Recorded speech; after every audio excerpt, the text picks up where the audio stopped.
落叶捎来讯息，在万界时空之间系我们的故乡交界地，伟大的星与月成为了新的交界地之神。在神明的赐福下，想必人们会如此形容，那是个完美时代。屏幕中的神明高举规则之环，后面跪伏着无数信徒，在充满史诗感的解说声中，真理之环这款游戏终于迎来了结局。呼，看着眼前的屏幕归于黑暗，林初推开键盘，满足地长出一口气，随后浅浅地伸了个懒腰。数月前，林初的电脑上突然出现了真理之环这款游戏，本来以为是辣鸡氪金换皮传奇游戏的林初一经打开，就被其精美的特效、逼真的人物给吸引住了。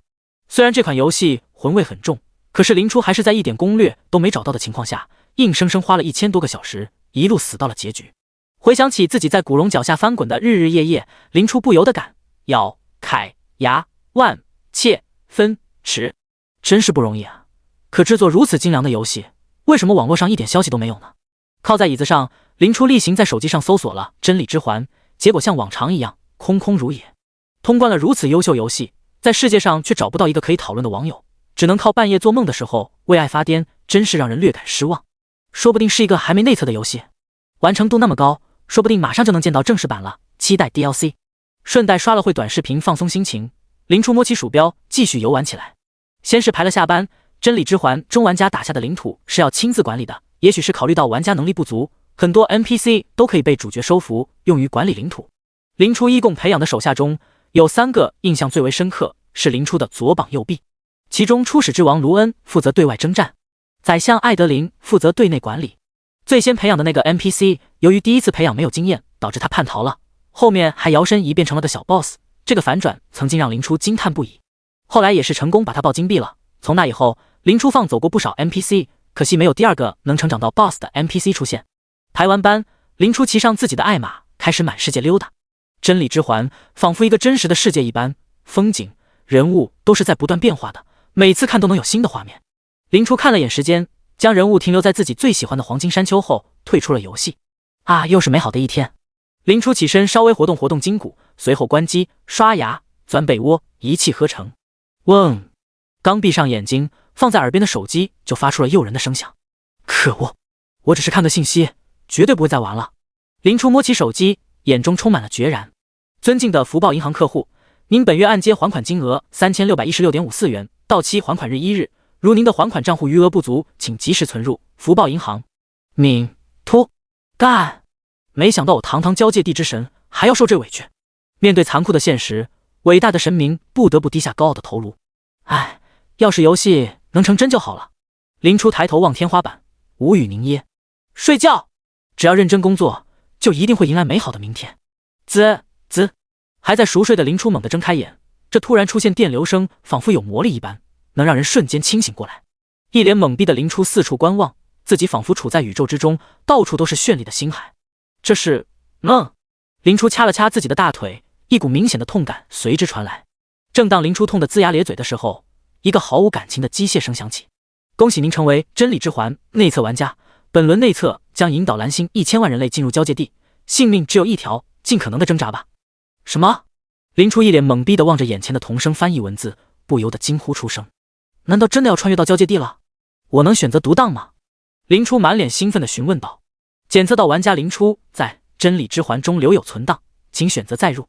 存档1：星月女神卡洛斯，等阶主神，游玩时长1145小时。存档2：弗琳娜，等阶4阶，游玩时长43小时。存档3：王路飞，等级未入阶，游玩时长不足1小时。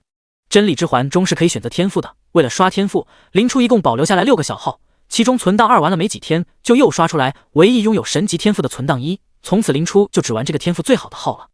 我选存档1，丝毫不用思考，林初直接选择成神。至于女号的问题吗？都成神了，换个肉身还不是有手就行。继承存档成功，开始载入。nice！ 林初的大脑极度亢奋，甚至已经幻想起了要给王城的房价降几个百分点。账号状态异常，开始以初始身份登录。林初，我那么大一个账号呢，怎么就异常了？我林初真的没有开挂。虽然林初还在一脸懵逼，但是系统已经开始忠诚的履行职责。请抽取您的初始天赋。别，系统大哥，你再查查，我可是良民啊！林初欲哭无泪的拍了拍面前的系统，到手的挂怎么就没了呢？检测到玩家长时间未操作，将由系统随机分配天赋。好吗？谢谢你还记得给我一个。顿感失望的林初盘坐在空间中，人生还真是大起大落落落。嗡！一道白光浮现在林初面前，紧接着颜色开始飞速转变。唉，既然星辰大海没了，那还是脚踏实地吧。林初打起精神，满脸期待地望向面前的光芒。灰白蓝紫金，已经是金色了，保底传说天赋了。林初死死地盯着光芒，难道我要时来运转了吗？系统，要做吗？现在，在这里，给我镀个彩啊！仿佛是感受到林初的心意，一股彩色的光芒迸射而出。恭喜玩家抽到神级天赋。第2章神级天赋，好事成双。恭喜玩家抽到神级天赋。难道这就是传说中的强者回音，能传到下一章为作者水自述？林初暗暗心惊，没想到在空间里抽出神级天赋，竟然能造成如此大的影响，真是无比可怕。口牙情绪吸收，可以将周围的情绪转化为经验，吸收范围随等级增加扩大。不愧是神级天赋。林初倒吸一口凉气，顿时整个空间的温度都下降了 0.1 度。在真理之环这款游戏中，经验是极为重要的东西，因为在后期升级所需要的经验增加幅度之大，难以想象。如果仅仅是这样，多花时间刷一刷也是可以的。但是你要知道，蓝星可是有1000万人穿越了啊！光是抢怪升级都有无数竞争对手，而且最重要的一点在于，林初可以在新手村躺着升级了。不是林初怂，这个游戏的死亡率真的是高到吓人。林初大号可是一路死过来的，对这个游戏可谓是理解透彻。在小命只有一条的情况下，再怎么谨慎也不为过。有了这个天赋，自己早晚能重回巅峰。周围的空间开始崩塌，一股失重感随之而来。紧接着两眼一黑，林初失去了意识。已到达交界地出生村，新手保护将持续7天。睁开双眼，映入眼帘的是陌生的木质屋顶。林初支起身子，仔细打量了一下周围，一个破破烂烂的小木屋，看起来随时都有可能坍塌的样子。好冷啊！我去，我衣服呢？林初上下一打量，发现自己浑身只剩下一个白裤衩。我记得开局有个选角色的界面，这不是无用之人的装扮吗？怎么还强行选择啊？本来还想着能白嫖一套铠甲，没想到连自己的衣服都被系统没收了。林初无奈地搓了搓手，系统查看我的数据，姓名林初，游戏昵称未设置，游戏 ID 123333，等级 LV1，1%， HP 100/100，MP 65，体质9，影响奔跑、翻滚等持续时间 ，HP 数值，力量10，影响物理攻击强度，灵巧10，影响奔跑、翻滚等敏捷程度，智力9，影响法术攻击强度，精神10，影响 MP 数值、施法成功率。天赋情绪吸收，可以将周围的情绪转化为经验，吸收范围随等级增加扩大。不错不错，天赋这就开始运作了。看着缓慢上升的经验条，林初喜不自胜。看完了个人信息，林初发现在旁边还有一个聊天频道，看来是供人们交流的地方。点开聊天频道，里面早已被各种信息刷屏。当前频道1000/1000，终于穿越了。难道我终于要起飞了吗？有一起开荒的兄弟们吗？我们队伍有2个白色天赋者带队，有意向者南门集合。大佬带我一个，白色天赋也能吹了。楼上刚来吧？系统显示咱们新手村就有2个蓝色以上天赋的，白色天赋也就几十个，概率这么低吗？那我运气还算不错呀。楼上蓝色大佬，不，白的。切，不是蓝的，你叫什么？有人摩拳擦掌的想要大干一场，也有人珍惜小命打算龟缩不出。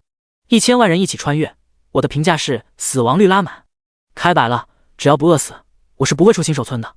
有一起种地的兄弟们吗？去北门找我。等到粮食丰收，人早饿死了，难不成真躺着等死？好歹挣扎一下吧。难道你们忘了有天赋了吗？我抽到了蓝色天赋加速生长，只要天赋者够多，我们一定能活下来的。蓝色天赋，大佬还缺挂件吗？本村第1个蓝色天赋者出现了，可惜不是战斗类天赋。另一位大佬还不现身吗？估计是战斗类的吧，已经开荒去了。不能吧，哪怕是蓝色天赋，最好也还是团队行动，毕竟外面有多凶险，谁也不知道。看到众人的谈论，林初心中默默吐槽道：可惜我觉醒的是神级的开摆天赋，要不然我还真可能出去开荒。频道里一会东扯一会西扯，简直乱成一锅粥。正当林初一边缓慢升级一边看戏的时候，一位重量级人物发话了：张爱民，各位，我是严国军部的一名普通军人，现在我们穿越到了异世界，更是应该团结一心，尽可能的生存下去。以下是我暂时归纳出的一些信息。置物包里有系统给的新手礼包，请妥善使用。系统自带的地图有着迷雾，需要亲自探索后才能解锁。最后，希望每个人都能加入到建设中来，挖掘自己的天赋，共克时艰。燕国的军队向来亲民，这些话给许多六神无主的普通人打了一针强心剂。相信团结的力量。加一，有人开出衣服的吗？我可以花钱买。关闭聊天频道，林初也打开置物包，领取新手礼包。如果不出意外的话，应该只有灰色的无用大棒。叮，恭喜获得无用大棒，灰，攻击力加5使用等级，无，耐久10%。果然，林初取出足有自己手臂长的大棒，用力挥舞了几下，还算合手。可惜自己要开摆了，要不然怎么说也要体会体会这新世界。叮，检测完毕，玩家存档翼的确处于特殊状态，将于新存档继承部分物品，目前已发放至玩家置物包。卧槽，系统，你果然是爱我的。林初面露喜色，迫不及待地打开置物包，打开继承礼包，打开成功。恭喜获得星月女神的回忆神。星月女神的记忆包括了大量的知识。星与月的祝福神，死亡后将传送回绑定的星月女神雕像复活，冷却时间24H。星月神天赋，全属性获得基于智力数值 50% 的提升，并常驻一个基于智力数值的护盾 60S 刷新一次。残破的神格神，星月女神的神格不知道为何如此残破，起飞了，这下真的起飞了。林初面露喜色，虽然没能完全继承大号神境的实力，但是基本盘已经拿到手了。还有新的神级天赋星月，只要他一直为智力加点，就能做到没有短板，成为真正的五边形战士。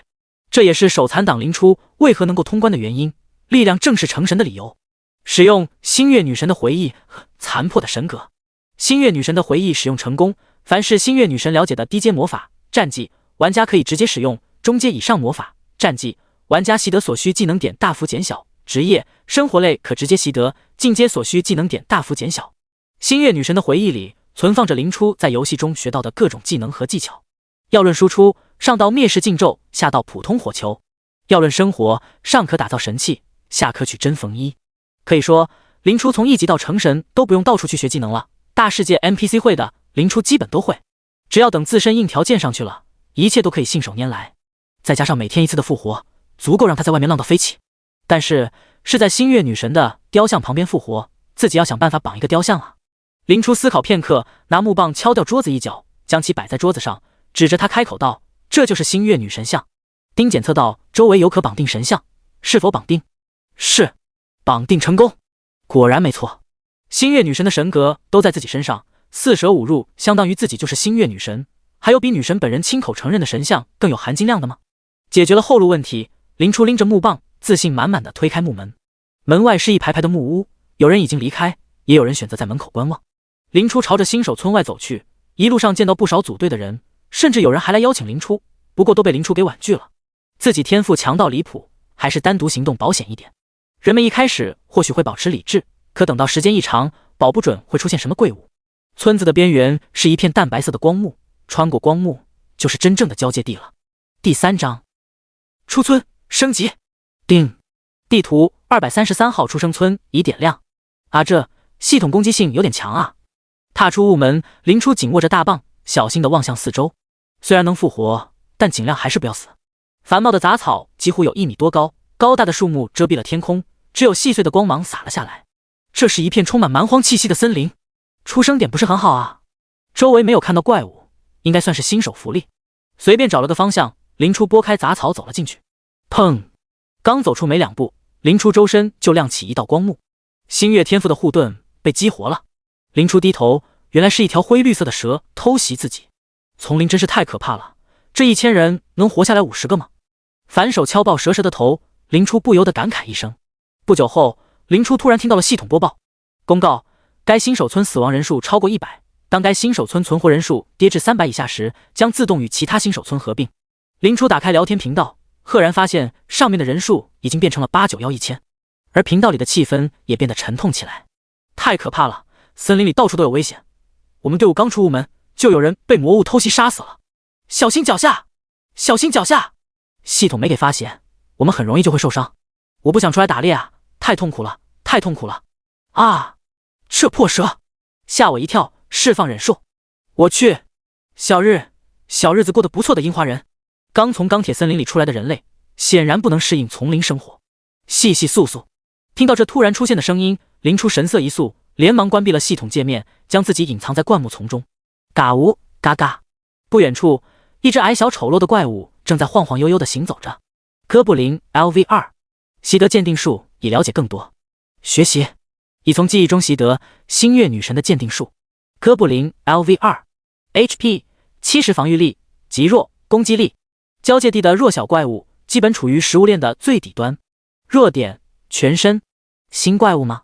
虽然继承了星月女神的记忆，但是由于等级原因，自己还不能够施展出那些禁咒魔法。但是施展一些要求较低的小魔法还是没问题的。为了保险，林初给自己加了几个小增益：低阶敛息术，隐匿自己的气息，减少被发现的概率；力量增幅小，小幅度增加力量；武器强化，低阶；刺客步伐，偷袭。将自己为数不多的蓝用光后，林初悄悄地摸到哥布林身后，砰！弱点：暴击，偷袭成功202。一棍挥出，哥布林的脑袋被敲了个粉碎，再无存活可能。好像有点小题大做了。矮小的无头尸体倒地，至死都没意识到发生了什么。击杀哥布林，经验加30。LV1 55%，其中只有30%天赋获得的，看来前期还是打怪升级比较快。等到等级上来，情绪吸收的范围扩大后，自己就能躺着成神了。稍微摸了下尸体，获得了2个素材：哥布林骨可用来打造武器，兽皮可用来制作衣物。兽皮可是好东西，可算不用半裸奔了。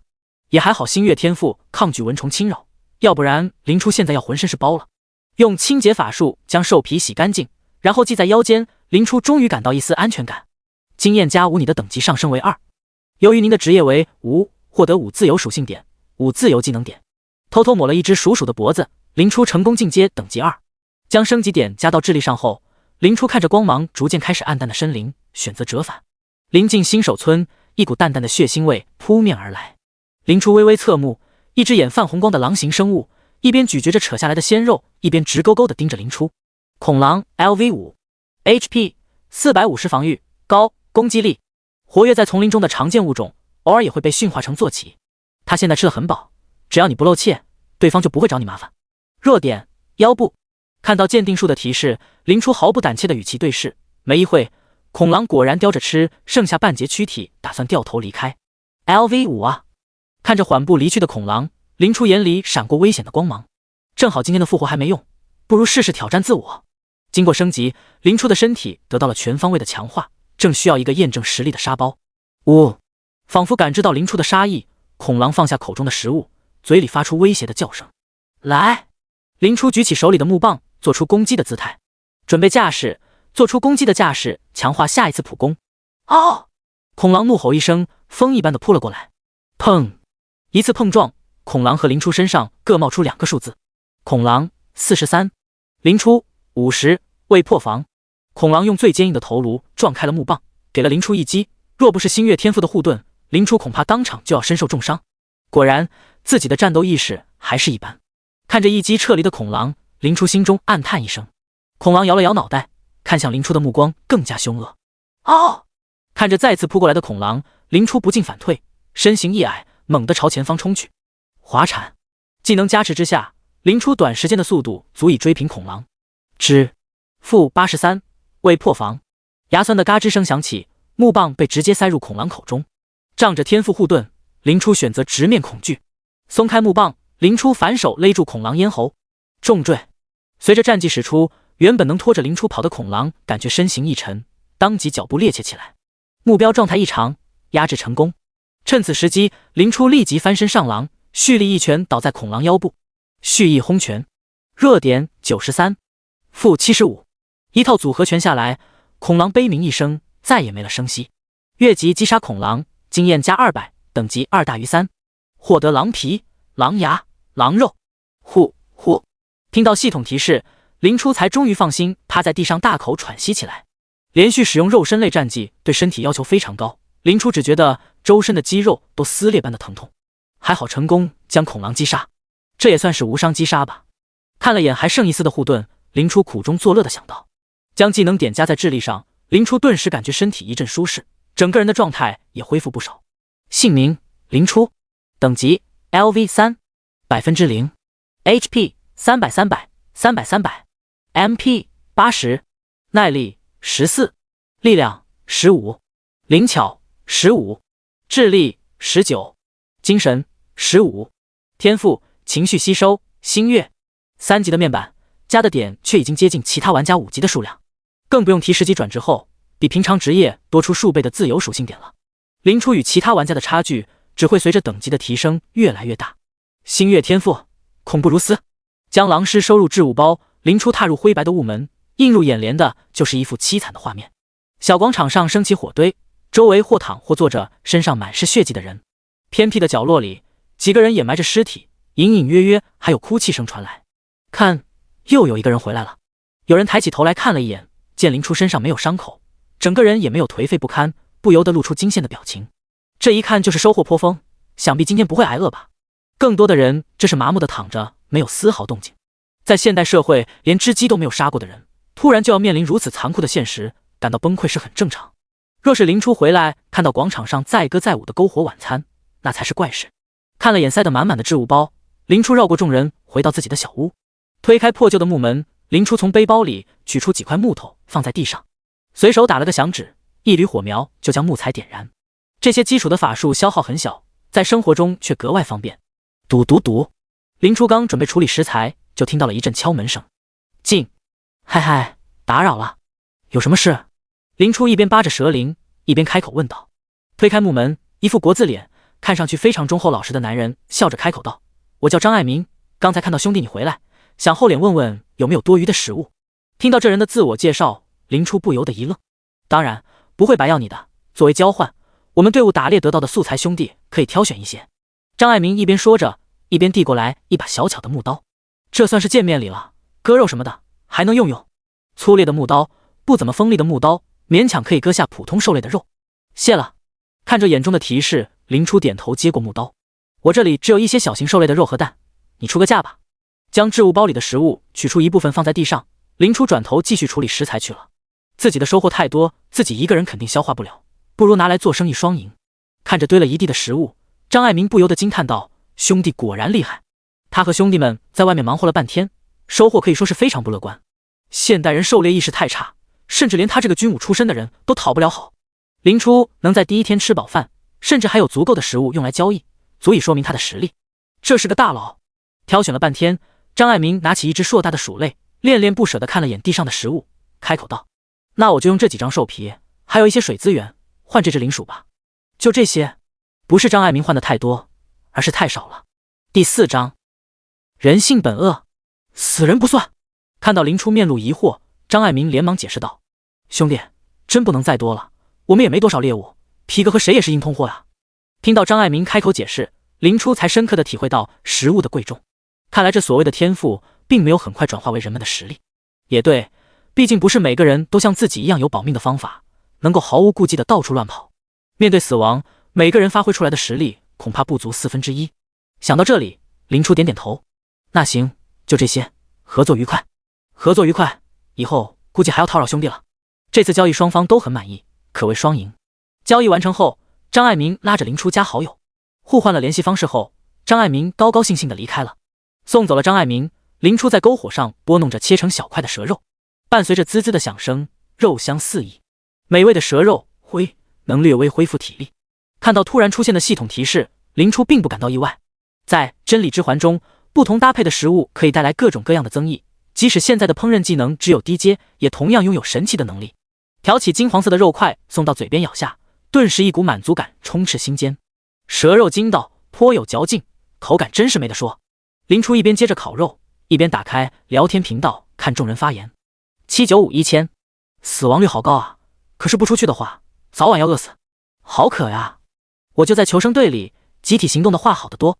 哼，虽然不会死，但是一天下来脚肯定会磨破，森林里的蚊虫也是一咬一个包，甚至还有毒。我已经躺着等死了。屋里好冷，好想回家呀。呜呜。频道里一片哀声，林初默默关掉系统，津津有味地享受起美味的烤肉来。还好自己运气不错，能够养活自己。几口烤肉下肚，林初嘴里干涩不少，刚想取来张爱民交易过来的水喝几口，却又停了下来。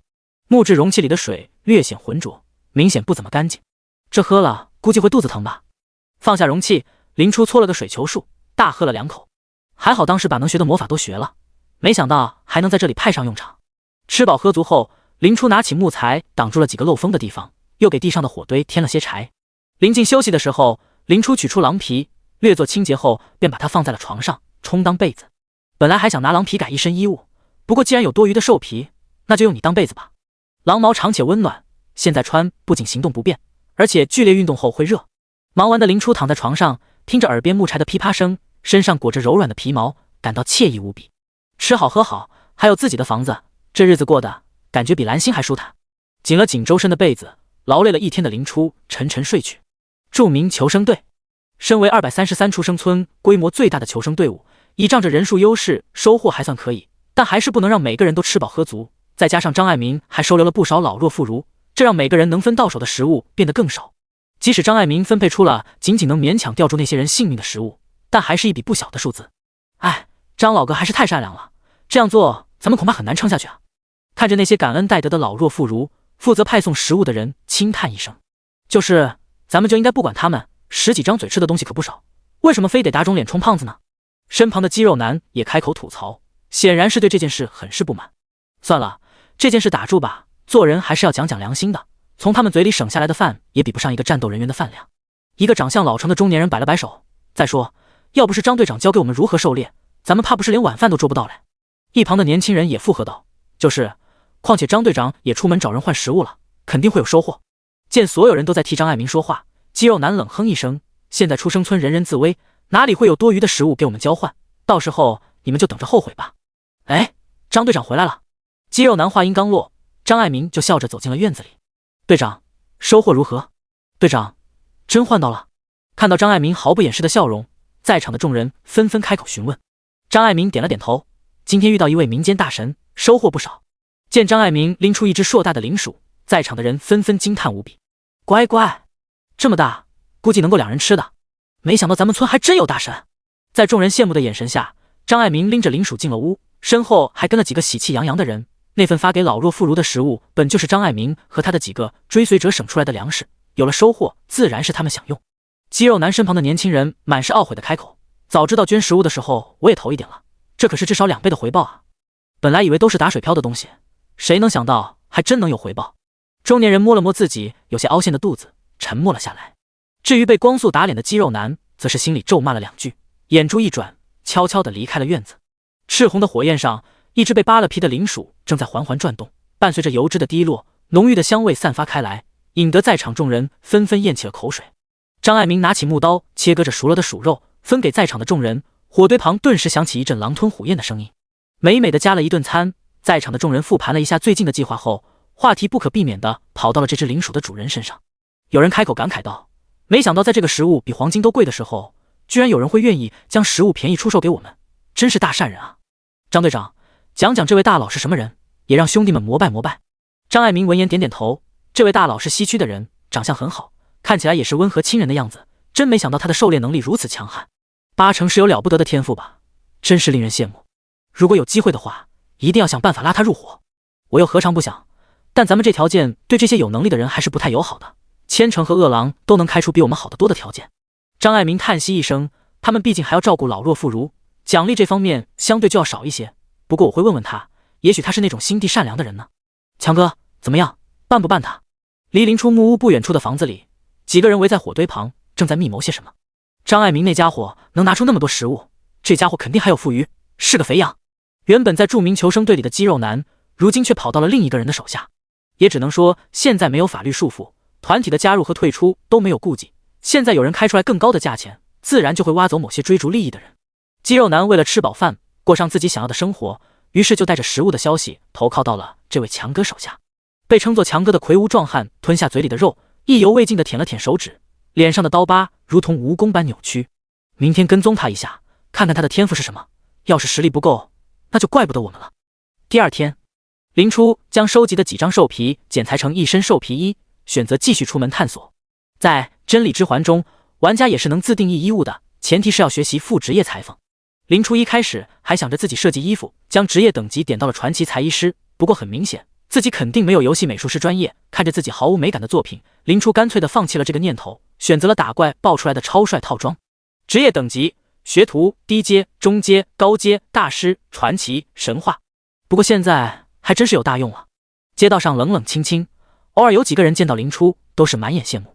毕竟衣服可是需要珍贵的兽皮来制作的，哪怕是求生队的队长手上都不一定能留下1-2张，而林初却能豪横到拿兽皮来做衣服，这种人整个新手村里都找不出几个来。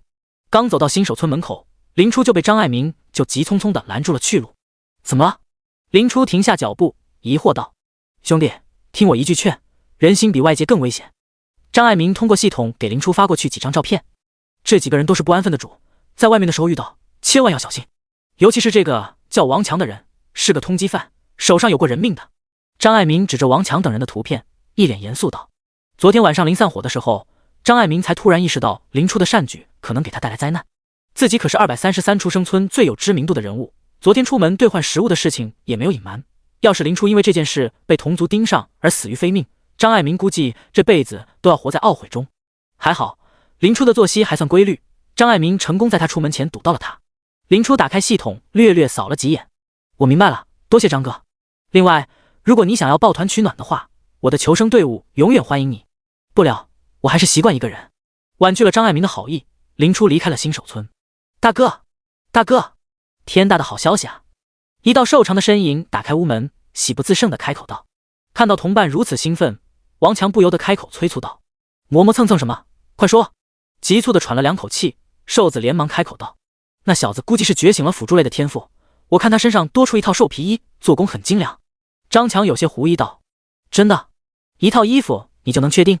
瘦子信誓旦旦道：9成可能。张爱民自己都快穷死了，不可能花费资源找人加工兽皮，而昨天张爱民离开后，那小子没出过门，第2天身上就多了套衣服，肯定是自己做的。王强摸了摸满是胡茬的下巴，略微思考后道：既然如此，今天就办了他。如果真的是辅助类天赋，那就是天助我也；如果觉醒了战斗类天赋，现在也一定没能完全掌握。念及于此，王强拎起木棒，带着小弟们离开了木屋。新手村外，林初停下脚步，转身开口道：跟了这么久了，出来见见吧。野外危机四伏，自从一开始被草蛇偷袭后，林初的气息感知初级是一直开着的，早就发现有一波人跟在自己身后。王强等人见被林初发现，当即也不再隐藏，从灌木丛里钻了出来。王强笑眯眯地开口道：兄弟好眼力，现在大家都不容易，你既然有那么多食物，为何不分给我们一些呢？就是我们几人为了跟踪你，可是被蚊子咬了一身包，不赔点东西，合理吗？王强几人根本不在意林初想法，一副我要明抢的样子。合理，很合理。林初心中默然，表面上却做出一副被激怒的样子，拎着木棒就朝着王强几人冲了过去。急了，他急了。嘴上挂着嘲讽的话，王强一边眼神暗示小弟偷袭，一边摆好阵势。砰！一声闷响，王强后退几步，勉强卸下力道。这家伙看着瘦弱，力气怎么如此之大？自己可是有着白色天赋，力量倍增，这可是前期开荒神技。现在的出生村，自己的力量绝对是最前列，但对上林初，却有一种不可力敌的感觉。心里暗骂一声，王强凭借自己混迹江湖多年的经验，挥舞着木棒，一时间倒还跟林初打得有来有回。退到旁边的小弟也找到了林初的视觉死角，一闷棍就要敲过去。看到小弟即将偷袭成功，王强脸上露出阴谋得逞者的狞笑。砰！第5章洞穴探索，有宝物。一道光幕在林初周身亮起，偷袭的小弟看到自己的攻击被弹开，一副不敢置信的表情。王强吐了口唾沫，抽身后撤，满脸不善道：结，没想到是护盾类的天赋，还好我留了个心眼，没完全相信那小子的话。林初趁偷袭的小弟没反应过来，当即给了他一棒，虽然没能把他打死，但也爬不起来了。经过昨天的仔细观察，林初发现真理之环已经不再和电脑上一样，怪物哪怕还有一滴血都能生龙活虎，除了数据可视化以外，游戏中跟现实中打架区别并不是很大。如果仔细想想，血量反而还成了累赘。比如你打算装死偷袭，敌人一看你血条还有一丝，肯定就不会上当。看到一个小弟当场倒下，王强不由得震惊万分，这伤害有点离谱啊！一击把他的小弟打残，他也不是做不到，但那要击中弱点啊，而不是随手一击就能把人撂倒。不能露怯！王强定了定神，高声喊道：我来拖住他，你们趁机偷袭，我就不信他的护盾能在围攻下坚持。林初看了眼自己的护盾 ，HP 300-300，护盾290-300，一分钟要偷袭20几次才能破防。对方除王强倒了的小弟外还有4人，要是在这里被乱棍打死，那可就贻笑大方了。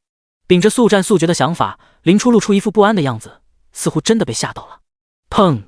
又一次碰撞，林初手里的木棒发出牙酸的嘎吱声，竟然当场碎成木屑。耐久没了，赤手空拳，我倒要看看你的护盾还能撑几下。看着林初露出惊慌的神色，王强精神一振，当场抡圆手中武器朝着林初挥去。1寸长1寸强，在王强眼中，失去武器的林初已然是砧板上的鱼肉。看着胡乱挥舞着双手，一副垂死挣扎模样的林初，不知为何，一股淡淡的不安涌上了王强的心头。噗嗤！冰刺！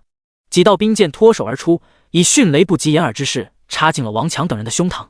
王强脸色愕然，当看到林初的护盾之后，他就已经默认林初没有别的手段了。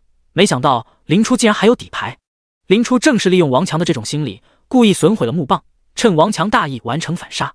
你有2个天赋。王强仰面倒地，残存的几滴血让他勉强还能说话。出生村里没有所谓的本地 NPC， 人们对于魔法的认知更是趋近于零。在王强心目中，已经试探出林初天赋后，根本不可能会出现这种情况，除非林初有2个天赋。没想到歪打正着，反而让王强猜对了，林初还真有2个天赋。没有对他解释，林初抢过王强手里的木棒，直接将其头颅砸碎。击杀玩家王强，经验加40。杀人竟然有经验！林初神色微动，看来人类的内斗说不定会提前。看了眼自己豪华的面板，林初不由得将目光投到倒在旁边哀嚎的王强小弟身上。冰刺没有精准的刺穿他们的心脏，反而给他们带来更多的痛苦。好心的林初一个个结束了他们的痛苦，等级经验条勉强推进了10%。一群穷鬼，竟然是把食物清空后才出来打劫的。一番摸尸后，林初骂骂咧咧地离开了这里。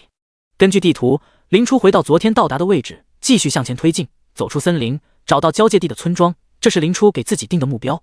新手保护期只有7天，7天之后，林初可不觉得新手村的众人能在这片森林里生存下去。周围都是低阶的动物和魔物，可见离村镇并不是很远。绕过几只巡逻的哥布林，林初在树杈上遥望不远处的山洞。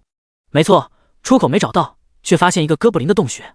看着黝黑的洞窟，林初犹豫了2秒，当即决定以身犯险。反正还能复活，怕个球！林初给自己施加了夜视之眼后，义无反顾地进入了地穴。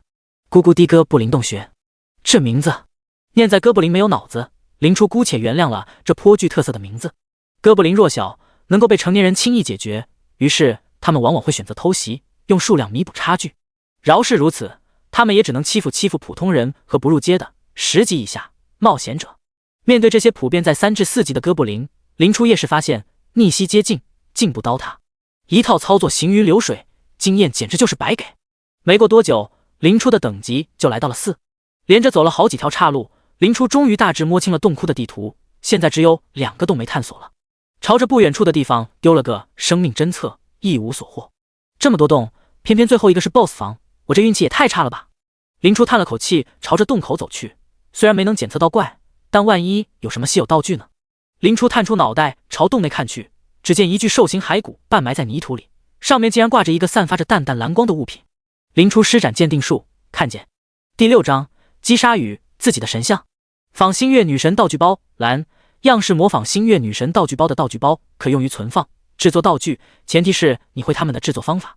星月女神时代最受欢迎的款式之一，据说只有地位崇高的冒险者才有资格使用。没想到是道具包。林初确认周围没有陷阱后，兴奋地将道具包收入囊中。在真理之环中，有了道具包和制作笔记，就可以制作多种多样道具，对玩家帮助巨大。打开道具制作界面，在星月女神记忆的加持下，林初了解的道具堪称海量。由于材料原因，很多道具都是灰色的不可制造状态。林初打算花费哥布林骨兽骨制作兽骨飞刀，这是为数不多现在能筹齐材料的道具。可是，一番操作后才发现，制作过程竟然是需要玩家亲自参与的。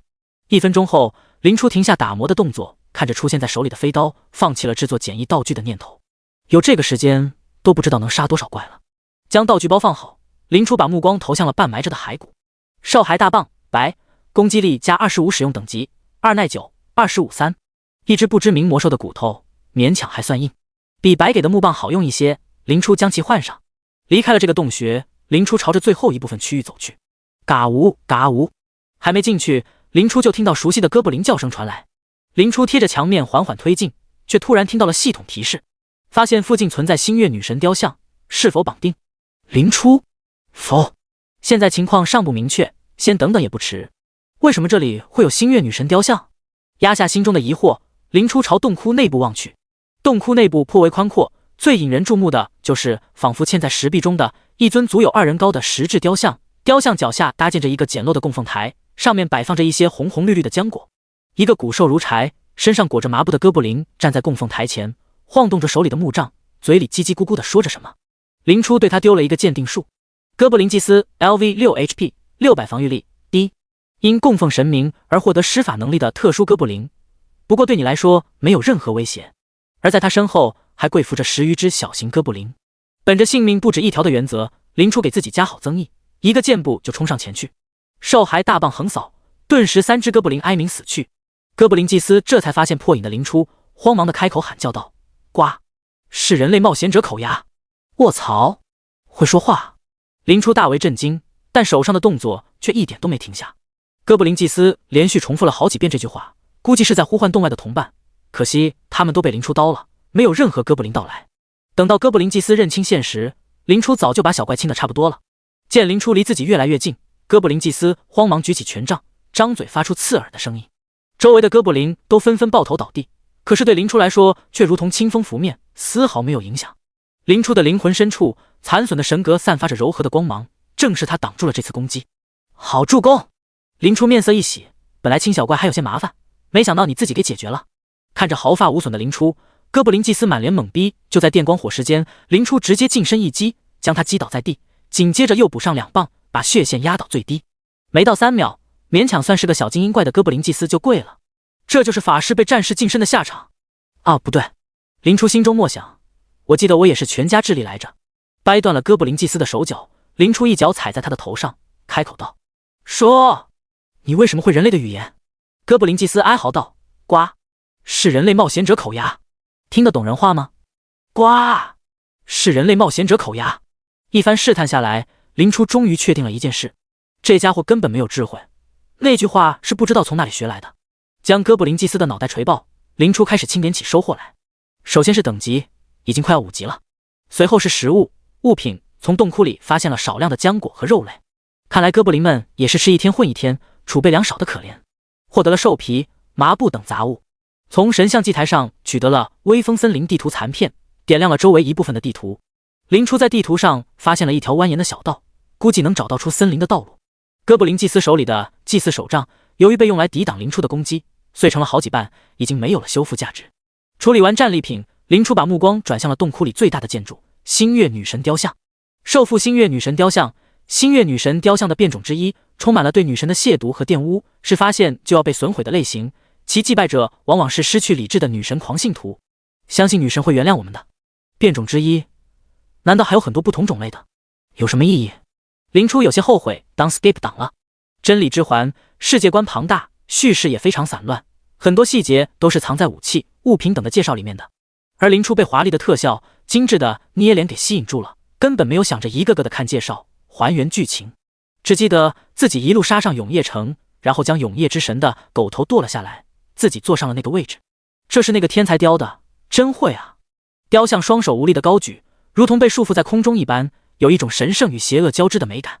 用看艺术品的眼光品鉴一番后，林初面不改色的压了压枪。毕竟当初捏脸的时候是照着自己的 XP 系统捏的，猛地看到精美2窗，心境有所波动，非常合理。默默地安慰了一下自己，林初有些迟疑地看向雕像。不管怎么说，好歹是自己的雕像，玷污了、亵渎啦什么的，听起来就不是很好的样子。干脆就像介绍里一样，将它损毁了吧。说做就做，林初抬起旁边的一块有半个自己大小的石头就要砸过去，没想到石头刚砸落到神像身上，系统就传来了讯息：受缚星月女神雕像，耐久680-800，检测到少量污。第7章副本首通，新名字。检测到少量污秽信仰，是否吸收？污秽信仰充满对神明亵渎的信仰，吸收后会带来危害，除非到了绝境，否则不建议吸收。检测到少量情绪值，是否吸收？间接接触到神像，却突然蹦出来这2条消息，林初不由得动作一顿。星月天赋也就罢了，为什么情绪吸收也久违的冒了泡？污秽信仰听起来不是什么好东西，但情绪值还是没问题的。情绪吸收专吃情绪，要是出了问题，林初就要怀疑神级天赋的含金量了。吸收情绪值，定，当前等级 LV4、LV6，25%，一下加这么多，瞬间连升2级，林初不由得心中一惊，感觉水有点深啊，自己能把握住吗？算了，反正是我的神像，给自己升级也没毛病。将属性点加到智力上，林初伸手接触神像，检测到纯净信仰，是否吸收？纯净信仰诞生于信徒心中的至纯至净的信仰，有着无穷妙用，深得神明喜爱。不是污秽信仰吗？林初重新看了遍提示，确定是纯净信仰无误。难道？林初眼前一亮，是那些情绪值污染了我的信仰，才让他们变得污秽信仰的。而情绪吸收正好能把这些转化为我的经验，这才是神级天赋的正确打开方式。想通前因后果的林初满脸兴奋，这么说，以后每遇到一次神像，自己都能白嫖一大波经验。也不知道现在信仰星月女神还有多少，现在不知道自己离开了多久，信仰是否还遍布交界地。罢了，反正都是白嫖，一个不亏，2个血赚。暂且将这些事情抛在脑后，林初选择提取信仰。但金色的信仰之力从雕像流入脑海的神格中，一股温暖的感觉让林初不由得喟叹出声。啊，舒服！美好的时光转瞬即逝，林初看了眼自己的神格，依旧是满身裂痕，看来那点信仰简直是杯水车薪。慢慢来吧。看着暗淡不少的神像，林初犹豫了一会，还是选择绑定，并将其保留。反正现在对自己没有坏处，留着保命用也挺好。一番左拐右拐，林初看到了外界的光亮，即将走出了哥布林洞穴时，一道系统提示音响了起来。检测到玩家林初为233出生村第1名完成副本的玩家，奖励声望加100。是否选择实名公告？否。声望可以用来建立组织，同时高声望也有助于开启隐藏任务，还是挺实用的。不过实名有点太高调，林初还是喜欢低调做人。检测到玩家昵称未设置，请设置昵称。对哦，自己的游戏昵称还没设置呢。被系统一提醒，林初才想起来要起名的世纪难题。叫什么好呢？林初有些纠结地敲了敲系统屏幕。对了，既然自己什么都会一点，不如就叫百亿吧。林初眼神一亮，将这2个字敲了上去。恭喜233号出生村玩家百亿成为首个通关副本的玩家，奖励100点声望，特此公告。连着3遍的提示音响起，交界地各个聊天频道顿时被各种语言刷屏。卧槽，这是哪位大佬？我连饭都吃不饱，都有人已经通副本了。前排膜拜，大佬还缺暖床的吗？大佬 V 我块肉。一影顶针，鉴定为出生首通。楼上攻击性有点强啊。这是那个队伍首通的吧？推出来首领领奖励，为什么不实名？还能打一波广告。第一作者233村，一听就是我私密达国的精英。流汗黄豆点 JPG。233村聊天频道里，玩家们议论纷纷，可是却没有任何一个队伍出来认领。不少求生队的队员纷纷表示自家的队伍在打猎，根本没去副本。笑了，自家的队员都喂不饱，谁去下副本啊？楼上哪个队伍的？队里发肉了，快来找我领。难不成是人数少的队伍？哥布林罢了，我们队见过几只，随便就能打死，一点含金量都没有，让他捡漏了。要是我们千城团队出马，哪还有他的首通？我们千城团队准备下副本，有附近副本消息的可以联系我们，重金酬谢。副队长霸气！千城团队保底能吃7分饱，想活就把我们找。聊天频道里聊得火热，而他们口中的主人公却慢悠悠的在森林里逛街。有着逆息术和星月护盾的加持，林初在森林里就仿佛回到了家一样，根本不用左顾右盼的小心前进。慢慢往新手村赶的同时，林初甚至还有心情看看周围的景色。不得不说，看惯了现代的钢铁森林，原汁原味古木森林还真是挺养眼的。微风簌簌，动物奔忙，细碎的金色光芒从树叶的缝隙洒下。等等，细碎的金色光芒。林初脚步一顿，突然有了一个不妙的想法。3步并作2步的来到附近的一棵古木前，林初二话不说就动手爬了上去。虽然林初不懂得如何爬树，但是直接抓住树干借力还是可以做到的。一时间木屑纷飞，不远处的啄木鸟看了眼林初留下的痕迹，然后又看了看自己凿了半天的木洞，不由得羞愧地扭过了脑袋。没过多久，林初一路冲破森林的束缚，眼前的碎金色越来越明亮。当林初看到交界地天空的那一刻，他的瞳孔瞬间扩散开来。第8章，笼罩在头上的阴影。映入林初眼帘的正是一棵散发着柔和光芒的遮天蔽日的巨大黄金树。饶是林初不知离它有多远，都能看到那散发着金黄色光芒的庞大树躯。他的树冠将整个交界地笼罩其中，取代了原本的天空，就如同神话传说中的通天剑幕，世界树一般。林初呆呆地望着这株神话巨树，好半天才回过神来。哎，情况不太妙啊。林初微微叹了口气，心态有些微妙。林初虽然是 skip 党，但是大致设定还是知道一点的。在真理之环中，神明统治世界时，本身自带的规则就会潜移默化地改变世界。例如，林初还没有击败永夜之神前，整个世界都是完全陷入黑暗的，永远处在黑夜中，这正是他全能的体现。而林初上位后，星星和月亮成为神权的象征，星月挂在天上，为众生带来光明和祝福。像现在这种黄金树遮盖天穹，明显就是打他的脸啊！星神上位，也不知道自己会不会被揪出来干掉。略微担忧了一会，林初爬下大树，还是选择先回新手村。毕竟现在实力太弱，想这些也没有用。回新手村的途中，林初发现周围的兽类密度不但没有减少，反而略微增加了。看来2天过去，已经足够周围的猎食者发现这里有美味的羊羔。其实，如果人类团结起来，这些弱小的魔物还真不一定能讨到好处。奈何，林初走进雾门，看着眼前更糟糕的一幕。本来敢于出门觅食的人就少，因为死亡率居高不下，又有不少人打了退堂鼓。肢体残缺的、受寒感冒的、中毒溃烂的，都围在火堆旁，散发着无与伦比的负能量。哪怕是有人想要搏一搏，可看到这凄惨的一幕，心里的勇气估计就要去了一半。他们看着身着兽皮的林初，神色各异，甚至不少人都开口乞讨：“大哥，给口饭吃吧，同为人类，帮帮我们吧。”林初不为所动，绕过众人离开。帮忙的先例不能开，一旦暴露了善良的本性，早晚都会被逼成恶人。MD， 装什么装？要不是老子腿瘸了，非得给你点颜色瞧瞧。行了，人家帮是情分，不帮是本分，说不定我们死在新手村，反而是一个不错的选择呢。就是啊，新手村都这么难了，要是往后推进，说不定会有巫妖什么的把你的灵魂奴役，死都死不了喽。有人骂骂咧咧，有人看开接受，却是不关林初什么事情了。夜晚，张爱民日常用资源换了些食物，不同以往的是，千城团队的人也来找林初了。林兄弟好，我是千城团队的张峰，听说兄弟身手不凡，还没有队伍，不知道兄弟有没有加入我们的意愿？身上裹着兽皮，面容和善的张峰希望能吸引林初加入他们的队伍。林初一边烤着肉，一边略带兴趣地问道：“可以说说福利吗？”“当然可以。”张峰眼前一亮，立即滔滔不绝地讲解起来。“我们实行。”张峰口才不错，长篇大论地说了很久，林初边吃边听，竟然还没感到厌烦。综上所述，张峰清了清嗓子，我们千城团队前景广阔，蒸蒸日上，现在正是加入的最好时机。仿佛是说多了口渴，张峰端起桌子上的慕容器一饮而尽。“抱歉。”张峰看着手里的空容器抱歉道：“我会赔偿的。”说完，张峰就从置物包中取出来水，将容器灌满。新手村最近的小溪也有几公里远，再加上需求量颇大，现在水依然是宝贵的物资。张峰自认为喝了半杯水，还回去一整杯，足以证明团队的慷慨。再加上自己的口才，拿下林初应该问题不大。“哦，没事。”看完张峰的表演，林初笑笑道：“那是用来洗水果的。”“洗水果？”张峰脸色一僵，有些不敢置信。“哈哈，林兄弟真会开玩笑。”尬笑了2声，张峰无言以对。拿珍贵的水资源去洗水果，那得多浪费啊！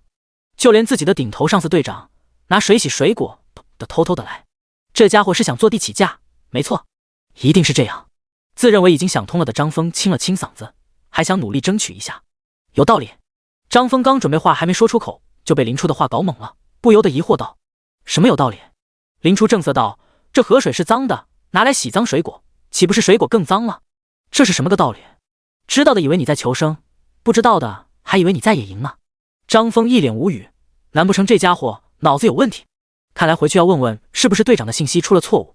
感到心累的张峰点了点头，他已经不想再说什么了。刚想告辞离开，张峰却看到火堆前突然悬浮了一个脸庞大小的水球，而林初则在不紧不慢地清洗今天得到的浆果。不错，又酸又甜，还挺好吃的。张老哥要不要来一个？林初热情相邀，张峰接过递过来的浆果，看着眼前的水球，立马又满血复活了。哎呀，没想到林兄弟觉醒的竟然是罕见的水系天赋啊！张峰满脸笑容，而吃饱喝足的林初却已经不想看广告了。林初啃了口果子，不紧不慢地开口道：“那个张兄。”“哎，你说。”张峰做出一副洗耳恭听的样子。“我感觉一个人挺好的，不想受到束缚，这件事就到此为止吧。”这……张峰脸色微变，试图再挣扎一下。“停！”林初指了指地面的骨头，我今天吃的饭、用的水，乃至饭后水果，都不是你们能承受的吧？那当然，我们可是来求生的啊！虽然心中这么想，但张峰还是勉强开口道：“等到兄弟你加入，我们这个饮食水平嘛，肯定会上升，还得靠我来拉高你们的水平，那还是我自己一个人比较好。”见林初一副不耐烦的样子，张峰识相的起身告辞。要是给对方留下了坏印象，拉对方入伙的可能性就更低了。既然林兄弟志不在此，那多有叨扰了，慢走不送。林初摆了摆手，打发张峰离开。带上房门，张峰深深看了木屋一眼，转身离开。千城团队总部，张峰离开木屋后，当即带着情报赶回了驻地。叶队，叶队，推开木门，团队的领头人叶安正在木床上坐着规划未来。见到张峰回来，他开口问道：“如何了？他肯加入我们吗？”哎，张峰摇了摇头，将整件事前后说了一遍。张峰的失败完全在意料之中，叶安只是开口道：“能力太大，既然不能为我们所用，那就尽力教好吧。”张峰点点头，看着叶安略显苍白的脸色，没忍住问道：“叶队，你脸色为何这么难看？”叶安脸色一黑，没好气的开口道：“第9章，流浪商人。队伍里的鉴定师水平太差，今天新采摘的浆果还是不能食用。”张峰听罢，忧心忡忡道：“叶队注意身体啊！交界地的果实与蓝星大相径庭，而天赋与鉴定有关的鉴定师水平也并不是很高。鉴定师一行往往要通读大量典籍，懂得越多，鉴定成功率越高。可是现在去那里给他们找关于本地植物的书，用于提升鉴定等级。况且要是有这种书，还要鉴定师有什么用？为了养活手底下的人，叶安不得不效仿先贤，对于那些看起来危害不是很大的果实，通常都是他先行试水，确保安全后才能采集食用。对于这一点，张峰是打心眼里佩服自家老大。行了，我的身体就不用你担心了，回去休息吧。叶安摆了摆手，示意张峰离开。张峰刚想转身，却又突然想到什么一样，开口道：“叶队，我与那位姓林的玩家交谈时，他给了我一些浆果吃，现在我还没有不良反应。”哦，叶安低头沉思道：“那种人应该知道不能乱吃，难道他会鉴定术？”张峰摇了摇头，那位兄弟的天赋应该是控水，而且等阶不低，估计是白色天赋。不一定。叶安摇了摇头，今天捕猎队外出，意外得到了一页残破的笔记，笔记上记载了一些资料，也可能那位有奇遇也说不定。张峰问道：“那我们？”叶安微微颔首：“如果明天你的身体没事，那就找点东西送过去，名义上就说希望他能允许我们采摘他先发现的无毒浆果食用，另外再带些未知果实过去，如果他能鉴定，给他足够的酬劳。这种躺着赚钱的事情，他应该不会拒绝。同时还要打好关系，有能力的朋友不嫌多。”张峰敬畏的开口道：“我明白了。”张峰告辞离开，叶安滑动着聊天频道的光幕，略有所思。第一个打通副本的会是你吗？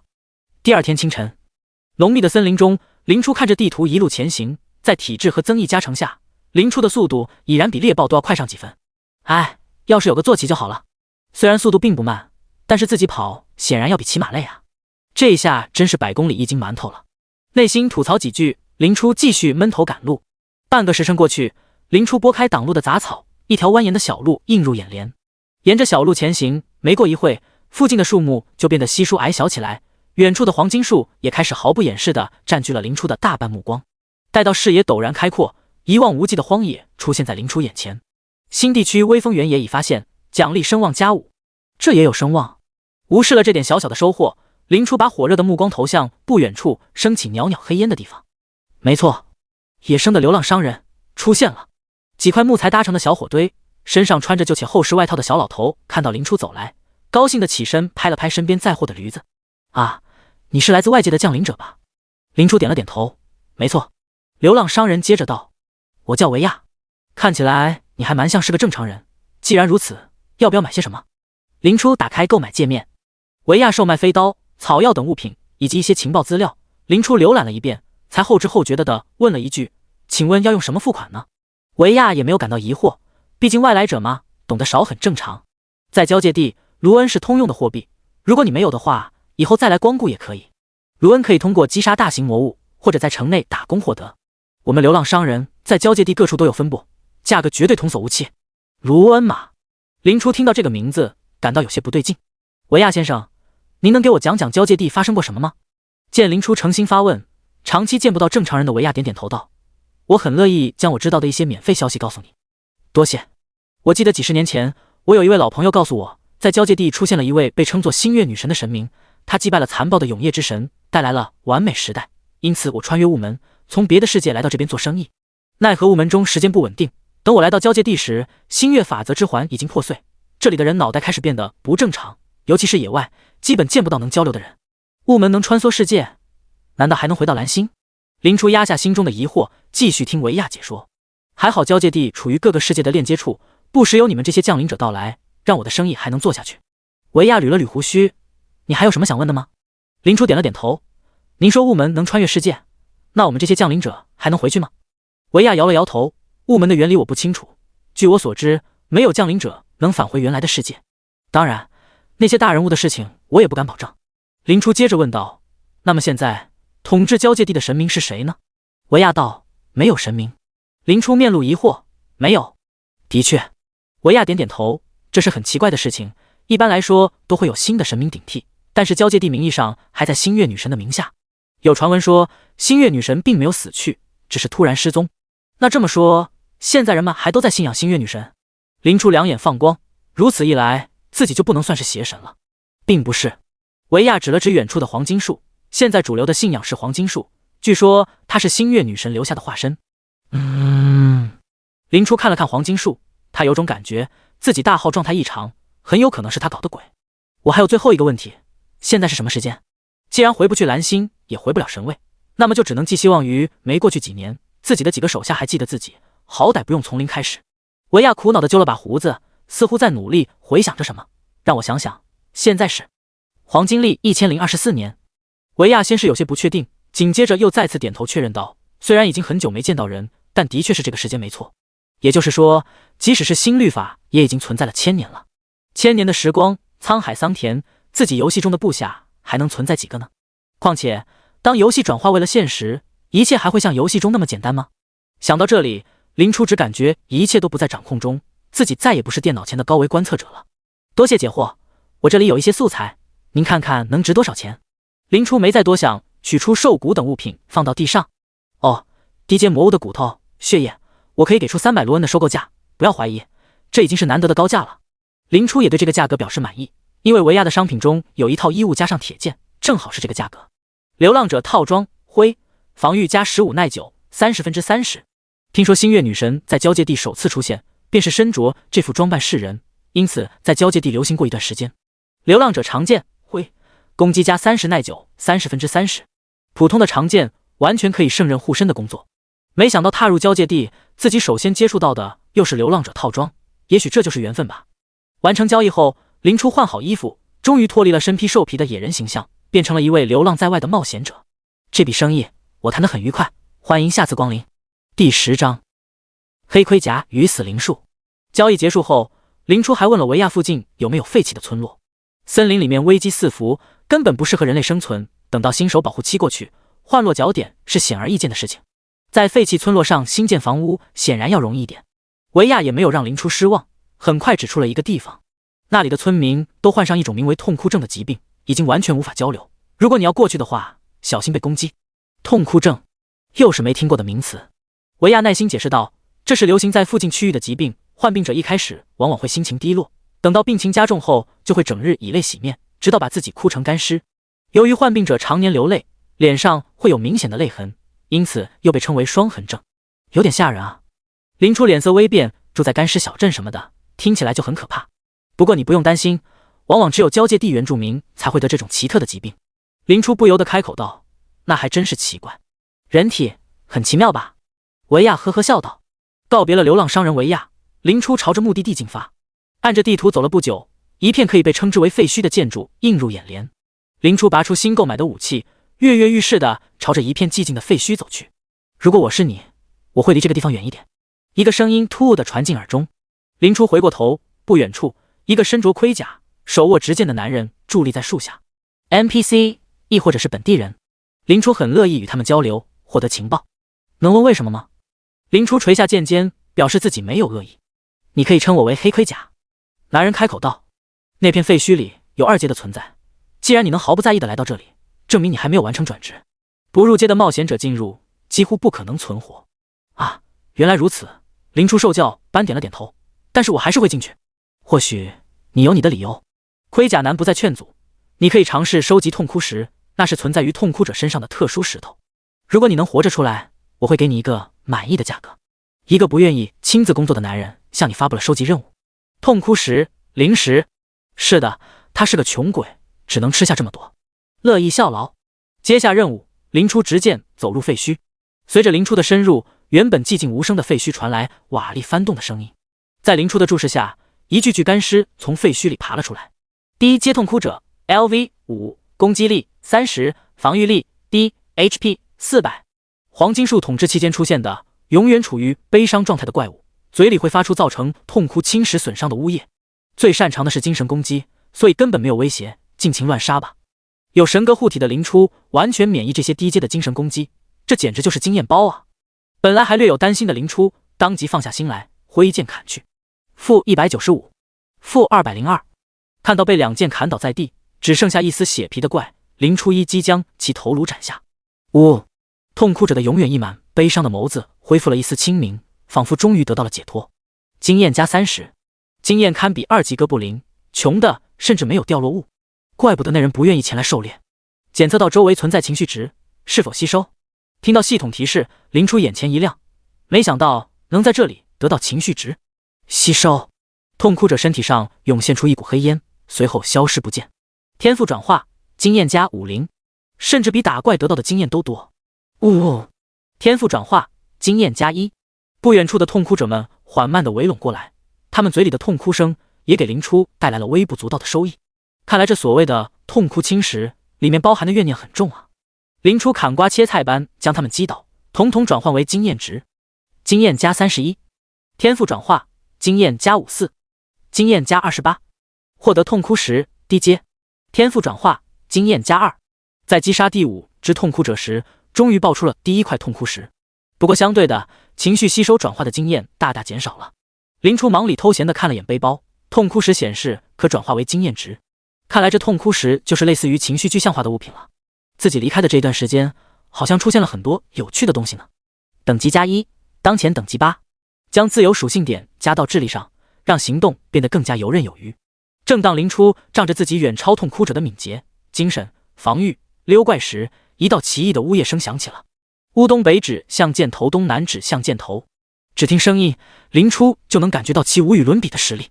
将周围的小怪击倒，林初将目光投向了废墟中央，在那里，一棵挂满了干枯尸体的树正在缓缓起身。与此同时，一条枯黄色的树藤猛然从瓦砾中钻出，瞬息间就朝着林初卷去。斩！一道剑光闪过，铁剑砍在树藤身上，竟然发出当的一声闷响。树藤仅仅是被砍出一道不大的伤口，露出枯黄的内部。痛哭死灵树 LV 21 BOSS 攻击极高，防御极高， HP 24500。21级的 BOSS 恐怖如斯，剑不可力敌。林初立即抽身后退，击退了一根。不远处又游来更多的树藤，妄图击杀林初。看着仿佛有着万钧之力的树藤抽了过来，林初干脆停止反抗，任由对方抽在自己身上。砰！一阵光膜亮起，林初直接被树藤抽出废墟中心地带。林初没想到吧，死灵树，这才是我的逃跑路线打。HP 600-600，护盾123600。嗨嗨！看着差点被捅破的护盾，林初连忙挣扎着从废墟上爬起来，趁着树藤还在赶来的路上迅速撤离。你小子还真是厉害，能把他引出来。拐角处，黑盔甲望着越来越高的死灵树，啧啧叹道：没想到他也进来了。林初本来还以为他会等在外面，不过到此为止了，我也没有本事消灭这个怪物。叹息一声，黑盔甲拎起林初的衣领，几个跳落就来到了废弃小镇外面。听我一句劝，快离开这里吧。林初喘了2口气，那你呢？黑盔甲盯着远处的死灵树，我会在附近巡逻，防止其他人被死灵树捕食。说完这句话，黑盔甲若有所思地看了眼林初，尤其是像你这样一无所知的降临者。林初看着声势浩大的死灵树，应该没有人笨到现在去送死吧？不，黑盔甲摇了摇头，现在正是最危险的时候，等到死灵树完全苏醒，凡是踏入这一片区域的智慧生物都会被它蛊惑。身为一株不能移动的树，这是维持生长的必要手段。第11章，越级挑战，但是无伤。林初稍微有些抱歉道：我是不是闯祸了？毕竟如果死灵树没醒的话，这位老哥还能继续摸鱼，周围的人也不会遭受无妄之灾，不必自责。黑盔甲摇了摇头，死灵术之所以会陷入沉眠状态，就是因为长期得不到补充，不得不这样做。你将其摆放在外界的诱饵吞下，诱使他醒了过来。只要我看住周围，就能让他白白损失一次苏醒的能量。只要次数再多几次，他就再也不用活着了。说到这里，黑盔甲看向林初，你到底收集了多少痛哭石，能让这家伙如此暴怒？也不多啊。林初摸出20几颗痛哭石摆到黑盔甲面前。23颗。黑盔甲面罩下的嘴角微微一抽，这可不是什么小数目，这东西还是挺稀有的。这次我就只取10颗吧，如果你实在用不到，剩下的你可以以后卖给我。没有戳穿黑盔甲贫穷的谎言，林初将10枚痛哭石以1000卢恩的价格卖了出去。好了，我尽快带你离开。黑盔甲将痛哭石收入囊中，再次拎起林初的衣领。停！林初示意黑盔甲等下。有话快说，死灵术应该已经清醒了。林初也不废话，当即开口道：刚才我听你说死灵术不能移动，那我们可不可以用远程攻击消灭它？几乎不可能。黑盔甲摇了摇头，我知道你可能有特殊的天赋，能在那些低阶痛哭者的精神攻击下存活，可是死灵术的攻击范围、强度都远远超过痛哭者，你还是不要多想了。林初开口道：我觉得我可以，有神格护身，这种低阶的精神攻击和挠痒痒差不多。黑盔甲无奈道：即使你天赋异禀，能抗住死灵术的精神攻击，但我看你一直在近身作战，身为战士，根本不可能超远距离攻击到死灵术本体。林初不好意思地开口道：其实我是个法师来着。法师？拿着长剑砍痛哭者的法师？黑盔甲颇感无语，但对上林初坚定的眼神，他还是开口道：好吧，既然你坚持，那我也就不劝你了。黑盔甲将林初放在地上，同时丢下了2样东西。如果你想要放弃，就捏碎这块符节，我会尽可能赶回来救你。还有这根法杖，不是什么贵重东西，就当我送你的吧。多谢，你真是个好人。林初收下这2样东西，心怀感激道。黑盔甲摇了摇头，别多想，只是你天赋不错，不想看着你早早陨落罢了。话音刚落，他就消失在林初的视野里。不远处的巨石后，黑盔甲遥遥地望了正在准备施法的林初一眼。好人吗？他仿佛想起来什么一般，心中默默嗤笑一声，还真是遥远的称呼啊。新手法杖，白，法伤加成50，战绩新手，施法成功率得到略微提升。这还是林初第一次见到白色法杖武器，这也是林初称呼黑盔甲好人的重要原因。至于战绩，则是只有白色及以上等级的武器才能附加的特殊技能，既可以附加新手这种辅助技能，也可以为武器附加上毁天灭地的禁咒，只需要付出蓝量就可以催动武器自带的战绩，是很实用的东西。不过有着星月女神施法技艺的林初完全可以做到100%施法成功，自然不用消耗蓝量去使用战绩。举起法杖，林初遥指远处的巨型藤蔓聚合体，乌东北指向箭头，东南指向箭头。仿佛是被林初挑衅，死灵术高昂的呜咽声响起，漫天藤蔓席卷而来。找吧找吧，最后无力地垂在林初面前。这个地方是黑盔甲特意挑选的，正好在死灵术物理攻击范围外。砰！脸盆大的火球喷涌而出，顿时将面前的藤蔓引燃。负0、0、1，由于没烧到本体的缘故，伤害几乎为0。砰砰砰！藤蔓疯狂蠕动，大量的碎石被抛了过来。林初躲到掩体后面，有条不紊的施法攻击。见奈何不了林初，死灵术愤怒的呜咽几声，大量的藤蔓潮水般退去，似乎放弃了追杀。不远处的巨石后，黑盔甲紧了紧拳头，做好了随时救人的准备。常年看守死灵术的他，当然知道这是发动精神哀嚎的前兆。林初甚至不可能有机会掏出自己给的符解。乌东北指向箭头，东南指向箭头，东北指向箭头，东南指向箭头。更加悠长动人的呜咽声响起，就连远处的黑盔甲眼角都不由得流下些许泪水。你小子最好运气好一点。饮下一口魔药，黑盔甲暗骂一声，抬头看向林初的方位。火遁，好火球之术。面对死灵术的精神哀嚎，林初不仅没有受伤，反而还高兴的还回去几个火球术。之所以林初如此高兴，是因为他发现死灵术的精神哀嚎中附带的情绪值非常值钱。天赋转化，经验加50，好硕啊！再叫几声，我估计就可以升级了。看着满身是宝的死灵术，林初露出了欣慰的笑容。我去，这年轻人！看到林初硬吃一记精神攻击，不仅活蹦乱跳，还能集中精神施法，黑盔甲不由得晃了晃脑袋。是我中幻术了。明知道不太可能，黑盔甲还是又嗑了一瓶药，死死地盯了林初几眼后，黑盔甲嘴角咧出一个大大的笑容。真的，他的天赋不仅能针对精神哀嚎，而且在还没有转职的时候就如此强力。绝对是金色传说及天赋。黑盔甲激动地望向林初，有如此逆天的天赋，自己一定要护他周全。自己的衣钵也完全可以有个传人了。念及于此，黑盔甲一步踏出，来到林初身边。哦，您不是去周围巡逻了吗？看到黑盔甲突然出现，林初面露不解地问道。嗨嗨，黑盔甲轻咳几声，已经转完一圈回来了。自从出现死灵树，这片区域已经很久都没有人来过了，搜查起来很快的。原来如此。林初点点头。那你要不要看我杀死灵树？黑盔甲摇了摇头。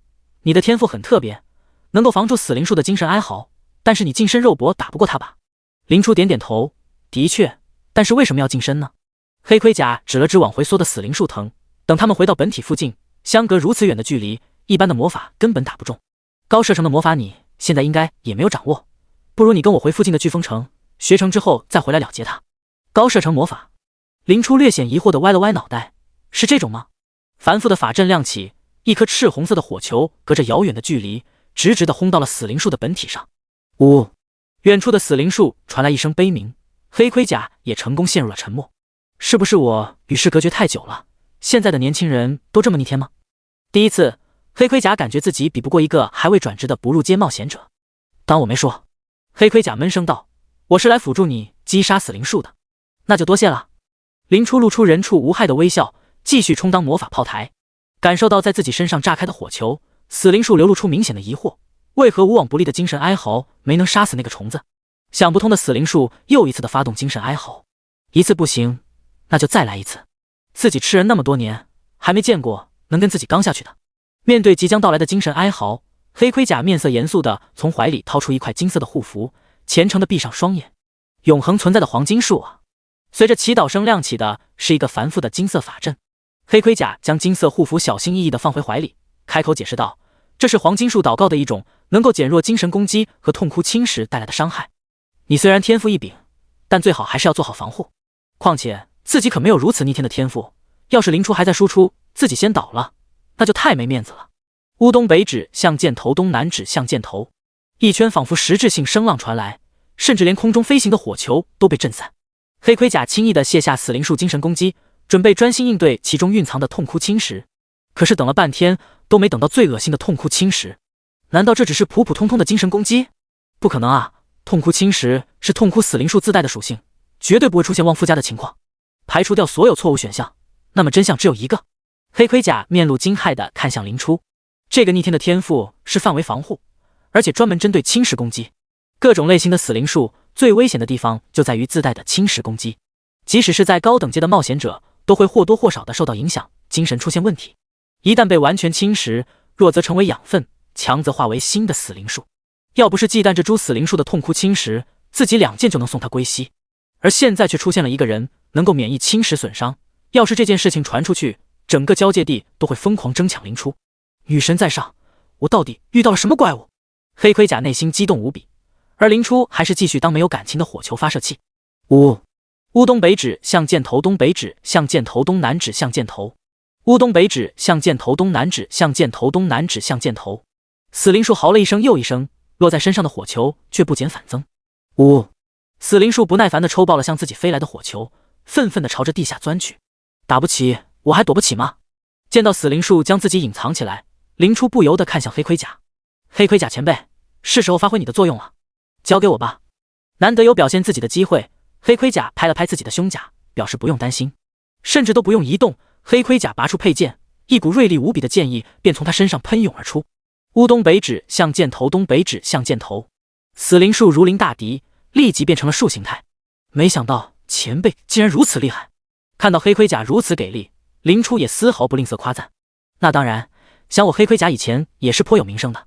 缅怀了一下昔日的岁月，黑盔甲感慨道：“可惜都是以前了。本来我还以为会随着这棵树老死，不过看到你小子，我仿佛又有了年轻时的那股冲劲。”黑盔甲目光灼灼地盯着林初：“你的天赋很好，怎么样？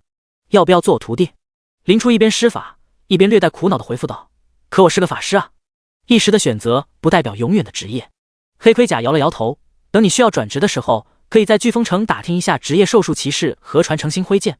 如果你没有更好的选择，随时可以来找我。”黑盔甲坚信，只要林初了解到这个世界的职业高低，肯定不能抵挡星辉传承的诱惑。毕竟那可是来自传说中战力无双的星月女神的部分传承。林初点点头，我会认真考虑的。骑士是不可能骑士的，这辈子都不可能骑士的，只有全家智力才能发挥自己的全部实力这样子。由于等级差距过大，即使是死灵术若火，林初也还是刮得很。天色已经渐黑，黑盔甲捡了些柴搭了火堆，顺带烤了只独角羊。噼啪，林初二人围在火堆旁，静静地等着羊肉烤熟。咻啪，感受着体内刚恢复一点的魔力，林初拿起法杖就是远远一炮。没声音了，没有听到熟悉的呜咽声。林初眼神示意了一下黑盔甲，黑盔甲起身离开，随即一阵激烈的打斗声响起，死灵术又被迫从土地里爬了出来。由于多次恐吓，现在黑盔甲拔剑已经吓不出死灵术来了，只能亲自把他从土里揪出来。没过一会，将死灵术引出来的黑盔甲回到了火堆旁。咻啪，乌东北指向箭头，东南指向箭头，东南指向箭头。有气无力的呜咽声传来，听着熟悉的声音，林初二人满意的点点头。对位了，糊了。刚打完一炮的林初回头一看，架在火上的独角羊已然传来一股焦糊的味道。黑盔甲手忙脚乱地将独角羊取下来，发出了略显尴尬的声音。这太长时间没烤肉，手法有些生疏了。林初看了看还剩一丝血的死灵术，算了，还是我来烤吧。连着射了一天，就算是林初也颇感疲累，先吃顿好的休息一下也不错。你还会烤肉？黑盔甲略有不幸地将独角羊递给林初。天赋逆天，魔法罕见，甚至还会生火做饭。这家伙是从娘胎里就开始学习了吗？林初一脸谦虚地开口道，略通一二。料理区区一只独角羊，完全不在话下。将自己收集的一些果实混合在一起，调配出独特的配料，然后将其均匀涂抹在独角羊上。不一会，一股诱人的香味就从独角羊身上散发出来。第12章，无惊无险的战斗。这股味道，黑盔甲露出了怀念的表情，我好像在那里闻到过。哦，林初露出了感兴趣的模样，这可是我的独家配方，应该不会有人知道。在游戏中，林初通过胡乱搭配，成功研制出来很多新配方，都是原本交界地没有的。差不多好了，林初拿着小刀划下一块羊肉递给黑盔甲，尝尝看，是不是和你吃的那种一样？黑盔甲接过羊肉，后知后觉地卸下负面，露出沧桑的脸庞，竟然忘了自我介绍。黑盔甲开口道，兽术骑士克劳德，黄金。林初也开口道，降临者100亿。林初的身份并没有引起黑盔甲的惊讶，交界地嘛，肯定是什么人都有，可以说谁家祖上不是个降临者呢？克劳德将金黄色的肉片放在嘴里，仔细品尝起来。十分美味。闭上眼品鉴了一会，克劳德开口道，是很像，但还是有差别，你的更好吃，或者应该说你的更正宗一些。按理来说，他不应该怀疑黄金家族收藏的正统性，但这只羊羔的确给了克劳德这种感觉。家族中收藏的是不完美的模仿者。多谢夸奖。没在意克劳德的异常，林初也割下肥美的羊肉，开始大快朵颐。不一会，一整只羊就进了二人的肚子里。克劳德意犹未尽地舔了舔嘴角，自己已经很久没有吃过如此美味的食物了。吃饱喝饱。林初起身看向死灵树，是时候送他上路了。咻啪，咻啪，橘红色的火球拖着长长的尾焰砸在了死灵树身上，可是预料之中的击杀提示却没有传来。见死灵树还活着，克劳德神色顿时严肃起来。你先别动。按住林初的肩膀，克劳德闭上眼睛感应起来。哪里来的人？自从有了死灵树，这片区域已经很难见到低阶冒险者了，怎么可能突然？不，等等。克劳德睁开双眼看向站在一旁的林初，心里有了个不妙的想法。你们降临了多少人？林初也仿佛想到什么，急忙开口道：1000万。我们新手村里有1000人，但降临在这附近的有多少，我也不清楚。竟然有这么多！克劳德大为震惊，忧心忡忡道：不好，我必须立即解决死灵树。随即拿出简易的地图标记了位置，直接递给了林初。你快去这个位置，尽可能的去救人，直接打晕带走就好，不用尝试交流。林初接过，略显担忧的看向克劳德，能行吗？不用担心我。克劳德自信一笑，死灵树本来就濒临死亡，即使勉强吸了几个人，也不可能强到那里去。行了，快去救人。克劳德拎起林初的衣服，直接朝着斜前方丢了过去。为什么要用这种方法送我一程啊？看着身旁飞速倒退的景色，林初表示接受不能。也不知道克劳德用了什么方法，竟然让林初低空飞行了1分钟才安稳落地。别的不说，速度还真是挺快的。通过系统判别了一下方向，林初一边打开星月女神的回忆，挑选适合的法术，一边迅速赶往死灵树大型传销现场。荒野上，100余位降临玩家晃晃悠悠地朝着死灵树方向走去。哎嘿嘿，小小的，软软的，我为天地，当镇压世间一切敌。被死灵树迷惑的众人后面，有2位正常玩家鬼鬼祟祟地跟在后面。灌木丛中，李洛对着好兄弟陈非凡开口道：“非凡哥，我总感觉咱们应该没有那个实力。”陈非凡咬咬牙道：“不拼一把，怎么从这里活下去？我们没被蛊惑，说不定就有捡漏的机会。”李洛和陈非凡本就是死党，穿越的时候也巧合地降临到同一个新手村，这2天内也一直一同行动。今天大规模的玩家失去神智，2人凭借着独特的天赋幸免与难，陈非凡就想赌一把，看看背后真凶。况且，陈非凡劝说道：“我们只是远远地看着，一旦发现不妙，立刻就走。那几个求生队把最好的狩猎场全包了，要不赌一把？你我2人早晚要沦落到最底层，这个世界可没有秩序，最底层可是生不如死啊！”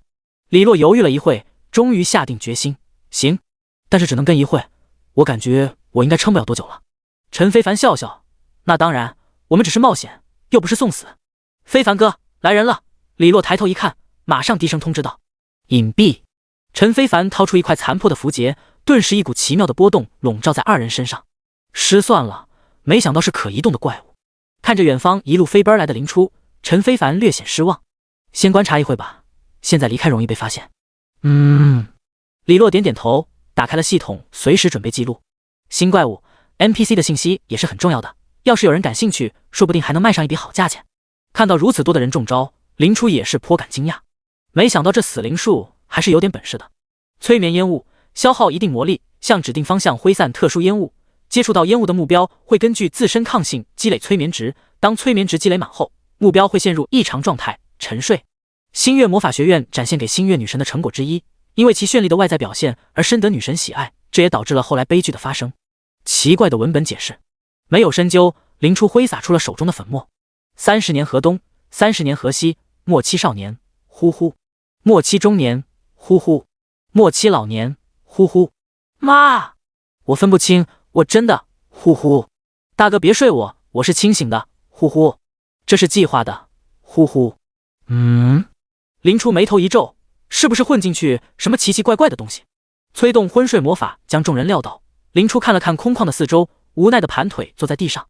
送佛送到西，要是我一走，恐怕这里就要开露天自助餐了吧。远处的草丛中，李洛和陈非凡看着原地休整的灵初，面面相觑。为啥他还不走？李洛2人离得太远，看到人群倒下，自然是以为被杀掉了。看到灵初如同割麦子一般将众人放倒，李洛2人吓得大气都不敢喘，生怕灵初过来把他们杀了。非凡哥，怎么办？这 NPC 行为逻辑太奇怪了。陈非凡压下心中的惊慌，抱歉道：“这次是我太鲁莽了，你拿着符节快跑，我去吸引他的注意力。他既然是跑着来的，肯定实力不会太离谱。”别说这种话，李洛打断了陈非凡：“兄弟一场，没什么抱不抱歉的，给个痛快话，我们是干还是逃？”见李洛丝毫没有埋怨自己的意思，陈非凡感动不已：“以我们的速度，肯定跑不过，为今之计只有一战。”第13章，提前离开的人。正当灵初看守昏睡的众人时，系统提示声响了起来：辅助击杀痛哭死灵树，经验加1256，等级上升为10。根据交界地规则，多余经验将转化为高级卢恩，请尽快完成转职。黄金卢恩加5，黄金卢恩比一般卢恩更珍惜的卢恩，可用来提升等级，使用后可获得 1W 经验值。灵初打开背包，取出一枚被称之为黄金卢恩的金色结晶。这一枚小小的结晶中蕴含着不可思议的力量，能够直接提升降临者的等级。黄金卢恩取代了星辉和月辉吗？星辉和月辉是灵初在游戏中规定的经验道具名称，这可是只有统治者才能命名的东西。与此同时，一朵灰色的小型蘑菇云从远处冉冉升起，不知道克劳德能撑住吗？灵初看着这一幕，显然有些担忧，最好还是过去看看。可是这些人短时间内受到死灵术和我的双重控制，现在强行唤醒，恐怕对脑袋不好。正当灵初犹豫不决的时候，远处的草丛突然钻出来2个人。NPC， 今日我兄弟2人就要与你拼个你死我活。灵初看着一副生死看淡模样的2人，灵初立即开口道：“我是233新手村的玩家，能交流吗？”灵初见2人明显还保留理智，应该只是产生了误会。什么？你是玩家？李洛2人面露惊色，随即停下脚步。开玩笑，能活谁想死啊？见灵初明显没有攻击倾向，再加上才看到周围没有血迹，李洛2人也信了几分，松了一大口气。李洛颇为惊讶道：“ 233村，是那个手通副本的233村吗？我就是百亿。林初点了点头，顺带亮出了一部分个人信息。原来是百亿大佬。拦住想要拉开话匣子的李洛，陈非凡神色严肃地开口道：“原来是233村的大佬啊！不知道大佬为什么要催眠我221的玩家呢？一人撂倒100余人，哪怕这100余人没有反抗能力，也不是轻易就能做到的。反正221村肯定没有如此强者，弱小就是原罪。”为了不被233的人打上门来，陈非凡尽可能做出一副平等交流的样子来，希望能威慑到林初。221，你们一定要努力升级，不要辜负了我辛苦争取的时间啊！虽然自己在221被各种压迫，但是若是让233殖民221，恐怕还不如现在。陈非凡感到自己肩上的责任无比重大。远在森林中的233新手村正在庆幸今天能吃上饭的玩家们，林初则是一点都没意识到陈非凡的话术问题。毕竟他穿越至今，每个人对他都是平等交流的。当然，想不平等交流的王强等人已经低林初1等了。我也是1000万分之一，我怎么没感觉到压迫啊？点 JPG。林初指了指远处的蘑菇云，刚才我们团队开世界 BOSS， 结果 BOSS 残了，想要吃人回血，没想到波及到你们了。我是专门过来制止他们送死的，正好现在你们也来了，这些人就交给你们了。陈非凡二人看着远处的蘑菇云，脸色发僵。咱们玩的是同一款游戏吗？穿越3天，有的人还在抓兔子，而有的人已经平推世界 BOSS 了，这都不在一个次元里了吧？看着快速离开的林初，陈非凡二人看着地面上熟睡的人们，面面相觑。将看守玩家的任务交给了其他人，林初当即快马加鞭地赶往死灵树的方位。等到林初赶到废墟小镇的时候，这里已经完全变了一个模样。大量的灰黑色气体在废墟小镇的范围内左突右突，一副幽冥鬼域的模样。检测到大量可转化情绪值，是否吸收？果然是易散的恶念情绪。林初心中一横，立即冲进了废墟中。白银卢恩加 0.1， 白银卢恩比较常见的卢恩，可用来提升等级，使用后可获得100经验值。白银卢恩加 0.1， 白银卢恩加1。死灵树所在处，身着黑甲的男人站在坑前，手里的护符散发着淡淡的光辉。黄金是荣耀的象征，树是他的延伸，欲念带来纷扰，死灵应运而出，豆大的泪珠从他的眼角滚下，黄金的护符被他丢入坑底。此为寿树，祝安眠。克劳德在胸口比了一个符号，女神保佑。克劳德前辈。林初来到小镇中心，周围的黑雾被他一扫而空。你怎么回来了？克劳德转过身来，脸上有2道明显的泪痕。我担心你的安全，克劳德前辈，你没事吧？看到克劳德现在的模样，林初下意识地后退2步。克劳德跟进2步，林初后退2步，克劳德跟进2步。克劳德没好气道：“你躲什么？再把我丢在痛哭之物的范围内，恐怕我就真的不行了。”哦，林初闻言连忙前进2步。你小子还真是天赋异禀啊！看着周围被吸收一空的痛哭之物，克劳德啧啧称奇。这不是个说话的好地方，我们边走边说吧。克劳德一边朝着外面走去，一边指着周围的黑雾道：“这些黑色的雾气就是我说的痛哭之物，杀死死灵树后的残余。而死灵树是黄金树的敌人，是整个交界地的敌人。”说到这里，克劳德满怀期望地看向林初：“你的天赋仿佛就是为消灭死灵树而生的，你愿意加入兽术吗？”说完这些，克劳德补充道：“兽术组织中各种职业都存在，如果你一心想要成为法师的话，也可以在那里找到心仪的职业。能当法师，还有量身打造的死灵树，这不就是天堂吗？”林初对这个职业非常满意，但为了以防万一，他还是询问道：“自由方面如何？”克劳德见林初有加入意向，脸上露出了热切的神情。兽术仅会狩猎死灵树，只要你能控制住死灵树，你就拥有完全的自由。就比如我。克劳德指了指自己：“我跟这棵死灵树耗了10年，每天要做的就是过来看一眼而已，其余时间都在飓风城喝酒，几乎等于带薪休假。而且此次狩猎成功，我还会多出整整1年的休息时间。这也太宽松了吧？”林初不由得开口道：“哈哈，这是因为我有足够的实力压制他。不过对你来说应该更轻松。”克劳德拍了拍林初的肩膀，脸上满是对上天喂饭者的羡慕。听完克劳德的介绍，林初点了点头，开口道：“如果不出意外，那我应该会加入兽术。”“好，那我在飓风城等你。”克劳德将一块金黄色的符节递给林初，等到了兽术，你出示这块符节就可以加入了。还有，虽然你天赋异禀，但最好还是不要过分暴露自己的天赋，因为在交界地，一部分人一直在研究针对死灵树的方法。你的天赋实在太逆天了，我担心他们个别极端的人会对你不利。你可以先在兽术认真发育，等到有了足够的实力之后，就可以为所欲为了。至于兽术位置，我会给你一份地图，1000万降临者来到交界地，这个消息我必须尽快上报。克劳德抱歉道，因此我必须提前离开了。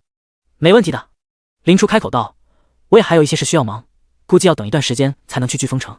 废墟镇外，克劳德停住脚步，击杀死灵树掉了一些好东西，我还没来得及捡你就来了，应该还在那个大坑里。林初点点头，我明白了，那就送到这里，我回去了。目送着林初消失在废墟拐角，克劳德露出一个欣慰的笑容。在黄金树的光芒下，克劳德消失不见。死灵树深坑，林初将情绪吸收的天赋范围缩到最小，然后朝着坑底下探去。毕竟要是一不小心把这里全净化了，自己可就危险了。死灵树心，珍稀的素材可用来入药、炼制武器。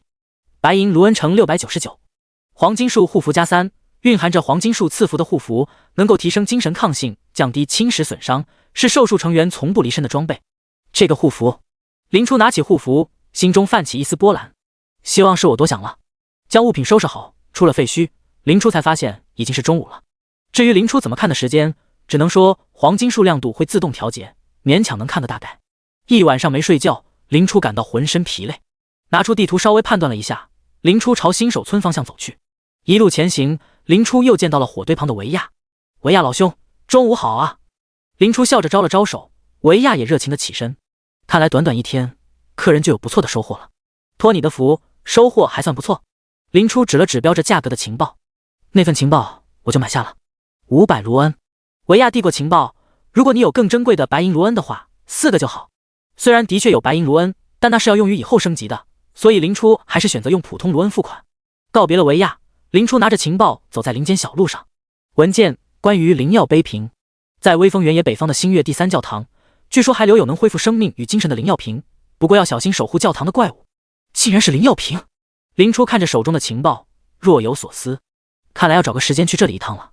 第14章时光之影。隐藏着气息，林初朝着新手村方向走去，偶尔看到正在休息的小动物，还能顺带捞点卢恩。离目的地越来越近，不远处却传来了人类的脚步和呼喊声。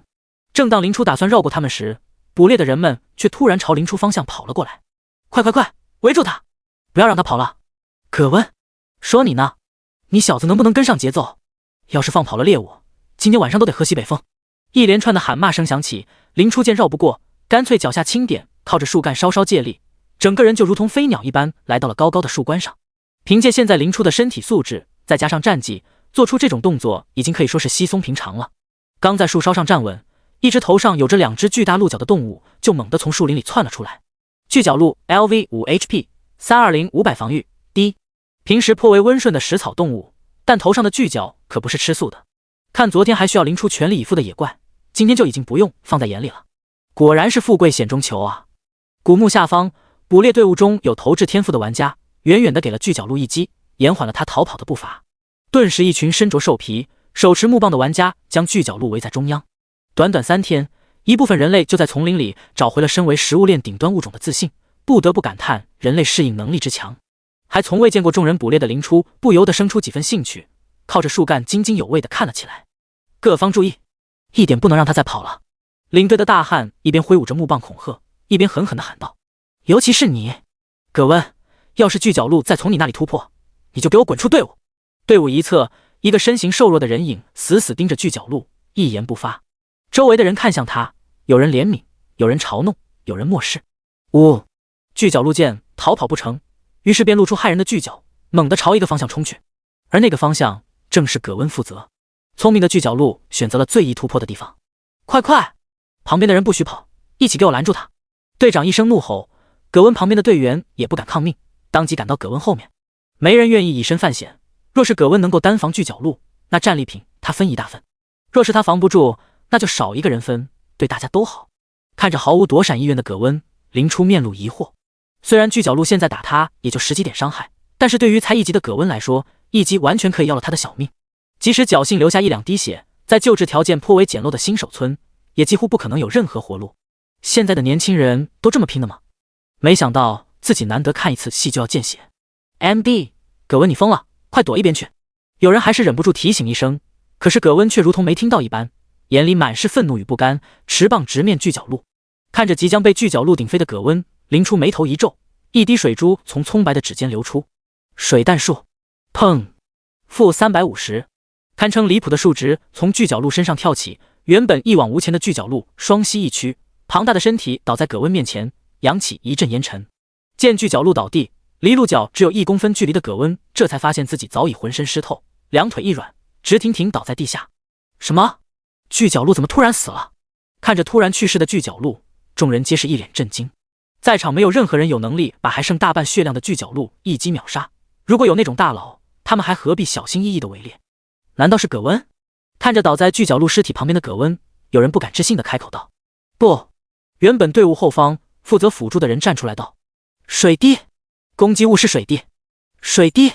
众人皆是一脸不信，但辅助领队的队长却认同的点点头。不知是那位大人路过此处，救下我们队伍成员。队长张武朝着四周抱了抱拳，在下张武在此谢过，不知可否出来一见？顺手而已，张队长不必感谢。林初从树梢落下，朝着张武微微拱手。WC， 难道是强大的 NPC？ 看到穿着明显和他们不在一个层次的林初，周围的人不由得窃窃私语起来。终于遇到土著了，难道我们能离开这个鬼地方了？笨，这话一听不就是玩家吗？有人开口道，这八成是得到了什么机缘的玩家，没想到这么厉害。玩家？旁边的人一脸不信，能一击杀死5级的巨角鹿，这才第4天啊，怎么可能这么厉害？就连队长也不过4级，能做到单杀巨角鹿的，怎么也得7级吧？看他精神饱满，估计是得到了什么了不得的宝藏。毕竟前10级只是开始，应该没有那么困难。看着同张武聊天的林初，周围的人露出了羡慕的表情。这位兄台，如何称呼？张武发现林初身为玩家后，心中同样震惊万分，没想到短短4天，竟然有人能够远超自己。称呼我百亿便好。原来是率先通关副本的百亿兄弟，我是千城求生队的2队队长张武。张武原本也像他人一样认为百亿不过是取巧通关，今日一见，这才认识到他与百亿的差距，心中不由得钦佩万分。这里离新手村不远，不如一起回去，猎物的分配也顺带一起举行。本来就想回去的林初自无不可，点头表示可以。见林初同意，张武扭头对着队员们招呼道：“把巨角鹿采集好，我们回去。”巨角鹿身旁有一个队员高声道：“张队，葛温晕过去了，找个人拖走。”张武没好气道，回头看向林初，张武开口解释道：“这葛温年轻气盛，这次是被人激出来的，让兄弟看笑话了。无碍，救人只是顺手为之，只要不是救了什么十恶不赦的人就好。若是自己没有2个神级天赋，或许也会如同这葛温一般，要么饿死，要么出来搏一搏。”跟着千城团队的队伍回到新手村后，林初取走了属于他的一部分战利品。虽说伤害林初打了一大半，但是考虑到没有林初，张武等人早晚也能拿下巨角鹿，再加上林初并不缺吃的，所以并没有拿很多。在众人的欢送下，神秘大佬百亿消失在了众人的视线中。第15章，命运的宠儿。葛温，你可算醒了！断断续续的声音传入葛温的脑海中，让疲累无比的他难受不已。不过好熟悉，像是马德。葛温心中苦笑一声，可惜他早就死了。万蛇应该知道这种把戏对他没用的，虽然知道是幻觉，但葛温还是乐于沉浸其中。毕竟这可是无数酷刑中为数不多的娱乐环节。勉力睁开双眼，马德略显稚嫩的脸就映入眼帘。妈的，好久不见啊！葛温勉强勾出一个笑容，对着马德招呼道：“好久不见个屁啊！哪怕你再跟我装傻，我也不会去向队长申请让你加入狩猎了。遇到危险不会躲，被人骂一下你就去送死吗？”坐在一旁的马德看着一脸傻乐的葛温，无力地叹了一口气：“哎，亏你小子还笑得出来。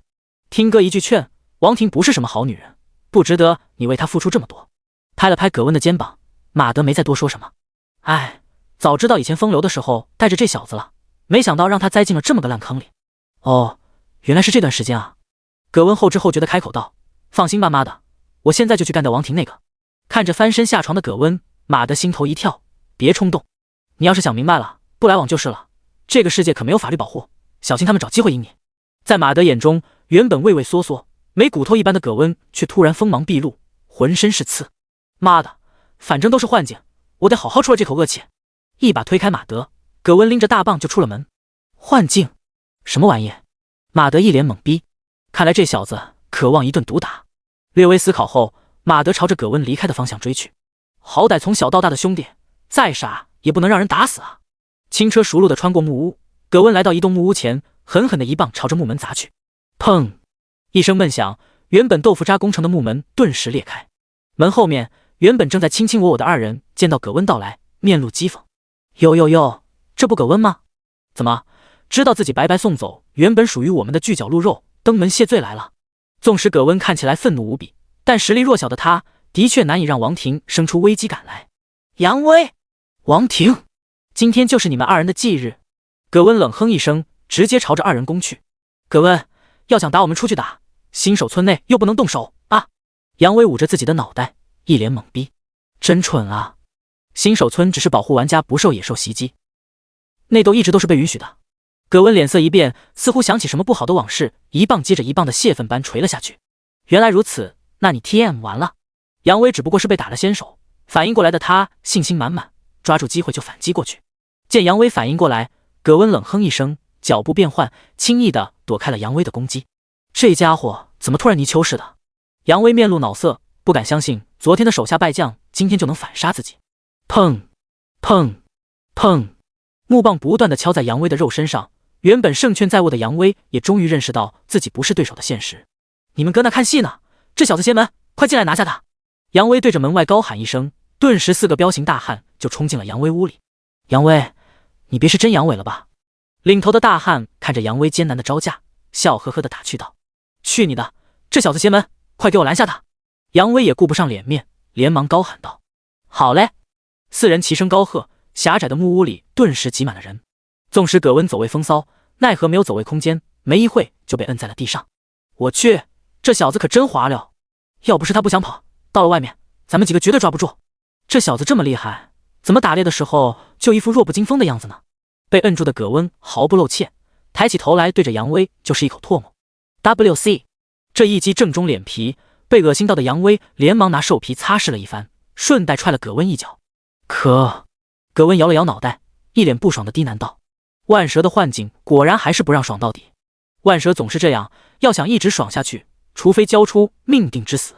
哼，老子玩腻了，什么垃圾幻境？命定之死，给我开！被摁住的葛温猛地怒喝一声，倒是把周围的人吓了一跳。哈哈，哪来的中二病，还命定之死？这是要笑死我吗？怪不得这家伙一会强一会弱，原来是脑子有问题啊！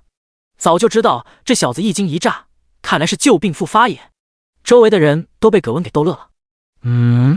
我的命定之死呢？难道是万蛇屏蔽了我和他的联系？不可能，命定之死与我的联系只有真神出手才能斩断。要是万蛇的主子肯出手，万蛇根本就不可能继续折磨自己。毕竟困住传奇境的刺客，每时每刻都要消耗庞大的资源，若不是为了自己身上的传说级天赋命定之死，万蛇绝对舍不得在自己身上砸这么多资源。难道我重生了？排除所有的选项，最后剩下的不论多么离谱，也一定是正确的。哈哈，这小子怎么回事？哭起来了，还以为自己是小孩子呢。我可不是你妈，还得照顾你。费了这么一番功夫，要不能给兄弟们回点血，有你受的。看到葛温脸色变幻莫定，周围的人纷纷开口嘲笑起来。行了，虽说这里没有法律，但怎么说，当街杀人也是不好的。杨威一副宽容的样子，那就把他的双腿废了吧。各位，手下留情啊！看到杨威等人马上就要下狠手，门外观望的马德当即陪着笑脸进门来。哦，马德呀！杨威摆了摆手，周围的人顿时停下了动作。不是兄弟我不给你这个面子，只是葛温这小子实在……马德伸出5根手指，陪笑道：这小子还是太年轻，我回去一定好好教育。行，那就再给他一次机会。看到马德如此上道，杨威满意的点了点头，放人。砰！葛温如同破麻袋一般，直接被踢到门口。真是抱歉。扶起重伤的葛温，马德连连道歉后离开。看着远去的2人，杨威冷哼一声，没想到新手村竟然允许死斗，过几天找个机会把这小子弄了，留着也不是个事。第16章，家没了。泥泞的小路上，马德晃了晃架着的葛温，又挨了一顿打，想明白没有？想明白了。虽然身上还有伤，但葛温的双眼炯炯有神。想明白什么了？马德看到葛温又燃起斗志，高兴地开口问道：我今天晚上要潜入杨威家，杀了他，走出我改变命运的第一步。我要拯救马德，拯救弗琳娜老师，我要逆天改命，我要弑神。虽然心中万般波澜，但是葛温仅仅说出了现在要做的事情。重生太过离奇，哪怕是马德都不能告诉。好，你小子终于开窍了。马德拍了拍葛温的肩膀，世道已经变了，想要女人就去抢，没啥毛病。你与杨威已经结了死仇，早晚会有一战。这种事情，若是不能成功，我也救不了你了。不用担心我。葛温露出自信的笑容。马哥，你能护我一时，不能护我一世，让我闯一闯吧。两人交谈间，已经回到了葛温家中，将葛温丢在床上。马德道：我去把你那块肉煮一下，吃点好的补补。我的肉？往日的记忆早已模糊，葛温只记得自己勉强从巨角鹿脚下生还后，一直浑浑噩噩，直到马德突然去世。虽然这次捕猎你没有起什么作用，但看在你差点没命，再加上百亿大佬搁旁边站着，不给你显得不好看，于是就托我捎过来了。马德一边点火一边解释道。葛温闻言冷笑道：哼，恐怕是完全看在百亿大佬的面子上吧。这倒是，要没有外人在场，连根毛你都捞不到。马德实话实说。对了，马德正在割肉，头也不回问道：怎么了？玩家能在新手村互相伤害的事情应该已经传出去了，这几天你一定要小心。马德因为有着辅助方面的白色天赋，总管专业团队的食物烹饪，因此在几天后的动乱中被妄图抢劫食物的流民砍死。当然，里面绝不仅仅只有流民。想到这里，葛温面色严肃地叮嘱道：的确应该防备一点。马德也意识到事情的严重性，认同地点点头。可惜我意识到重生的时间太晚了，本该在明天暴露的友伤被我提前曝光了，时间线肯定会发生变化。为了快些成长，我也不能时刻陪在马德身边，只能让他加强防范了。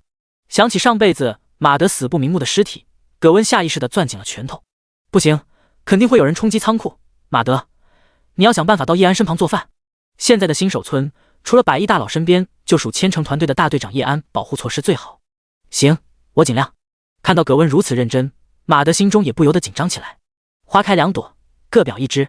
林初甩开几个试图跟踪的玩家后，解开伪装，恢复了林初的身份，哼着歌朝自家方向走去。没有一头小毛驴，我什么也不起。熟练地拐过一栋木屋后，原本高高兴兴的林初顿时僵在原地。我房子呢？映入眼帘的是一整片荒地，大批的木屋，包括林初的，都消失不见。系统刚分配的房子，这还没住2天呢，怎么就没了？这个房子可不用还房贷，是谁这么大胆拆了自己的屋子？林初思考片刻，连忙打开系统，准备联系张爱民。这家伙好歹领着一批人，在233村地位也算是最高的那一批，肯定知道点什么。历史消息：晚6点50分，张爱民，注明大佬在吗？张爱民，注明今天还回来吗？张爱民，注明饿狼求生队打算拆死去玩家的木屋生火，您的屋子没人看守，他们暂时被我拦下来了，还请早点回来。晚8点40分，张爱民，注明饿狼向来不讲道理，您屋子里的东西被我抢救出来了，要是您还能回来的话，到地址去拿，单号233年1月10日。哦，原来张爱民早就联系自己了。昨天晚上通宵打死林树，根本没注意有消息。百亿，林初，知道了，多谢帮助。回了张爱民消息后，林初朝着张爱民给的地址走去。玩家的置物包可放置物品数量有限，自己的狼皮睡袋、风干肉片可还在家里放着呢。能从那个所谓饿狼手里抢过这些东西来，张爱民怕是出了不少力。饿狼是吧？动我的屋子，一会就把你变成死狼。相比于伐木和捡柴，直接拆现成的房子的确挺好用。一路走来，林初发现新手村都空旷了不少。6251000，没想到都死这么多了。现在是捕猎时间，有胆量的早就出去捕猎了，等死的人要么围在西门火堆旁，要么在自己的木屋里。一时间小街上倒是冷冷清清。按照系统牌导航的指引，林初来到了张爱民的领地。嘟嘟嘟，请进。木门被推开，林初走进小屋。几块木头搭成的简易木台，整个屋里堆满了各种杂物。一个身着兽皮的小伙子正在屋里忙活着。小伙子扭过脑袋：这位大佬，您是要取什么东西？哦，我家被拆了，你们张队长让我来这里领当初留在屋里的物品。单号是多少？233年1月10日。请稍等。小伙子记下单号，钻进杂物里，不见身影了。怎么感觉跟取快递一样？默默吐槽一句，林初倚着墙角等待起来。您的剑真好找，就在最显眼的位置。没等一会，小伙子拎着一大包东西过来了。您的团队待遇真好啊，每个人发这么多东西。将物品摆在桌上，小伙满脸羡慕。这些肉可是实实在在的硬通货，一口气拿出来，恐怕现在村里几个位高权重的队长都要心疼。在他看来，林初8成也是某个小团队的高级干部。林初没有辩驳，只是拿起狼皮睡袋，然后指着剩下的腊肉道：剩下的就捐给你们了。什么？捐给我们了？看着眼前的一堆肉干，小伙子一脸不可置信。对，身上东西太多装不下了，你们留着用吧。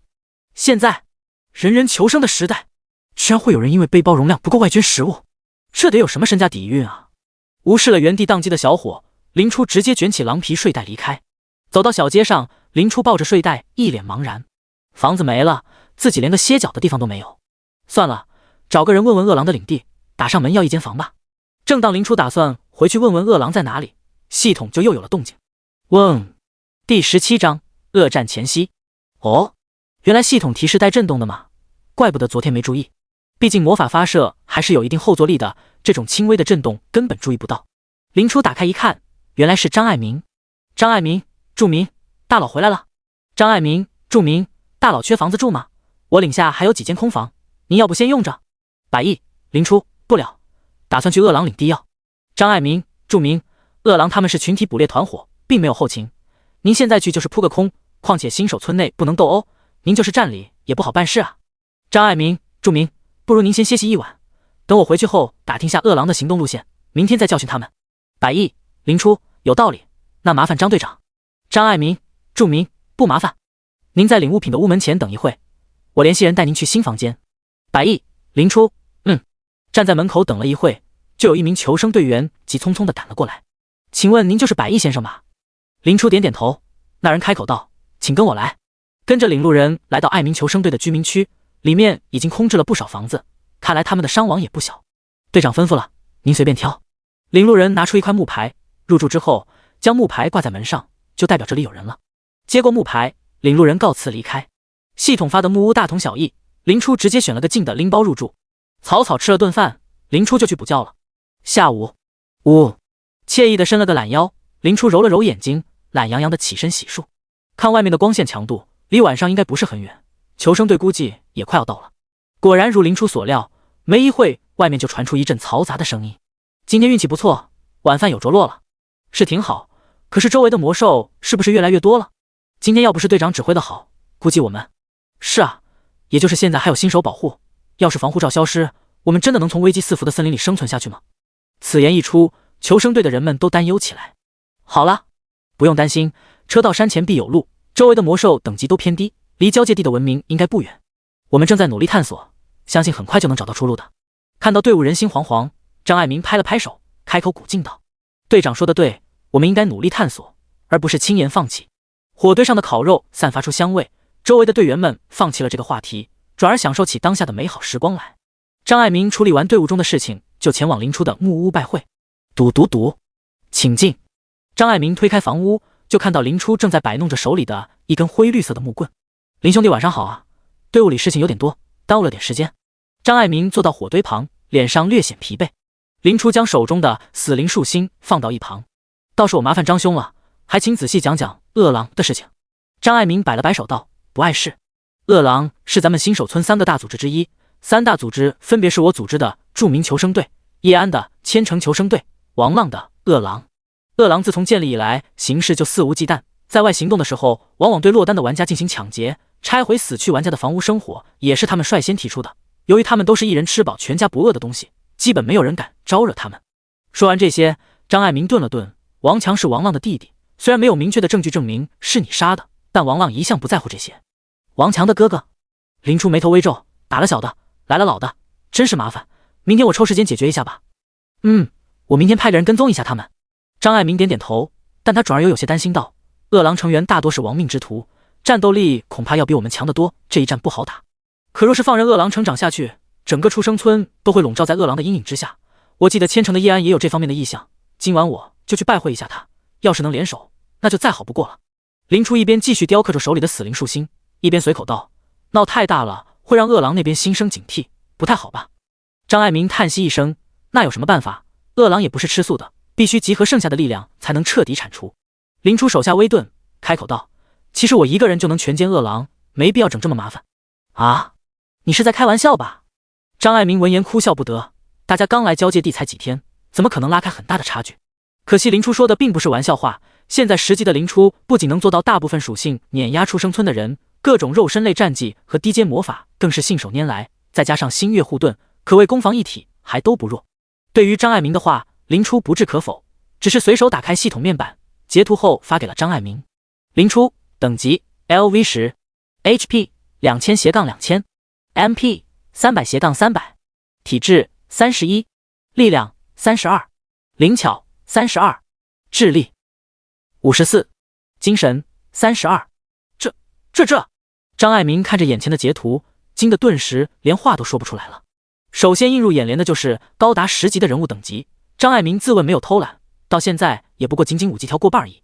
谁能想到眼前的百亿居然是一位10级的大佬？张爱民接着看了下去，除了智力高出1节外，其余的属性相当平均，但饶是最低的属性都是高的离谱。意识到他们和林初已经完全不是一个层次的人后，张爱民顿时欣喜若狂。这可是个金大腿啊！等级高达10级的林初在新手村简直就是无敌的存在，况且能到这种程度的玩家肯定也有自己的机遇，收拾饿狼问题应该不大。再加上自己的协助，明天这颗新手村的毒瘤应该就会被完全铲除了。想到这里，张爱民心情顿时好了起来。既然如此，那林兄弟就早些休息吧，我还有事，就不打扰了。哪里，张队长慢走。送走了张爱民，林初继续鼓捣起击杀死灵树爆出的死灵树心来。林初打算把它打造成自己的第一把法杖，用于前期过渡。在新手村简陋的环境下，相比于需要熔铸锻造的矿石类材料，只需要稍作加工就可以使用的死灵树心来的十分及时。至于繁琐复杂的各类魔法回路，这不是有手就行吗？刚睡醒的林初也没什么困意，坐在火堆旁就细细的雕琢起来。3个时辰后，林初看着手中的法杖，满意的点了点头。死灵树杖，蓝，限制等级 LV10，由死灵树心为材料制作而成的法杖，对死灵类法术有着特殊加成。法伤加90，战绩死灵，每完成一次击杀，死灵类法术加成会额外提升，最高可获得额外 50% 的加成。死灵树杖约莫1.5米的长度，林初小臂粗细，通体墨绿，触摸冰凉，散发着不祥的气息。不错，将死灵树杖拿在手里把玩片刻，林初满意的将其收了起来。剩下的边角料也不要浪费，正好升级一下神像。以前是没有办法才勉强凑合，相比于毫无美感的木块，还是精美的木雕更讨人喜欢。略作加工后，约莫巴掌大小的星月女神像就被重新放在了桌上。为了以防万一，林初将第一代神像沉入地底，如此一来便称得上万无一失了。第18章混乱。夜，千城球生队总部。哦，新手村内可以死斗。叶安听完属下的汇报，脸色微变。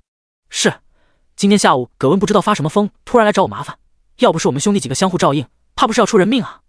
杨威满脸悲愤道：队长，你一定要为我做主啊。叶安摆了摆手道：行了，谁吃亏我还不知道吗？这件事除了你们还有谁知道？杨威道：我们几个都没敢跟外人说，但是葛温就不一定了，这件事万万不可乱说，我一会把葛温叫过来。明白。杨威面露喜色，推门离开。送走了杨威，叶安心中叹了口气。饿狼他们早已证明，击杀玩家同样会获得经验值。若是新手村内不计杀戮，那玩家可比野外的魔兽好对付得多啊。看来人员的调整又要有大变化了。揉了揉太阳穴，叶安接着忙活起来。葛温房内。明白，我马上就到。回复完叶安消息，葛温面上露出了势在必得的笑容。这一世的崛起就从覆灭饿狼开始。第二天，经过时间的洗礼，蓝星的穿越者们已经接受了在交界地的现实。有人离开新手村外出狩猎，有人躺在村西的大火堆旁等死。而这原本应该与往常无异的一天，空气中却弥漫出几分令人不安的气息。3个求生队的队员纷纷涌出新手村，但若是仔细观察的话，就能发现这3支队伍有些违和。看似动静颇大，其实人数并不是很多。著名求生队据点。队长，今天饿狼没有外出，只是装模作样的在外面待了一会，若不是我天赋异禀，说不定还真被他们骗了过去。没有外出？张爱民收到手下的消息，便朝着林初的木屋走去。饿狼佣兵团。经过昨天晚上的实践，我可以肯定的告诉诸位，饿狼的首领王浪嘴角露出一抹残忍的笑容。这个所谓的新手村根本没有制止玩家间相互争斗，而我们现在被困在深山老林里，等到保护期一过，能活下来几个？王浪环视全场，凡是被他看到的人皆是举起手中的武器，面露狂热。所以那些弱小的等死的废物玩家们，是时候发挥他们的余热了。我们要在新手村大开杀戒，只要将新手村的玩家总数降到300以下，我们就会被转移到另一个新手村。等找到了土著，美食美女应有尽有。哦，台下的恶棍们面露凶光，一副跃跃欲试的样子。所以现在去村西大火堆处杀掉那些玩家。随着王浪的一声令下，大批的恶狼朝着村西压去。恶狼们离开没多久，叶千成就领着数十人踹开了恶狼的大门。看着空空如也的房屋，葛温站在叶千成身旁，开口道：“村西的大火堆是掩埋尸体、弃置残疾的位置。由于东南北3个方向是3大求生队的主要进出方向，因此这些碍眼的玩家就被驱逐到那里自生自灭。如果我是恶狼的首领……”叶安脸色微变：“不好，要是让恶狼他们杀完那些人，我们真不一定打得过他们。你俩……”叶安指出队伍中的2个人：“快去注明求援，其余人快跟我走。”2波求生队的队伍毫不掩饰地出现在新手村里，哪怕是在迟钝的人都意识到了不对劲。哎，怎么回事？今天没人出去打猎吗？一个起得比较晚的玩家看着远去的队伍，露出了疑惑的表情。嘘！旁边的人立即将他拉到了角落里，一脸神秘道：“你没听说，现在新手村里允许玩家互相伤害，而且杀人有经验。WC， 新手村都不安全了。”正当那玩家出口抱怨时，迅猛的一击直接砸在了他的头上。不一会，角落里便多了一具尸体。恶狼一路杀往西门，伴随着系统里惊慌的讯息，整个新手村彻底乱了起来。551千，撒日狼杀人了！恶狼疯了！西区已经彻底沦为炼狱，大家千万躲开！正在等后续信息的林初等人这才发现新手村早已危在旦夕，恶狼他们正在西区杀戮玩家。著名留守的兄弟们，快来帮忙！推开大门，原本慌张的报信人顿时愣在了原地。著名求生队的精锐齐聚一堂，张爱民和百亿大佬正齐齐看向他。原来张队长和百亿大佬今天也没出去啊！西区，快去西区！张爱民怒喝一声，一马当先的冲了出去。本来以为能打恶狼一个措手不及，没想到自己反而是最后反应过来的一个。看着系统群里面发的图片，熊熊怒火从张爱民胸中涌起。相比于地下狂奔的众玩家，林初借助周围的建筑，凭借强健的体魄，几个纵跃就消失在众人眼里。看着消失在远处的身影，张爱民心中略松了一口气。林大佬出手，想必能把损失降到最低。西区，原本就建筑不多的西区彻底沦陷在火海中，到处都是惨烈的哀嚎。偌大的广场上，残余的玩家被恶狼们逼到一角，苦苦的支撑着。结，你们这些废物，与其苟且的在这里活着，不如成为我实力的一部分。将被抬过来的人脑袋砸碎，感受着增长的力量，王浪露出了张狂的笑声。而在远处围攻众人的恶狼们双目赤红，一副失去理智的样子。事实也的确如此，王浪凭借自己的天赋，在狂热氛围的裹挟下，将自己的队员们彻底洗脑。打开系统面板，一抹蓝色浮现在王浪眼前。宣讲狂热，蓝，你更容易说服别人。当你演讲的氛围越狂热时，说服转化为控制的可能性越大。如果不是这样，这些恶狼们又怎么可能将自己嘴边的经验值送到王浪嘴边呢？快气急了，可惜自己发现的太晚了，白下了一批经验。看着迅猛上涨的经验条，王浪露出了满意的神色。等杀光这些人，另外2支队伍加起来也不会是我的对手。强大的天赋，披靡的军队，如此强力，新手村还有谁能阻挡我？一股豪情壮志涌上王浪的心头，他仿佛已经预见了美好的未来。第19章到达。王浪神色微变，他感受到周围的狂热气氛略有下降，这是恶狼减员的征兆。不过想到玩家中可能也有高手，王浪又将微微抬起的心放了下去。击杀频率太慢，想来也撑不了多久。看着被压到自己面前的玩家，王浪将这件事抛到了脑后。一阵匆忙的脚步声响起，叶安带领的队伍率先到达了战场。是恶狼，快点阻止他们！哼！乌合之众。看着气势不足的千城求生队员，王浪冷哼一声，直接将脚下的脑袋踩碎。护卫在他旁边的恶狼们也纷纷露出嗜血的笑容。见恶狼如此残暴，原本就有些畏首畏尾的队员们更加害怕了。大家加入求生队是为了求一条生路，不是为了给你当打手来的呀！恶狼一旦将那些玩家全杀干净，下一个就会是我们。看着畏畏缩缩的众人，叶安一副恨铁不成钢的模样。我们不仅是在救人，还是在自救。言罢，叶安便和张武带头冲了上去。有队长带头，千城求生队的队员们终于跟着冲了上去。大战一触即发，新手村械斗规模再升一级。王浪甚至没有召回那些正在围攻玩家的队员，仅仅一半的人数就死死压制住了叶安等人。恶狼部众不畏死亡，王浪本人更是依靠等级优势压着叶安和张武打。3大求生队之一的千城就这，未免太弱了吧？一棒将对手震开，王浪开口蛊惑道：“不如来我恶狼，我可以保证你们活得比在千城更滋润。好不容易穿越了，难道你们还不想好好享受吗？”在宣讲狂热天赋的加持下，千城求生队的队员大都精神恍惚，甚至有人已经有了投降的想法。是啊，好不容易穿越了，自己难道还要被各种教条束缚着吗？空气中的气氛逐渐诡异起来，一股不妙的感觉涌上叶安心头。对不起了，队长，我想活着。一个残血的队员举手投降，能够致死的武器就停在他的头上。有了领头的，剩下的人心思很快活络起来，尤其是马上就要被围攻打死的，更是如此。呵呵，看来叶队长不怎么得人心啊。看着军心溃散的千城队员们，王浪面露讥讽。正当王浪准备送叶安上路，同时在洗脑一批人时，一股危险的感觉从身后袭来。王浪猛然回头，却发现一个身影不知何时出现在了自己的身后。12、13、14，出血52。慌忙躲闪之下，王浪还是受到了些许伤势，等级还是太低了。偷袭成功，刺客立即抽身离开，纵使恶狼们人数众多，依旧没有办法碰到刺客半分。王浪遭到了袭击，宣讲狂热的能力也顿时失效，不少人慢慢回过神来。王浪的天赋是洗脑类天赋，大家切不可以听他的鬼话。你们看看恶狼的成员，哪里还有理智可言？叶安趁机解释，看着失去理智的恶狼成员，人们纷纷后怕不已。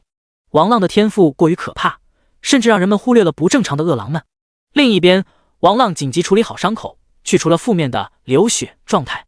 哪里来的刺客？叶安为什么知道我的天赋？眼看事件就要超脱自己的掌控范围，王浪脸色难看起来。王浪想起什么一般，转头朝着对残疾等人围攻的恶狼们看去，竟然减员了一小半。这刺客不知何时混入了残疾人的队伍中，靠着偷袭的方式偷偷升级，甚至还偷到了自己头上。本来我能早些察觉的，可是刚发现恶狼减员，叶安就吸引了我的注意，被耍了。另一边，葛温如同泥鳅般从恶狼的包围圈里钻了出来。对于曾经的传奇境刺客，逃出这种漏洞百出的包围圈，简直如同吃饭喝水一般简单。没错，行刺王浪的刺客正是葛温。正如王浪所想一般，杀玩家可比杀野怪轻松多了。只不过王浪想杀的是普通玩家，而葛温则是想血洗恶狼。短短几分钟，葛温就通过偷袭的方式连杀数人，将等级提升到了4。葛温为何不多杀几个恶狼成员？叶安疑惑道。王浪也不是吃素的，再杀下去只会暴露我，还不如趁他没有发现及时偷袭，削弱王浪的状态。简明扼要的解释了一下，葛温面色严肃道：王浪还有底牌，万万不可轻敌，我先到暗处4级偷袭。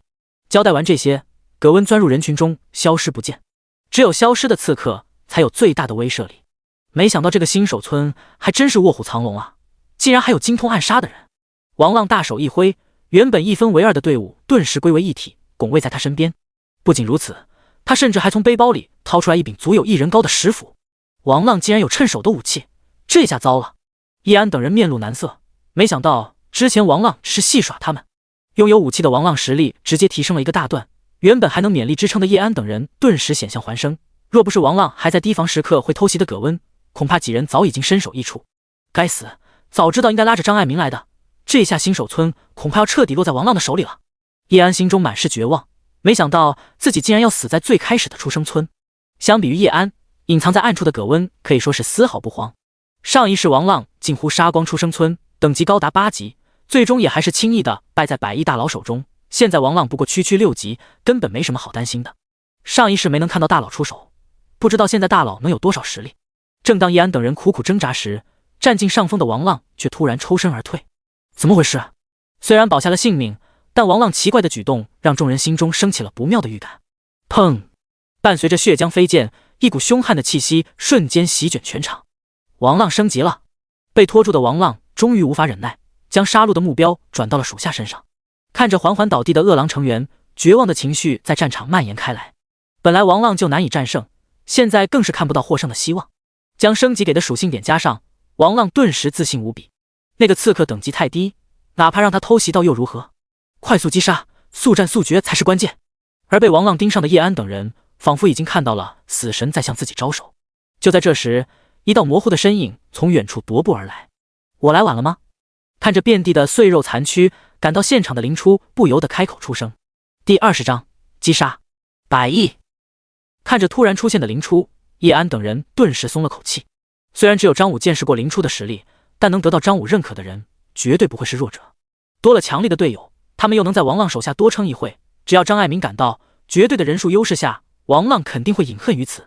而在角落里的葛温则是看着那道可以称之为瘦弱的身影，面露狂热。降临者第一人，交界地最速半神传说，什么都会一点点，神明钟爱之人。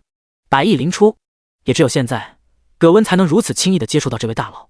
作为唯一的降临者半神，灵出并没有像其他人一样被力量蒙蔽了双眼，改变本性。只要没招惹到他，灵出可以说是绝对友善。很多时候，哪怕是朝夕相处的队友，都不一定比灵出值得相信。原本互相帮助的队友，可能会因为一件装备反目成仇，而灵出却不会这样做，人家是讲道理的。也正是因为如此，在自己老师弗琳娜去世后，灵出对他多有接近，不知道间接救了他多少次。既然自己已经重生了，那么这位最高战力一定要想办法争取过来。大佬这时候是在伪装成男性吗？也对，现在的情形对长得漂亮的女性恶意太大，就算是有着能够碾压的实力，还是会感到厌烦。葛温扫了扫灵出的胸前和喉结，心中默默分析。在他上一世第一次见到灵出的时候，灵出已经是4阶的强者，有着银白色的飘逸长发和连神明都极度的美貌，除了有些幼态以外，基本没有任何缺点。等到葛温最后一次看到灵出的时候，那时的灵出已经是半神强者，交界地基本横着走的人物了，身材也开始发育起来，是整个交界地公认的颜值巅峰，就连身为传奇刺客的他骤然看到都会失神片刻。看来是后来又有了什么奇遇。见一锤定音的人已经到来，葛温头也不回地离开了这里。很快233就要恢复和平，自己必须趁现在尽快升级以及报仇报怨。哦，没见过的玩家，你也是来送死的吗？几天下来，新手村里能有点实力的人，王浪都了解过。这个看起来弱不禁风的人，根本就没在最强的一批人中。纤细的身躯根本没有力量，白皙的皮肤看得出养尊处优，一看就是只有颜值的绣花枕头。哪怕是有点机遇的散人，又怎么可能打得过有一个团队供养的他呢？是来送你去死的。面对王浪的挑衅，灵出没有丝毫恼怒，毕竟谁会跟死人置气呢？百亿，王浪有蓝色天赋，再加上肆意杀戮，现在等级已经远超我们，为今之计只有尽量拖延，等到张爱民来。等等，蓝色天赋？灵出脚下一顿，他怎么记得新手村只有2个蓝色以上的天赋者，一个是辅助类的加速生长，另一个是他，王浪怎么可能是蓝色天赋？仿佛是察觉到灵出的疑惑，系统解释道：神级天赋位格过高，不参与计算。也对，毕竟自己2个神级天赋，多少有点降维打击的感觉。想到这里，灵出无视了众人的劝阻，开口道：无所谓，区王浪对我而言根本没有威胁。打断了叶安的话，灵出从背包里取出死灵术杖，同时现学了2个中阶法术。技能点2，百亿，不要逞强。见灵出丝毫没把王浪放在眼里，张武急忙开口劝阻，就连退守一旁的千城玩家们也都面色不善起来。哼，装什么装？就连队长他们都杀不了王浪，还真以为自己是个人物了？别这么说，能被队长看中的人，实力再差也比我们强。等他吃瘪就知道自己不行了。在众人质疑的眼神中，灵出走到最前排，然后将法杖对向王浪。等等，如果我没看错的话，那是法杖？有人面露惊愕。法爷，那不是完蛋了？脆皮一个还敢跟王浪刚正面？法爷啊，好好的在大后方输出不行？众人面露急色，恨不得自己亲自操控灵出的身体在后方乱杀。法师还是太年轻啊！王浪眼神一亮，直接挥舞着斧头朝灵出冲了过去。死灵召唤，亡灵缠身，2个中阶死灵法术发动。与此同时，王浪的石斧也结结实实地砍到了灵出的护盾上。砰！负52，撤！有法术护盾。王浪暗骂一声，他也曾经砍过一个有护盾天赋的人，乌龟翘硬得很。不过当前最重要的是搞明白他到底发动了什么法术。新手村仅有2个蓝色天赋的玩家，一个是辅助类天赋，一个是王浪的天赋。如此看来，百亿的天赋顶天也就白色。不过有的白色天赋也足够恶心。看到灵出的天赋作用于地上的尸体后，颤颤巍巍飘起的魂体，王浪面露不屑。召唤亡灵，这还没有出新手村，怎么可能召唤出强大的亡灵？大家都是野路子的情况下，肉身才是最强之道。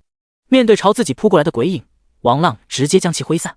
不过看着自信满满的王浪，灵出嘴角露出戏谑的弧度。下一秒，死在西区的数百亡魂接关而起，黑雾弥漫，到处都是闪烁不定的鬼影。原本面露不屑的王浪顿时脸色一僵。不，没等王浪出声，冤死的亡魂们便一股脑地冲进王浪的体内，彻底剥夺了他的身体控制权。黑影从王浪的七窍，从王浪的毛孔，带着最深的恶意涌入他的体内。紧接着，王浪的身体急剧膨胀，最后砰的一声化作漫天血雨。剩余的恶狼成员也纷纷痛苦倒地，极快地化作了亡灵大军的一部分。杀人者被他杀的人击杀，倒也算是扯平了。原本不可一世的恶狼成员就这样轻易的土崩瓦解，快到甚至给了众人一种不真实的感觉。死干净了，这就死干净了。惊愕、不解、迷茫，每个人的脸色都复杂至极。叶安和张武更是面露苦涩。那些等级不高的玩家们还可以安慰自己，这是等级压制带来的差距，只有他们这些第一梯队的人才知道，双方根本不在一个次元啊！就连隐藏在暗处的葛温都怀疑自己花了眼，这连新手保护期都还没过，大佬就已经达到这种程度了吗？自己刚走了2步，这边就已经完事了。即将入阶的实力，强力的魔法，这怎么看都像是魔法学院培养出来的高材生吧。况且如果我没有看错的话，百亿大佬用的是中阶死灵系魔法，难道万蛇他们已经注意到大佬了？想到这里，葛温不由得心中一慌。万蛇的主子是最强大的几个神之一，如果现在那位已经注意到百亿大佬的话，自己必须再隐秘一点。死灵们将恶狼们击杀完后，大部分如同受到了净化一般消散在半空中，而王浪等人的残魂则被死灵数丈彻底吞噬，连渣都不剩了。多谢大佬救命！多谢大佬！恶狼的成员死去，原本被围在角落里的残疾玩家们终于死里逃生，纷纷开口感谢，哭作一团。与此同时，张爱民及其队员也赶到了现场，只不过现在只能进行收尾工作了。虽然灵初的出现让恶狼的计划打了水漂，但死在恶狼手中的玩家还是有100余人。重建的西区，一个小小的会议正在进行，参会人员有2大工会会长，西区临时选举出的代表。在新手村展开杀戮的王浪给了西区玩家沉重的打击，原本已经躺平等死的玩家不得不想办法争取自己仅剩不多的权利。原本他们是想推举灵初成为代表，奈何灵初自由散漫惯了，根本不想去管那么多人，此事不了了之。3361000。大战结束后，陆陆续续又有几个重伤的玩家死去，最后剩余玩家人数停在了这个不上不下的位置。再死几个，大家就都可以安全转移到另一个出生村。而新手保护期结束后，这些人又太少，根本难以从森林中生存下来。这就是会议要讨论的问题。叶安开口道：目前离新手保护期结束还有2天，我们是去是留？去往何处去？留又怎么守？张爱民道：出生村周围的魔兽已经越来越多，如果失去新手保护屏障，我们绝不可能在残酷的丛林里活下来，必须找地方重建家园，这是显而易见的。西区代表本身就是一线退下来的玩家，自然知道外界凶险，对此没有异议。那么我们必须尽快找到出森林的道路，在这2天内，我们只能尽力。这里地形复杂，再加上需要绕开某些高等级魔兽的领地，地图一时半会不一定能做出来，我们必须做好坚守阵地的准备。众人你一言我一语，很快将这几天的计划定了下来。对了，叶安想起什么，一般开口道：这件事用不用对百亿说一声？如果有他出手，事情应该会简单得多。倒也是，张爱民道：我会尽可能的争取一下的，你们也懂，百亿已经不是和我们一个层面的人了，我们可能耽误不起他的时间。明白，明白。西区代表和叶安纷纷点头，百亿能达到现在的等级，肯定是日以继夜的努力升级，没有时间里他们才算正常。第21章地图。而3人口中忙着升级的灵初，现在还在盯着系统面板发呆。姓名：灵初，游戏昵称：百亿，游戏 ID： 123333，等级 LV10， 100%，未转职， HP 2000-2000，星月护盾2000-2000， MP 300-300，体质31，力量32，灵巧32，智力54，精神33，天赋情绪吸收星月，技能低阶魔法精通，低阶战技精通，催眠烟雾中阶，死灵召唤中阶，亡灵缠身中阶，武器死灵数丈闲置技能点40。自从等级达到了10级，灵初就陷入了如何突破的困扰中。点开转职界面，一道讯息映入眼帘：星与月之神转职条件：星星陆低乘1无，月亮陆低乘1无，黄金树系之乘1无，等级需求已满足。星星陆低、月亮陆低是星月神权象征的产物，想要获取对灵初来说并不难，只需要建造星月城露台，然后将其摆放在星月能照到的地方就好。就像灵初第一次察觉到黄金树的光芒一样，星与月的光辉同样能够透过黄金树树杈间的空隙洒在交界地上，只不过没那么显眼罢了。至于星月城露台，最重要的得到神的认可，灵初找个时间实名认证一下就好。所以当前最重要的是如何获取黄金树细枝，物如其名，应该是从黄金树上掰下来的枝丫。不过让灵初这个失去力量的神直接去撩另一位统治交界地的神的虎须，想必应该会在动手的时候被黄金树细细切作臊子。滑动着系统面板，灵初心中暗暗想到。不过既然自己的痕迹没有被完全抹除，足以证明这黄金树还没达到正常神的水平。只要我隐藏身份，假装成黄金树信徒，认真工作，早晚有得到黄金树细枝的一天。应该10级转职的素材应该不至于太离谱。同为转职材料的星月露滴，在自己统治的年代，可是人人都有可能接触到的。教堂承接露滴，用水稀释后分发给信徒，每周都会有一次。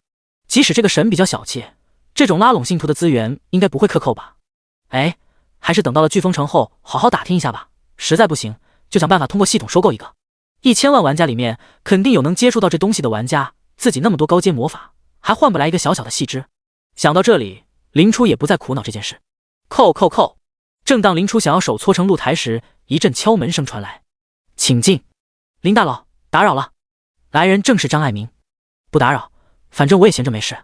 林初无所谓的摆摆手，倒是张老哥来找我，想来是有要事相商吧。张爱民闻言不好意思的笑了笑，的确如此，不过要是林兄弟没时间的话，当我没来过就行。时间倒是不缺，一时半会也转不了职，现在正是闲着没事干的时候。听闻林初有空，张爱民赶忙从系统空间里掏出一份木质饭盒，这是玩家们的一点心意。现在出生村一穷二白，也就只有些食物能拿得出手了。客气客气。林初下意识使出华国传统异能，要的要的。既然如此，那我就却之不恭了。没再重复无意义的拉扯行为，林初打开饭盒，一股食物的清香扑面而来。小小的饭盒里装了3荤3素，甚至还有汤、饭后甜点和水果，摆盘也是格外讲究，一看就知道是大厨做的。林初看着如同艺术品一般的饭菜，这顿饭不容易吧？想在这个大部分人都吃不饱的时候凑出这么一顿饭，其难度可想而知。张爱民也没有反驳，只是笑道：“都是应该的，尝尝吧。”正好也到了吃饭的时间，林初也没矫情，拿起削好的木块就吃了起来。肉质滑嫩，青菜爽口。如果不是缺少转职凭证，做这份菜的厨师起码也得是个中级烹饪师。1000万人里面，果然还是有强者的。吃着饭，林初开口问道：“今天找我是有什么事？”好，是这样。张爱民将他们打算走出出生村的想法和计划告诉了林初。的确应该转移了。林初点点头，开口问道：“可是降临者太多，飓风城不一定能接纳的了呀。一个新手村就有数百人，况且附近还有另一个新手村，这片的降临者估计不在少数。交界地只是相当于西欧中世纪的发展水平，一座城池估计很难吃得下这批人口。飓风城？”张爱民一脸茫然，这是个什么地方啊？你们连去哪里都不知道，就打算迁徙了？这一下倒是林初太想当然了。毕竟出生村的玩家们光是生存就已经拼尽全力了，哪还有能力探索更多的地方？这正是我要请求帮助的地方。我们打算探索一下周围，如果您能来帮忙就更好了。探索周围，这没什么必要，我把我的地图发你一份吧。好歹都是一个村的，这点东西林初倒也没放在心上。真的，太感谢了。以后要是有什么需求，林兄弟你尽管开口。看着发到自己系统上的地图，张爱民激动不已。这就是实力带来的差距。当你强大了，指缝里流出来点东西都能养活无数人，举手之劳罢了。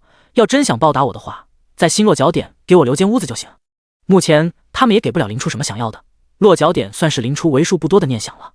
毕竟要是大家都走了，自己肯定也不会继续在这个废弃的出生村里待着了。那是当然，出生村还有这么多玩家，全靠林兄弟力挽狂澜，一间房子算什么？张爱民拍了拍胸膛，等到了新落脚点，林兄弟你就尽管瞧好吧。林初笑道：“那就提前多谢张老哥了。”应该的，应该的。将地图送了出去，二人又谈了些其他趣事，一时间宾主尽欢。酒足饭饱后，张爱民告辞离开。第22章转移。西区会场，张爱民将地图的好消息带回了这里。百亿大佬果然是心地善良，有了大佬的地图，我们搜寻的范围定然能大幅缩小。张队长，快把地图分享到群里。对啊，快端上来吧，我已经等不及了。别急。张爱民一边安抚众人情绪，一边开口道：“为了防止大家闹矛盾，打开地图之前，我们先划分好每个队伍负责的位置。要是那位置林大佬探索过了，那最好；要是林大佬没有去过，咱们也别抱怨。”懂了。会场响起一阵附和声，紧接着3名代表将每支队伍负责的区域划分好。行。张爱民拍了拍手，先往群里发了张截图，兄弟们看好，文件我还没接收。再一次证明了划分的公平性，张爱民将林初的地图转发到了群里。伴随着地图的打开，在场的每一个人都懵了。原本笼罩在新手村周边的迷雾一扫而空，人们将地图缩小，赫然发现林初地图的解锁程度比他们当初定好的目标都大了近乎1倍。WC 真不愧是大佬啊！咱们做梦时才敢想想的地图范围，连人家一半的范围都不到，扎心了。原本分配的任务瞬间完成，在场的人你看看我，我看看你，一时间都不知道要说什么。这就是被带着飞的感觉吗？真的是太爽了！白衣大佬 MB， 白衣大佬 MB， 承恩。看着那条通往外界的道路，在场的所有玩家们都欢呼起来。张爱民、叶安等人面上的喜色也掩饰不住，毕竟原本那些迷雾地区都是要靠人命去填的呀。既然如此，那我们明天就出发。等到人群勉强平静下来，张爱民又放出了重磅消息：今天晚上在这里举办一个篝火晚会，吃喝免费供应。哦，此话一出，全场又陷入了狂欢的海洋。当日晚，西区大片的篝火在广场上升起，到处都是飘香的烤肉气息，每个人脸上都挂着发自内心的幸福笑容。穿越到交界地这么多天，现在是人类最像人类的时候，仿佛文明还没有崩毁，仿佛又回到了那个蔚蓝色的星球。一处火堆旁，叶安、张武、张爱民、葛温、马德等人相对而坐。不同于其他靠实力进来的人，马德是专门来负责烤肉的。白衣大佬没来吗？葛温接过一串烤肉，开口问道。没。张爱民拨弄着火堆，你也知道，要是百亿来了，这里怕不是要毒死。哈哈，这倒是。能坐在这里的人基本都欠林初一条命，再加上他那优异的外貌，要是来了，根本不知道会引起多大的轰动。别说林初的小迷妹了，估计有的男人都能浑水摸鱼钻过来。叶安道，不过说起百亿大佬，他还真是厉害啊，也不知道得到了什么逆天的机缘。怎么？难道你想学网文里的反派杀人夺宝？葛温笑道，别开玩笑了，我还想多活几天。叶安连连摆手，示意不要乱开玩笑，人各有命，不可强求啊。张爱民咬了口烤肉，与其说这个，不如想想怎么跟大佬打好关系，以后要是有什么好东西，大佬吃肉，咱们也好跟着喝汤。张武笑道，好你个张爱民，看你浓眉大眼，没想到也是个有心机的人啊。张爱民也不反驳，乐呵呵的开口道，想往上爬，不懂不行啊。倒是葛温，没想到你对百亿大佬了解颇深。这倒是，我看百亿大佬吃那道甜点的时候挺享受的。刚说完，张爱民后知后觉的开口道，看我这嘴，一不小心把重要信息泄露出去了，大家别乱说啊。话虽如此，张爱民却还是一副乐呵呵的样子，明显只是玩笑话。懂了，以后送礼就送甜点。葛兄弟，还有没有什么内部消息给大家分享一下？没了，真没了。葛温表面扯起专业假笑，心中则是一片淡漠。上辈子为了打听到这内部消息，自己可以说是花费颇多，这群人笑呵呵的就想白嫖，简直是天大的笑话。作为交界地顶尖战力，上辈子的百亿不知道有多少人想着巴结，总结出来的喜恶几乎都能卖出天价。要不是没人敢撩百亿的虎须，那些信息贩子怕不是要把百亿的底裤颜色都给翻出来。毕竟那可是1000万穿越者中距离神位最近的人。可惜最后还是想起来某些不快之事，葛温原本有所缓和的心情也低沉下来。你们先吃，我身体不舒服，先去休息了。葛温将木签丢进火堆里，无视了在场的众人，起身离开。看着气氛变得奇怪，马德圆润的脸上满是油汗，连忙开口陪笑道，哈哈，葛温这小子就是这样子，不怎么会跟别人打交道。年轻人可以理解，这里是新世界，有股闯劲挺好的。几人面上没有丝毫不快之色，继续谈天说地起来。第二天一早，300余位玩家集合完毕，在3位代表的领导下朝外界进发。天赋偏向于近战的在外面，天赋偏向于远程被保护在圈内。虽然我们人数众多，但外面的魔兽也不是吃素的，都打起精神来。哦，承恩。300余位身着兽皮、手持木棒的人类走在荒野里，远远看上去满是一副蛮荒部落的味道。警戒！左前方有2只魔兽，5级。右前方，探测类天赋的玩家有条不紊的爆点，短短6天下来，已经让他们适应了新的身份。在绝对的人数优势下，队伍缓慢而坚定地朝着外界推进着。看来系统也不是完全不给人生路，只要团结起来，还是有存活的希望的。看着下方蜿蜒的队伍，攀附在树杈上的林初如此想到。是6级的犀牛类魔兽，快退！退？往哪里退？人太多了，必须死战！百亿大佬在暗处观察，死不了，别给我退！百亿2个字仿佛有神奇的力量，原本还有些骚乱的阵容立即稳固下来。哈，没想到自己也有能保护这么多人的一天，这感觉也不赖嘛。林初又不是圣人，不可能做到无悲无喜，能得到追捧和仰慕，自然也会感到高兴。如此走了半天，众人终于走出了森林，来到了微风原野。映入眼帘的便是遮天蔽日的黄金树，这也是他们第一次如此直观地接触到交界地最显眼的神迹，每个人都震撼无比，沉浸在黄金树的伟岸中无法自拔。天哪，好大的树，这就是神的力量吗？也只有神能够做到吧？我们也能成神吗？都穿越了，说不定就能成神呢。这可说不准。苟富贵，勿相忘啊，兄弟们！咱们都是一个新手村出来的，以后互相帮助啊！脱离了危险重重的森林，玩家们终于放下心来。哎呀，如此多的降临者，还真是不多见呢。如此说来，你们要不要买些什么呢？第23章，新的村子与熟人。熟悉的火堆，熟悉的商人，难得见到可以交流的异界人，玩家们激动地围了上去，顿时挤了个水泄不通。不过由于这里最重要的情报已经被林初买走了，林初也就没再上前。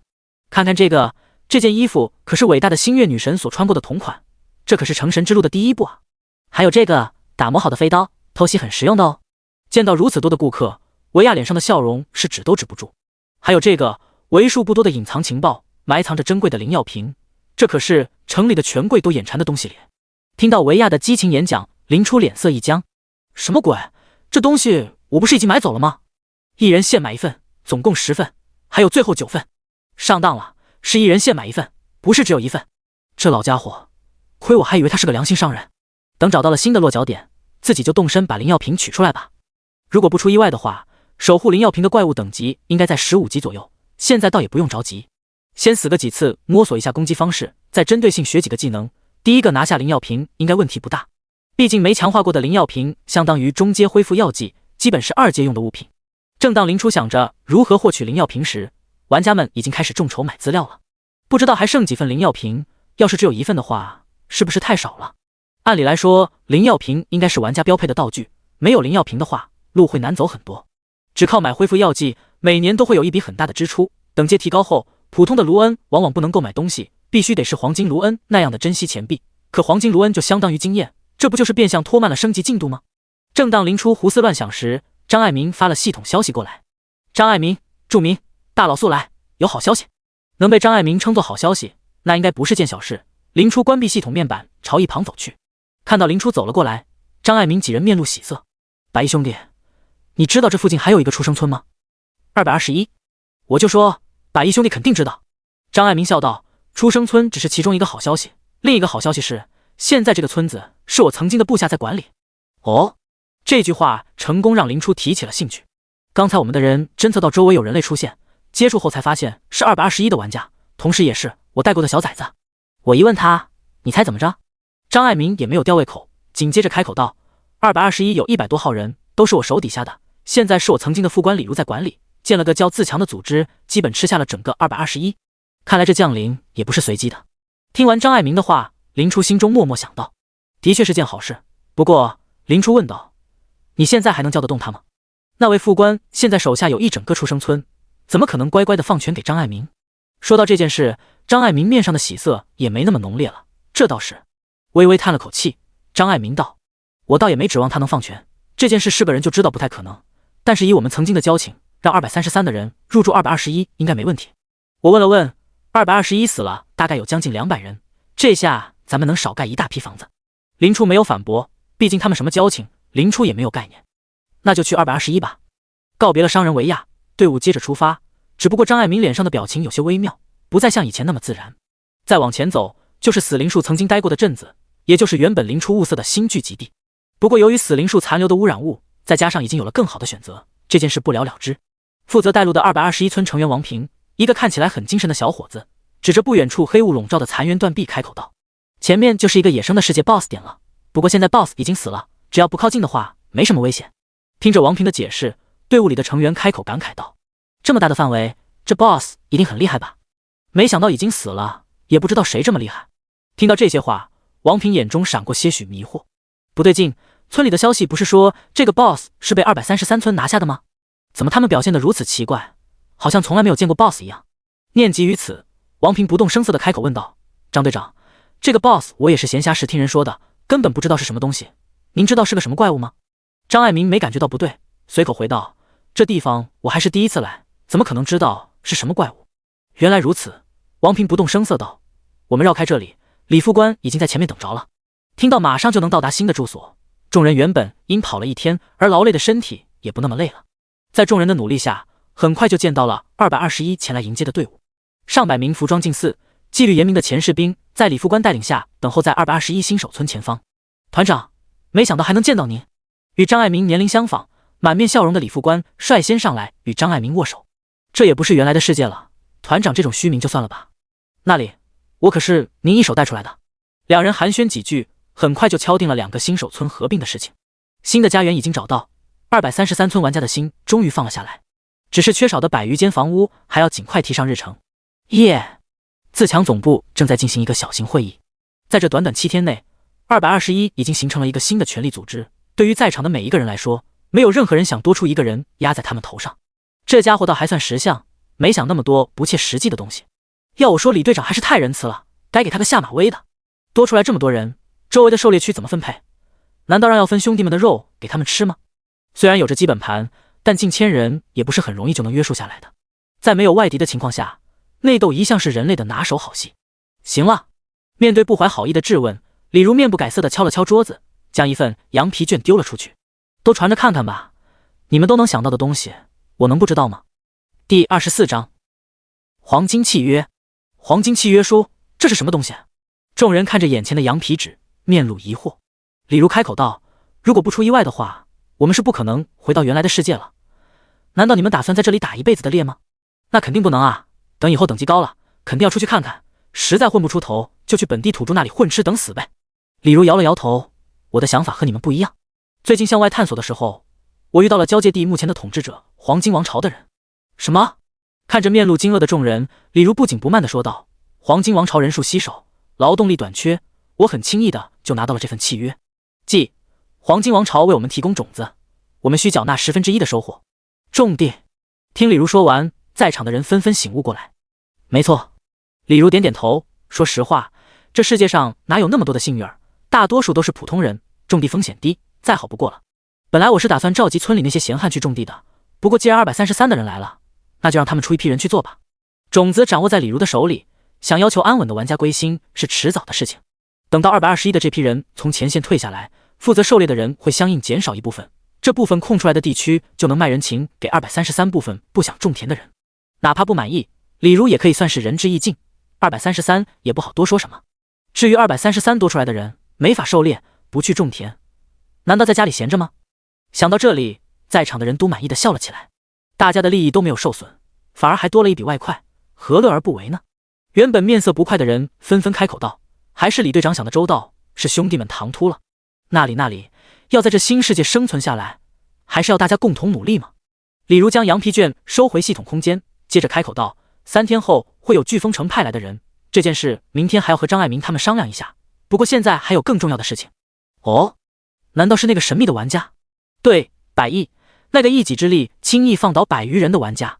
李如微微颔首，我已经让人留意233村的队伍了，现在应该有所发现。陈非凡，说一下吧。陈非凡和李洛是为数不多正面接触过100亿的玩家，在那次惊天动地的 BOSS 战之后就被李如吸收进来。是。坐在角落的陈非凡开口道：“现在已经确定了，100亿就在233村的队伍中，而且经过我的打探，233并没有他的同伴。100亿的势力极有可能是横跨多个新手村，专门吸纳强者的组织。”在场的人纷纷点头。要打败如此厉害的世界 BOSS， 仅100亿一人绝对做不到。不如说，以100亿被派出来阻止普通玩家靠近的做法，正意味着100亿实力并不出众。要是他实力强悍，肯定要战斗在第一线。就像陈非凡说的。李如接着开口道：“100亿可以进，但不用喂。像这种组织再强，也不会比得过黄金王朝。只要我们能创造足够大的利益，就能轻易驱使他们。”对，没错，黄金王朝不可能坐视这个组织庞大起来，一切都在自己的掌握中。李如看着这些人的反应，满意的点了点头。好了，一会2个出生村的联谊晚会就要开始了，我们走吧。联谊晚会？临出的临时居所里，张爱民笑呵呵的点了点头。没错，我那个老部下还挺热情的，看我们风尘仆仆的赶了过来，又没能带多少物资，说要款待我们一顿。林初饶有兴趣道：“哦，还有这等好事？他们221的食物已经充裕到这种程度了吗？我怎么有点不太相信呢？”李如那家伙的确应该没安什么好心。见林初已经明白了什么，张爱民也把自己的忧虑说了出来。说实话，其实我和李如关系并没有看起来这么好，让他拿出这么多食物养我的人不可能。他会挑事？张爱民点了点头，8九不离十。咱们新手村刚经历过一场恶战，虽然剩下的人等级普遍较高，但人数方面实在是太劣势了。我厚着脸皮过来，也是想请你今天晚上坐镇一下，起码让咱们村少吃一点亏。说出这些话后，张爱民心中不由得忐忑万分。他知道林初不是很喜欢麻烦的人，能请动的概率不是很大。行，我答应了。真的？张爱民惊喜万分，没想到真能请动林初出手。打得一拳开，免得百拳来，这个道理我还是懂的。我也是233的一员，要是真让他们蹬鼻子上脸，早晚也会找到我这里来。林初面露笑意，慢悠悠的开口道：最重要是有白嫖的晚饭，不吃白不吃啊。好。张爱民喜不自胜，连忙开口道：可惜我这里也没什么能拿出来报答你的，倒是有一个奇奇怪怪的东西，因为没人会鉴定术，所以也不知道有什么用。张爱民掏出一块血红色的石质雕塑，等到了大成，应该能有些用，还请一定收下。林初也没有矫情，直接伸手接了过来。那我就收下了。接过雕塑，林初随手丢了一个鉴定术过去。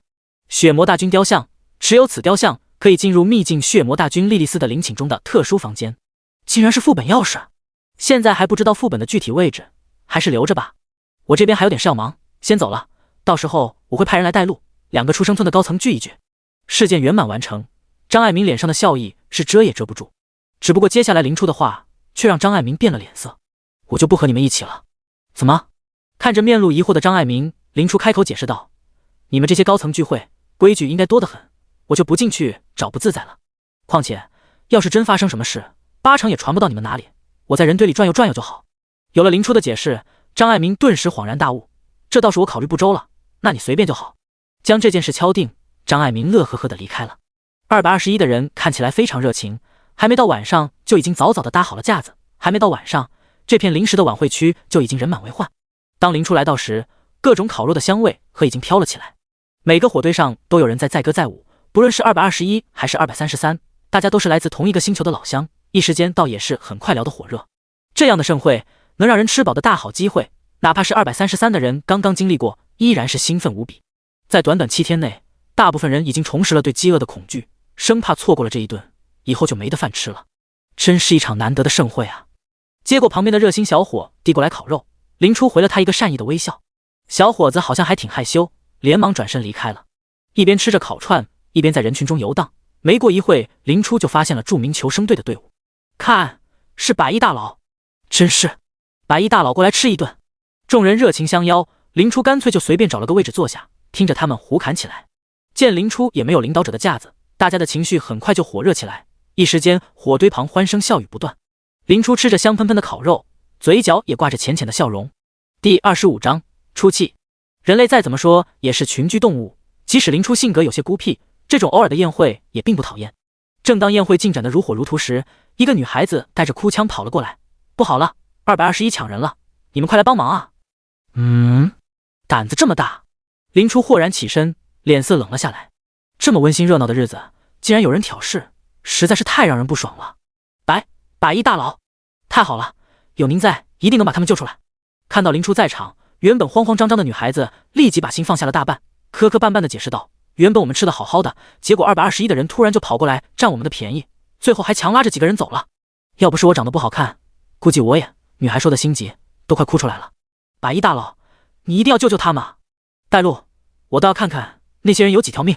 虽说林初自认为不是什么好人，但能力范围内的事还是可以管一下的，更何况这些人破坏了自己的好心情，又犯下这么混账的罪，林初再不出手就说不过去了。我也去。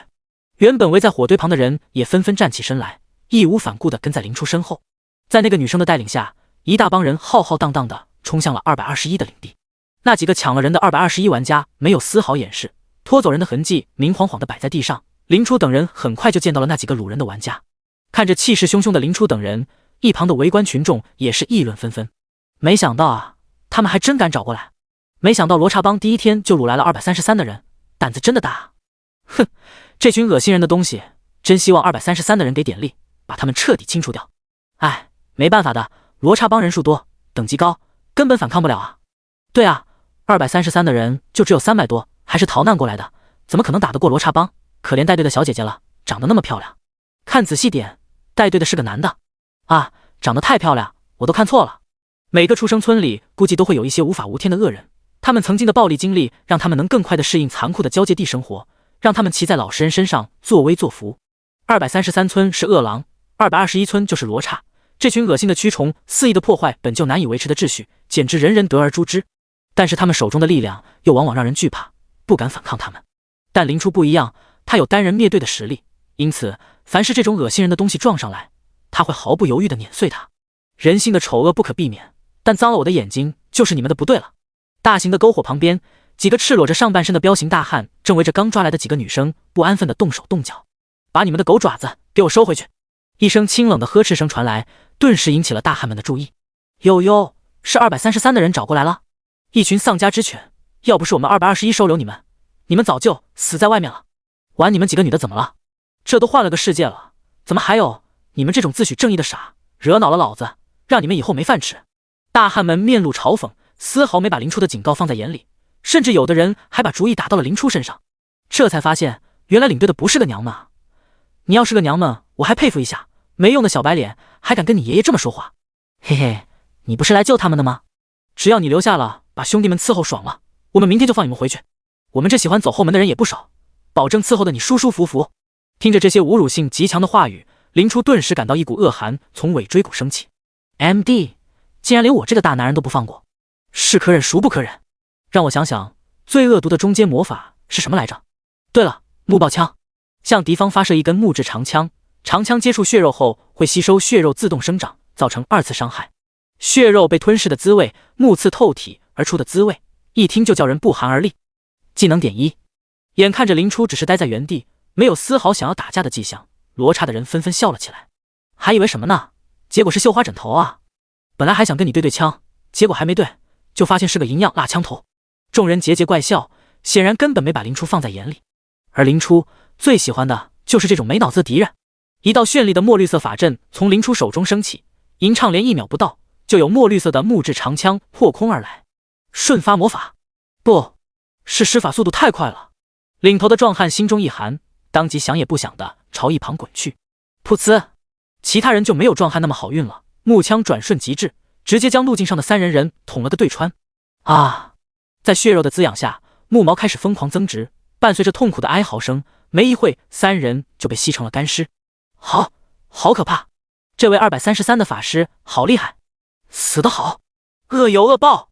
在长期的压抑环境下，突然爆发的血腥事件不仅没能吓走一旁的观众，反而让他们更兴奋起来。MD， 这个法师交给我，你们去解决另外的人。领头的肌肉壮汉暴喝一声，瞬间爆发出超绝的速度，飞速拉近着与林初的距离。看着一副势在必得模样的壮汉，林初反手收起法杖，对身后的人说道：“你们先拖住，我去解决他。”一旁看戏的221玩家眼看着林初不闪不避，反而想要和壮汉刚正面，一个个顿时面露急色。搞什么鬼？明明是法师，却偏要跟战士近身肉搏，这可是罗刹的副帮主221村的肉身强度无冕之王啊！消息也不打听一下，就只知道莽上去，哎，多好的天赋啊，白瞎了！众人纷纷叹气，显然是不对林初的后果抱任何希望，估计会像以前敢于反抗壮汉的人一样，脑袋被锤爆吧。但反观233这边，众人皆是毫无担忧之色。自从林初单人灭队后，林初在他们心中就已然神话，区区一个近战强者，肯定会被林初斩下头颅。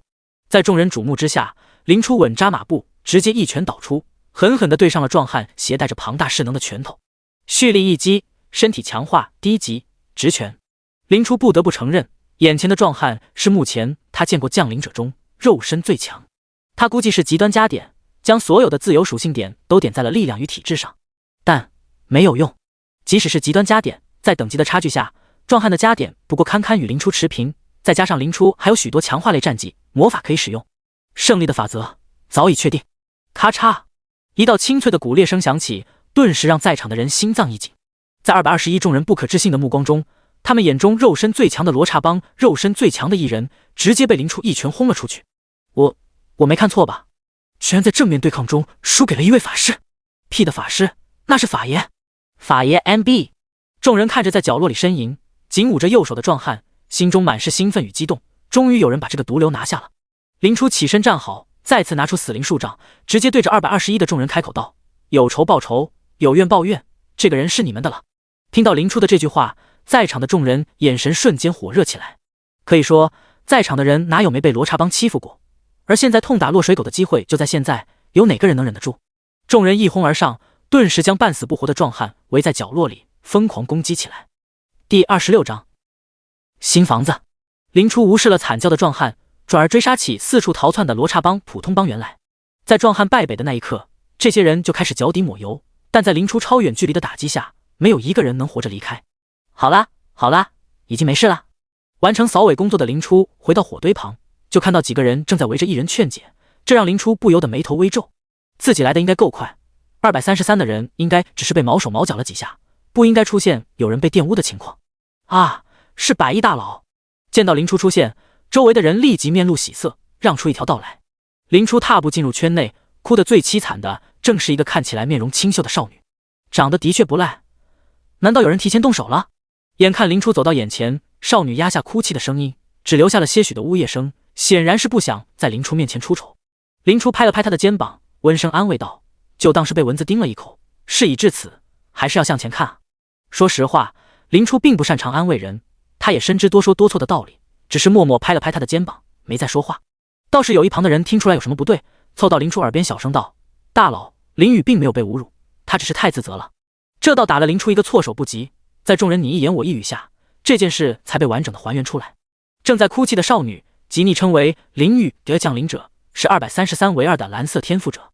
有着如此罕见的天赋，林雨自然被赋以众望，但奈何他的天赋是偏辅助项的加速生长，这对实力的加成少得可怜。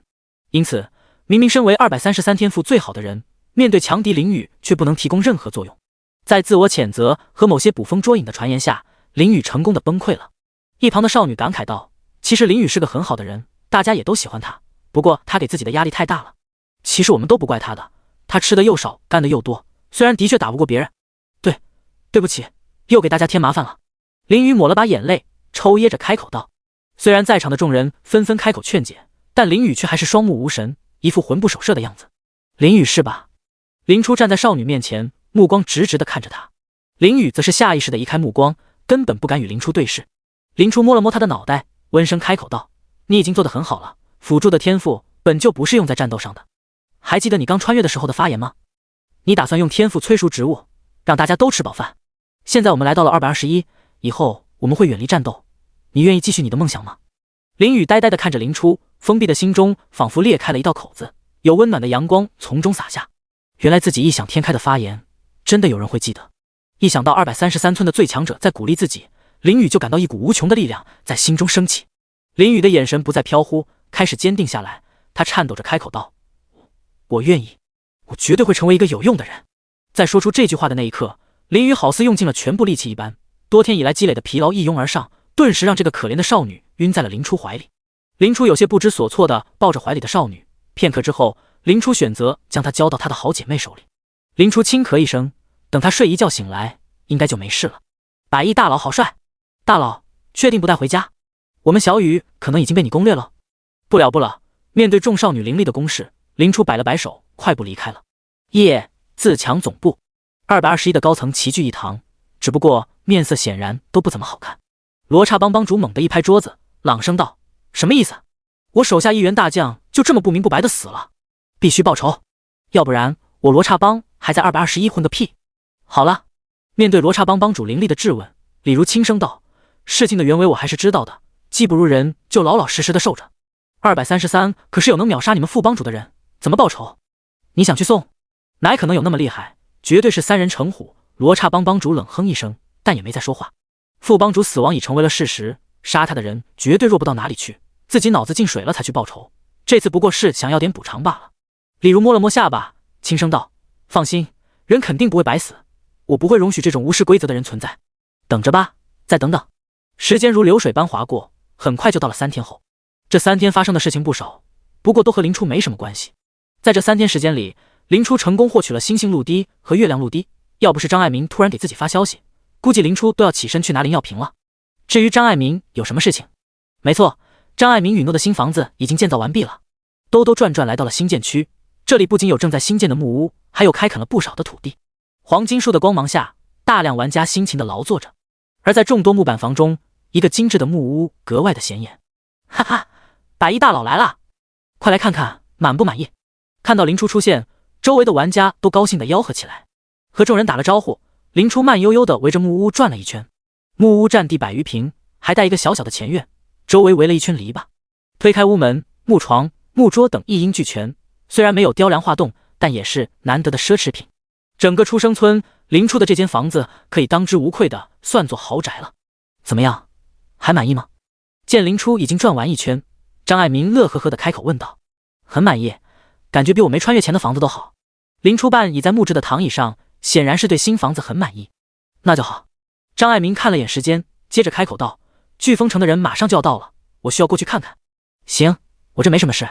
发种子和种田的事情张爱民早已在系统群里通告过，林初自然也知道。送走张爱民没多久，几名不速之客来到了这片新建的房区。虎哥，就是那间房子。一个尖嘴猴腮的年轻人指着林初的房子，一脸谄媚地对旁边的彪形大汉说道，我打听好几天了，这就是百亿的房子。好，你干得不错。被称作虎哥的大汉拍了拍他的肩膀，上去叫他出来。是。叩叩叩，一阵急促的敲门声响起，成功把林初叫了出来。有什么事？看着眼前面色不善的几人，林初开口问道。虎哥开口道，来了新地方就得守新规矩，不仅明面上的规矩要守，暗地里的规矩也得明白。听说你是233村的最强者，我们老大专门让我来跟你练练。所以听完这几句鬼话，林初面色微冷。你是故意来找茬的？对，找个地方练练。虎哥脱下衣服，露出满身的伤痕和肌肉。你觉得我很闲吗？对于这种黑道白道的东西，林初是一点兴趣都没有。眼看林初就要合上门，虎哥旁边的小弟急了，老大是来通知你的，不是来争取你同意的。是可忍，孰不可忍，好不容易换了新家，结果就有脑瘫在门口狗叫，好心情都被败光了。行，我看你们是顺风顺水惯了，实在是皮痒。见林初同意约战，虎哥面露喜色，不过当他对上林初的眸子，一股恶寒从他心中升起。什么鬼？怎么感觉这小子比老大都危险？错觉，肯定是错觉，只要再拖一会就行，死不了的。强行安慰了自己几句，虎哥当即就要迈步向前走去。既然你找死，那就好好在这跪着吧。林初冷笑一声，取出死灵树杖，轻轻一挥，低阶魔法荆棘，大量的荆棘破土而出，直接将虎哥几人绑了个结结实实。为了防止这几个人在外面乱骂，林初还贴心的将他们的嘴堵死了。对付这种人，但凡多看他们一眼，林初都嫌恶心。瞬发的魔法根本没有给虎哥几人任何反应时间，而看起来普普通通的荆棘也是那么的坚不可摧。连番挣扎下，不仅没能破开荆棘，反而给自己挂上了流血的负面状态。本来以为只是来收个保护费，谁知道把自己搭进去了。眼看着生命缓缓的流逝，虎哥几人再也不敢乱动，乖乖的跪在原地，眼巴巴的看着那扇紧闭的大门。第27章贵族。221出生村外，一架马车停在了正在等候的众玩家面前。除了赶车的马车夫以外，护卫在旁的骑士们吸引了大部分人的注意。健壮的马匹，纹饰着黄金树的华丽铠甲，铮亮的长矛，无不显示出他们的身份。WC， 这铠甲帅的呀，不知道以后有没有机会穿穿看。远远观望的人群里，时不时响起一阵阵小小的惊呼声。随着马车的帘子被掀开，一个穿着考究的中年男子下了马车。约翰大人，欢迎来到我们的出生村。马车旁早有准备的李如急忙笑着迎了过去。被称作约翰的男子点了点头。李如队长，我希望现在就能看到你们的田地。当然，还请跟我来。李如微微欠身，后面的人也纷纷让出一条道来。新区农田处到处都是辛勤劳作的人们。种田是烙印在炎国人基因深处的技能，经过几天的熟悉，玩家们很快就学会了如何照顾这些植物。看到他们熟人有力的动作，约翰满意的点了点头。你们这里氛围很好，我听说在另一位公爵大人的领地里，纯黑色的人懒惰好色，最后被大面积围剿了，希望你们能让大人们满意。那是当然，我们祖祖辈辈都是干这个的，您放心。李如混迹官场多年，最擅长待人接物，沿着农田转了没多久，就把约翰哄得眉开眼笑。由于新开辟的农田大多靠近新房区，没多久几人就见到了被荆棘绑住的虎哥几人。如此不和谐的事情出现在面前，李如脸上立即露出惶恐的神色。万分抱歉，约翰大人，这只是一个小小的意外。约翰饶有兴趣摆了摆手，不必害怕，李如先生，如果你遇到什么困难的话，我可以尽力帮忙。几天接触下来，约翰十分明白李如是一个能将一切事情安排妥妥的人才，绝对不会犯如此低级的错误。既然出现了意外的话，肯定是有事情超出了他的掌控，作为合作伙伴，他也有必要维护李如在出生村的地位。李如闻言心中一喜，他要的就是约翰这么想。实不相瞒，我们村里前段时间接纳了几百名流浪过来的玩家，这位就是其中的最强者之一，可能与村里的人起了点冲突。见李如似有难言之隐，约翰也没再多想，既然有刺头，那我就让他们长长见识。李先生，你不会后悔与我们合作的。那是当然，我最满意的事情就是与黄金王朝结盟。李儒的话让约翰万分满意，他指着被束缚的几人开口道：“放他们几个出来。”是。一直跟随在约翰身后的骑士走出一个，直接上前将束缚虎哥几人的荆棘扯断。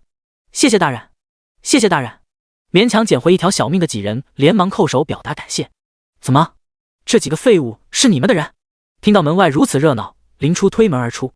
李儒当即开口道：“自然不是，只不过今天飓风城的约翰大人过来视察，这几人在这里实在影响不好。要是让约翰大人以为我们村暴力横行，放弃了投资，这可如何是好？农作物的收入显然会成为221最重要的收入之一。”李儒此言一出，不少221的人都面露不善。好了，我相信在李村长的带领下，221一定会蒸蒸日上的。约翰及时表态，示意非常相信李儒。不过嘛，安抚好在场的群众，约翰冷哼一声，不论是在哪里，规矩都是最重要的东西。要是人人都仗着武力随意杀戮，那么交界地也早就乱套了。黄金律法第13条，凡聚集地内不可动武。要加入黄金王朝，守规矩是最重要的。我相信各位都能明白。当然，约翰大人说的对。约翰说完，人群中顿时响起一阵附和声。哦，可惜你这规矩立晚了，不然我会直接把他们杀了埋地下的，保证你什么都看不出来。无视了人群中疯狂使眼色的张爱民等人，林初不屑道：“王朝最厌恶的就是你们这些人。”本来还以为林初会和其他贱民一样跪地忏悔的约翰，终于按耐不住心中的怒火，高声怒喝道：“还不快把他拿下！”守卫在约翰两侧的骑士闻言齐齐朝着林初压迫而去。看着气定神闲的林初，李儒略带忧虑的巧声问道：“约翰大人，此人实力非同小可，据我所知曾经参与讨伐强大的魔物，两位骑士能拿下他吗？怎么，你不信任王朝骑士们的实力？”约翰面色不善地问道。不，李儒连连摆手，只不过没见过骑士老爷们的英姿，故而有此疑问。哼，谅你也不敢。见李儒面色不假，约翰才缓和了脸色，开口解释道：“不必担心，黄金树骑士是王朝最中坚的力量，要不是近千万将领者来到交界地，我都只会不动这些大人物。好好把心脏放在肚子里，别说刚降临没几天的你们，就是2阶的魔物，骑士也能击杀。”接触到约翰后，李儒也了解了交界地的实力划分。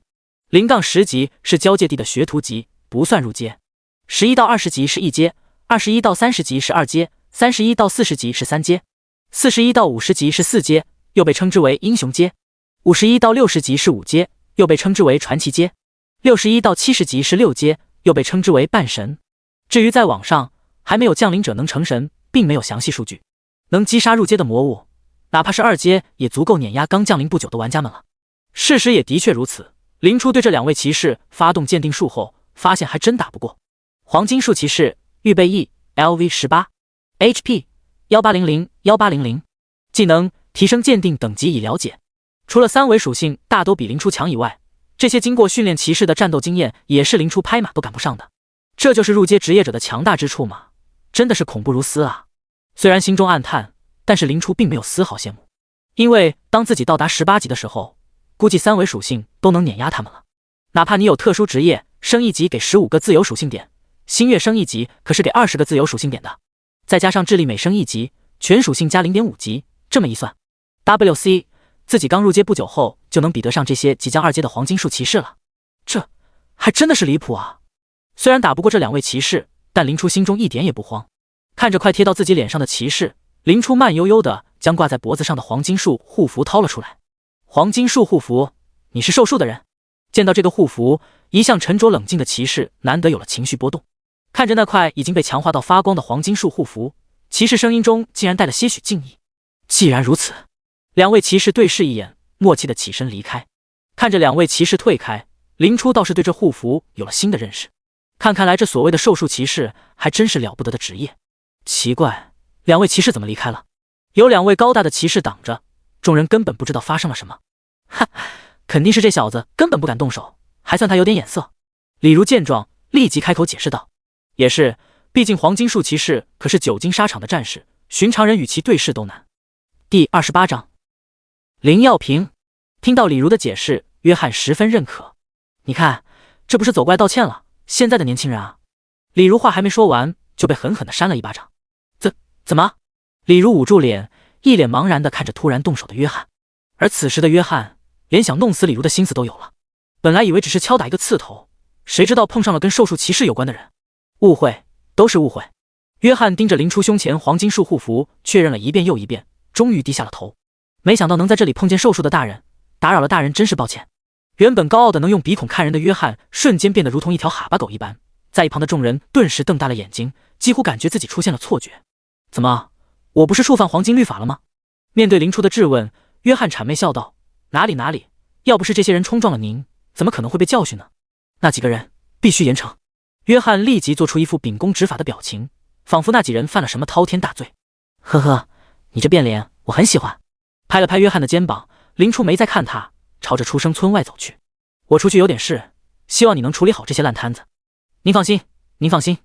直到林初的身影消失在远处，约翰弯着的腰才直了起来，重新恢复了原先倨傲的表情。李如呆呆地坐在地上，约翰的行为无不在提醒着他，他惹到了了不得的人物。在这个世界，失去权势的他等同于死亡。能告诉我他到底是谁吗？李如抬起头来望着约翰，如果不能得到答案，他死都不会安心。唉，看在我们曾经合作过的份上。约翰略带怜悯地看着李如，寿数骑士。寿数，听到这个名字，李如苦笑两声。约翰曾经告诫过他，在黄金王朝有2样东西最不能招惹，一是外神的邪教，二是寿数骑士，狩猎死灵术，追逐死亡的疯子，同样是黄金王朝得以延续的柴薪。没想到我李如谨小慎微了一声，却栽在了这里。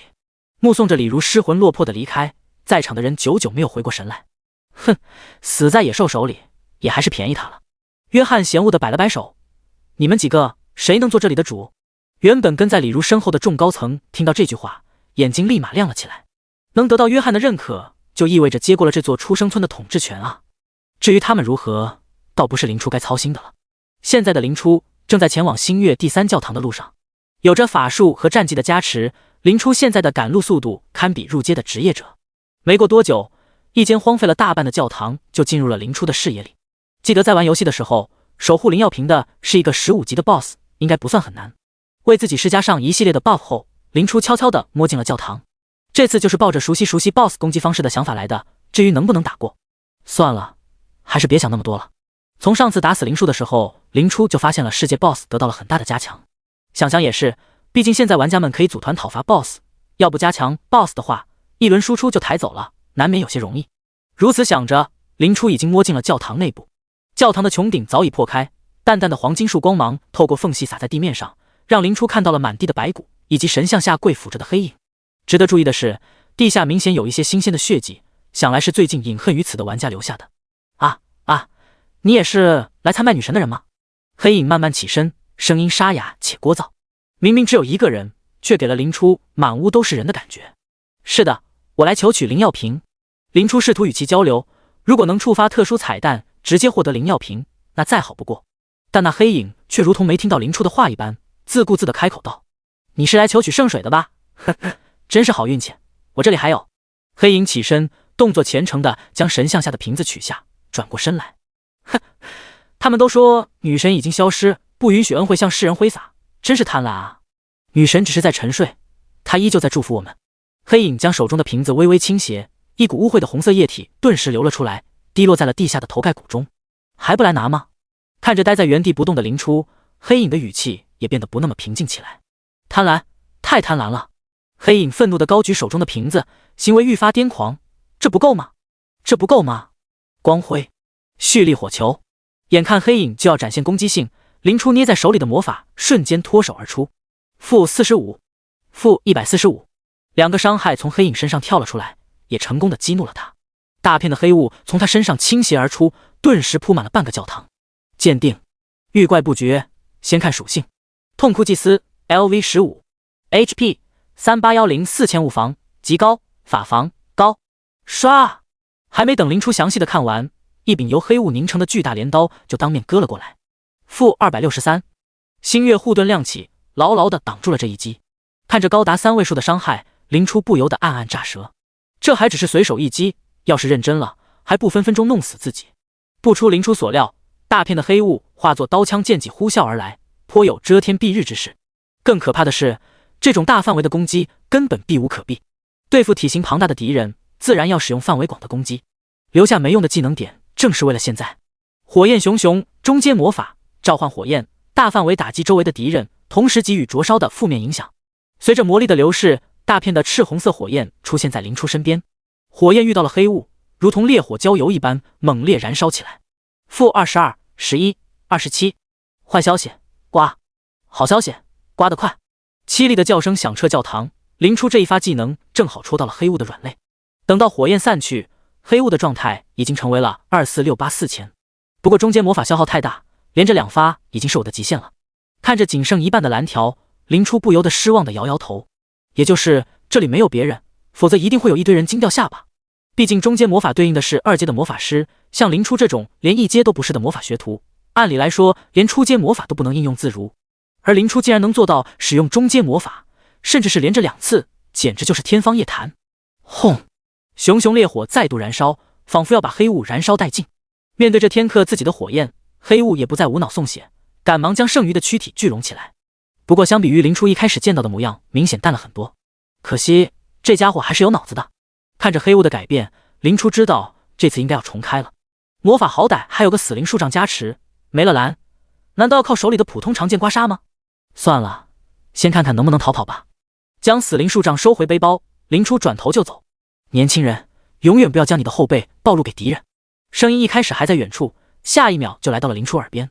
锵锵，一道十字斩精准命中林初背部。-637，这一速也太离谱了。还好星月护盾没破，林初就地一滚躲开了痛哭祭司后几下攻势，勉强摆正架势。林初抽出剑来，既然跑不了，那就决一死战吧。准备架势。好！痛哭祭司怒吼一声，声音说是怒吼，却不知为何让人想到歇斯底里哭泣的人类。黑色镰刀划出一阵破空声，直取林初面门。正步前刺，仗着战技的连贯性，林初找准缝隙，将自己送出了痛哭祭司的攻击范围，但依旧受到了波及。-48。看到痛哭祭司身上冒出来的数字，林初眉头一皱，这伤害也太低了，有2个战技的加持都这样，可想而知普攻会是什么程度。痛哭祭司可不在意林初到底如何想的，一柄镰刀挥舞的虎虎生风。借助种类繁多的战技，林初还能做到勉强支撑，渐渐消磨他的血量。第29章自杀者。刺-13。又是一剑下去，林初已经感到整个身体都在哀嚎，体现在人物面板上就是耐力已经归零，并且恢复极其缓慢。伴随着这一剑的刺出，痛哭祭司的血量也终于降到了2000以下。终于打一半了，这家伙的攻击套路差不多也摸明白，等到入阶后就能轻易解决掉。看了眼自己的状态，林初放弃了挣扎。见林初分神，痛哭祭司当然没有错过这个好机会，顿时鬼魅般闪到林初背后，镰刀无情挥下。处决800。血红色的数字从林初头上跳出，与此同时，一股伟岸的力量从体内透露了出来。在星与月的祝福下，林初的躯体开始变得透明虚幻，淡淡的光辉弥漫在教堂里。美妙的场景仅仅持续了一瞬，下一刻林初消失不见。赐福。眼看着林初消失在他面前，痛哭祭司呆愣在原地，似乎看到了什么绝不该出现在这里的东西。赐福？是赐福？为什么在你身上？伴随着嘶吼，黑影疯狂地破坏着眼前的一切，仿佛这样才能驱散心中的迷茫。221新手村，点点星光在星月雕像前浮现，林初直接被传送了过来。WC 虽然能复活，但受到的痛苦是实打实的呀。刚回到家里，林初就捂着腰子躺到了床上，看来以后能别死就别死。稍稍缓了一会，林初打开了系统面板，状态回满了，不错。这样的话，即使是重生后也能形成战力，不至于短时间内被杀第2次。重新复盘了一下今天的战果，林初还是决定暂缓取得灵药瓶的计划，还是先进飓风城想办法入阶，然后再谋取灵药瓶吧。刚敲定了这件事，门外就传来了阵阵敲门声。请进。听到屋内的声音，早已在门外等了半天的约翰紧皱的眉头终于松开。白衣大人，今天的事情真的是万分抱歉。推开门，约翰脸上瞬间挂上了笑容。与此同时，他熟练地将手里的盒子放到林初的桌子上，一点小小的心意，还请一定收下。人生在世，谁会跟礼物过不去呢？见林初默许了送礼的行为，约翰也算是彻底松了口气。能收礼就好，虽然今天也不是什么大事，但就是怕遇上纨绔是杀之人啊。今天李如一个人外出，没想到遇到了魔兽，等我们发现的时候，一切都晚了。约翰似有遗憾地开口道。林初道：那还真是可怜，李如村长罪不至死。这倒是林初的真心话，只是使一个小小的绊子，远远不需要赔上一条人命。不过对于约翰来说，李如的命与牲畜无异，为了保全自己，杀个李如算什么？似乎是看出林初并没有城里的贵族那般残暴，约翰连忙解释道：“后来我们也把李如的尸体抢了回来，经过检查，背后中了3刀，系自杀。看来李如也知道被魔兽咬死更痛苦。行了，我对这些事没兴趣。”林初不耐烦地摆了摆手，刚经历完一场强度极大的搏杀，说到底，现在林初还是有点疲累的。见林初明显对李如不感兴趣，约翰小心翼翼地开口道：“是，那依您的看法，现在出生村缺少一个村长，您有合适的人选吗？”“没有，下一个。”林初果决的回答顿时让约翰愣在了原地。这就难办了，没想到这个出生村里根本没有百亿在乎的人。哎，不愧是兽术骑士，脑袋里装的全是肌肉，想讨好都难得要死。约翰心中叹了口气，接着开口道：“还有最后一件事，相信大人您一定会感兴趣的。”“哦？”看着约翰如此信心满满，林初也起了兴致，说：“什么事？”约翰斟酌了下，开口道：“这次我来出生村，除了送种子以外，还有着挑选天赋者的职责。近千万降临者来到交界地，作为交界地官方的黄金王朝，定然不能坐视不理。更何况这些人可都是天赋者，如果能吸纳的话，王朝的实力能再上一个台阶。3天后，我就会带着出生村里天赋较好的人前往飓风城进行受洗和培养。大人既然拥有黄金树护符，想来也是哪位受术的大人物看中的天才人物。如果想要去飓风城的话，还请和我们一同离开。交界地邪神教派猖獗，您还没入阶，一个人的话容易遭到小人们的暗算，有黄金树骑士的保护，邪教徒一般不敢来犯。”听完约翰的话，林初认同的点点头：“可以，你们走的时候我会跟上。”那再好不过。将最重要的事情通知到，约翰起身告辞。送走了约翰，林初将目光转移到精致的礼盒上，不知道约翰会送些什么好东西。打开礼盒，璀璨夺目的银色光芒就映入林初眼帘。白银卢恩加1000，没想到是直接送钱。也是，钱是万能的，唯独送这个不会被丢掉。将卢恩收好，林初进入梦乡。噼啪，葛温举着火把，在微弱光芒的引导下，在洞穴里摸索着。如果林初在这里的话，他肯定能认出来，这就是他曾经探索过的咕咕哥布林洞窟，也就是发现受缚星月女神像的地方。虽然这里的魔物已经被林初彻底清理过一遍，但葛温还是走得很吃力。毕竟林初来的时候，各种不入阶、低阶的 buff 不要前世的家，回到洞窟就如同回到家一样。而葛温虽然当了多年的刺客，但现在根本接触不到战技魔法，仅凭自身的经验感觉行动，再加上偶尔窜出来的低阶魔物，只能保证安全探索而已。只可惜葛温好像继承了林初第一次来时的坏运气，摸了很多洞穴都没能遇见受缚星月女神像。第30章封印监牢。根据那个人的说法，钥匙一定就在这个地方，再找找。葛温靠着石壁缓了口气，接着向前探索起来。天无绝人之路，终于在葛温即将不得不放弃的时候，受缚星月女神雕像映入眼帘。呼，终于到了。看着眼前与回忆中一模一样的雕像，葛温只觉得今天晚上的苦可算没有白吃。葛温之所以来到这个地方，正是因为这里埋藏着一个特殊封印监牢的钥匙，而且这个钥匙与林初有关。上一世中，正是因为获得了这个钥匙，那人才和林初搭上了线，直接翻身起飞。我记得应该是半夜12点才能遇到这个机缘。现在为时尚早，葛温干脆原地休息起来。1个小时转瞬即逝，当第2天开始的那一瞬间，一阵莫名的呼唤声响了起来。是人类冒险者吗？是人类冒险者吗？是，我是人类。当呼唤声响起，葛温立即开口回答。轰隆隆，伴随着石板移动的声音，星月女神像的下方出现了一个黝黑的洞口，应该就是这里面了。知道里面没有风险的葛温当即大踏步进入洞口。出奇侠，才通人，复行数10步，豁然开朗。出了洞穴，正是一间修炼用的密室，周围摆放的物品早已在时光的冲刷下破破烂烂，唯有中间发光的魂体还在重复着那句：是人类冒险者吗？葛温走上前去，在魂体的中央赫然悬浮着一个木质的钥匙，不知名钥匙。您的等级太低，无法鉴定。取下钥匙，葛温朝着魂体鞠了一躬，转身离开。第2天一早，风尘仆仆的葛温刚回到出生村，就得知了一个坏消息：马德重伤濒死。昨天晚上处理食材的时候，马师傅被人突然袭击，重伤垂死，现在凶手已经被绳之以法。可马师傅他人在哪里？快带我去！赶忙来通知消息的人吓了一跳，当即带着葛温来到了出生村新建的简陋医务室。马师傅正在里面抢救，看着被堵住的门，纵使葛温心急如焚，也没办法强闯。葛温不会恢复魔法，现在只能寄希望于出生村的治疗系觉醒者给力了。念及于此，葛温坐在门外的椅子上，面色阴晴不定。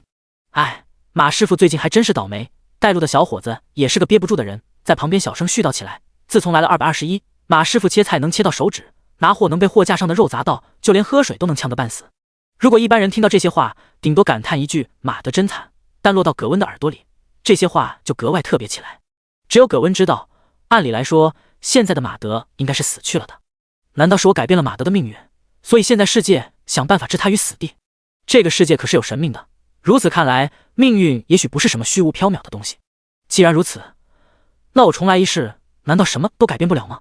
想到这里，葛温的眼神立刻坚定下来，绝无可能。如果不能改变命运，那么他重生的意义是什么呢？嘎吱，医务室的木门被推开，负责治疗的天赋者走了出来。葛温急忙上前问道：“情况如何？”天赋者抱歉地摇了摇头：“对方投了毒，我无能为力。”行了，你先下去吧。天赋者刚说完，叶安来到现场，将他打发了出去。见四处无人，叶安才开口对葛温抱歉道：“袭击马德的人是恶狼的残党，他本来想往我的食物里投毒，不成想被马德发现，这才痛下杀手。救不下马德，是我不对。”听完叶安解释，葛温冷冷道：“还有办法？”叶安闻言一怔：“没错，看来你已经知道了，约翰身为飓风城的使者，身上绝对有能治愈马德的药剂。但……”没等叶安说完，葛温眉头微皱，打断了他的话：“我说的是百亿，时间紧迫，我就不和你废话了。”百亿？看着转身离开的葛温，叶安面露疑惑。都知道百亿战力无双，没听说他还能救人啊。算了，既然他非要撞南墙，还管他干嘛？只可惜在约翰面前刷好感的机会没了。毕竟要买稀有的解毒剂，肯定要花一大笔钱，没了葛温的支持，他也不敢贸然出手。林出木屋外，急匆匆赶到这里的葛温赫然发现，一个穿着讲究的西方面孔抱着一个纸袋，静静地在门前站着。这衣服，黄金王朝的人，难道是那个约翰？虽然约翰现在在出生村地位可谓是一人之下，但由于他仅仅待了3天，在黄金王朝的地位也不是很高，葛温对他并没有多大印象。算了，反正以后也没有多大交集，不必管他。无视了约翰，葛温当即就要上前敲门。什么人？不知道百亿大人在休息吗？葛温还没碰到门，手就被拦截在了半空中。出手的人正是约翰，他老早就等在林初的门前，等待着林初出门。对于一个专业狗腿来说，如何讨好贵族老爷们，他可谓十分擅长。打扰老爷们的优质睡眠，显然不是加分项。要是让这个毛手毛脚的年轻人破坏了大人的好心情，那么自己精心准备的礼物作用就要大打折扣。我有急事。见葛温面对他毫无惧色，约翰一时间倒也拿捏不准葛温的身份，只好怯怯地收回了自己的手。被怪我没提醒你，大人昨天晚上回来的很晚。赌。眼看着葛温连理都不理他，约翰冷哼一声，退到一边。来了，这几天的人还真是多到林初都有点不太适应现在的生活了。随手抓住旁边的衣服披上，林初急匆匆地去开门。你是？看着眼前的葛温，林初面露疑惑。虽然救了葛温一命，可林初对他的印象并不深刻，再加上葛温早已重生，早就没了那股懦弱的气质，导致林初更看不出来了。葛温，狩猎巨角鹿时您救过我一命。哦，想起来了。林初终于想起来这个被遗忘在记忆角落里的少年。有什么事吗？我的一个朋友中了剧毒，希望大佬能出手救他的性命。当然，我不会让大佬白出手。葛温当即掏出为之封印监牢的钥匙，不论成功与否，这枚特殊的钥匙还请收下。听到葛温想让他出手救人，林初下意识的想要拒绝他，毕竟最近来找他救命的人没有100也有80了，要不是得在张爱民那里申请一下，林初怕不是要被烦死。不过当林初看到葛温手里的钥匙时，他很快的愣住了。第31章分身。弗琳娜封印监牢钥匙，获得星月女神的认可后，可以通过此钥匙进入封印弗琳娜的特殊监牢。相传在永夜时代，弗琳娜和星月女神共为无上意志所关注的降临者。然而当弗琳娜在争斗中败给星月女神后，这份关注也被收回。弗琳娜封印监牢钥匙？什么鬼？这不是我的小号吗？林初看着这枚钥匙，心中顿时泛起了惊涛骇浪。看着林初的注意力被钥匙吸引，葛温心中一喜，这活我接了。人在哪里？这东西必须要拿下。葛温将钥匙双手奉上，开口道：“请随我来。”林初跟着葛温迅速地回到了简易医务室，见到了濒死的马德。中了毒，但是问题不大。稍微观察了马德的状态，林初得出了结论，这人完全能救，甚至不需要额外花技能点学习中阶的解毒术。之所以村里的天赋者没救过来，归根结底还是能力太弱了。解毒术，淡淡的绿色光芒从林初的指尖吸出，病床上马德的脸色也肉眼可见的红润了起来。眼看着林初已经着手开始治疗，葛温才稍稍松了口气。等待的时间总是漫长的，闲来无事的葛温将目光转移到林初的脸上。几天没见，林初脸部的线条已经柔和了不少，相比于前几天的帅气，现在的林初多出来几分俊美的感觉。尤其是林初的头发，明明只来到交界地半个月不到，却好像近2个月没剪一般，都快能扎小辫了。由于最近没有镜子之类的东西，林初都不知道她的外在形象发生了什么变化。准确说，最近也没有时间闲下来去管这些东西。看着出现在林初身上的异常情况，葛温脸色微变。他知道这是星月女神正在潜移默化地改造这具身体，将来的某一天，女神的意志就会重生在这具躯体上。还是太弱小了，现在的我根本什么都做不到。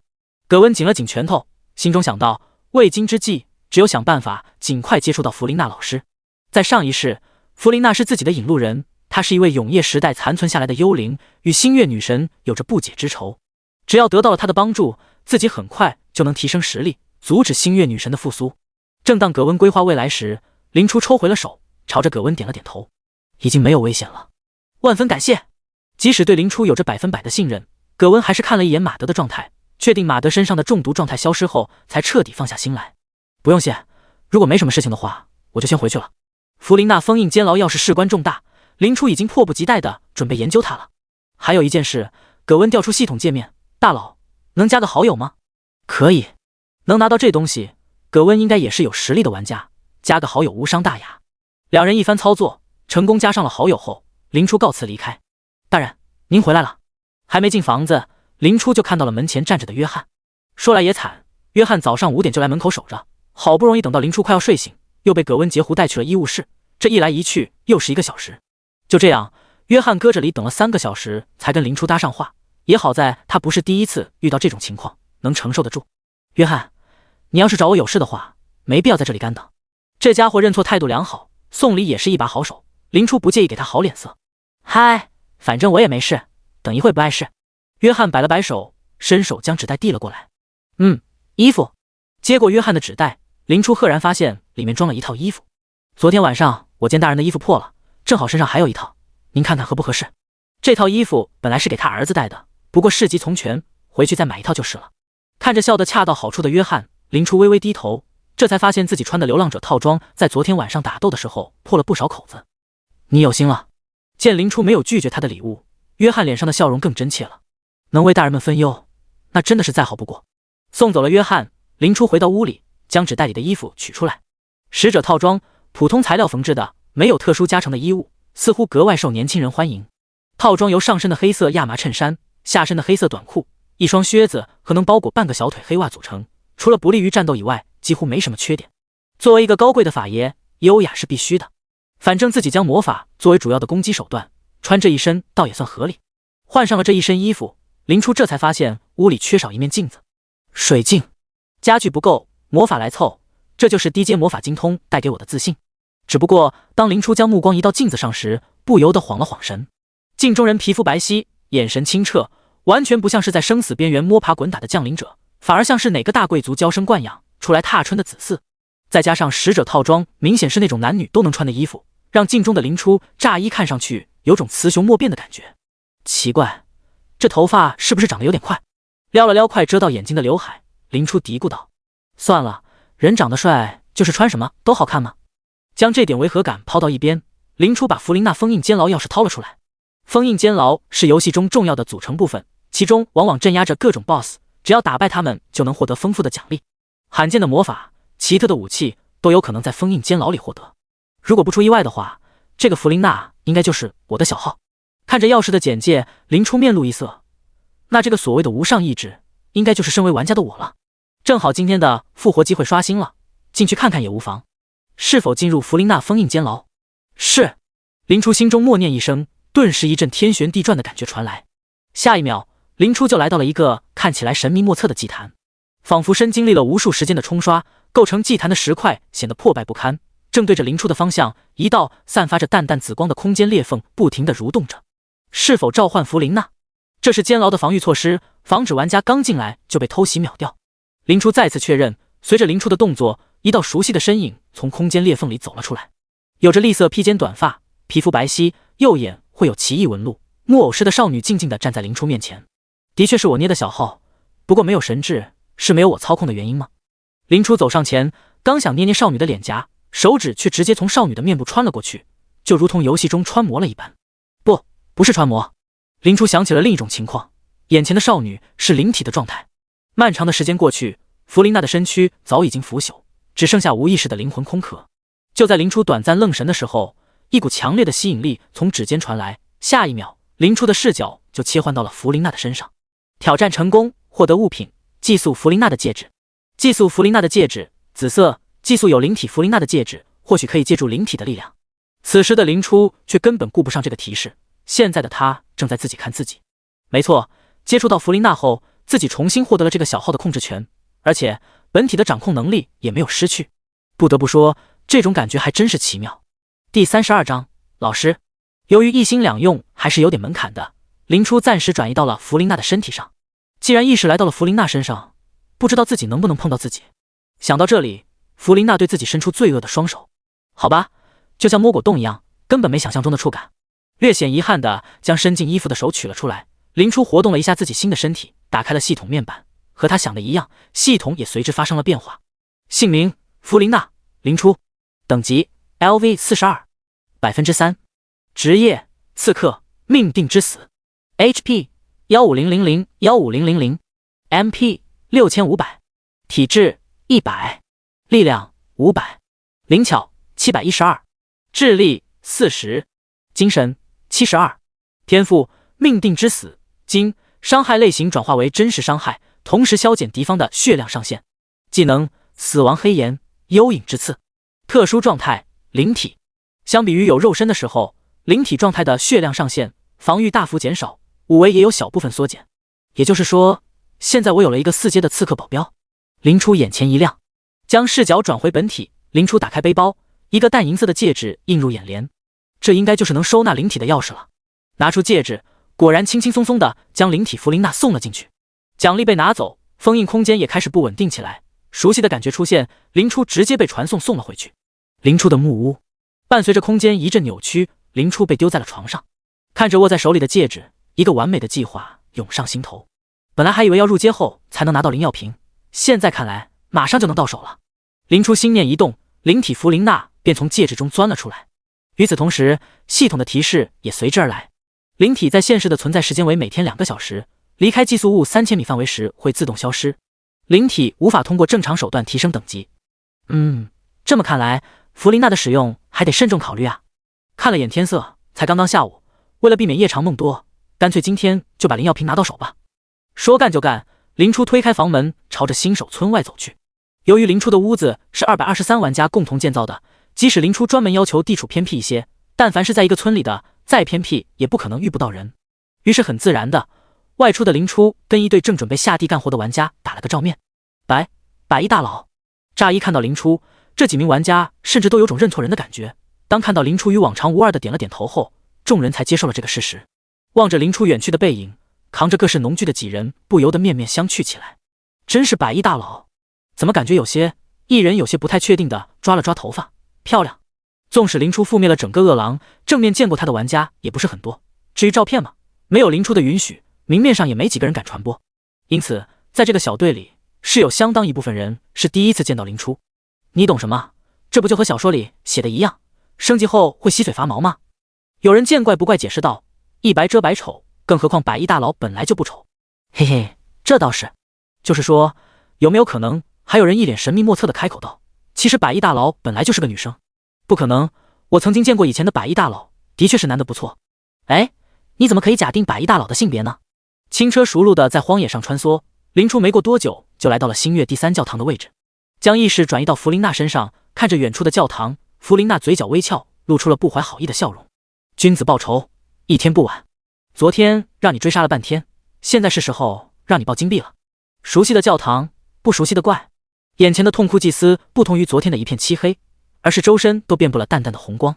刺符，推门而入的弗琳娜看着眼前狂躁的人形黑雾，面露疑惑。记得昨天走的时候，这家伙还没有第2形态，怎么过了不到1天还增强了呢？为了以防万一，弗琳娜立即甩了个鉴定。痛哭祭司 LV15 发狂， HP 38004000。特殊状态发狂，攻击力增加 20%。 不但回了很多血，还多出了特殊 buff 吗？还好自己已经今非昔比，要不然还真的在栽坑里一次。暗影束缚，虽然心思百转，但弗琳娜手上的动作却一点不慢，上来就是一个高阶束缚魔法。现在这具身体可以说是典型的玻璃大炮，攻高低防，血还少。昨天被灵出的范围魔法烧怕了，痛哭祭司难得的收拢了躯体，没想到正中弗琳娜的下怀。毕竟刺客肯定是单体特工。当痛哭祭司反应过来时，他就已经成为砧板上的鱼肉，人弗琳娜施为了。死亡黑炎，散发着不祥气息的黑色火焰瞬间吞没了痛哭祭司。负256、254，仅仅是一个技能就让痛哭祭司濒临死亡。痛哭祭司 LV15 发狂 ，HP 382530。最重要是，这家伙的血量上限几乎减少了一半。打魔兽或许看不出什么来，反正都是要彻底杀死，顶多对能回血的怪特工。但要是把这一招用在内斗上，那就可以说是离谱了。要知道，人类之所以强大，正是因为会使用道具。要论血量，肯定比不上同等级的魔兽。再加上血量的上限是永久减少，这就意味着只要被弗琳娜盯上，不死也要脱层皮。毕竟失去的血量上限都是你家的点啊。不过看来是我高看你了。信步走到痛哭祭司面前，正当弗琳娜想要彻底让他解脱的时候，一道熟悉人类的气息闯入了弗琳娜的感知范围。葛温，他怎么来了？没错，弗琳娜感知到的人类正是葛温。与此同时，星月第三教堂外，据上一世的玩家所说，弗琳娜第一次出现是在星月第三教堂附近，应该是他击杀了看守灵药瓶的痛哭祭司。上一世的自己当时还在忙着提升等级，错过了这个机会，直到28级后才正式通过弗琳娜老师的考验，二次转职成为黑刀刺客，浪费了很多属性点。这一世一定要早早抓住机会。心中盘算着的葛温小心翼翼地绕到了星月第三教堂不远处，终于看到了弗琳娜即将击杀痛哭祭司的一幕。何等的好运气，没想到正好碰见这一幕。葛温心中狂喜，连忙跑到了教堂门外。第33章收徒。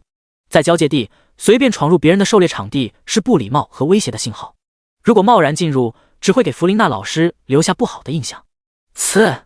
魔力匕首落下，跪伏在弗琳娜脚边的痛哭祭司如同跑了气的气球一般迅速瘪了下去，击杀通报也响了起来。击杀痛哭祭司 LV15， 获得恢复灵药瓶乘1，魔力灵药瓶乘1，白银卢恩乘12。给的好少。看着系统奖励，弗琳娜眉头微皱。她记得痛哭死灵术才21级，加起来给了 5W 卢恩，1阶和2阶的奖励差距这么大吗？难道是自己等级太高压奖励了？没等弗琳娜多想，看到痛哭祭司消失的葛温当即冲了进来。这位姐姐，还请先不要走。听到这个称呼，弗琳娜脑门上浮现几道黑线。自己现在虽然用的是女性的灵体身躯，但被别人叫做姐姐还是第一次。看着身形隐藏在斗篷里的弗琳娜转过身来，葛温感觉身体都在微微颤抖。老师，这一次我一定会救下你。强压下心中的激动之情，葛温做出一副想要拜师学艺的新手降临者模样。我叫葛温，是刚来交界地不久的降临者，请问我能跟着您学习吗？学习？真当这里是游戏世界吗？遇见个 NPC 就能拜师学艺？要是碰见某些特殊 NPC， 葛温怕不是想死都难。毕竟来自异界的灵魂往往会被某些人看中。看着对自己根本没有防备之心的葛温，弗琳娜一时间不知道该敬佩他的勇气还是心大。不用，我对教徒弟没兴趣。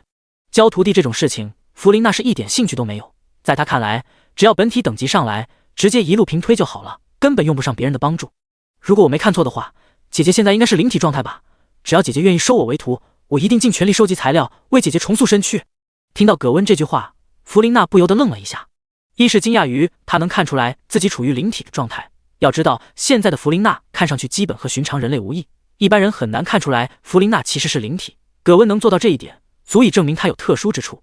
二是重塑身躯，本来灵初只打算把这具灵体当做前期过渡用的护卫，等到本体等级上来了，弗琳娜就不那么重要了。毕竟没法通过打怪或者是捏黄金卢恩升级的话，往往需要特殊的材料，不值得下大功夫培养。只有重塑身躯后，弗琳娜这个小号才能通过正常的手段升级，但重塑身躯需要收集的材料更罕见。但若是有个大冤种愿意代劳的话，白捡一个有金色天赋的刺客，岂不是血赚？想到这里，灵初承认他有些心动了。作为金色传说职业命定之死的拥有者，弗琳娜拥有下位职业紫色史诗刺客职业黑刀的转职名额。只要通过转职试炼，弗琳娜就能让葛温转职成黑刀。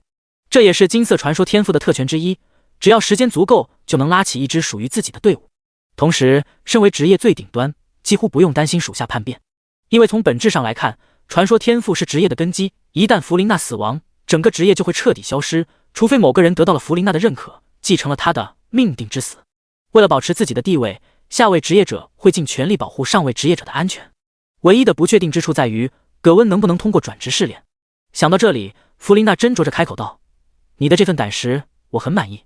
不过，想要从我这里获得隐藏职业，还远远不够。”果然如弗琳娜所料，当听到隐藏职业4个字后，葛温脸上立即露出了热切的神情。越是想要得到珍贵的东西，越是要付出巨大的代价。如果你没有过人的实力，即使我准许你转职，你也会死在试炼中。即使如此，你还是要这样做吗，葛温？弗琳娜并没有向葛温隐藏转职的危险性，毕竟多死一个人对他没有任何好处。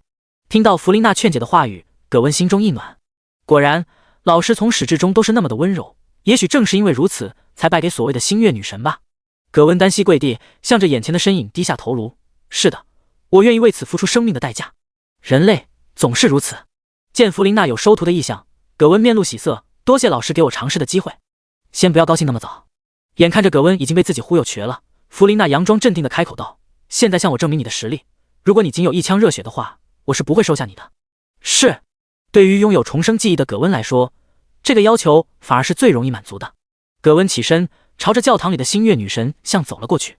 随着葛温的动作，原本被弗琳娜剿灭的黑雾又从四面八方汇聚而来，凝聚成了痛哭祭司的模样。看到这一幕，弗琳娜心中默念：原来如此，我还在想教堂里会不会只有一份灵药瓶，看来是通过这种方法做到不让一位玩家拿走全部奖励的。只不过对痛哭祭司丢了一个鉴定术后，弗琳娜嘴角微抽。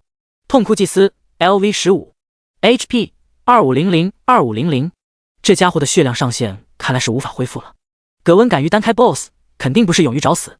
弗琳娜还在教堂范围内，相当于保命符，葛温只要尽可能的表现自己的实力，得到认可就好。弗琳娜显然也明白了葛温的意思，身形缓缓消失在空气中，高阶魔法化为无形。感受到弗琳娜的气息消失，原本呈戒备姿态的痛哭祭司立即将目光放在了不远处的葛温身上。葛温身形微弓，在死亡的压力下，他的血液也开始沸腾起来。不可思议，这小子在蓝星到底是干什么的？看着下方你来我往的战斗，弗琳娜就像是第一次认识一样打量着葛温，睁开的左眼满是不可思议。无他，相比于灵出的权势技能，弗琳娜的直接碾压，葛温可谓是技巧流的完美体现，简直如同是猎杀而生的人。痛哭祭司 LV15 HP 2403-2500。看了眼痛哭祭司的状态，弗琳娜无语扶额。虽然技巧很厉害，但是这也太挂了，毕竟只有6级，也不能要求太多。而在下方，痛哭祭司见死活摸不到葛温的衣角，当即就要发动大型 AOE 技能痛哭哀嚎。这东西对于弗琳娜相当于是白给的经验，但对于葛温来说就不一样了。弗琳娜还记得克劳德如临大敌的样子，念及于此，弗琳娜一挥手，瞬间大片的阴影将痛哭祭司吞噬。击杀痛哭祭司 LV15， 获得恢复灵药瓶乘1，魔力灵药瓶乘1，白银卢恩乘2。伴随着击杀提示声，弗琳娜也重新显出身形。很好，你通过考验了。呼呼，太好了！葛温大口地呼吸着空气，显然与痛哭祭司对线，他也承受着巨大的压力。你的能力绝非寻常，我相信你将来会有一番作为。对于难得的人才，弗琳娜并没有吝啬口头奖励，当然，光画大饼也不是弗琳娜的性格。说完这些，弗琳娜拿出来灵药瓶，毕竟怪是她杀的，自然奖励发到了弗琳娜的手上。这2份灵药瓶，你拿着用吧。如果没有弗琳娜的帮助，葛温一时半会儿绝对碰不到灵药瓶。也许当他有这个能力的时候，这里的灵药瓶早就被抢光了。谢谢老师。葛温恭敬地接过灵药瓶，接着露出了几分不太好意思的样子，开口道：“我有件事情，不知道要不要说。”开口就是。那个老师叫什么名字？还有，我能认一认老师的脸吗？听到这2个请求，弗琳娜才反应过来自己还没有自我介绍，倒是我忘了。弗琳娜掀开风帽，露出了精致的脸庞。无名弗琳娜，命定之死的拥有者，永夜时代残存的幽灵。看着眼前陌生而又熟悉的人，葛温心中仿佛有百般话语想要倾诉，但话到嘴边，最后都成了一句：“弗琳娜，老师。”感受到葛温复杂的视线，弗琳娜心中满是疑惑，怎么回事？这是什么眼神？难道是封印着命定之死的右眼吓到他了？对自己建模捏脸有着无比自信的弗琳娜想了半天，也只想出来这么个理由。好了，既然当了你的老师，你有什么想学的东西，就可以在心中默念召唤我。现在我身为灵体，不能长时间出现在现实。寄宿弗琳娜的戒指暂时肯定不能给葛温，那么如何联系就十分必要。弗琳娜伸出手指点在葛温的右眼上，一道弗琳娜同款印记就出现在葛温的脸上。这是呼唤印记，有了这个东西，我们就可以联系了。尽快到达10级吧，到时候我会告诉你如何转职的。说完这些，弗琳娜化作淡淡的蓝色荧光，彻底消失了。第34章获取灵药瓶。一切进展十分顺利，虽然现在在弗琳娜的眼中，他们应该是相互利用的关系，但随着时间的流逝，他早晚会再一次取得老师的信任。下意识地按了按右眼，碰到了熟悉的印记后，葛温感到自己充满了力量。既然上了老师的船，黄金王朝是不能去了，为今之计要尽快找个组织破除身上的外神诅咒，然后转职。敲定了未来的方向，葛温转身朝着教堂外走去。与此同时，教堂外不远处，隐藏在阴影中的林初摩挲着手上的戒指，看着葛温离去的方向，若有所思。这个葛温，难道还真是生死之间有大恐惧？明明前几天还在巨角鹿前瑟瑟发抖，现在就能露出一身逆天的本领，难不成是被什么大人物夺舍了？林初摸了摸下巴，觉得这件事非常有可能。算了，只要他成功转职，那么就多出了一个金牌打手。反正他接触的是弗琳娜分身，根本找不到自己头上来。见葛温消失在自己的感应范围中，林初解除隐匿，朝星月第3教堂走去。要问为什么还要再去一趟？别忘了，里面还有一座星月女神像呢。再次将刷新出来的痛哭祭司打爆后，林初终于站在了这座不同于受缚星月女神像的神像面前。神像是一名被斗篷遮盖全身的人类形象，不仅脸部模糊不清，连性别都看不出来。隐秘星月女神像，女神消失后，交界地最为主流的神像，大部分人认为这是消弭女神影响的恶毒改变。忽闪而又忽灭的赐福啊，何时稳定呢？检测到污秽信仰，检测到情绪值，完全不同的神像啊！看着系统的解释，林初陷入沉思，但很快他就放弃了思考，根本就看不出来什么嘛，干脆就不要去动脑筋了。吸收情绪值，纯净信仰。一声令下，一阵淡淡的金色光芒从神像内部透露了出来，照耀在林初身上，如同在冬天晒太阳一般的惬意感涌上心头。林初不由得惬意地眯起了眼睛。黄金卢恩加12，由于没有转职，多余的经验转化为黄金卢恩，纯净信仰也缓缓修补着满是裂纹的神格。检测到可强化道具，是否强化？突如其来的系统提示让林初一懵，什么时候身上有能强化的道具了？翻找了一下系统仓库，林初这才发现所谓能强化的道具竟然是灵药瓶。恢复灵药瓶可强化，能恢复500点血量。据说黄金圣杯承接过恩惠露滴，此为承接被稀释恩惠露滴的瓶子，每隔12小时会回复一次使用机会，上限数量为3，可通过信仰之力来强化。魔力灵药瓶可强化，能恢复200点魔力。据说黄金圣杯承接过恩惠露滴，此为承接被稀释恩惠露滴的瓶子，每隔12小时会回复一次使用机会，上限数量为3，可通过信仰之力来强化。没错，这两个东西是需要信仰之力才能强化的道具。难道是他们曾与信仰扯上关系，因此才能被信仰强化？听起来十分合理。感受着神格里稀薄的金色光芒，林初有些踌躇。信仰之力大部分都会被用于修补神格，只有为数不多的会被保留下来。还是先看看到底需要多少吧。取出雕刻着璀璨星辰与弯月的金瓶，林初开始一点点的向里面注入信仰之力。大约消耗了1/10的金色光辉后，灵药瓶终于开始了蜕变，一股神圣的光辉自内而外的散发出来，唯美而又惊艳。圣血灵药瓶能恢复1000点血量。据说黄金圣杯承接过恩惠露滴，此为参考黄金圣杯制成的瓶子，每隔4小时会回复一次使用机会，上限数量为5。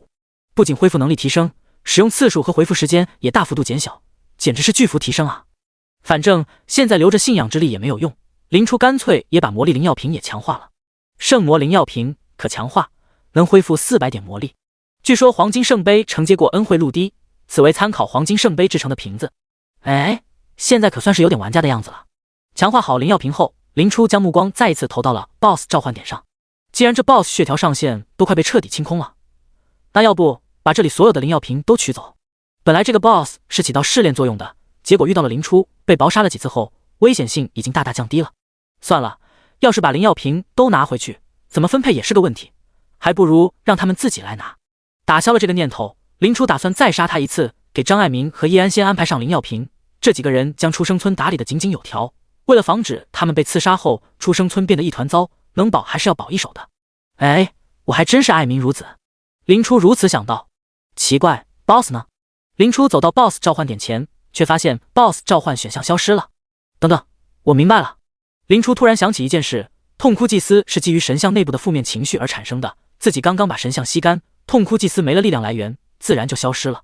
想通了这一点，林初心安理得的从召唤点拿走了一份灵药瓶。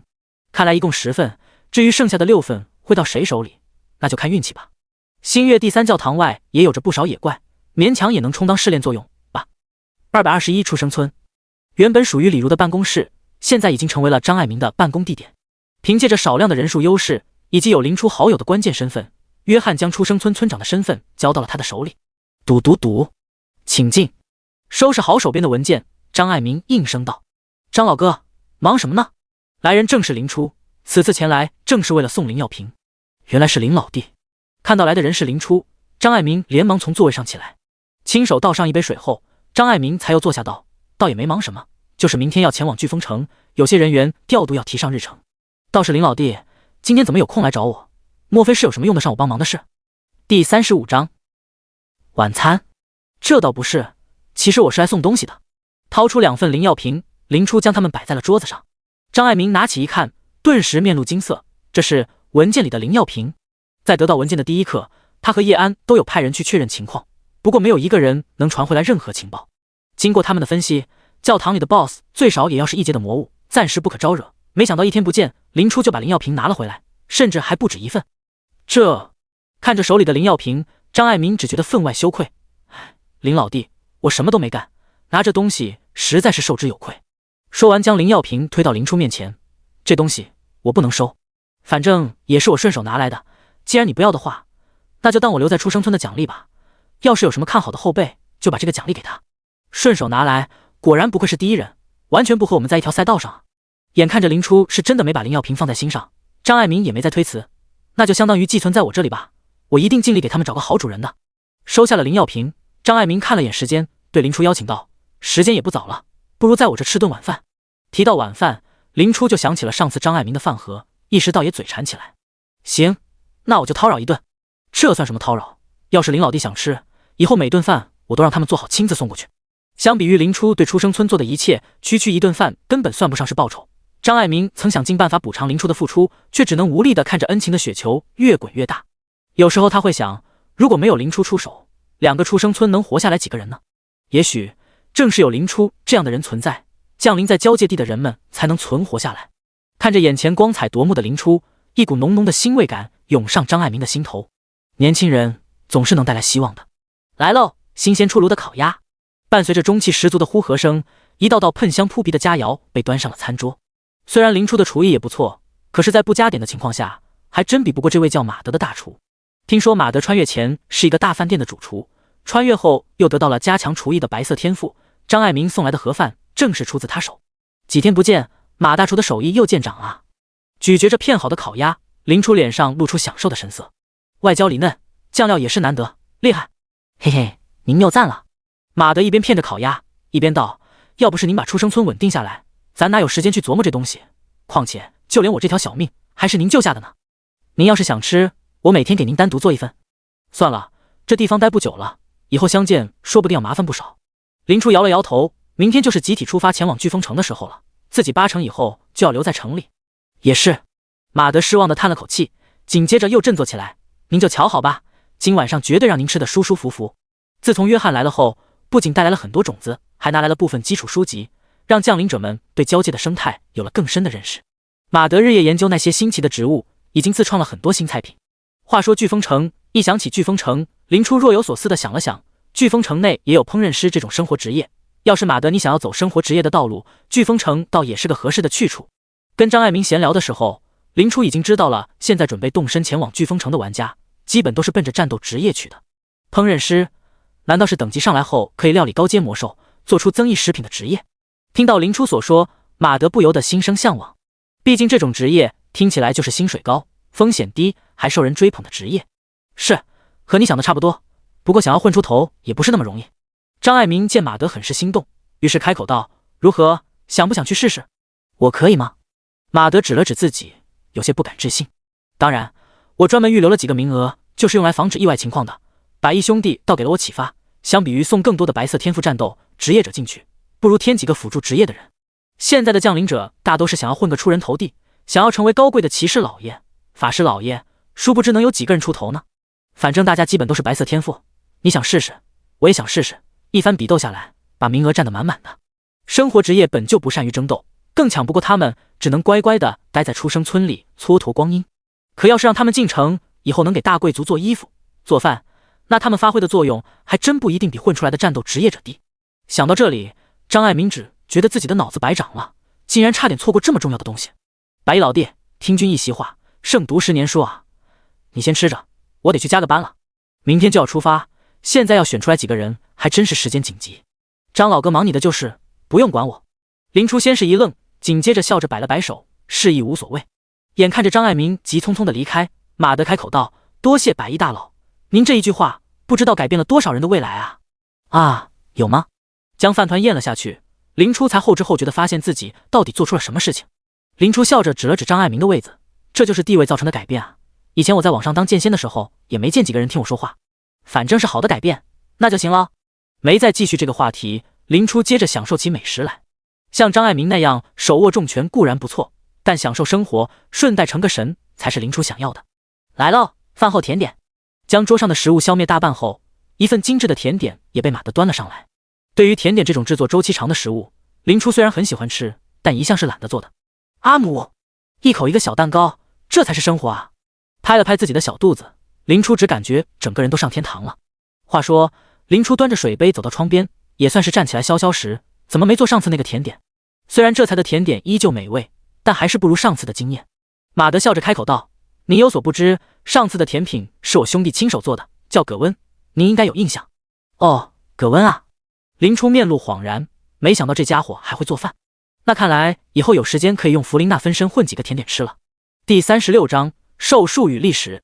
第二天，221出生村外，221出生村前往飓风城降临者共19人，已到齐。张爱民检视完面前的队伍后，朝着约翰报告道。约翰满意的点点头，行，你们19个人就跟在骑士老爷后面吧，只要不掉队的话，是不用担心安全的。随后对张爱民开口道：“张村长，你也得去飓风城一趟。”我对于这突如其来的通知，张爱民有些不知所措。放心吧，是天大的好事，今天晚上你就能回来。约翰语气中露出几分羡慕。那就好。一听能及时赶回来，张爱民长出了一口气。来，上马车吧。接上了张爱民后，马车又转身朝着出生村跑去，短短几秒就消失在众人的视野里。看什么看，出发吧。黄金树骑士拍了拍胯下的战马，要是你们跑得快点的话，明天天亮前应该能赶到飓风城。什么？怎么这么远？刚才约翰大人不是说一天能打个来回吗？一听要跑将近一天，在场的人脸色骤变，尤其是几个辅助类职业的玩家，几乎能预料到自己的惨状了。别废话，快跟上！骑士没有解释，纵马离去，众人不得已纷纷跟上。而在另一边，载着约翰等人的马车稳稳停在了林初家门口，将正在等待的林初接了上来。林初看到马车里的张爱民，也是愣了一下，听了约翰的解释才算明白。行了，出发吧。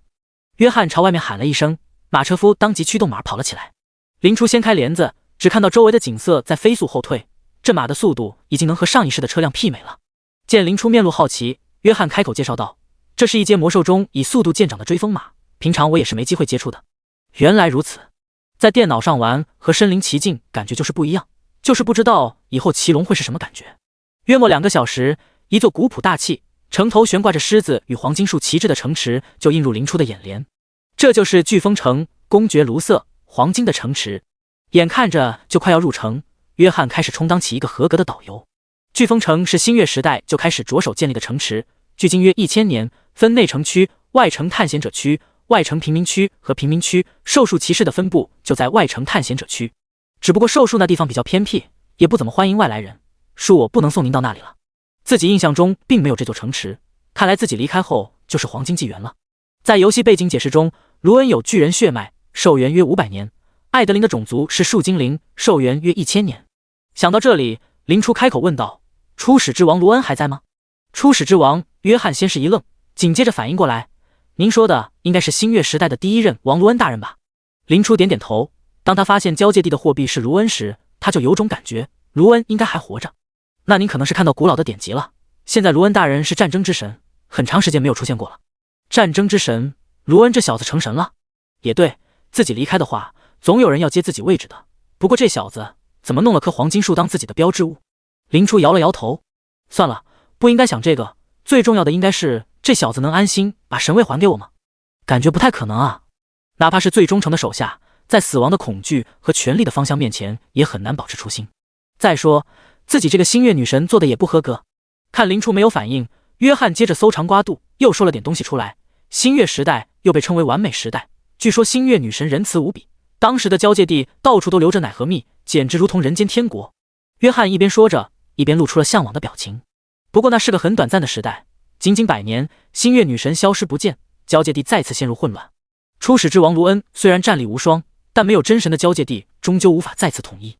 为了防止交界地陷入无止境的战火，贤明之相艾德林发现了黄金树。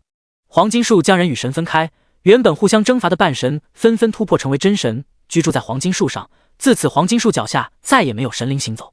黄金树是艾德林整出来的，现在的真神不止一位。听到这重磅消息，林初不由得神色微变。这下好了，哪怕卢恩和艾德林愿意交出权柄，其他人也肯定不会给自己面子的。感情自己想重新执掌交界地，要比一周目难不止1倍啊。不过起码他们都还活着，这也算是一个好消息。马车驶入城池，很快停在一处很是冷清的地方。约翰指着斜前方的巨大建筑道：“那里便是兽树在飓风城的分部，恕我只能送到这里。”既然约翰对那个地方忌讳陌生，林初也没有强求，跳下马车朝兽树走去。兽树分部的建筑十分奇特，远远看上去就像是一块巨大的树根。沿着街道一路走来，林初甚至没有看到几个人。叩叩叩！站在门口仔细看了看这奇怪的建筑后，林初叩响了会有黄金树的大门。吱呀，大门敞开，却没有看到开门的人。这还是个自动门。林初默默想到。第37章，兽树。偌大的厅堂里，映入眼帘的就是一张巨大的圆桌，圆桌中间有着缩小版黄金树的幻影，周围或站或坐着3个人。除圆桌外，还有几道紧闭的门。奇怪，这个点怎么会有普通人进来？看到林初并非熟悉的面孔，有人投来了好奇的视线。兽13，是不是你又去玩弄别人感情了？有人对着一位全身覆甲的骑士喊道：“以前只是在外面找你麻烦，现在都跑兽树来了，收敛一下，你小子，别乱扣帽子。”兽13直接上去在那人胸前捶了一拳：“我虽然多情，但还不至于喜欢男的。”虽然林初现在看上去的确有种中性美，但只要认真观察的话，不难发现林初是男性。开玩笑，开玩笑！被打的人连连讨饶：“你最擅长跟陌生人打交道，去接待一下吧。”哼！虽然满不情愿，被称作兽13的骑士还是摘下头盔，朝着林初走了过来。虽然林初作为男人不是他的目标，不过也可能是女方不太敢进兽树，专门叫家属来找他。毕竟以林初的颜值来看，他的姐姐或妹妹自己还真可能把持不住。小子，来兽树干什么？你家里人没告诉过你，最好别来这玩吗？兽13有着一头淡金色的短发，看上去像是混血儿，很有亲和感。林初取出克劳德留下的金黄色符节递给他，有人推举我加入兽树。看到林初手里的符节，兽13脸上闪过一丝明悟，心中松了口气。看来这又是哪个大贵族的子嗣到了爱幻想的年纪了。兽树作为黄金王朝最自由的组织，一直很受那些天真烂漫的小孩子追捧，他们都幻想着特立独行，幻想着只要自己坐在哪里，哪里就会有一片低气压。因此每年被送过来长见识的贵族子嗣都有不少，不过基本都是笑着进来哭着出去的。毕竟正常人都不太可能接受与死灵、尸体、疯子打交道。这位小少爷还贴心的找了件廉价的衣服做伪装，真的是。兽13无奈的摇摇头，将精神力探入符节内部。下一秒，他微微翘起的嘴角就僵在了那里。兽13，你去领他转一转。看到林初拿出符节，厅堂里的几个人也都露出了我懂的笑容。兽13，看着兽13自从拿到符节就呆呆的愣在那里，在场的几人都面露疑色。听到同伴的呼唤，兽13才缓过神来，对林初吞吞吐吐道：“你稍等一会，我去确认一下。本来以为只是个普通的入职日，看来克劳德没想象中的那么简单啊。”看着神神秘秘的兽13，林初若有所思。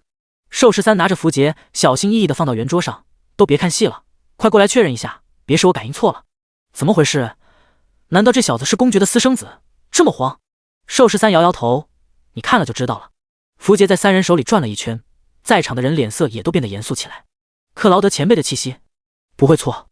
那这？3人齐齐转头看向林初，眼神一片火热。3人异口同声道：“欢迎加入兽树。”林初，这就成功加入了？这突如其来的转变倒让林初有些猝不及防，仿佛是看出来林初的不太适应。3人拉着林初坐在圆桌旁，一个个开始自我介绍起来。一个金发碧眼、看起来沉稳的中年男子开口道：“我的代号是兽3，也是克劳德大人带进兽树的，有什么事尽管来找我就好。”前辈好。另一个人金发黑瞳，看起来温和可亲。我的代号是兽七，虽然不是克劳德大人带进来的，但也仰慕他许久。我比较擅长魔法，有不会的问题可以来找我。明白，多谢前辈。还有我，你应该听到我的代号了吧？兽13大大咧咧的开口道。兽13，我刚加入没多久，没想到刚来到就有新人加入，这下我也成前辈了。兽13乐呵呵的甩了甩他飘逸的金发，显然很是开心。前辈好。林初也十分给面子的问候一句。我的名字叫林初，以后还请各位多关照。真听话，就由我带他去检查吧，你们别抢啊。兽13拍了拍林初的肩膀，一副靠谱老前辈的样子。行，没人跟你抢。得到了兽3和兽7的许可，兽13起身，同时示意林初跟上。跟我来，带你去检查一下身体素质，要是不出意外的话，今天你就能拿到兽14的牌子了。林初跟在兽13的身后，推开一扇门，走到了兽术专门测试能力的场地。偌大的场地空空如也，只有林初2人。兽术的人不怎么多，这倒也是常态了。以后嫌冷清，可以出去放松一下，只要不暴露身份，和平常人也没什么两样。开口解释了一句，兽13掏出留影晶石。这种晶石能记录下一定范围内的影像，极难被更改，通常用来记录重要的事情。林初看向测试场地，这场地分为2大部分，一半是测试身体强度，另一半则是测试魔法水平。那林初，你是偏向于身体强度，还是释放法术呢？林初温和一笑，我算是法师吧。不错，法师一般来说安全得多，那开始测试吧。兽13放好留影石，示意林初攻击前方的物体。除了没有使用死灵术杖外，林初也没有藏拙，将自己的实力完全发挥出来。因为死灵术杖是一般人都要避讳的东西，为了不暴露自己天克死灵术的天赋，林初不打算在能认出死灵术杖的人面前使用它。将蓝条消耗一空，林初转头看向兽13，却发现他的眼神有些微妙。嗨嗨，见林初示意已经没有余力，兽13将留影晶石关掉，有些迷惑的开口问道：普通1阶的水平能释放中阶法术也算得上有点天赋，但达不到兽术的最低要求啊。达不到最低要求？林初面露疑惑，达不到要求，为什么克劳德要让他来授术呢？第38章考验。兽13前辈，克劳德前辈只给了我符节，并没有说其他的事情，这授术的最低标准是什么？等等，看着的确是一无所知的林初，兽13一拍脑袋，你不会是降临者吧？对，我是。虽然不知道兽13为什么突然问这件事，但林初还是点了点头。还真是降临者，1阶不到就能施展中阶魔法，克劳德前辈这是找来了什么怪物啊？兽13看着眼前怀疑自己能力的林初，顿时感觉自己引以为豪的天赋不太能拿得出手了。我的问题忘了提前问问你了。兽13笑着解释道，兽术骑士的最低标准是3阶，你们这些降临者短时间内是达不到的，克劳德前辈应该只是让你过来熟悉一下。最低都是3阶，这兽术的门槛还真是挺高的。原来如此。林初点了点头。那我现在应该做什么呢？达不到入队标准，自己在飓风城可是连个歇脚的地方都没有，房子还真是从不间断的梦魇。让我想想。兽13摸了摸下巴，如果不出意外的话，你应该会去兽术预备役那里学习，等到3阶后就可以转正了。不过克劳德前辈既然让你来这里，想来是有他的深意。兽3前辈曾经跟过克劳德前辈一段时间，你可以问问他。多谢。得到了有用的信息，林初开口道谢。没必要那么客气，既然你是克劳德前辈推荐的，进入兽术是早晚的事。兽13轻笑2声，显然对林初很是信任。不过现在兽术只有13个人吗？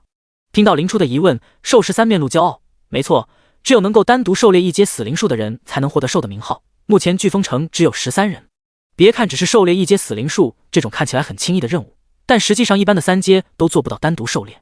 不仅要提防死灵术恶心至极的精神侵蚀攻击，还要将那些对死灵术抱有信仰的死灵教徒驱逐出去。数字越小的兽实力越强大，兽2到8能单独狩猎2阶死灵术，兽1则是能单独狩猎3阶死灵术。谈到兽1，兽13也是面露敬仰。兽1就是克劳德前辈，听说他已经是半只脚踏入传奇境的强者。至于为什么是听说，那是因为我们也都没有见到过克劳德前辈全力出手的时候。而且前几天克劳德前辈又拔出了一株3阶的死灵术，收复了大片的湿地。没想到自己打的竟然是一株3阶死灵术 BOSS， 只是因为被磨了很久才跌到2阶初期的水准。经过兽13的解释，倒让林初对克劳德有了新的认识，没想到他这么厉害。两人走出测试房，兽3和兽7早就在门外等着了。怎么样？看着2人期待的眼神，兽13摇了摇头，哎，可惜。看着兽13一脸的装模作样，兽7直言道，可惜什么？克劳德前辈推荐的人还能不行？别卖关子了，就知道骗不了你们。兽13没劲的摆了摆手，林初是降临者，估计还得等一段时间才能加入我们了。降临者，怪不得。寿三若有所思，符节里面的气息过于显眼，仿佛是担心认不出来似的。这应该是克劳德老师给你的第一个考验。什么考验？要靠我自己去思考吗？寿三摆了摆手，这倒不至于，虽然我不能帮你通过考验，但告诉你，题目还是可以的。这寿数作为特殊组织，果然不是那么好进的，有一堆前置任务啊。林初对所谓的考验倒是有心理准备，那寿三前辈、克劳德前辈的考验是什么呢？气息。寿三笑眯眯地开口道：“作为寿数的成员，我们不仅仅要应对死灵术，信仰死灵术的死灵教派，各种想要借助死灵术力量搞破坏的邪教组织，他们可不会像死灵术一样光明正大的将恶心人的气息显露出来。因此，作为一个合格的寿数成员，分辨气息是最重要的，也是最基本的能力。克劳德前辈给你的第一个考验，就是让你在偌大的飓风城中找到它，线索就是这块符节里残存的气息。多谢解惑，我明白了。”听完寿三的解释，林初点点头。这难度有点大了吧？林初还没入阶，飓风城这么大，能找到克劳德前辈吗？这闻所未闻的考验方式，就连寿七都为林初感到棘手。寿三将符节递给林初，既然克劳德前辈这么做，就代表前辈相信林初有这份实力，我们就不用太操心了。接过符节，林初向众人告辞。临走之前，寿三递过来一本小册子，这是寿数内部的低阶气息感知魔法，应该能帮上你的忙。虽然林初有更高阶的气息感知魔法，但寿三的行为还是让林初心中一暖，真是好久没有体会到这种被关照的感觉了。都说寿数可怕无比，这不是每个人都乐于助人吗？果然还是眼见为实啊。林初回头望了眼寿数分部，心中如此想到。从怀里掏出符节，林初打开系统界面。系统学习气息感知中阶，技能点1，气息感知中阶已习得。再一次取出符节，原本淡到几乎消失的气息瞬间显眼起来。林初闭上眼睛，很快就在周围发现了克劳德的气息。循着气息，林初穿过一条条街道，轻而易举地找到了一处地点——狮牙酒馆。第39章天赋。卢恩很喜欢狮子，因为他在战场上就像一只所向披靡狂狮，因此在黄金王朝，名字中带狮子的酒馆是只有入阶的强者才能进入的酒馆。林初被拦在了外面。这位先生，非常抱歉。门口的侍者略作解释，成功的将林初拦了下来。作为初来乍到的新人，林初也没想着能打破这个规矩。我来找一个人。侍者略松了一口气，微笑着开口道：“您请说。”只是单看林初这张脸，侍者就能确定这位的来头不小。要是起了冲突，他绝对没有好下场。林初刚想把克劳德的全名说出来，但他很快想到了这个名字应该没有受益响亮，于是不得不把剩下的半句话憋了回去。要是不方便透露姓名的话，您说一下代号也好。侍者很有眼力的开口补充道。没想到还真支持代号叫醒服务。林初闻言开口道：“兽医，您说的是兽术的成员？”侍者有些不敢置信，低声问询道：“没错。”哈哈，侍者尴尬的笑了笑：“您别跟我开玩笑了，那位大人怎么可能在这里喝酒？”看侍者一副你在逗我笑的模样，林初淡定开口道：“那他要是来了，你也不可能发现吧？”这倒是。侍者想了想，还是觉得这件事不太可能。就算是兽医大人真的来这里喝酒，那我也不可能把他带出来。这样吧，只要你有黄金树护符，我就放你进去找人。拥有黄金树护符的人，再不济也是寿数的家属，进这个酒馆绰绰有余了。刚才不是说只有入阶的人才能进吗？林初掏出黄金树护符，在侍者面前晃了晃，虽然时间很短暂，但也够侍者认出来这是一枚等级不低的护符。哎呀，您不早说，职业和地位往往比低阶的骑士老爷们更实用。在侍者谄媚的笑容下，林初缓步踏入酒馆。这黄金树护符还真是让出行方便了很多啊！一进酒馆，喧闹的叫喊声和充满刺激性的酒精味道就让林初微微皱了皱眉。虽然在场的人大都是入阶的人，但常年处于生死边缘的他们往往比普通人更疯狂、更放纵。推门而入的声音不大，但也吸引了不少人。哟，小伙子想要来姐姐这里放松一下吗？一旁身着火辣的大姐姐毫不掩饰自己的兴趣，直接开口邀请林初共度春宵。但可惜林初有精神洁癖，无视了那些大胆示爱的人，林初朝着酒馆的角落里走去。我跟你说，死灵术可怕的要死。前几天我去护送一个贵族出城，正好遇到寿数的人在讨伐死灵术，那场面，几个人围着酒桶正在胡扯闲聊，克劳德正在其中津津有味地听着。我作证，我是讨伐死灵术的人。我作证，我是他手里的剑。众人哄笑成一团，谁也没有想到他们之中真有寿数的人。林初没有隐藏自己的身形，站在离他们最近吧台前要了杯蜜酒。克劳德一口喝干杯中的啤酒，站起来，朝着众人挥了挥手，有人来找，我就不喝了。克劳德，你是不是不行啊？今天就喝这点。有事，真有事。推开了递过来的酒杯，克劳德艰难地抽身离开。林初一边小口小口地喝着蜜酒，一边欣赏着这一切的发生。真的，林初感觉克劳德砍死林树的时候都没这么狼狈。克劳德来到林初身边，有些不敢置信地打量了一番，几天不见，都差点认不出你来了。我也没想到您会来这种小酒馆喝酒。虽然狮牙酒馆名义上是超凡者酒馆，但来这里的大多都是1、2阶的超凡者，以克劳德的身份，完全可以去内城区享受更高级的服务和酒水。喝酒要的就是一个氛围，我就很喜欢这里。说完这些，克劳德听着周围的喧闹声，无奈地开口道：好吧，这里不是一个谈正经话的好地方，咱们去里面的包间，那里安静点。正确的。林初端起酒杯，跟着克劳德朝2楼走去。距离寿三那小子触发符节半个小时不到，你就能找到这里，很不错。包厢里，克劳德缓声说道。不过你应该是通过那个叫技能点的东西学习的气息感知魔法吧？虽然是询问，但克劳德的语气无比肯定。林初没有隐瞒，点了点头。克劳德接着开口道：像你们这样的降临者，交界地时不时就会出现一批，大多都带着名为系统的辅助工具。有了系统，你们往往没有门槛，能够在前期轻易的提升等级。前期？没错。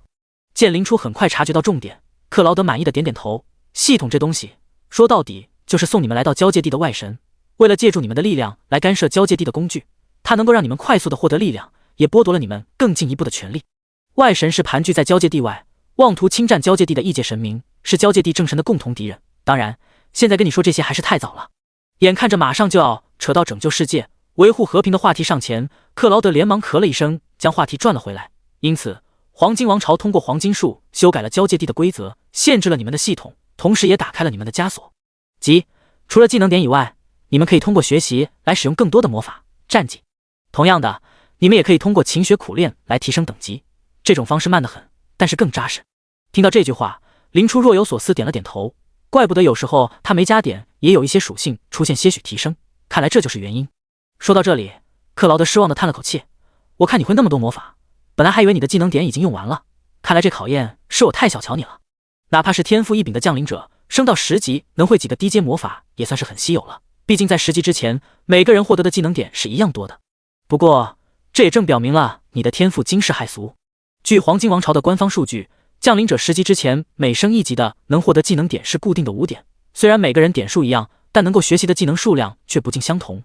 经过调查，我们也发现了一个规律，那就是你在哪方面天赋越好，学习所花费的技能点越少。例如同样是低阶魔法水弹术，有魔法天赋的降临者仅仅需要3个技能点就可以学会，而没有魔法天赋的降临者用完10个技能点也很难入门。也就是说，能用10个技能点学会诸多魔法的你，有传奇法师之姿。克劳德眼神中是掩饰不住的满意和欣赏。要是让克劳德知道林初低阶魔法根本不用学，中阶魔法也学了好几个，恐怕会让这位半步传奇的强者怀疑人生。第40章秘辛，多谢解惑。听完克劳德的详细解释，林初开口道谢。虽然自己有着星月女神的回忆，但是熟悉一下现在的交界地没有坏处，都是些常识，没什么值得道谢的。克劳德不在意的摆摆手。对了，你小子现在应该有10级了吧？克劳德上下打量了林初一番，最后还是开口问道。说来奇怪，按自己的实力，搭眼一看就能知道这小子的实力，没想到却如同雾里看花一般，根本看不真切。看来这小子也有奇遇啊。是，已经10级了。有没有考虑兽术预备役？这在你们那里应该是蓝色稀有的职业，3阶之后就能2次转职成紫色史诗的兽术职业。林初摇了摇头，我找到更适合我的职业了，应该只会在兽术任职，不会转职兽术类的职业。只要你愿意加入兽术就好。克劳德没去问职业，既然林初做出了他的决定，克劳德就不会去干涉。既然这样的话，明天的受洗仪式别忘了。受洗仪式？林初面露疑惑。克劳德解释道，就是去除你们身上外神留下的气息。对于交界地来说，你们这些降临者带来的变数太大了，必须让黄金树的光芒洗礼一遍才能放心。不太妙啊，自己真的能在承载众神的黄金树眼皮底下摸过去吗？林初有些忧心忡忡的开口问道。能不接受洗礼吗？放心吧，你们身上那点东西是不会被黄金树放在心上的。在克劳德看来，林初无非就是担心自己得到了什么机缘被人觊觎。黄金树洗礼是只有黄金树才能看到你的情况，黄金树至公至正，哪怕你身怀神灵遗产，也不会多看你一眼的。可那好歹是一枚神格呀，一位本该死去的神明，哪怕黄金树再不爱，也不可能接受自己的地位受到挑衅吧。林初并没有对这件事抱多大期望，而且如果没有接受洗礼的话，你是无法突破10级的上限进行转职的，这是黄金王朝的底线。林初脸色微变，这一下可以算是绝杀了。黄金树是最公正的洗礼者，如果你换成别的神明，只会更差。别的神明？难道只要是个神就能成为洗礼者？面对林初的疑问，克劳德无奈的点点头。当然，黄金律法只能约束，不能避免，要不然交界地也不会这样一团糟了。林初若有所思的点点头，装作不在意的问道：我听说星月女神是一位很强大的神明，能找她受洗吗？不能。听到这句话，克劳德立即严肃起来。星月女神虽然是曾经的主神，但她早已失踪，留下的赐符可谓极其不稳定，不想死的话，千万不要碰星月女神的赐符。没想到克劳德突然有这么大的反应，林初不由得被吓了一跳。意识到自己的语气有些过分，克劳德也是干咳一声，沉声道：总之，和星月女神有关的事情都是禁忌中的禁忌，绝对不能乱碰。别人或许会担心这个，但林初根本没有这方面的危险。克劳德只是说不能碰，那就证明只要想碰还是有方法的。自己只要稍作掩饰，应该就能骗过黄金树。但表面上，林初还是问道：失踪，神也会失踪？谁知道呢？关于众神之间的事情，我们这些凡人还是不要了解太多。克劳德对此一副忌讳陌生的模样。好了，总之你千万不能碰跟星月女神有关的赐符，哪怕是黄金王朝给了承诺，也不能碰。克劳德的再三强调，反而让林初更感兴趣了。到底发生了什么，让自己的传承变得如此危险？好的，我明白了。明白是明白了，但不去是不可能的。林初抿了一口蜜酒。克劳德前辈，还是给我讲讲这个世界的神和势力分布吧。虽然约翰也说了不少，但他终究还只是个小人物，很多东西都说得模棱两可。行。克劳德轻咳一声。黄金王朝现在有2位大公爵，1位王，都是半神强者。飓风城及附近领土正是大公爵卢瑟，黄金的领地。卢瑟，黄金？没错，就和你想的一样，我也是战争之神还未登神前留下的血脉后裔，我能成就现在的境界，也与体内的神血密切相关。克劳德仿佛想到什么一般，突然笑了笑。听说黄金一族是星月女神与战争之神的后代，说不定也没有错。等等，林初被这劲爆的消息冲得两眼一黑，这已经是性质恶劣的造谣了吧？自己玩游戏的时候也没有 R18 功能啊！林初急忙出声道：为什么会有这个传言？难道战争之神的血脉不厉害吗？果然还是野史更吸引人啊！看着马上兴奋起来的林初，克劳德不紧不慢地解释道：虽说这是野史，但也是有几分可信度的。比如战争之神的形象是红发，而黄金一族作为战争之神的后代，大多族人都是金发。同样的，记载中星月女神的形象也是一位美丽的金发女神。虽然战争之神强大，但星月女神更加强大和古老，继承她的性征也说得过去。更重要的是，每一代的王和公爵都是由发色纯金的子嗣继承，大家其实都猜测，只有战争之神血脉的子嗣是不能承载大卢恩恩惠的。克劳德抹了把自己的碎金短发，一脸神秘兮兮道：要不是我血脉纯度不够，说不定这代大公爵就是我了。等等，大卢恩是什么？又是一个听不懂的名词。克劳德解释道：黄金一族作为交界地的统治者，肯定要拥有最强大的武力，而大卢恩就是保证黄金一族每一代都能出现3位半神的关键。法则之环，即刻印交界地规则与秩序的至高之环，据说大卢恩就是战争之神从其上敲下来的残片。第41章，拒绝。拥有大卢恩就可以自动获得半神的位格与实力，不仅如此，拥有大卢恩的半神，即使是在半神中，也是实力强横的那一批。神居住于黄金树之上，不会降临在交界地，也就是说，一份小小的残片，居然能成就一位交界地明面上的最高战力。更离谱的是，这还是卢恩亲自敲下来的。法则之环可是神明的力量之基，对于这种行为，黄金树难道不会惩治卢恩吗？亦或者说，这是黄金树求稳留下的保障？可是再求稳，也不可能把自己的力量分出去吧。好了，神话离我们太过遥远，还是跟你说说神明在交界地的势力吧，他们才是你们的主要接触对象。克劳德的眼神肃穆起来，在交界地的神明分正反两派，实际上只要不滥杀的神明都会被归为正神。其中3位最强大的神明被称作三柱神，他们分别是司掌战争与勇气的战争之神，曾经的初始之王卢恩；司掌秩序与智慧的黄金律法，曾经的贤明之相艾德林；司掌死亡与灵魂的冥神，曾经的毒神者厄尔多恩。他们皆是星月时代的强者，因此真名并不算秘密，而那些新兴的神明，人们往往只是知道他们的神名。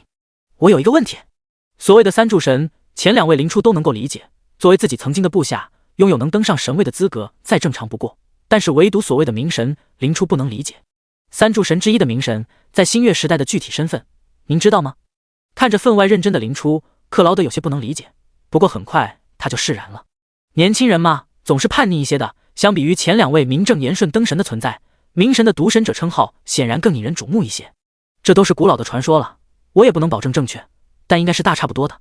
克劳德没有卖关子，直接将自己脑海中的见闻娓娓道来。相传在星月女神还未登神的时候，曾经培养过3位亲信，也就是后来的3柱神，而其中的明神作为女神最看好的手下，被力量蒙蔽了双眼，妄图取代女神的位置，之后被女神打败。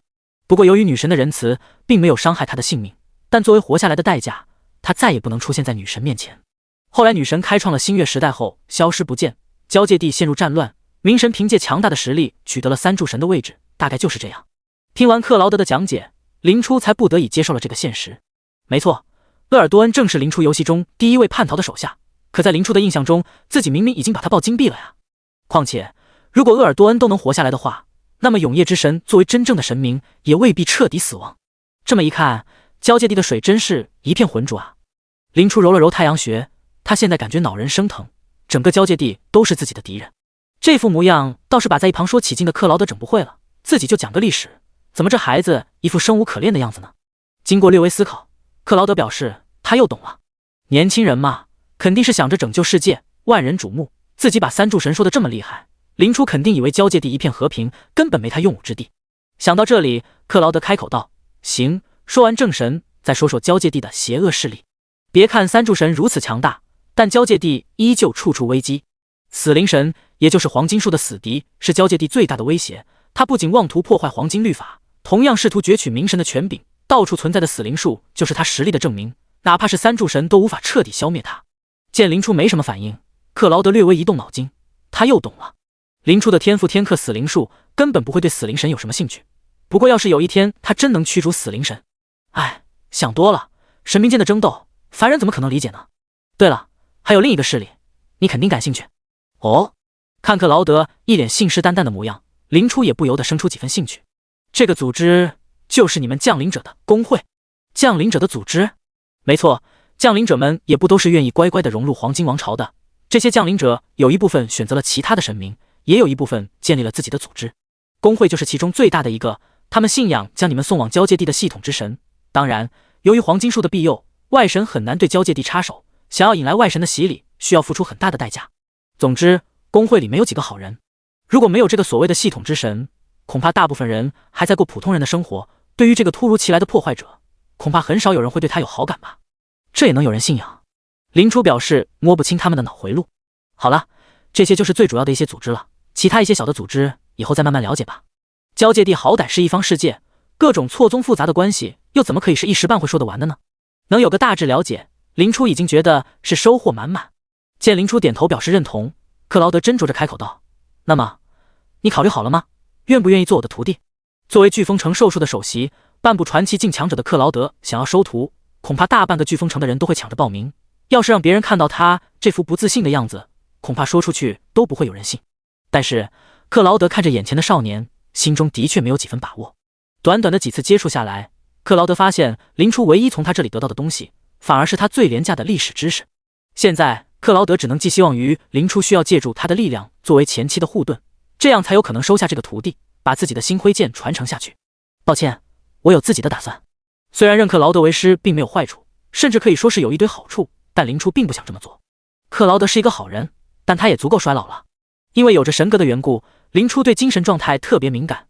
克劳德身为寿数的首席，精神早已被死灵术破坏的百孔千疮。他现在需要的是退休和一个能安稳下来的徒弟，而不是仗着复活可以到处乱跑的灵初。要是灵初真的愿意做克劳德的徒弟，恐怕克劳德每天都要心肺骤停吧。这样啊，克劳德并没有表现得很吃惊，不如说他早做好了这方面的准备。其实以你的天赋，恐怕是连诸神都是要争抢的存在。交界地是一个新世界，希望你能走出自己的路来。话题好像走到了不可退却的深渊。灵初将杯中的蜜酒饮尽，掏出来黄金树护符。这护符你还是收着吧，虽然这枚护符很实用，但它太珍贵了。如果一直拿着它，灵初总有一种拿了好处不干事的奇怪感觉。怎么，这就想跟我划清界限了？克劳德哈哈一笑，虽然你不能做我徒弟，但我们可以交个朋友。你小子还蛮和我脾气的，怎么？难道交个朋友也不行？话都说到这份上了，林初也不好意思拒绝。能和您交朋友是我的荣幸。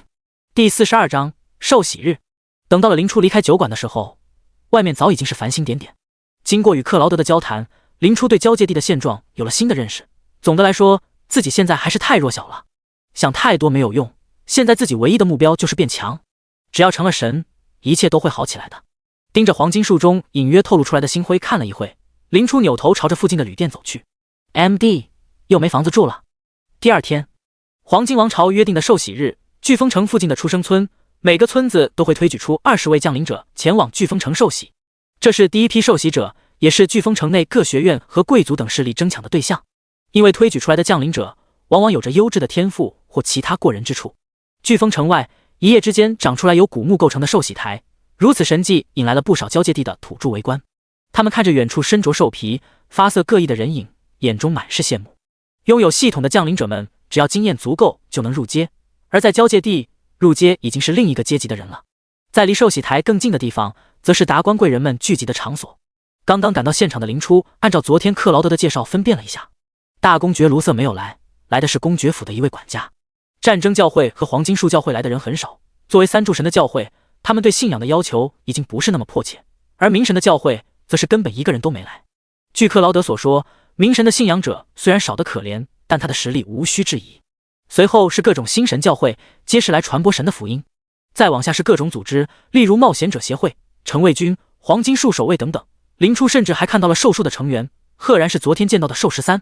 朝着降临者阵营看了一圈，林初硬是没有发现221的人。经过林初的观察，发现降临者们都是由黄金树骑士带路跑着过来的。看着时不时赶到现场的队伍，林初觉得一时半会等不到他们了。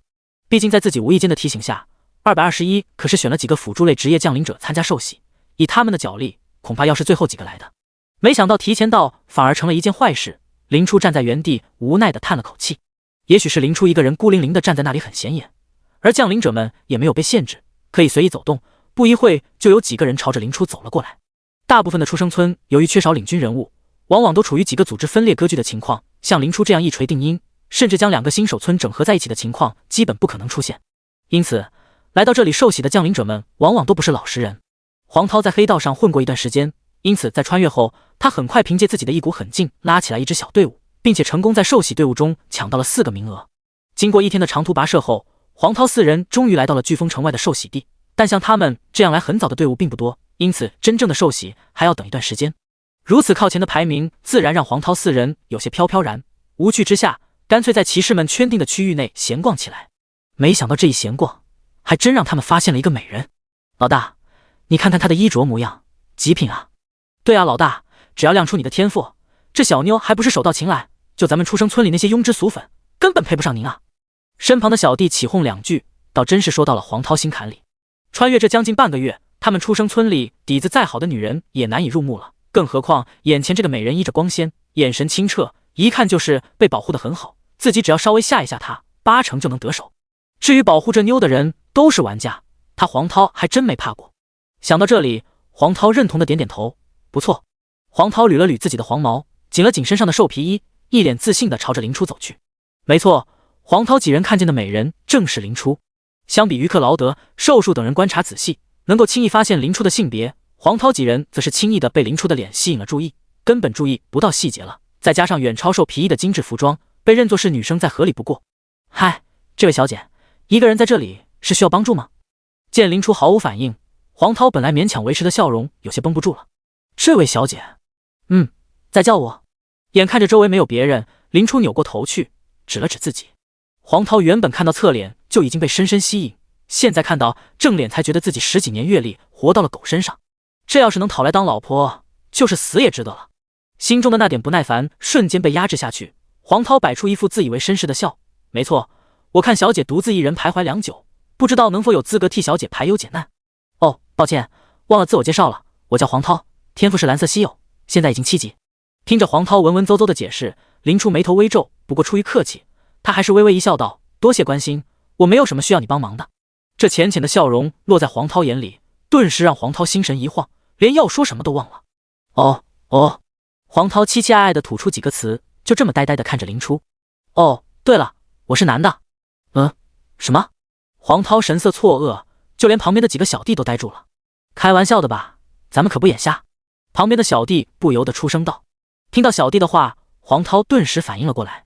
哦，是了，像这样的美人出门，肯定要伪装自己，他肯定是在狡辩。眼看着黄涛几人还是不信，林初指了指自己的喉咙，看，有喉结哦。咔嚓，黄涛感觉自己心里有什么东西裂开了。假的吧？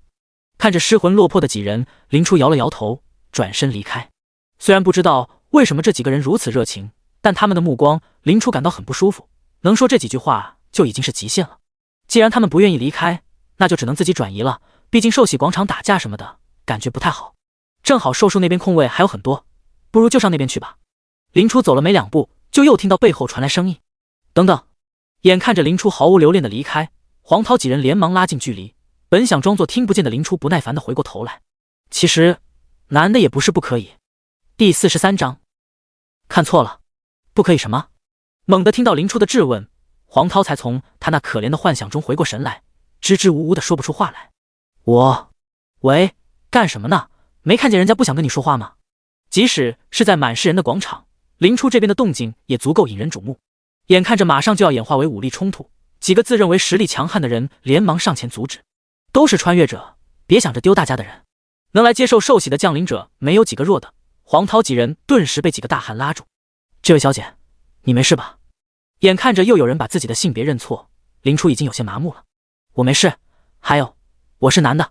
啊，周围的人面面相觑，显然是有些尴尬。好了，让一让，没事的话，我先走了。费尽9牛2虎之力从人群里钻了出来，林初一时间感到心累无比。没想到长得好看会这么麻烦，看了以后要考虑戴面具出门了。在蓝星的时候，由于是个宅男，林初倒也没遇到过这种场面，只不过他显然没有认识到，在降临者里能穿上得体的衣物，再加上一张漂亮的脸，能有多大的杀伤力。走到了降临者区域与兽术区域的交界处，林初本以为在旁边看着的黄金树骑士会阻拦他，没想到他们只是淡淡的瞥了林初一眼，就没再管他。倒是兽术区域的几个卫士齐齐拦在了林初面前。兽术区域禁止。话还没说完，兽13就满脸笑容的走了过来，挥挥手推开了周围的卫士。好哟，百亿老弟好狼狈啊！看见了还不来帮我，我算是看清你了。随便找了个位置坐下，林初开玩笑道：“哎呀，别生气嘛，兽13递过来一杯水，大公爵有令，任何人不得进入降临者区域拉人，我就是想帮也无能为力啊。”看着孤身一人的林初，兽13开口问道：“怎么，你们出生村的队伍还没到？”“我们村有几个辅助职业的降临者，脚力应该会被拖慢不少。”林初离开后，原本摁着黄涛的几人也纷纷松开了他，毕竟他们也不想与别的降临者结仇。黄涛远远地看着越过封锁线走向兽树的林初，默不作声。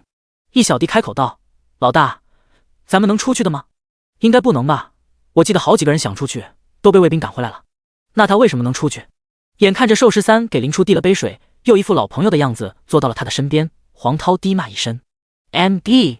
我算是看出来了，这家伙就是勾搭上了交界地的土著势力，要没了依靠，这家伙算个屁！”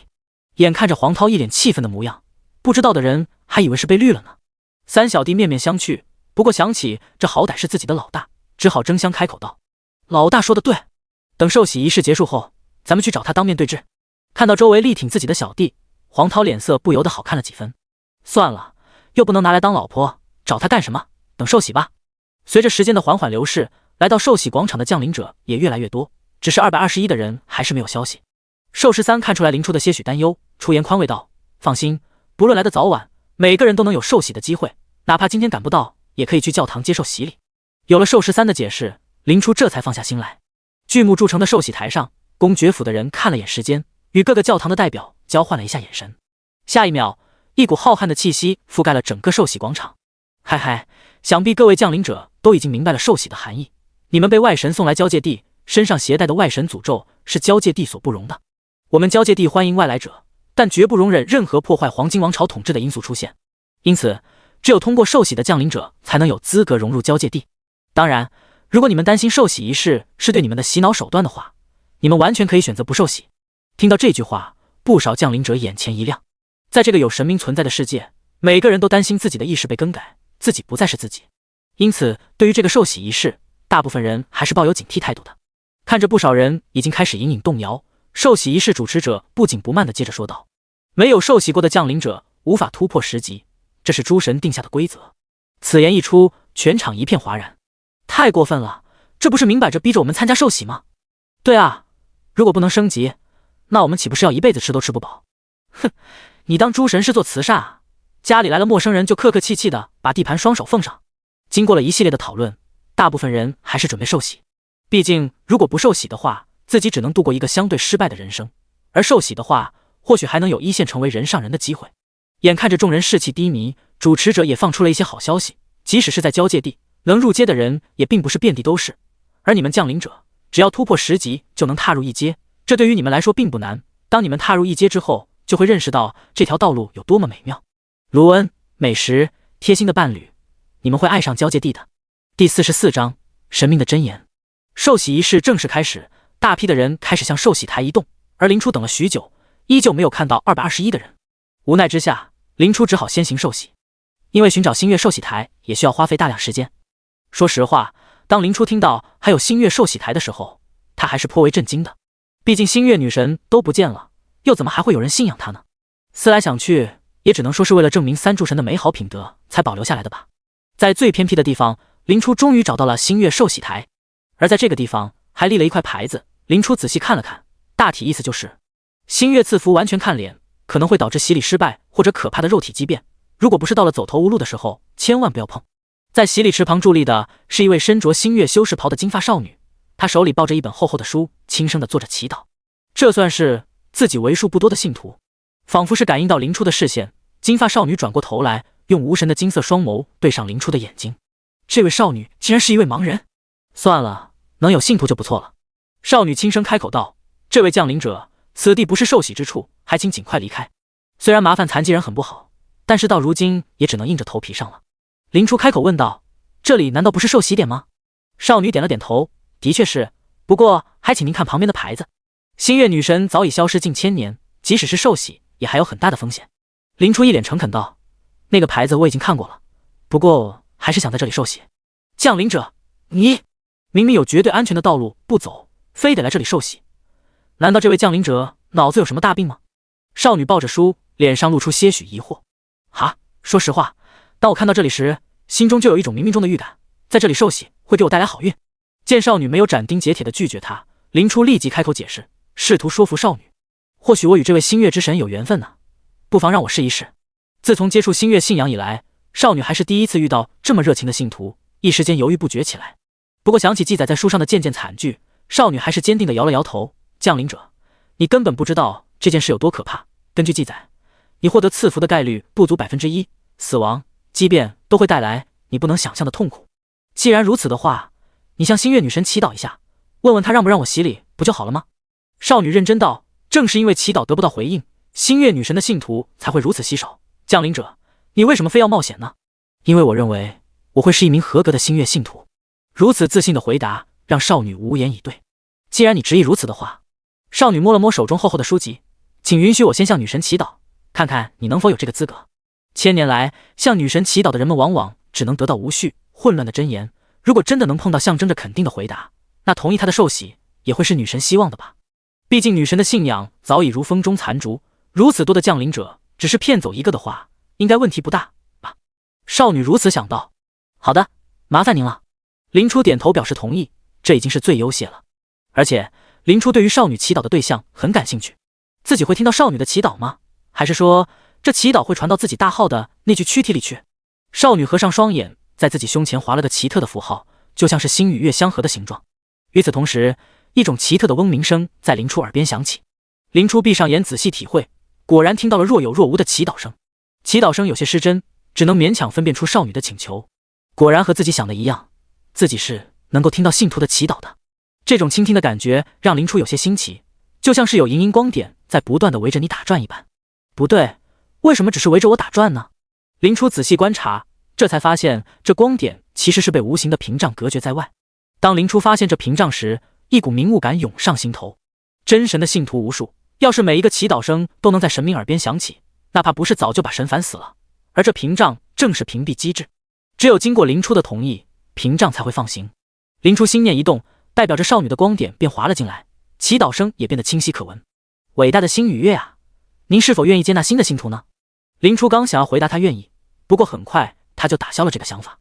要是被诸神知道了他突然苏醒，会不会直接过来扬了他？还是表达的模糊无序些比较好。想到这里，林初缓缓开口道：米娅曾经接触过星月女神，并因此获得新生。自从那天后，他就下定决心，永远信仰只剩下一具空壳的星月女神。即使父亲告诉他那只是运气使然，是奇迹的赐福，但他还是相信接受了赐福的自己必然肩负着某种责任。自那之后，他日夜祈祷，却只能感应到混乱的星辰、暗淡的月亮。如果不是身上依旧存在的赐福，他几乎认为这是一场梦。因此当他开始祈祷却依旧得不到回应的时候，他早已习惯。本来米娅都准备放弃祈祷，但出乎意料的是，一道目光落在了他的身上。那是怎样一道目光啊？浩瀚、神圣、古老。在被目光注视到的同时，米娅的灵魂也跟随着目光进入了他的国度。旋转律动的星辰，散发着柔和光晕的月亮。米娅想要抬头，但心中的敬畏让她匍匐在地。伟大的星与月啊，是您吗？恢宏神圣而又不乏温柔可亲的声音响彻在米娅脑海里。他有资格啊，他有资格，正因如此，他有资格啊。第45章灯神，堂堂完结。女神说话了。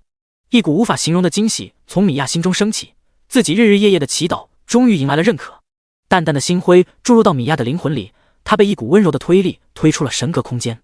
与此同时，现实中的米娅睁开了眼。她复苏了吗？米娅还没从女神复苏的消息中回过神来，眼前的一切又深深地震撼了她。她的眼睛能看到东西了，鲜活的世界在她眼前展开，给了米娅无与伦比的新奇感受。这是健全的感觉。至于米娅的眼睛为什么会突然复明，自然是林初出了手，用信仰之力治好了她。也还好米娅的病情并不严重，林初的信仰之力勉强够用。好歹是为数不多的信徒，林初还是愿意付出点代价的。这位小姐，你怎么了？虽然一切都出自自己的手笔，但林初还是要装出什么都不知道的样子。啊，没什么。米娅慌乱地抹了抹脸颊，那里早就多出了2道泪痕。女神虽然复苏，但以神的真言来看，状态绝对不会很好，自己要尽力隐藏这个消息。即使米娅没有参加过祭司们的聚会，她也能知道突然复苏的神明会带来什么影响。她或许会被安上疯了的帽子，被装备精良的骑士们发配到荒凉死寂的地方。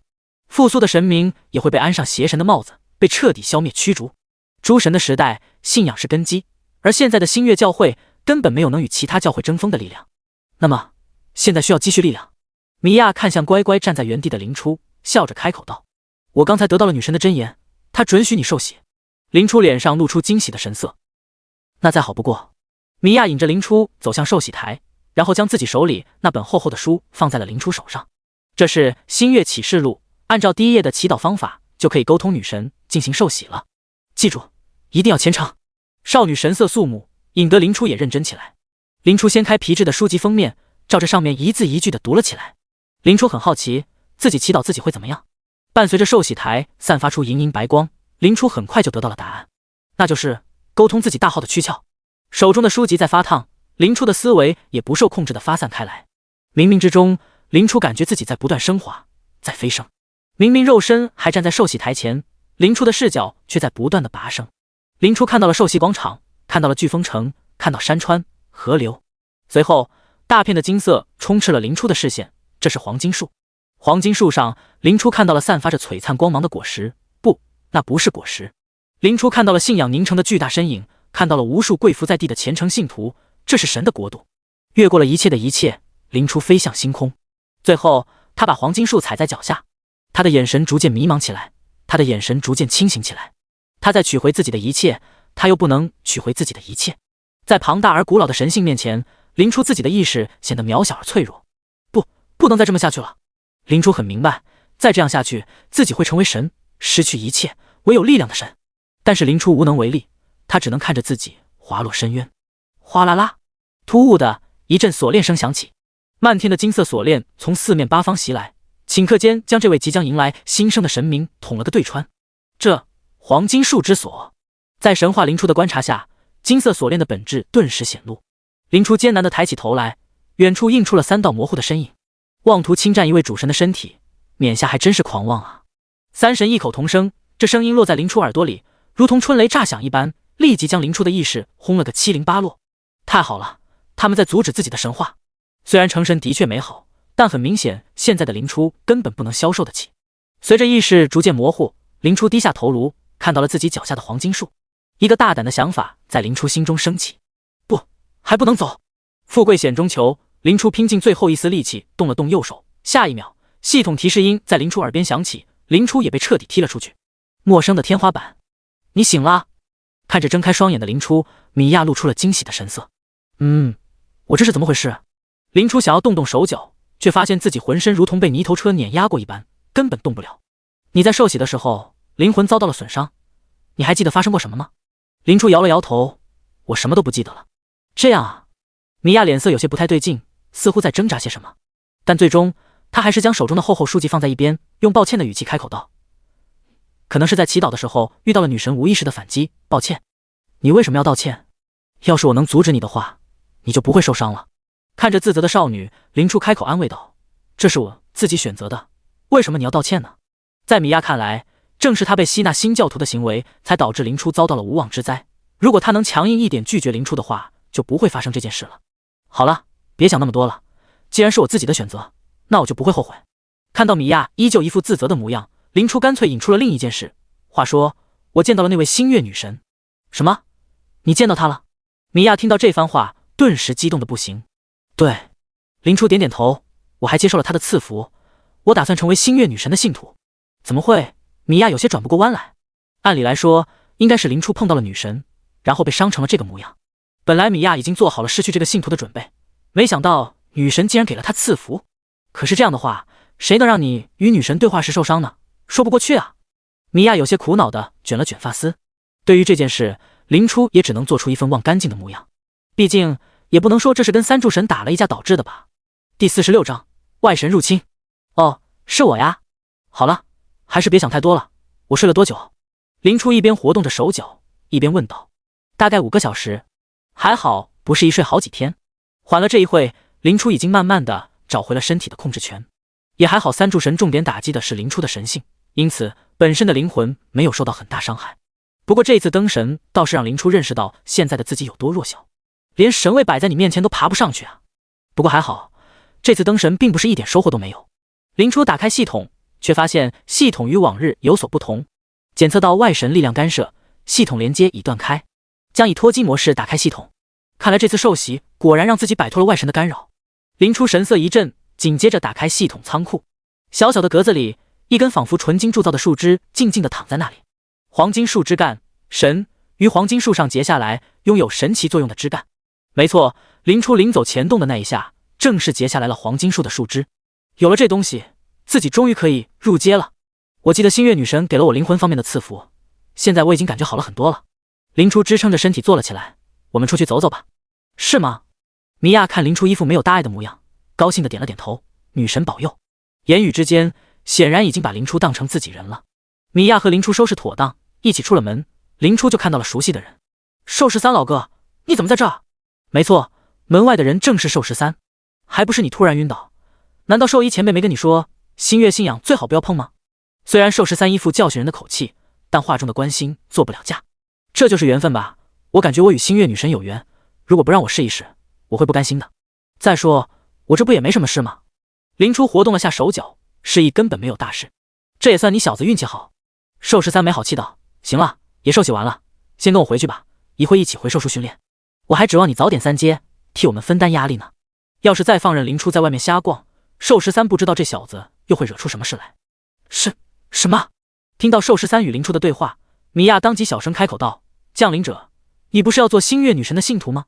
虽然这只是米娅单方面问林初的话，但寿13作为3阶的兽术骑士，这个距离小声说话和大声说话也没有区别。寿13和林初对视了一眼。你真的要成为星月信徒？林初摊了摊手。当然，但这和我加入兽术没关系吧？平时出任务工作都在兽术，没工作的时候就向女神祈祷一下，这也不冲突啊。寿13无奈地叹了口气。要是别的教会，的确和你说的差不多，但星月教会吗？一共就2个人的教会，你恐怕想当个普通信徒都难啊。就2个人，这倒把林初震惊到了。本来倒是不抱太多人的希望，没想到到头来一共就2个信徒，其中有一个还是他自己。对上林初的目光，米娅不好意思地低下头。是这也没错，不过突突然，米娅眼前一亮，急忙抬起头来道：“星月祭司这个职业，后期会进阶成你们降临者口中的金色传说及职业，你一定会感兴趣的吧？”寿13无情地打断了米娅：“职业虽然稀有，但祭司类职业大都仰仗神明来发挥威力吧？就现在星月女神的状态，别说借给你们力量，不把你们整成疯子都谢天谢地了。百亿可是我们兽医老大推举进来的人，别说是你想挖人，就是你老爹来了也不好使。”的确是这样。作为为数不多能在赐福后生还的人，米娅对这句话还是颇为认同的。话说，你们是不是搞错了什么？眼看着米娅就要败下阵来，林初开口提醒道：“正是因为没人信星月女神，这个职位才比较空闲啊。”经过林初一提醒，两人才纷纷回过神来。寿13是下意识地将星月祭司与其他教会祭司画了等号，忘了星月教会根本没人信，也就从根本上杜绝了干活的需要。至于米娅，则是发现星月女神有复苏的苗头，心思早就跑到了以后要和其他教会争锋的时候，完全忘了现在的星月教会是个空架子。想通了这一点，两人总算同意了林初的想法。在米娅处登记了自己的信息，林初也知晓了米娅的名字。解开了这个误会，寿13连忙说起了另一件事：“对了，在刚才你昏迷的时候，外界发生了大事，有外神突然出手袭击黄金树，你没看到那场面，真的是太震撼了。天上裂开了巨大的口子，往日难得一见的诸神纷纷显露神迹。外神与诸神在黄金树上作战，连黄金树都受到了不轻的伤害，还好最后三柱神出手将外神驱逐了出去。哇，没看到还真是太可惜了。”林初做出一副非常失望的模样。其实对于我们这些人来说，无外乎就是震撼一下罢了，你们也别太担心，天塌了有高个子顶着呢。不过这件事肯定会引起一些波动的，估计对你们这些降临者有好处。寿13神神秘秘地开口道：“我听上面的人说，这次来的是系统之神，他取走了部分黄金树的枝丫，这样一来，工会的势力就会扩大不少，连带着其他邪教都会活跃起来。因此，你们这些降临者的考察期会被急剧缩短，不用担心被官方压等级了。这么多降临者，按黄金王朝本来的想法是慢慢接纳，渐渐同化，而突如其来的外神，不得不让黄金王朝尽快将这批降临者转化为战斗力，那是挺好的。”林初抬头看了看黄金树，发现光芒的确暗淡了不少，总感觉这黄金树有点垃圾，自己不过动了动手臂就造成了这个伤害，要是全面复苏，岂不是能把这树连根拔起？第47章同居。林初几人走到外面，受洗仪式还在进行着，只不过受洗的人少了很多，大部分人都已经完成了受洗，神色兴奋地讨论着什么。毕竟受洗能够近距离感受神明的伟岸气息，再加上刚刚撕裂天穹的一战，很多人都有万般话语想要倾诉，甚至不少人已经被神明的伟力所折服，选择成为一名信徒。当然，也可能是看上了好的职业或奖励。因为选择信仰星月女神，林初跟着米娅回受洗台拿祈祷书，这玩意是每个信徒必备的东西，就像蓝星的圣经一般。百亿大佬。听到这声音，林初下意识地转过头去，看到了熟悉的身影。哦，咱们的人才到。没错，叫住林初的正是221来受洗的人。我就说嘛，这肯定就是百亿大佬。几个人远远看见林初时，就感觉有些像，跟了一路下来，才敢开口确认。无他，林初的变化有些大了。也许是他暂时登上神位的原因，哪怕很快就跌落了下来，林初被星月女神同化的进程也大大加快了。现在的林初头发又长了不少，皮肤也更加白皙，看上去完全像是一个女孩子。确认了林初的身份，221的玩家们看到林初手里的祈祷书，纷纷开口道：“大佬，你是要信这个星月女神吗？”林初点点头：“没错。那要不兄弟们来这里受洗？”“对啊，反正信哪个不是信，我们跟着大佬走。”眼看着马上就能收获几个信徒，米娅嘴角微微扬起，不过很快她就摇了摇头道：“抱歉，星月女神并不是时刻清醒着的，盲目祈祷会导致不可控的后果。”想起了刚刚从昏迷中醒来的林初，米娅还是不忍心将这些人推入深渊，万一他们运气不好，说不定就再也不会醒过来。女神啊，你也会原谅我的吧？听完米娅的解释，221众人也不再敢拿自己的生命开玩笑，纷纷告辞离开，去别的地方受洗了。送走了众人，米娅的情绪有些低落。林初上前揉了揉她的脑袋：“你做得很对，女神现在状况不稳定，你是在救他们。如果女神醒来，也会支持你的选择的。”真的吗？真的哦。有了林初的安慰，米娅心情很快调整了过来。这倒不是安慰，其实对于现在的林初来说，信徒的多少并不重要，不如说对于林初的大号来说，信仰可有可无。星月女神不是信仰神，这是林初登神期间得到消息。正是因为如此，林初才做到在几乎没有信徒的情况下轻易取下黄金树枝干。即使没有人的承认，神依旧是神。林初只要按部就班的升级，早晚就能继承大号的力量，并不需要再发展庞大的信徒。这也算是一个好消息吧，毕竟要是发展教会的话，暴露的概率就会大很多。叮，已连接到黄金树网络。刚打算回兽树区域，林初就收到了来自系统的公告，自己的系统竟然被强制接入了黄金树网络。总感觉这被称为系统之神的外神就是个小丑啊！不仅派进来的降临者大部分被吸收同化，就连自己的系统都被黑了。看来也不是所有的外神都那么厉害。林初抬起头在周围扫了一圈，果然每个人脸上都露出了惊讶的神色。看来不是只有自己一人接入了这个网络。通告：由于外神势力愈发猖獗，飓风城将于明日早8点于寿禧广场开展降临者擂台挑战，胜者将得到丰厚奖励以及高阶职业的转职资格。公告一发，在场的所有人都沸腾起来。无他，系统外神真的垃圾，只能给一些声望类的奖励，对于个人来说基本没用。但这次擂台赛可是有实打实的奖励啊！别的不说，一个高阶职业就能让所有人争破头了。在兽树找了个空位坐下，林初打开了系统附件，这是一份规则书。林初打开大致阅读了一番，战斗为1对1，不断战斗，决出最后的胜利。不用担心死亡，在寿禧广场有诸神的赐福，会在你濒死的那一刻将你传送出去。你也可以选择投降出局。至于奖励，黄金卢恩有加成的饰品、诸神的赐福以及兽树骑士预备役转职书蓝。兽树预备役转职书蓝，使用后可以成为兽树骑士预备役，通过兽树考核后可以2次转职成为兽树紫。许多人看到这转职书，眼神都变得火热起来，尤其是部分认识的人已经开始协商战术。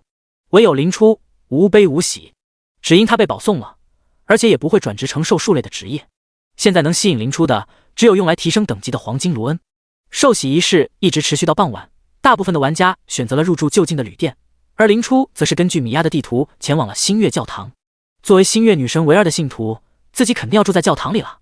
嘟嘟嘟，敲门声响起，小教堂里立马响起了米娅的声音：“稍等，马上就到。”一阵急促的脚步声响起，眼前的木门被米娅打开。降临者，你来了。米娅脸色微微发红，我在收拾屋子，你先进来歇一会吧。怎么能麻烦你呢？我自己来就可以的。对上林初认真的双眼，米娅不好意思地低下了头。那好吧，我们一起忙，先进来。两人穿过教堂前厅，来到专门负责休息的后院里。米娅推开屋门，一间温馨的小屋就出现在林初面前，只不过怎么看都像是少女的闺房。房间里有2张单人床，只不过明显有一个显得格格不入，应该事后加进来的。米娅指着那张床道：“咱们睡在一个屋里，你就睡在哪里？什么样？环境还可以吧？”林初点点头，的确比旅店要好得多。不过说到这里，林初的脸色变得有些奇怪。我可是个男生，咱们住在一起，真的可以吗？第48章误会。什么？米娅小嘴微张，一脸的不可置信。不可能吧，星眼是不会骗我的呀。米娅一副犹犹豫豫的样子，显然不什么自信。星眼？那是什么东西？星眼才不是东西。不，怎么能这么说呢？米娅慌忙摆了摆手，一副说错话了的样子。掏出那本厚厚的书，祈祷了一下后，米娅才鼓起脸颊，一脸严肃地开口道：“星眼是星月女神给我的赐福，能让我在双目失明的情况下感知外界。从小到大，她从来没有骗过我。虽然星月女神成了一具空壳，但这个空壳里可是有着相当于真神的能量。只要运气够好，赐福也不是不可能出现。不如说，其实向星月女神祈祷一直都会有回应，只不过女神给的赐福有多有少，多的话人就会被赐福直接撑爆或者击变，少的话又没什么用。很显然，米娅就是那个天选之子，她获得的赐福不多不少，正好达成了她的心愿。同样的，作为星月女神本人，星眼把她认错了。虽然星眼的确强大，但这次她的确出错了。林初无奈地摊摊手：“我的确是男人，就比如我的喉结。”林初微微抬头，向米娅展示了一下自己的喉结。但是米娅今天才刚恢复视力，她根本不太能理解啊。喉结好像的确有这个区别。米娅露出一知半解的模样，对吧？本来还以为要说服成功，没想到米娅再次摇了摇头。星眼陪伴了我10几年，但双眼我今天才恢复，所以我还是比较相信星眼。眼看着米娅对星眼100%的信任，林初一时间不知道该说什么。算了，难不成我还要耍流氓不成？林初摇了摇头，我林某人今天就要做一次柳下惠。再说了，让一个狂信徒跟他的主睡在一个房间，有问题吗？想通了这一点，林初干脆也不再去辩解，跟着米娅收拾起来。对了，米娅，咱们今天才刚认识，你就邀请我来教堂，不怕我是坏人吗？林初一边叠着被子，一边问出来藏在心里的疑惑。哪怕是同为女神的信徒，米娅也不该如此轻易的相信别人。米娅微微一笑，这就是心眼的能力了。它能让我看到许多东西，我能知道你是一个很好的人哦。没想到会在这里被塞了一张好人卡。况且，即便是有危险，我也是有足够的自保能力的，你不用担心。听完米娅的解释，林初点了点头。看样子是自己太小心了，毕竟米娅好歹是撑起来一个教会的人，这些基础能力还是有的。将东西收拾好后，米娅带着林初来到了盥洗室。明天可是有比赛，所以今天早点休息吧。米娅将备用的洗漱用品交给林初，还顺带了一身素白色睡袍。也还好这睡袍看起来男女通用，没有给林初带来穿女装的奇怪感觉。花了点时间洗漱完毕，林初被米娅拉到了镜子面前。乍一看到镜中的人，林初一时间都不由得有些愣神。相比于上次，林初的头发又长了不少，已经跑到了肩膀下面了。再加上刚洗漱完的原因，皮肤白里透着些许嫩红，连米娅都羡慕地摸了摸。怪不得米娅死活不相信他是男的，要不是林初知道自己二弟还在，他也会以为自己已经变成女孩子了。这应该是我在朝着星月女神转化。摸了摸自己光洁的下巴，林初得出这样的结论：也许我真的会彻底变成女孩子。听起来不太妙啊。虽然自己早就有那么一点点的准备，但真遇到这种情况还是有点慌的。兵来将挡，水来土掩，反正交界地什么奇奇怪怪的东西都有，那能把人变回去的魔法应该也不少见吧。默默地安慰了自己几句，林初舒舒服服地躺在了两人合力铺好的小床上。这舒适感可比我的睡袋高多了。躺在纯棉被褥中，林初满足地微叹一声。有着软绵绵的床，再加上米娅早睡的习惯，林初也很快沉沉睡去。一夜无话。林初，林初，伴随着轻轻的呼唤声，林初从睡梦中醒来。刚一睁开眼，就对上了米娅微微发红的脸颊。淡金色的黄金束光芒照在米娅纯金色的长发上，显得更加神圣美丽。哈，早上好啊，米娅。林初打着哈欠起身，伸了个舒服的懒腰。米娅微微侧过脑袋，声如细纹道：总之起床吧。不知道为何，相比于昨天的米娅，今天的米娅显得有些拘束和尴尬的感觉。正当林初想要问一问时，米娅已经飞快地跑出小屋了。奇怪，林初迷惑地抓了把头发，揣着疑问坐了起来。明明昨天还挺正常的，今天怎么就这么害羞了呢？算了，女人心，海底针，不想那么多了。林初调整了一下弹道，准备换衣服起床。当摸到那鼓鼓囊囊的一团时，林初低头看了一眼。林初，很好，我懂了，我这二弟当真勇猛。无奈地叹了口气，林初细细簌簌地开始换衣服。哎，明明自己早就告诉米娅事实了，可为什么她就是不信呢？这下尴尬了。你先坐一会，我去端早餐。看到林初穿戴好走了出来，米娅远远地喊了一声：用我帮忙吗？不用，你坐着就好。看着像小兔子一般快速跑开的米娅，林初只能乖乖地坐在椅子上。不一会，米娅端着热腾腾的牛奶和散发着香甜气息的面包走了过来。谢谢。林初上前接过属于自己的那一份食物，到了生蟹之后，慢慢地咀嚼了起来。一时间，餐桌上只剩下刀叉碰撞的声音。那个，再怎么说也是自己占了便宜。林初斟酌许久，还是打算开口道个歉。林初，米娅开口打断了林初的话。昨天我没相信你，万分抱歉。米娅很明白是自己一意孤行导致两人陷入如此微妙的氛围中。她现在唯一担心的是林初会怎么看她，会认为她是那种很随便的人吗？第49章比赛前夕。你不用道歉，米娅，我又没有什么损失，倒是能和米娅睡在一个房间，我感到很幸运呢。是这样吗？林初上前揉了揉米娅的脑袋，笑着说道：没错，米娅这么可爱，我怎么会怪米娅呢？感受到林初的感情真挚无比，米娅提起的心也终于放了下来。毕竟这可是自己接触的第一个朋友，米娅可是十分上心的。再说，就算是有错，也一定是乱赐福的星月女神的错。如果她给的赐福等阶再高一点，就不会出现这个乌龙了。反正自己就是星月女神，林初推黑锅推得毫无压力。倒是米娅听到这句话，慌慌张张地捂住了林初的嘴。不可以这么说，女神，我们作为女神的信徒，怎么可以说这种话呢？看着小脸挤满担忧的米娅，林初急忙闭了嘴。眼看着林初乖乖闭嘴，米娅闭上眼，轻声祈祷起来。看来还是小瞧了米娅的信仰纯度了。听到在自己耳边响起来的请求宽恕的祈祷声，林初闭上眼睛，轻声回了几句话。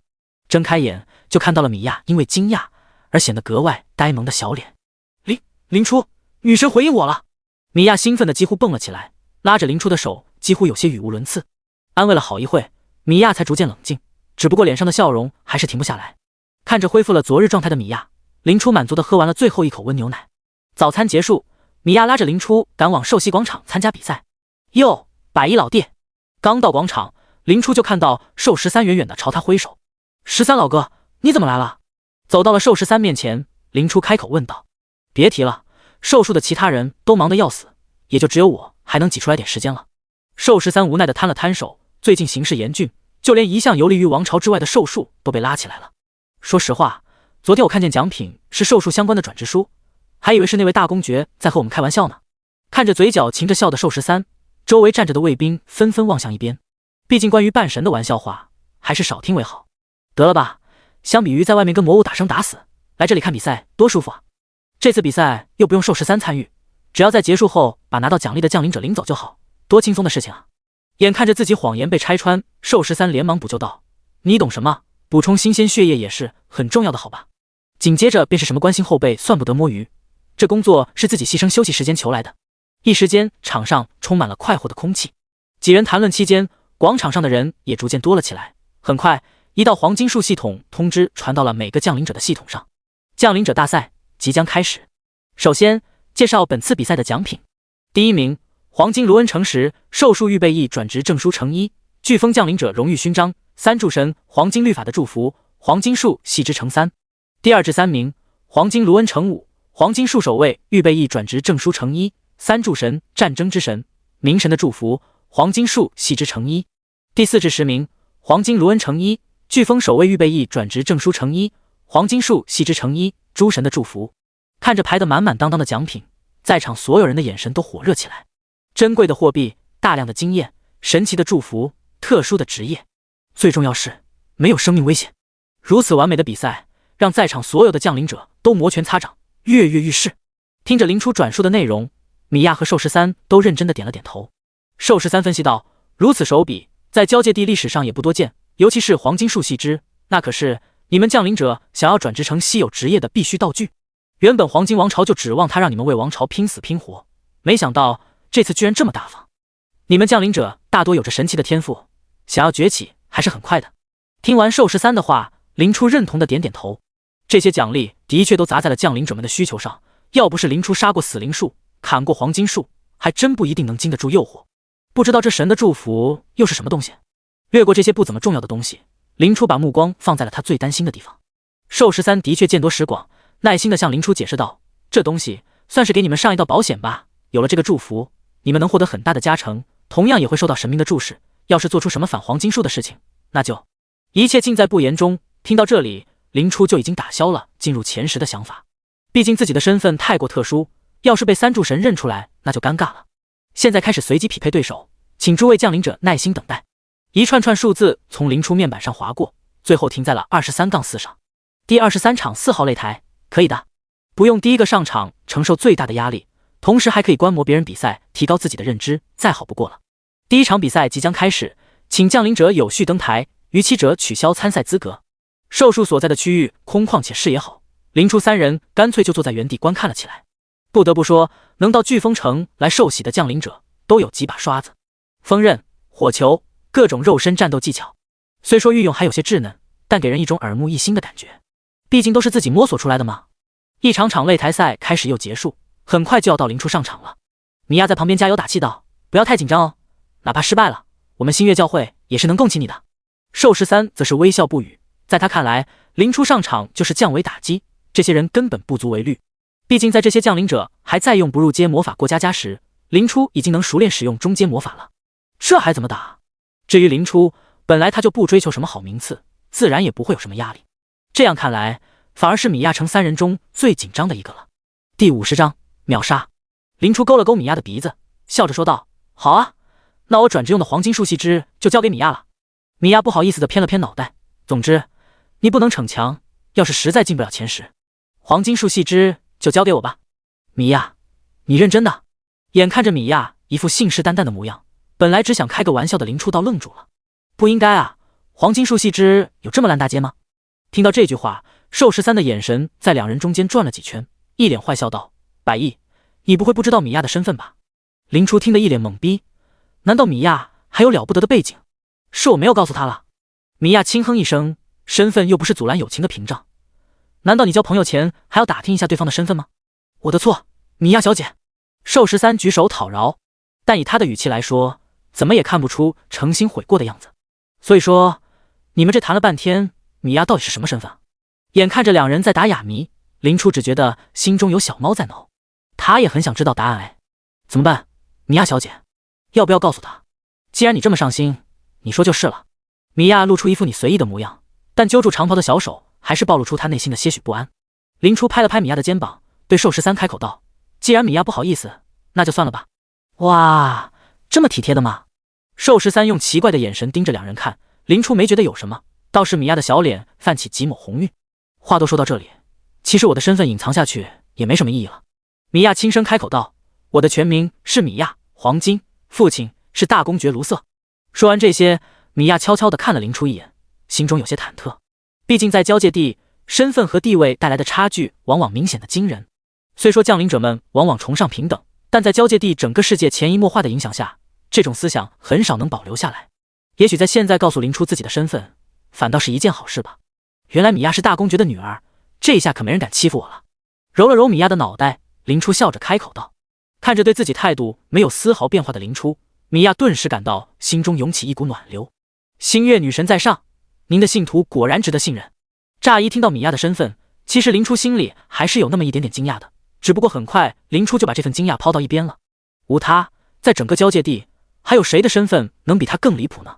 看着处变不惊的林初，寿13也在心中默默点了点头。不愧是寿衣前辈看上的人，心理素质就是好。一般人要是突然知道自己的好朋友能和世界高层的几个人扯上关系，再怎么说也是要消化一段时间的。哪像林初，不知道的人还以为他比半神地位都高呢。黄金树提醒您，您的比赛即将开始，请触摸系统面板已传送至比赛场地。好了，我要上场了。在两人的目光下，林初的身形消失在金色的光芒中，停住了因失重而显得有些摇晃的身躯。林初打量起这个约莫足球场大小的擂台来，脚底下是铺得整整齐齐的青石板，整个擂台被淡金色的护膜罩住，根本看不到外面，但外面的观众是能看到里面的。这也完美的解决了场外观众施加压力的问题。将擂台打量了一遍，林初的对手才姗姗来迟。早上好啊，这位美丽的小姐姐，没想到一上来就能大饱眼福，看来今天我的运气真是不错呀。对手刚来到擂台，就立马被林初的颜值吸引了全部视线。一而再，再而三被认错性别的林初脸色瞬间阴沉下来。如果对方态度好点，林初还能抽出点时间给他解释一下，不过对上那双令人反胃的眸子，林初可就没那么好脾气了。战斗已经开始了，看着冷淡无比的林初，对方依然笑嘻嘻的开口道：放心，我肯定不会下重手了。噗嗤，负201。青石地砖中猛地窜出一杆木矛，直接将对面的降临者捅了个对穿。仅仅是一击就带走了对方一小半的血量，原本笑嘻嘻的敌人立马就变了脸色。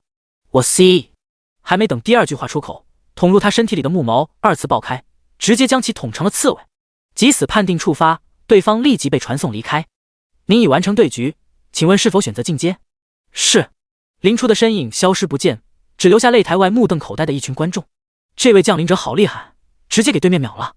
伤害的确有一点点离谱，而且你们没发现他的魔法是瞬发的吗？对啊，本来法师职业的弱点就是启动慢加失败率高，他这个瞬发魔法简直是太超模了，不仅实力超模，颜值也超模呀，看来又要换老婆了。你说的对，我老婆就是这么优秀。这边的话题已经歪到天边，而作为当事人的林初已经被传送回米娅身边。第二轮进阶比赛还没开始，林初必须等一会，这也是为数不多的休息时间。看着林初冷着脸出现，寿13一副欲崩又绷不住的滑稽模样，一点也不像一个3阶的大人物。林初无奈地坐在椅子上，端起旁边的果汁猛啜了一口。想笑就笑吧。哈哈哈，你这个变脸，我真的是哈哈。得到了林初的许可，寿13当即捧腹大笑起来。毕竟这几天他还真没见过林初如此吃瘪的模样。不得不说，被寿13这么一打断，林初的心情还真好了那么一点。但明面上肯定不能给这家伙好果子吃。哎，还是米娅体贴我。林初失望地转过头，摸了摸米娅的小脑袋。不过意外的是，米娅并没有想象中的帮他说话，反而是伸出小手指了指林初手里的果汁，小声开口道：那个是我喝过的。第51章仇人相见。抱歉。林初瞳孔地震，一声道歉脱口而出。这算不算间接 kiss 啊？米娅只是个纯洁的少女啊。虽然自己也是初吻，但明显没米娅的重要，好吧？身为资深单身狗，林初理所当然的麻找了。自己虽然经常摸摸头，但那是把米娅当成可爱的妹妹，根本没有非分之想，好吧？大概，毕竟是美少女，幻想肯定是会有一点的。自己好歹是个男人，但奇怪的是，绝对不会做。这真的只是意外啊！但米娅会这么认为吗？看着小脸通红的米娅，林初心里慌的一批。不过没什么，只是一杯果汁而已。明白了，林初的确不是故意的。米娅摇摇头示意没什么问题。只不过看着明显长出一口气林初，米娅感到了小小的失望。虽然误会看似是解开了，不过在场的气氛又有些奇怪起来。还好寿13从不会让人失望，成功的把跑偏的话题拉了回来。话说，要不然把头发剪一剪，这样起码第一眼看上去还是有可能认为你是男人的。林初撩了撩乖乖趴着的发丝，若有所思道：这东西应该是和星月女神的赐福有关，还真不一定能剪下来。自从昨天暂时登了波神后，自己的头发就飞快的长了起来，而且不同于其他散乱的长发，这些头发甚至会自觉的把自己放在一个合适的位置，不会影响林初的日常和视线。这很魔法。况且这些头发好漂亮啊，剪了好可惜的。这是米娅的看法。就这样吧，反正只要你这张脸摆在这里，被认错也不过是早晚的事。眼看着林初和米娅都没有想法，寿13无所谓的耸了耸肩，把这件事抛在脑后。林初再一次把目光放到了擂台上。不同于第一场的菜鸡互啄或是一面倒的碾压，能进入第二轮的人大多有一技之长，战斗也可圈可点。其中最显眼的是一个身着破旧铠甲的青年。没错，在这个大多都是兽皮蔽体，只有少数人能穿上体面衣服的时候，这位降临者竟然有一整套铠甲。这运气就连林初都自愧不如。而且这家伙也没有辜负自己的装备，战斗技巧也是信手拈来，一看就是个练家子。林初一圈看下来，发现这个人夺冠的可能性最大。当然，前提是他不出手。本来林初是想要败在葛温手下的，毕竟以他的技巧，夺冠也是板上钉钉的事。只不过一番搜索下来，林初竟然没有看到他。也就是说，葛温没来受洗。要不是在葛温身上留了标记，林初还以为他死了。以葛温的实力，名额肯定能抢到的，唯一的可能就是他自己拒绝受洗，真是奇怪。没过一会就轮到了林初的场次。当到达擂台时，林初却发现对面是个熟人。这不是昨天想要帮助自己的黄涛吗？黄涛显然也是十分惊讶，没想到能在这里碰到林初。哼，昨天让你耍得这么惨，今天我要让你尝尝我的厉害。林初的上一场战斗黄涛也去看了，他深知快速拉近距离是唯一的获胜方法。再说对付林初这种骄傲的人，就得把他的骨头打断再说话。这样想着，黄涛身上泛起红光，立即猛地朝林初冲了过去。没错，这就是黄涛学到的战技野蛮冲锋。眼看着林初只是呆呆地站在原地，黄涛面露不屑，性子挺傲，结果一遇上自己，还不是被吓得不敢动。打败了你，我倒要看看你是男是女。而在台下，许多观众也纷纷担忧了起来，为什么不远程打击？法师打近战不是找死吗？这是被吓到了吧？我跟那个人打过，他一旦用那个技能，好像能造成精神冲击。我记得施法需要精力绝对集中，看来这局悬了呀。哎，这版本对法师太不友好了，我们就是玻璃大炮，怎么能正面对抗呢？就是，眼看着黄涛已经冲到林初面前，在场的人不由得纷纷摇了摇头。而在此时，林初反手握住法杖，嘴角露出一抹微笑。打断施法？不可能！林初可是有神格镇压灵魂的，连死灵术都不能奈何，怎么会因为一个小小的黄涛而无法施法呢？至于为什么放黄涛近身，纯粹是林初手痒了。远程施法哪有棍棍到肉实在？再说这家伙的眼神，林初很不爽。在黄涛势在必得的眼神中，林初化杖为棍，直接捅在了黄涛胸口。负43，负0，未破防。一股沛然巨力对上黄涛的蓄力一击，不仅没能让林初移动分毫，反而自己后退了2步。再次对上林初满是戏谑的双眸，黄涛眼中满是不可置信。假的吧？这家伙不是法师吗？不仅是黄涛，就连台下的观众也纷纷惊呼出声。不可能吧？轻易的接下来了，甚至都没破防。天啊，这是法师？再看看，说不定是特殊的魔法。有人还是不相信，连忙找到了合理的理由。这些人中就包括黄涛。黄涛稳了稳身形，反手再次出拳。一次不行，就再来一次。大家都是10级，加的点都是一样的，凭什么你能碾压我？砰砰！新手法杖被林初舞得密不透风，黄涛直接被单方面的压着打。甚至有时候黄涛露出破绽，林初还专门给他留出调整空间。如同猫戏老鼠一般，全场下来黄涛被赶得团团转，最后在一记不入接水球术的攻击下惨败当场。伴随着黄涛落汤鸡一般的身影被传送走，林初则是理了理自己稍显凌乱的衣服，看上去无比轻松。至于台下的观众，早就已经说不出话来。这位大佬究竟是何方神圣？不仅魔法厉害，近战也是。就是啊，如果不出意外的话，这次比赛的冠军就是他了吧？老婆好帅！你说的对，我老婆是这样的。回到了休息区，林初一脸惬意地躺在椅子上，爽了，果然还是多运动有利于心情放松啊。米娅递上来一杯新鲜的果汁，而寿13则是在和别的势力大眼瞪小眼。毕竟这2次比赛，林初的表现过于耀眼，不少人都升起了把林初拉拢过来的想法。不过，当他们对上寿13警告意味满满的眼神，不由得纷纷叹了口气：“寿叔，得罪不起啊！”比赛还在继续，魔法瞬发，近战也远超常人的林初根本无人能敌，轻易地拿下了一场又一场比赛。不知不觉间，下一场比赛就已经要进入10强了。第52章交易。擂台下看着干脆利落解决对手的林初，观众们又纷纷欢呼出声。喧闹的人群里，自然也有着未来可能遇到的敌人。烛龙，你怎么看？被称作烛龙的降临者，正是林初看好的那位身着盔甲的男子。烛龙沉思片刻，最后摇了摇头：“我没把握。”数场比赛下来，林初面色自如，根本没有人能探出深浅，而未知就是最大的敌人。没想到连你都有没把握的一天。眼看着烛龙神色认真，提问的那人也不由得愣了一下。要知道，烛龙可是有着罕见无比的紫色史诗级天赋，身体强度几乎可以说是同阶无敌，再加上能极大减免伤害的盔甲，拿下冠军应该是理所应当的事。不要小觑天下英雄，难道就只准我有厉害的天赋吗？烛龙摆了摆手，我去做一下准备。我有种预感，第一应该就在我们2人之间决出。虽然林初看起来势不可挡，但他烛龙也不是愿意乖乖就范的人，天才的傲气他还是有的。比赛即将开始，请尽快入场。决出10强的比赛开始了。2道光柱落到擂台上，林初也成功见到了他的对手，那个盔甲男。林初一愣，没想到黄金树会让明面上最强2人在这里碰面，看来这还真不是伪随机啊。不过这正合林初的意，败在这个他认可的人手下，算是不错的结局。相比于轻松写意的林初，烛龙就要紧张得多。这位怎么称呼？烛龙。报出自己的昵称，烛龙的眼神凌厉起来。在下百亿，你应该听过这个名字，手通副本的那位。没错。见烛龙很乐意交流，林初露出一个自认为友善的笑。我看了你的比赛，你的实力很强。烛龙微微一愣，紧接着回道：你也是。如果不出意外的话，第一应该就是你我2人之一，但没想到我们在这里遇到了。林初做出一副很遗憾的表情，哪怕我们真的分出了胜负，进阶的那个人还有把握一定能拿下第一吗？10强的比赛只会更快更高压，而且林初和烛龙作为远超众人水平的强者，只会被狠狠针对。深知这一点的烛龙顿时想到了什么，那我们合作，和聪明人打交道就是方便。林初满意的点点头，你去什么样？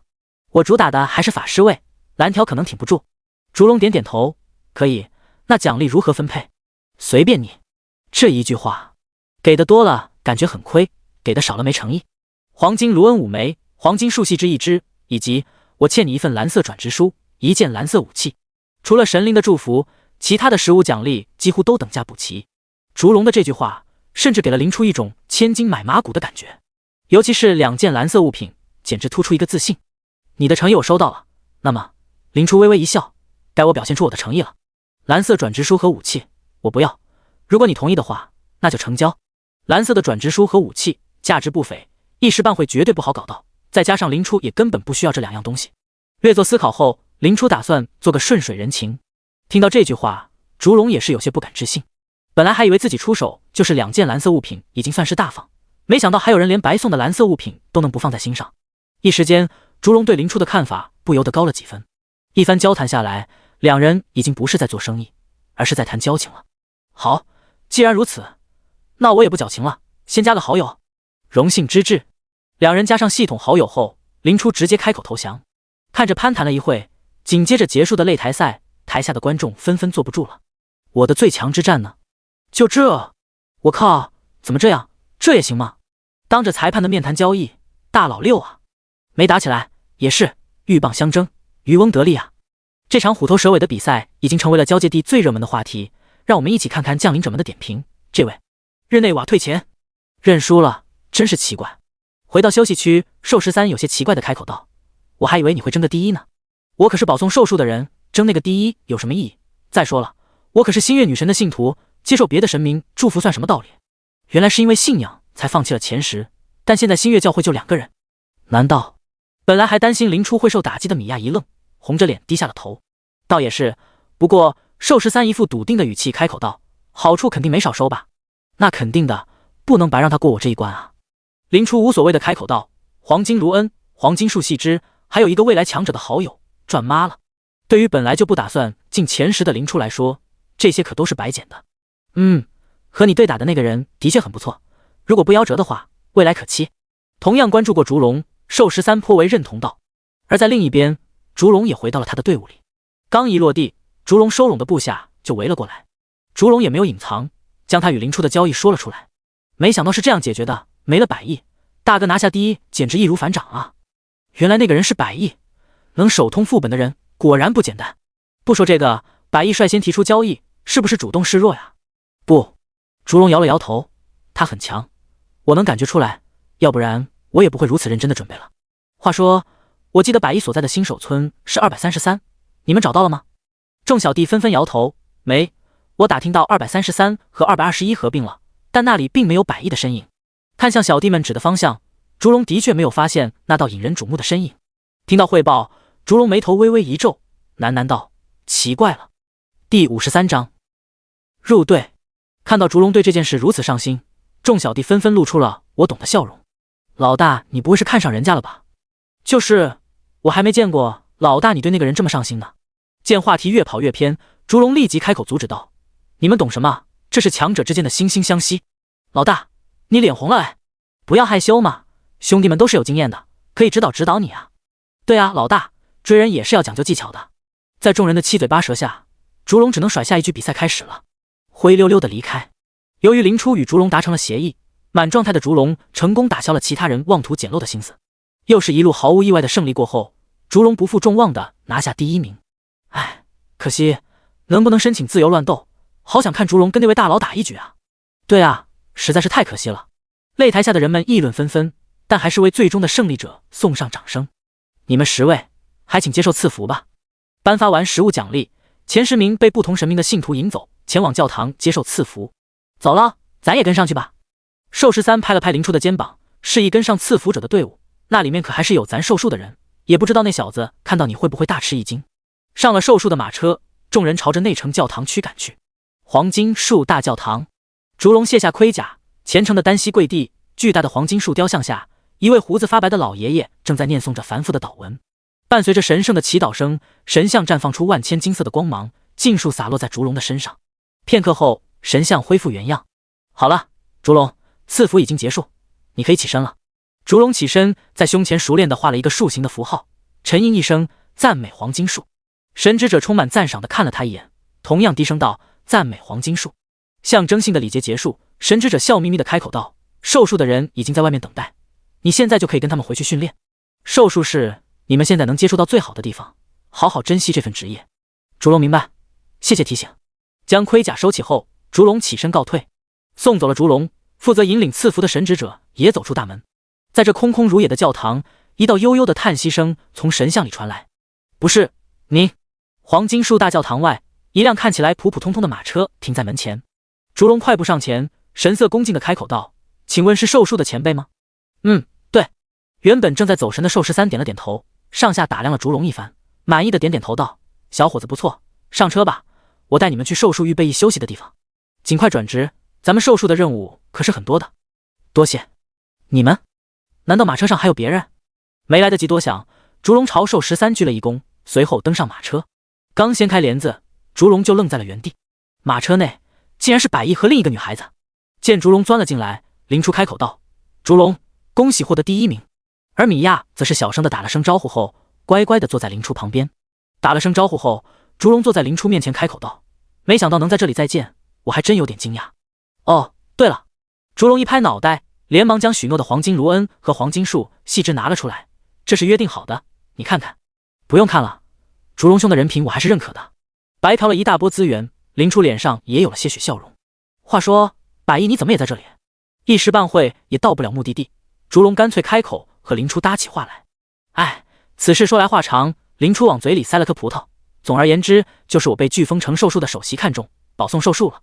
这样啊，第一次遇见开挂比自己还狠的，烛龙也不由得感慨几声。两人谈论了没多久，马车就晃晃悠悠地停了下来。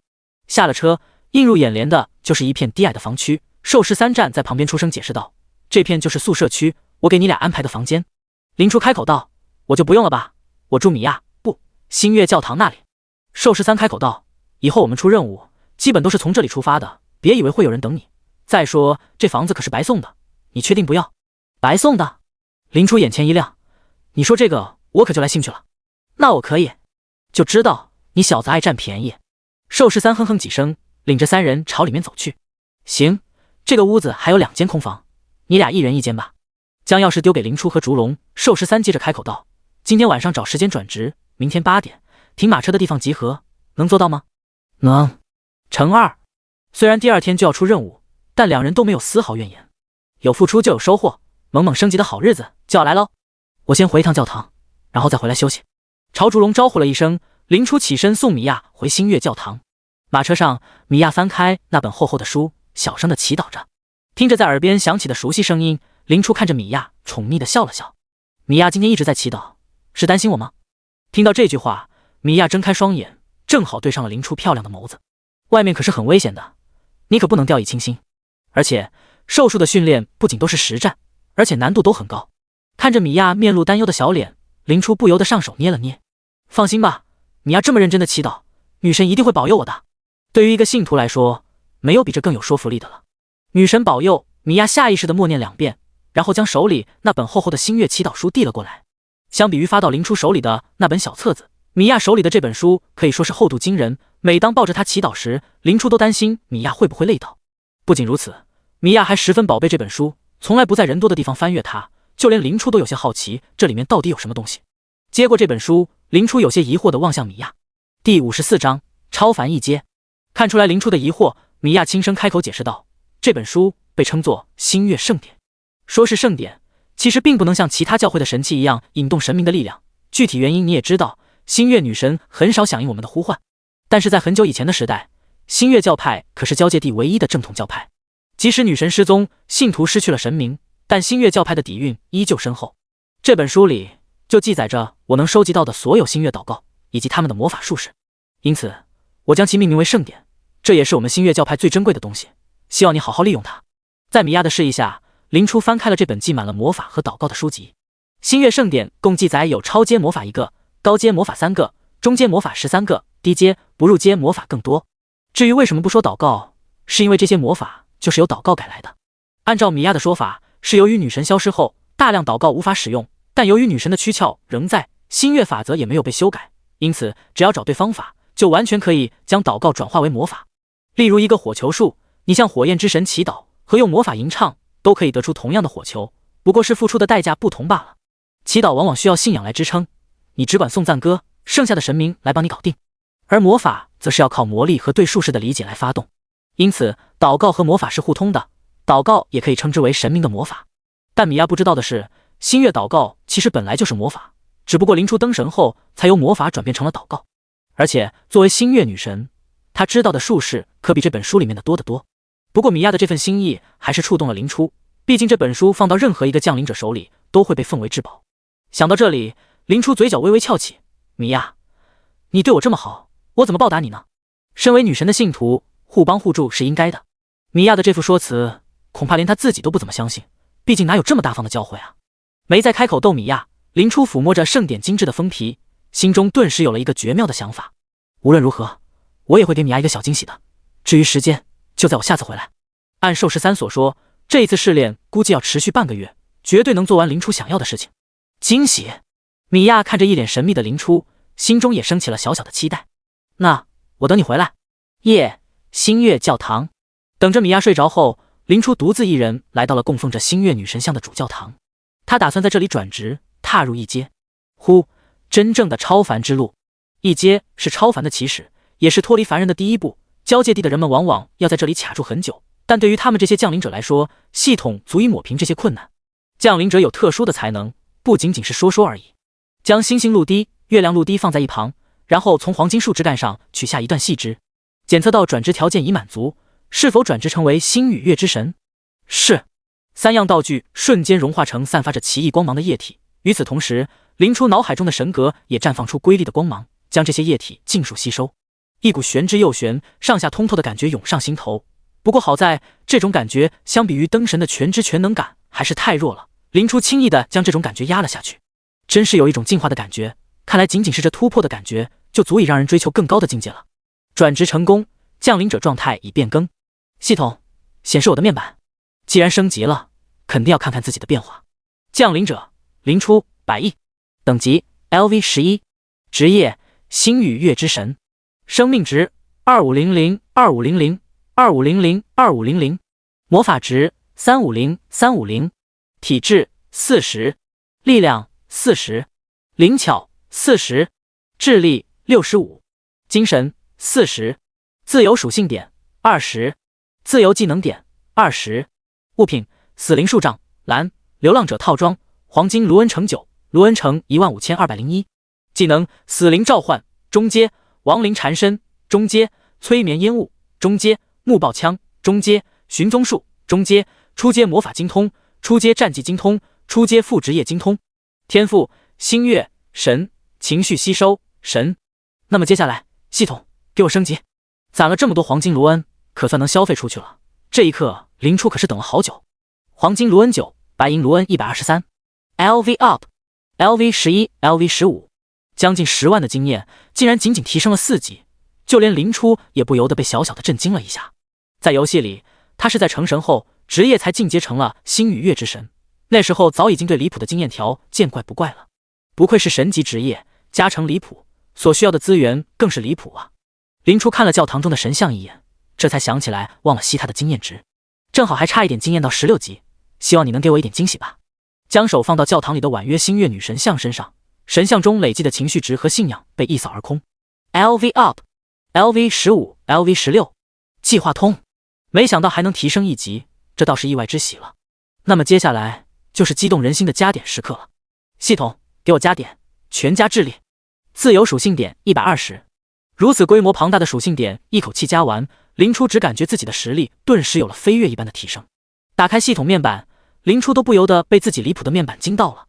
降临者灵初100亿，等级 LV16， 职业星与月之神，生命值8000，魔法值1000，体质100，力量100，灵巧100，智力185，精神100，自由属性点0，自由技能点140，连带护盾近2万的血，180多的智力，别说是1阶，就算是2阶能达到这个水平的人类都不多。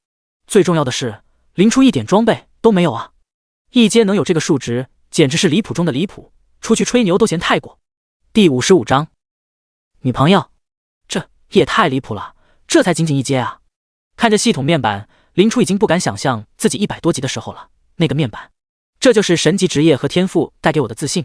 这个数值，我把系统面板一关，到野外去装 BOSS， 恐怕都会被喊超模的。欣赏完自己豪华的面板，灵初心满意足地关掉了它。不就是吃经验吗？我最不缺的就是经验。平复了一下因为升级而过分激动的内心，灵初随手将一旁的星月圣典收进系统背包，就要离开。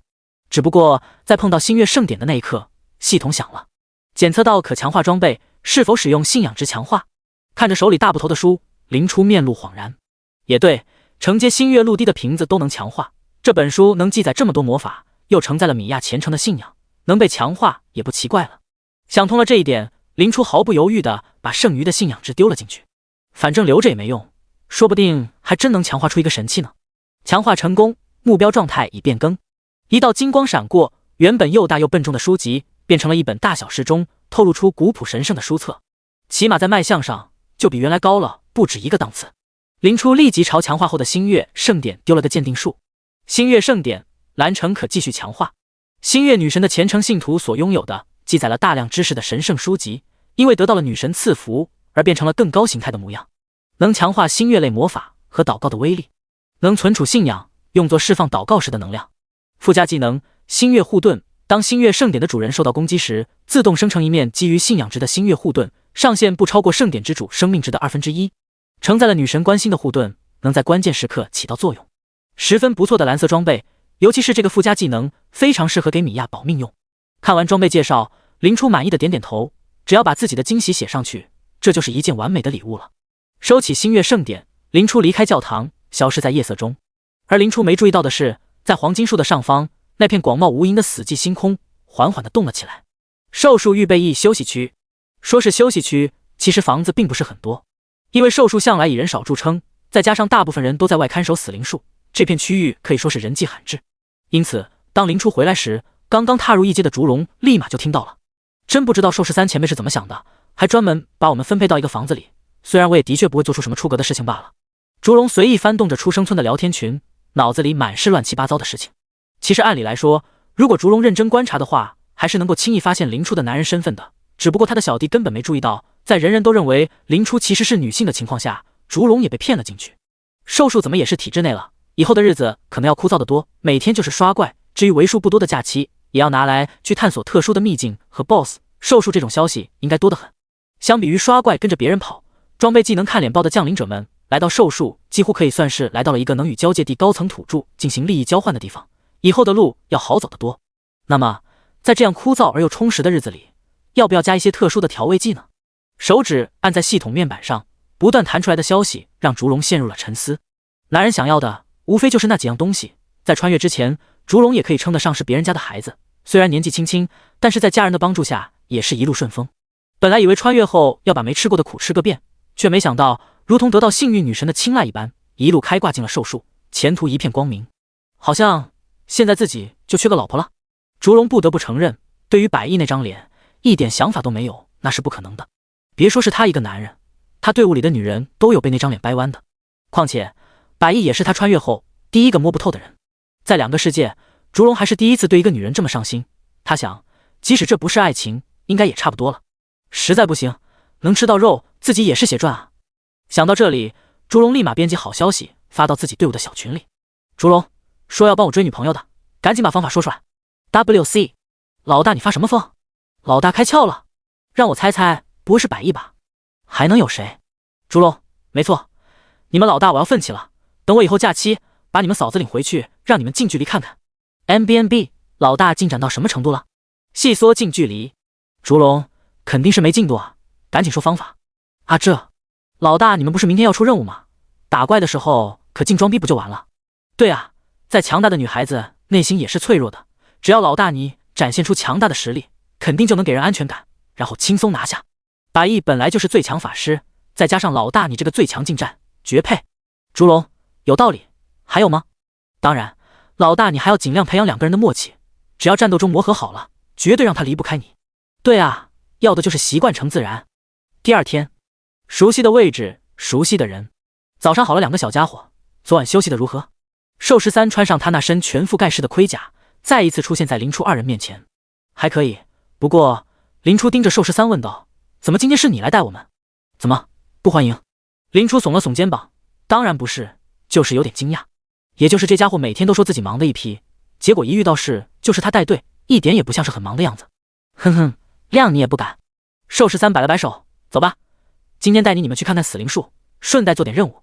跟着寿13来到内外城交界处，一个巨大的建筑就出现在了三人面前。这是传送大厅，以后你们出任务就从这里走就好。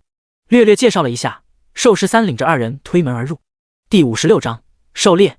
大厅里人不多，显得冷冷清清，中间有数个大圆台，上面雕刻着繁复的纹路。好了，今天你们就跟我去第13号死灵树区，最近那里的魔兽比较多，你俩就负责清理一下。寿13掏出一枚四金四木的令牌，嵌入传送台前的装置里，下一秒，一股熟悉的失重感传来。一阵天旋地转后，三人来到了被称之为13号死灵树区的地方。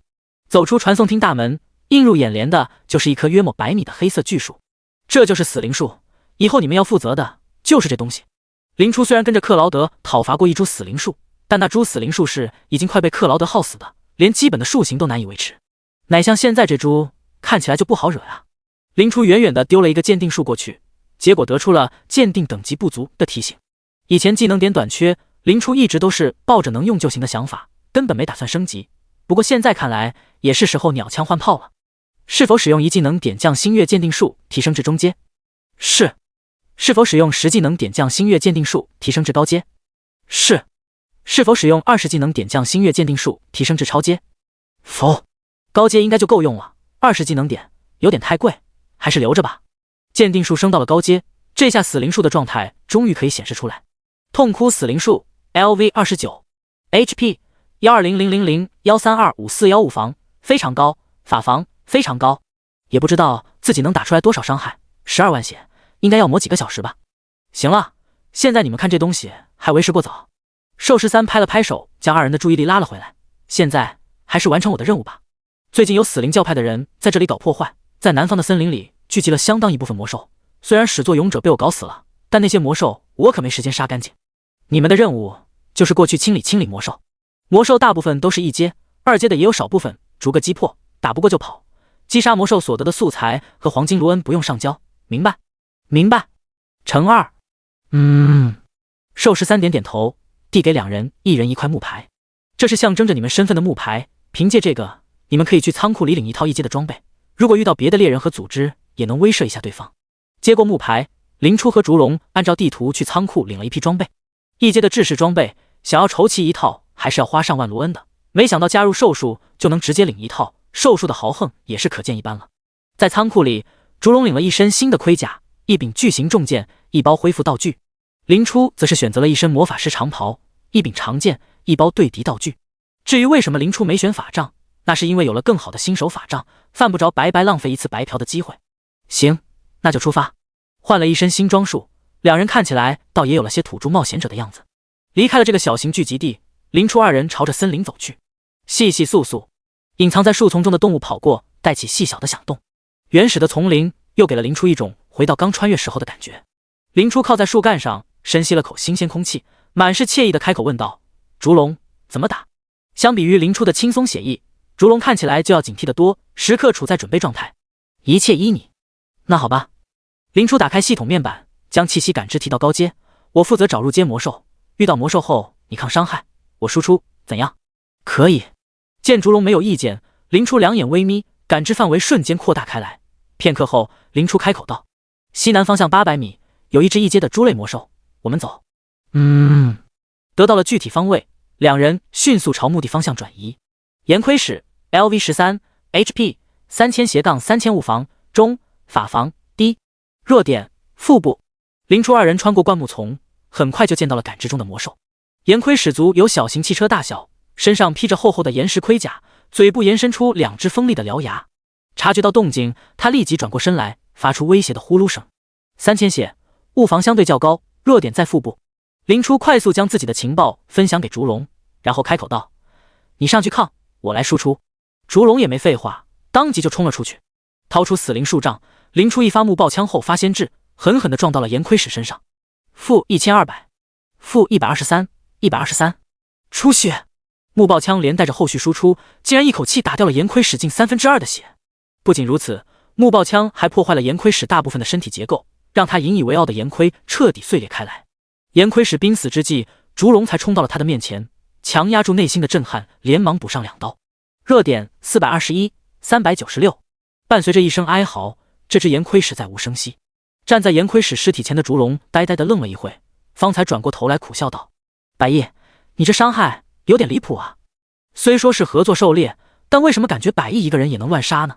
等级压制，再加上他弱魔罢了。林初摆摆手示意，很正常，毕竟他也不能把自己离谱的属性说出来。听到林初的解释，烛龙立马脑补起来，百亿肯定是全点智力了，所以伤害才这么高，看来生存方面还是得看我啊。这样一看，不就是相信我的能力吗？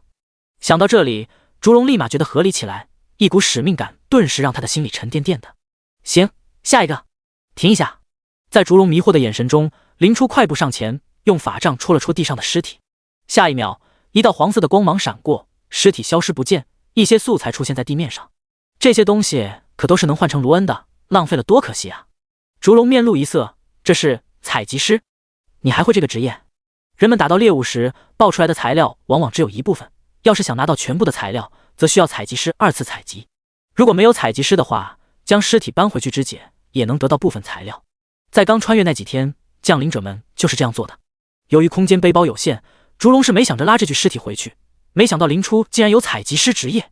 梅花技能点，看书学的，白给的职业这件事也不能说，林初照样开口糊弄道。烛龙若有所思的点点头，交界地的一切都是真实可循的，只要认真学习，也可以做到不花技能点，或是用少量技能点就能学到新的职业和技能。这件事寿13也是跟他说过的，因此烛龙并没有太过惊讶。那再好不过了，下一只。东南方向500米有一只一阶猫形魔兽，得到了确切的讯息，两人转换方向赶了过去。只不过这一次烛龙的身位离林初更近了一点。第57章晚饭。喵！丛林中，一只深绿色的灵猫歪着脑袋朝某个方向看了一眼，树丛中露出了不安的神色。下一秒，灵猫嗖的一声窜了出去。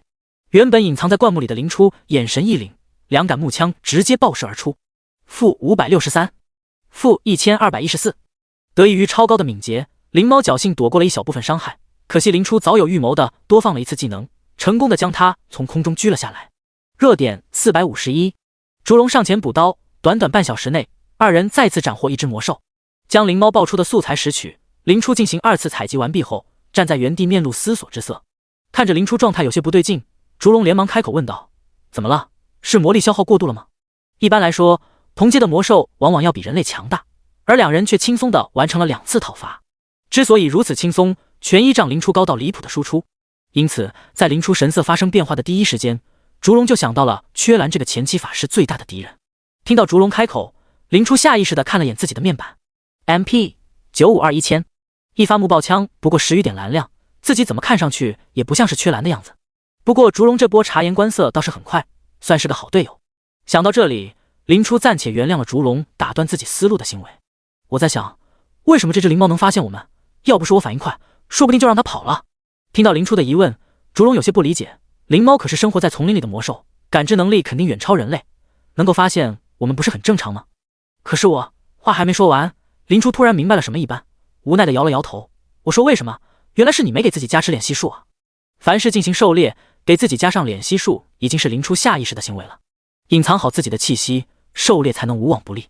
但今天突然多了个队友，而且还明晃晃的跟着自己行动。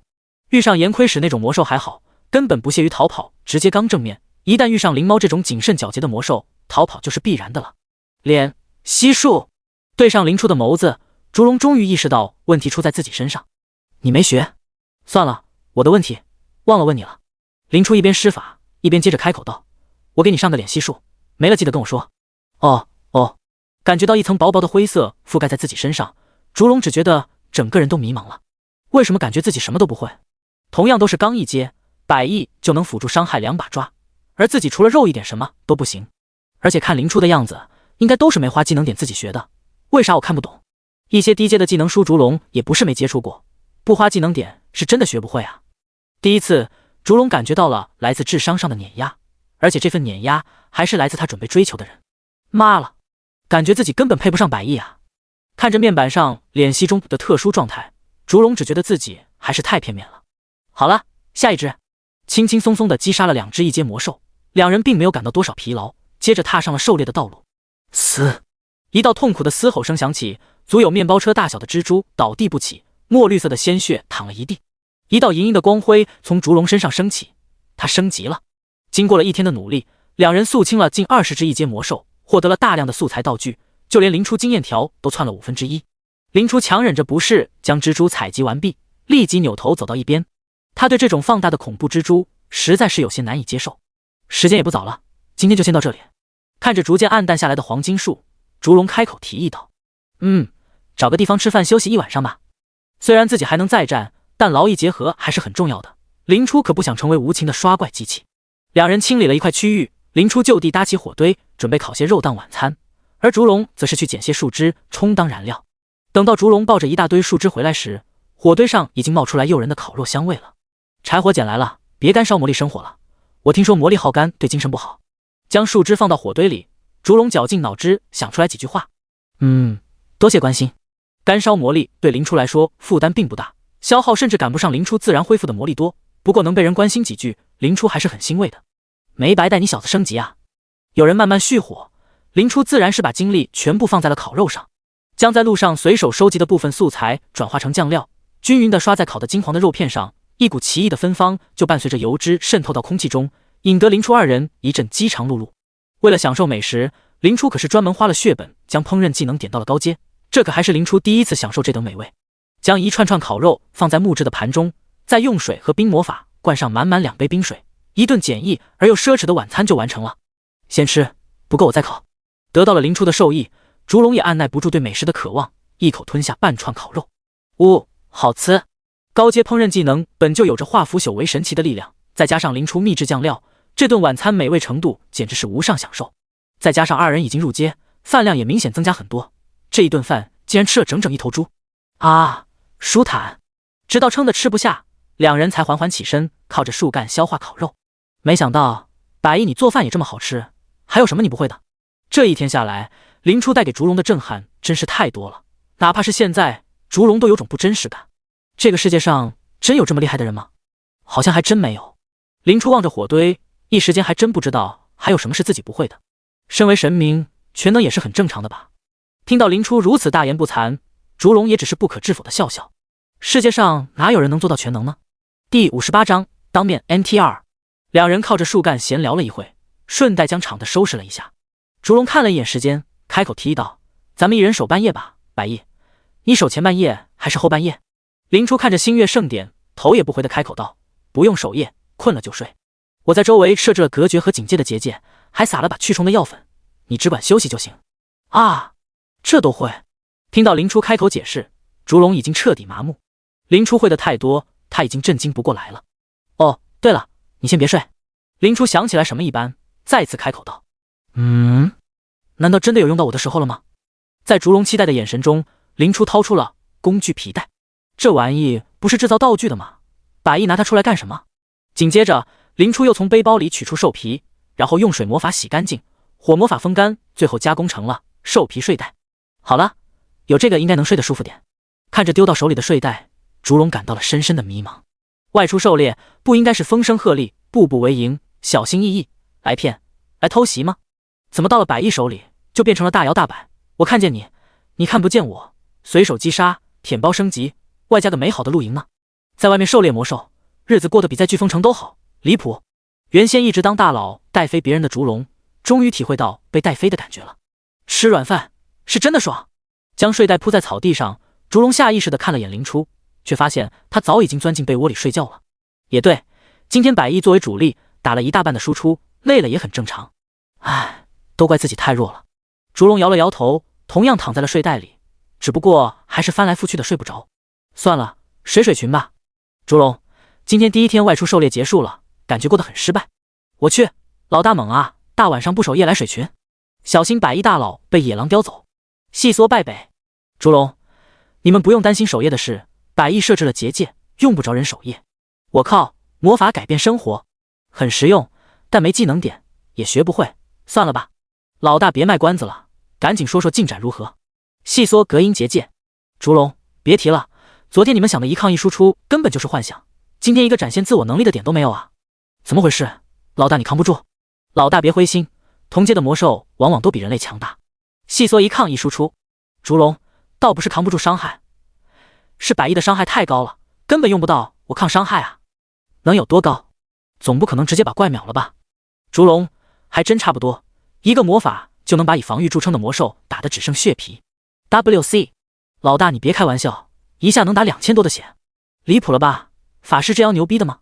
看到群里人的反应，烛龙满意的点点头。果然不是自己的问题，是百亿太逆天了。烛龙，我骗你们干什么？总之今天的狩猎就如同外出野营一样，根本没有任何压力。遇上真大佬了，这不赶紧抱大腿？完了，老大没希望了，实力差距就是绝对的鸿沟啊！要不老大你改行打辅助，流水的 C 位铁打的辅。烛龙，算了，我的天赋和职业都不允许我这么干。时间不早了，就这样吧。老大晚安。晚安。关闭了聊天面板，烛龙看了眼睡得正香的林初，悄悄地翻出来一卷低阶增幅术的卷轴。我还不信了，今天晚上加班，一定要学会这个低阶魔法。靠着火堆的光线，烛龙一字一句地看起书来。而在烛龙眼中睡得正香的林初，其实意识早已经转移到了另一个地方。没错，葛温呼唤他的弗琳娜分身了。自从弗琳娜收下葛温为徒以来，这小子基本没有联系过他，不知不觉间都快把他忘了。感应着脑海中留下的标记，林初将意识转移到灵体上，下一秒就来到了葛温面前。淡蓝色的光点凭空浮现，凝聚成弗琳娜的灵体。为何？嘴里的话还没说出口，弗琳娜就被葛温现在的状态吓了一跳，眼前满是绽开的血肉，鲜血遍地。要不是那双还有着些许生机的眸子，弗琳娜几乎认为这是个死人。挥了挥手，淡绿色的光点凭空浮现，迅速将处在濒死边缘的葛温拉了回来。弗琳娜老师，可以了，您还是灵体，尽量还是不要出手。我一时半会儿不会消散，倒是你，平常倒是没什么事，这一召唤我，就是一副濒死的样子。为什么不在我这里学几门保命的法术？怎么，是嫌为师的传承太差吗？弗琳娜轻哼一声，没想到这家伙这么大胆，都不把自己小命放在心上。那肯定不是。葛温活动了一下，恢复大半的身体，这不是技能点不太够，上辈子的记忆还刻在脑海里，大部分的技能都不需要弗琳娜教导。况且身为灵体，弗琳娜老师还是尽量少出现在现世，以免灵体受损，亦或者是受到明神教会的关注。但这些事还是不要让老师知道了吧。老师只需要乖乖待在封印监牢里，然后等着自己把他救出来就好了。因此葛温编了一个看起来很合理的理由。原来如此。弗琳娜点了点头，是我忘了告诉你了，技能点不是能获取技能的唯一途径。将能够通过学习的方式习得技能告诉葛温后，弗琳娜将一些适合不入阶降临者使用的魔法和战技发到了葛温系统上。这些东西都是成为一名刺客的必修知识，转职时的考验我是不会插手的。你的天赋很好，不要让我失望。是，弗琳娜老师，我一定会成功转职的。第59章，下一个就是你了，葛温。对了，老师，我已经受洗成功，可以转职了，要不要考虑给我发转职任务？奇怪，葛温不是没去参加黄金王朝举办的受洗仪式吗？听到这句话，弗琳娜才发现葛温待的地方有些诡异，这里好像是一个巨大血池的中央。弗琳娜向前走了2步，发现脚下涌动的都是血红色的纹路，散发着诡异的光芒。你在这里受的洗？葛温跟在弗琳娜身后。是的，我遇到一个隐藏任务，好像涉及到一位半神的复活仪式，现在我已经加入到血魔的阵营了。听到葛温的解释，弗琳娜没有多说什么，黄金王朝只是明面上的最佳选择，遇到罕见的隐藏任务改个阵营对降临者来说再正常不过了，反正都没什么归属感，肯定是哪个给的多就给哪个打工呗。只不过对于这个血魔，弗琳娜还算有点印象，这是一个从永夜时代就存在的远古种族，能操纵和使用血的力量，非常适合当刺客。不错，血魔的血之传承配上我的影之传承，会让你的刺客之路走得更加顺畅。既然你已经受洗成功，那我也是时候给你考验了。弗琳娜随手一划，一道讯息就出现在葛温系统上：触发隐藏职业刺客，黑刀，紫色，转职任务，已成功刺杀一名1阶智慧生物，已完成。2正式命定之死并成功存活，未完成。3黄金树细枝成衣，已完成。不对，我哪里来的黄金树细枝？葛温神色一愣，紧接着他发现眼前多出来一根散发着黄金色光芒的树枝。黄金树细枝，我这里还有一点存货，不过你成功刺杀了一名1阶生物，干得不错。由于是弗琳娜发的任务，葛温的进度他还是能看到的。从弗琳娜手里接过黄金树细枝，葛温正色道：弗琳娜老师，我申请正式命定之死。你确定？弗琳娜有些眸中闪过些许惊诧，命定之死会让你看到最害怕和恐惧的一幕，以我的看法，你最好还是先把我给你的那些东西融会贯通，然后再挑战。别看林初的晋升仪式如此轻易，那是因为林初本身就是星月女神，但凡换个人进行仪式，早就被轻易同化了。至于烛龙的晋升，由于他的传承是偏向于正面作战，只硬碰硬的话，不说包过，及时退出还是能做到的。但黑刀不一样，刺客讲求的就是一击致命，一旦中招，连终止挑战都做不到。我确定，老师。葛温目光坚定地点了点头。我现在无畏无惧，正是直面命定之死的最佳时刻。如果我因为害怕生死而放弃了这次挑战机会，反而会离成功更远。也对，总之一旦感觉不妙，直接申请失败，性命才是最重要的。多谢老师关心。葛温微微颔首，直直地盯着弗琳娜的脸庞。你倒是观察仔细。弗琳娜轻轻一笑，指了指自己紧闭的右眼，嘴角微微一翘。前有命定之死，敬请见证。下一瞬，一只黑红纠缠、散发着死寂气息的眸子兀然睁开。滴答，水珠滴落的声音响起，双目紧闭的葛温顿时睁开双眼。下一秒，他化作一滩黑色液体，融入黑影当中。实力竟然是我的巅峰时期！感受着自己体内涌动的强大力量，葛温有些惊疑不定。不过他很快调整好心态，观察起周围的环境来。这是永恒之城。永恒之城是黄金王朝的王城，是葛温接触到比较接近后期的地图。他曾经在这里刺杀了大量目标，可谓是熟悉无比。我最害怕的东西会是什么呢？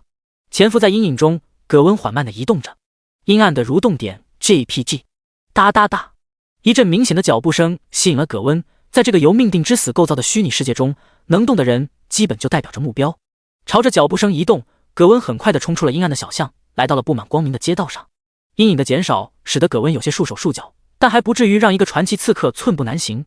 不过当他看清楚脚步声的主人时，葛温微微一愣，那个人是他自己，而这个他怒视的方向是……葛温连忙扭头，赫然发现不远处两个人举止亲密地站在一起。一个人有着金色短发，但金色的眼眸中满是笑意，俊美无比，一看就是一名绝世美男子，相当讨女生喜欢的那种。葛温一眼就看出来，这是未来的交界地最强半神米诺拉。不同于一生坎坎坷坷的葛温，米诺拉可谓是天子骄子，命运独钟。身为黄金树种子成精，米诺拉自落地起就是半神。由于黄金树是交界地的无上象征，因此米诺拉同时拥有象征男性的强大力量和象征女性的无比魅力，可谓是最恐怖的半神。在未来，半神灵出，血魔大军莉莉丝乃至自己的老师弗琳娜都和他有纠缠不清的关系。这个强大的男人绝对是他道路上最硬的一块石头，而另一个被他揽在怀里的人竟然是弗琳娜。这算什么？难道我最害怕的竟然是被 NTR？ 葛温虽然不能接受弗琳娜成为别人的老婆，但绝不意味着自己会因为这件事直接气死在这里。他顶多会击杀。葛温一愣，他好像知道自己的目标是谁了。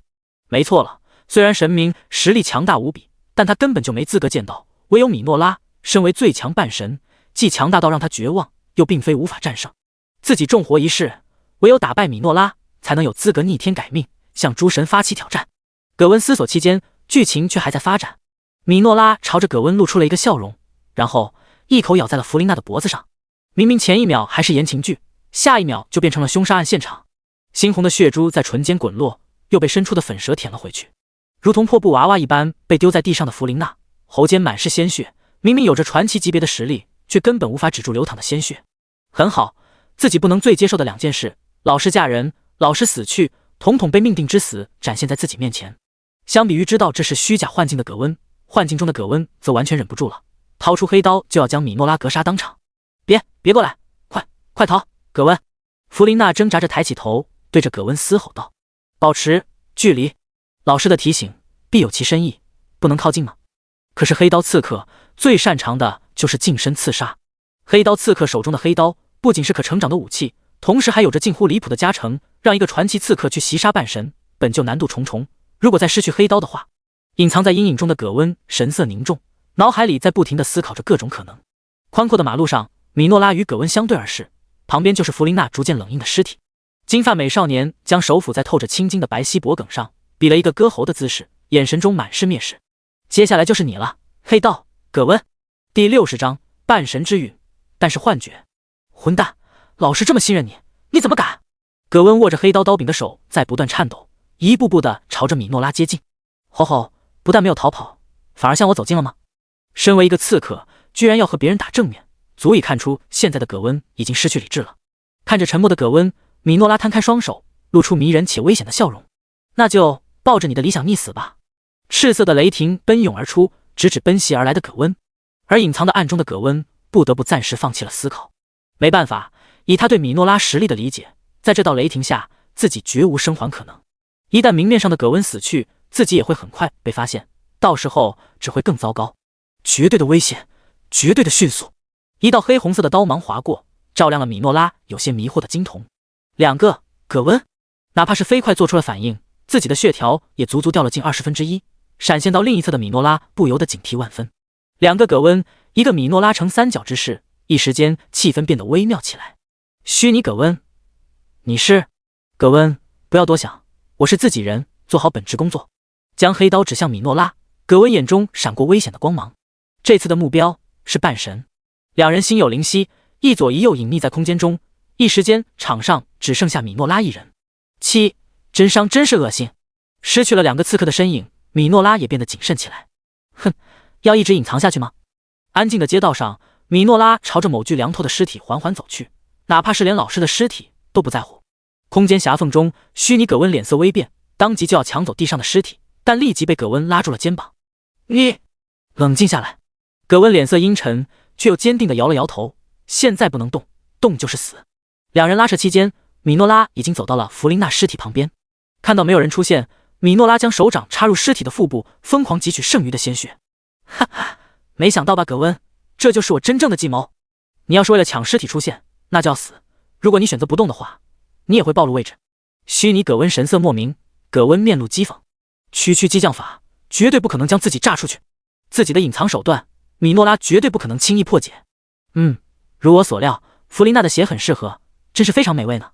将残余的鲜血吸干，米诺拉脸上露出了迷醉的神色。真是大逆不道，给老师铸造身体的时候加入了自己的血。怎么可能？他怎么知道？葛温心中狂震，这件事绝对不可能有第二个人知道才对。不对，这是幻境，是基于我的认知塑造的。我知道的，敌人也可能知道。有了我的血，我的位置已经暴露了。葛温猛然抬头，对上米诺拉戏谑的眸子。在这里哦！伴随着赤红色雷霆，致命的危机感出现，两位葛温立即转移位置，但是米诺拉又岂会一而再再而三的打偏？砰！一具焦黑的尸体自空中落下，发出了焦糊的香味。哦，逃了一个吗？不愧是黑刀刺客啊！米诺拉转过头，对着阴影处微微一笑。是吧？葛温脸色难看，疯狂的在空间夹缝里转移位置。每当他略有停留，就会有一道赤红色的雷霆将他的落脚点摧毁。而这些道雷霆越来越快，越来越多，死亡的气息笼罩在葛温身边。这下好了，别说近身刺杀，就连逃跑都做不到了。没时间了，到底如何才能破局？保持距离。该死，如果我能一眼盯死他就好了。等等，葛温恍然大悟，命定之死之所以被封印在眼部，难道正是因为这个原因？上一世自己虽然继承了命定之死，却还在一直使用黑刀的刺杀方式。如此看来，自己远远没有发掘出命定之死的潜力。轰隆！赤色的雷霆从身边炸开，葛温从空间狭缝里狼狈滚出。仅仅是被擦了一下，自己的血条就已经见底，唯一的容错已经没有了。死也要死在老师身边吗？真是让人感动啊！伴随着米诺拉逐渐靠近的脚步声，葛温周围的空间也被加固。现在的葛温彻底失去了逃跑的可能。葛温对米诺拉的发言充耳不闻，只是轻轻地扶起了弗琳娜的尸体。老师，抱歉了。噗嗤，右眼被挖开，现实世界中还未传给葛温的命定之死暴露在葛温眼中。我已完全明白如何胜利，双份的命定之死，就由他为最强半神送葬。将弗琳娜的右眼攥在手里，葛温的右眼也缓缓睁开。黑红色的线在葛温眼前展露，看着仿佛意识到什么，脸色突然变得惊恐万分的米诺拉，葛温面目狰狞，心中无比畅快。前有命定之死，敬请见证。你醒了，感觉如何？葛温睁开双眼，看到了守候在自己身边的弗琳娜。真好，是活的老师。刚经历了一场殊死搏斗，葛温只感觉现在浑身疲累，只想躺在老师怀里舒舒服服地睡上一觉。但可惜只有老师，没有抱抱。盯着我干什么？你在试炼里打的是我吗？弗琳娜朝葛温挥了挥手，成功把他从入神的状态拉了回来。倒也不是。葛温笑着摇了摇头，是和老师一起去刺杀一个目标。哦，我出手了，还有你什么事？因为在试炼里我已经和老师一样强了。然后呢？然后老师死了。弗琳娜脸色微僵。也对，以自己半吊子的刺杀技术，欺负低级怪还好，遇上同等级的就尴尬了。然后老师把命定之死传给了我，经过九死一生的绝境，我成功将目标击杀，试炼成功了。听到这里，弗琳娜满意点点头。反正试炼都是虚假的，自己收获了一个紫色史诗职业的打手，才是真的好事。看到弗琳娜如此表现，葛温心中微沉。老师根本没把自己的死亡看在眼里，这可不是葛温想要的结果。不行，自己要尽快把培养感情提上日程。想到这里，葛温立即摆出一副乖徒弟的模样。老师，我刚刚转职成功，这个加点方面，我给你一点我的建议，但你还是要自己做主的。看着眼前神色认真，越看越喜欢的身影，葛温眸色中透露出些许暗沉。老师，这一世你绝对不会死去，绝对。第61章，越阶挑战不是有手就行吗？哈呀欠。温暖的狼皮睡袋中，林初打着哈欠起身，一副困倦不堪的模样。烛龙将早餐放到林初身旁，开口关心道：昨天没休息好？谢了。喝了口水漱了漱口，林初无奈的开口道：可能是第一次在野外睡，不太习惯，明天应该就没事了。唉，都怪葛温那小子精力太旺盛，一直到夜里2点才被放回来。想到这里，林初又不由得捂着嘴打了个哈欠。烛龙道：那今天就减少点工作量，争取空出时间睡个午觉。林初认同的点了点头，反正以他们的工作效率，偶尔休息一下也问题不大。洗漱一番后，二人开始吃早餐。因为早上吃太油腻的东西不太好，于是今天的早餐是竹笼新摘的野果和带来的干粮。凑合了一顿后，两人接着按计划的顺序缓慢而坚定地朝森林内部推进。茂密的丛林里，两道身影正在飞速前进着。奇怪的是，明明两人如此光明正大的行动，周围的动物却没有丝毫反应。这两人正是前往下一魔兽出没地的林初和竹笼，而他们此行的目标赫然是2阶的魔兽。白夜，你的状态可以吗？竹笼有些担心，毕竟魔法的威力与施术人精神密切相关，而林初早上有一副没睡好觉的样子。我状态很好，林初出言解释道，我好歹也是入阶的魔法师，以我的精神力来说，一天不睡也不会影响我施法的。好，那我们就试一试。竹笼见林初的确一副精力充沛的模样，便也不再开口阻挠，如果势不可为，立即逃跑。放心吧。林初给了竹笼一个安心的眼神，这可是我精挑细选的魔物，不仅刚刚踏入2阶，移动速度也是相对较慢的那种。以我们的职业和天赋，越级挑战应该并没有想象中的那么难。昨天一天下来，竹笼对林初的手段已经有了足够的信任，当即闷头赶路起来。到达了魔兽的栖息地，林初立即鉴定起目标的具体情报来。树妖 LV21 HP 14000 物防低，法防低，热点火树心。将情报分享给竹笼后，两人立即分配具体工作。竹笼率先开口道，这魔兽血量太厚，你应该也不能做的秒杀，我去抗伤害。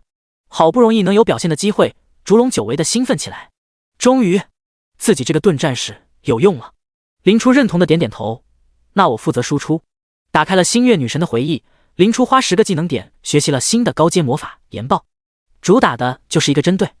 等我第一波伤害打出来，你就上。收到。得到了竹笼的回应，林初拿出死灵术杖，垂眸低声吟唱起来。这可是高阶魔法，起码现在林初做不到瞬发。短短5秒的吟唱过后，一道赤红色的光柱猛地窜出，以迅雷不及掩耳之势轰到了正在沉眠的树妖身上。紧接着，巨大的爆炸声响彻丛林。轰！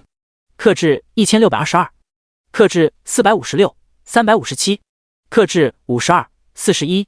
赤红光柱的伤害，爆炸伤害，后续火焰燃烧的伤害，瞬间清空了树妖近1/3的血条。WC， 看到这离谱的伤害，竹笼倒吸一口凉气。本来以为能秒1阶魔兽就已经是林初的极限，没想到那还不是全部实力。1阶的法师能打出近4000的伤害，这还是没有趁手装备的情况，这就是110的强度，太超模了。暴怒的树妖拔地而起，疯狂地朝着林初的方向冲来。竹笼连忙丢出一个嘲讽，吸引了树妖的注意力。仅仅是一个嘲讽还不放心，竹笼紧接着一个冲锋，狠狠地撞到了树妖身上，然后狠狠砍了2刀。-100、-53、43。如果按正常盾战来说，这个伤害可以说是非常不错了，可在林初近4000的伤害面前，的确显得有些不够看。如此直白的挑衅，很快地吸引了树妖的目光，放弃了远处的林初，追逐起身边疯狂走位的竹笼来。竹笼，向右躲！听到耳边响起的声音，竹笼二话不说的向右使用了冲锋技能。紧接着，一道赤红色的光柱再次袭来，热点2580，热点680、780，热点76。这一击正好打在树妖暴露出的核心上，一口气打掉了6000多的血。这下树妖连1/3的血都不到了。至于竹笼，他是没想到如此强力的魔法林初不仅能连发，而且还有魔力储备。没错，他看到林初的法杖上又亮起了熟悉的法阵，他还要再补一炮。没想到就连打2阶的魔兽自己也没有什么用。竹笼叹了口气，紧接着又开始给身上还冒着火苗的树妖修脚，妄图转移他的注意力。不过出乎竹笼意料的是，哪怕有着自己的干扰，树妖依旧在坚定地朝着林初的方向移动。林初的伤害太高，已经彻底把树妖吓破胆了。他知道，如果再和这个盾战耗下去，下一个死的一定是自己。因此，他毅然决然地选择朝着林初发起最后的冲锋。而意识到这一点的竹笼则是脸色大变，在他看来，林初是典型的攻高防低，玻璃大炮，要是让树妖近身，必死无疑。因此，他绝不能让树妖接近林初半步。震慑，野性冲动。竹笼的紫色天赋正是古龙之血，有了这个天赋的加持，他不仅能得到体质上的极大加强，同时对于魔兽的威慑、嘲讽等能力也是极高。只要是被他顶住的低阶魔兽，绝对不可能走脱。随着天赋技能的发动，树妖只觉得身旁的烛龙威胁性翻倍提升。不仅如此，一股冲动不知从何而来，彻底冲散了树妖为数不多的思考能力。树妖尖笑两声，立即转身朝烛龙冲去。又过了10秒左右，伴随着一阵惊天动地的轰鸣声，树妖不甘地倒地死去。呼，可算结束了。烛龙抹了把汗，一脚踢在面前庞大的尸体上。远处的灵初也走了过来，对树妖进行采集。看着忙碌着的灵初，烛龙只感觉自己闲得发慌，不由得开口感慨道：“哎，百亿你实在是太厉害了，显得我都没什么用。”眼看队友要被自己打击出心理阴影，灵初出言安慰道：“其实你也起到很大的作用了，如果是别人，还真不一定能拖住树妖。毕竟在这场战斗中，烛龙可是一直在单方面挨打，但凡换个平平无奇点的盾战，恐怕早就饮恨树下。再加上没有烛龙同款的高优先级嘲讽，也肯定拉不住最后发狂的树妖。”有了灵初的安慰，烛龙心里好受了不少。收拾好战利品，烛龙开口问道：“那咱们以后的狩猎目标？”灵初微微颔首：“我会加一部分2阶的魔兽进去。”第62章偷袭者。轻易地完成了2阶树妖的狩猎，灵初的决定也在烛龙的意料之中。只不过烛龙还是有些担心灵初的魔力储备量，毕竟灵初发出的那种强力攻击所耗费的魔力肯定是一个非常恐怖的数字，魔力消耗顶得住吗？放心吧，至少还能再解决一个。灵初看了眼自己的魔力槽，给出了肯定的答复。一个高阶魔法需要花费100点左右的魔力，对于满值1000点魔力的灵初，负担并不算很大。况且自己可是还有着能恢复魔力的圣魔灵药瓶呢。在这个被清理过的狩猎场，2阶魔物也不是想见就能见到的。将2阶魔物纳入了狩猎范围后，2人的升级之路变得顺畅了许多，就连灵初的经验条都在以可观的速度蠕动。毕竟这可是越阶杀敌，给的经验多点也是正常的。眨眼间又快到了晚上，灵初2人在一条小河边扎了营，一边吃晚饭一边清点起收获来。2阶的素材已经有不少了，等回到13号死灵树聚集地，就可以拜托那里的人加工，给我们鸟枪换炮。由于2阶的魔物血厚防高，灵初想要杀死也得费点功夫，因此负责抗伤害的烛龙终于可以说出讨伐成功有我的一部分功劳。看着有些乐不可支的烛龙，灵初翻看着计划表随口问道：“按现在咱们的速度，大约5天就能完成本次原定时长1周的计划，剩下的2天双休，想好干什么没？”没想到居然还能双休啊！烛龙颇为感叹。当他看见寿13拿出那长长的任务单时，本来还以为要007了，结果谁知道百亿这么给力，不仅每天都能朝9晚5，吃的还是无上美味，感觉就和出来郊游一样。我打算……刚准备说出要带小弟们升级的烛龙，下意识地感觉到有什么不对劲。等等，为什么百亿要提起这个话题？难道这意味着我们有时间度过一个美好的2人世界？想到这里，烛龙顿时感觉自己长时间下线的情商又在线了。烛龙一本正经地开口道：“我其实没什么打算。”“什么兄弟？还是老婆更重要？”哦，听到烛龙的答复，灵初随意地点了点头，反正他只是随口问问而已。眼看着没了下文，烛龙有些迷茫了，这剧情发展不对啊。而另一边，灵初还在用精神力修改星月盛典，他打算把自己现在能了解到的星月魔法都誊抄一份上去，等到了回去的时候当做礼物送给米娅。想必到那个时候，米娅应该高兴得说不出话来吧。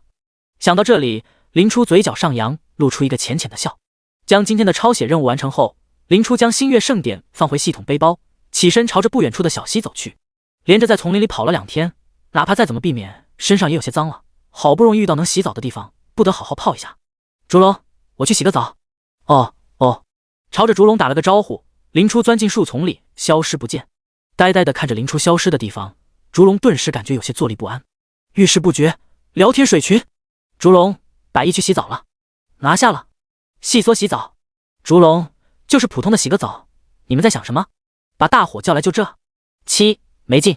烛龙，福利肯定是没有的，但是经过我们的努力，成功获得了这周的双休日。烛龙，刚才百亿问我假期有没有事，我感觉机会来了。小丑预定。老大，虽然你不普通，但也不能太自信啊。对啊，老大，你连百亿都打不过，就别想太多了。烛龙，你们别管这么多，我这附近有没有什么稀罕的东西，最近都给我打听打听。收到，记得到时候把聊天记录发群里，让大伙乐呵乐呵。烛龙，相信我，必拿下。在群里放松了一会，烛龙终于算是舒服了不少。毕竟灵初太离谱，和他待在一起，如果是一般人还好，根本没想着去和他比。一旦遇上烛龙这种本就优秀的人，往往心里的那份不服输的劲头就被激出来了。大家都是天才，为什么你能压我一头呢？很明显，开挂还没有能比得上灵初的，因此烛龙对林初的感觉可谓是复杂的很，既想证明自己的实力，又不得不乖乖地吃着软饭。明明想要大胆追求，却因为实力差距，连句话都不好意思说。也正是因为如此，整整2天下来，烛龙连林初的真实性别都没看出来，还以为林初只是个有些不拘小节的女孩子。翻了翻眼前燃烧的火堆，烛龙的眼神慢慢变得坚定起来。是了，我不能如此迷茫下去。若是实力赶不上，那就努力升级；若是技能会的少，那就抓紧时间去学。若是在这里自怨自艾下去，自己只会被越甩越远。窸窸窣窣，有人。正当烛龙规划着自己未来的时候，几道人类的窃窃私语传入他的耳中。凭借着林初设下的简易结界，烛龙得以在暗处观察他们。不远处，一位身材高大、满脸络腮胡的壮汉正在跟一个看起来尖嘴猴腮的人对话。你确定那2个人往这边走了？100%肯定，大人，那小妞精得很，要不是我一直远远避开，绝对会引起她的攻击。那小妞真有你的那什么叫照片上那么好看？那肯定的，大人你一看就知道了，我从小到大都没见过那么好看的人。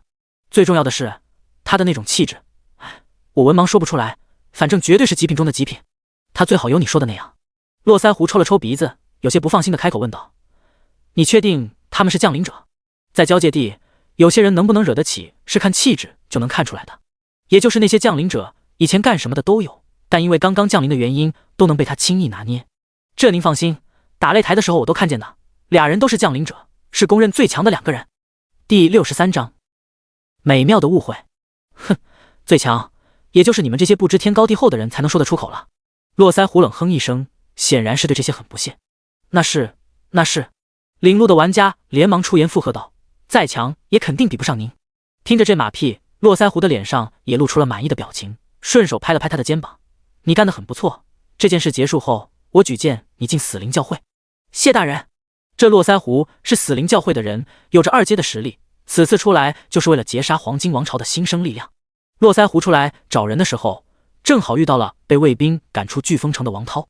这王涛也不是好人，很快就成了络腮胡的一条狗。2人配合之下，袭杀了不少降临者，只不过做得太过，反而引起了黄金王朝的注意，2人不得不转移位置。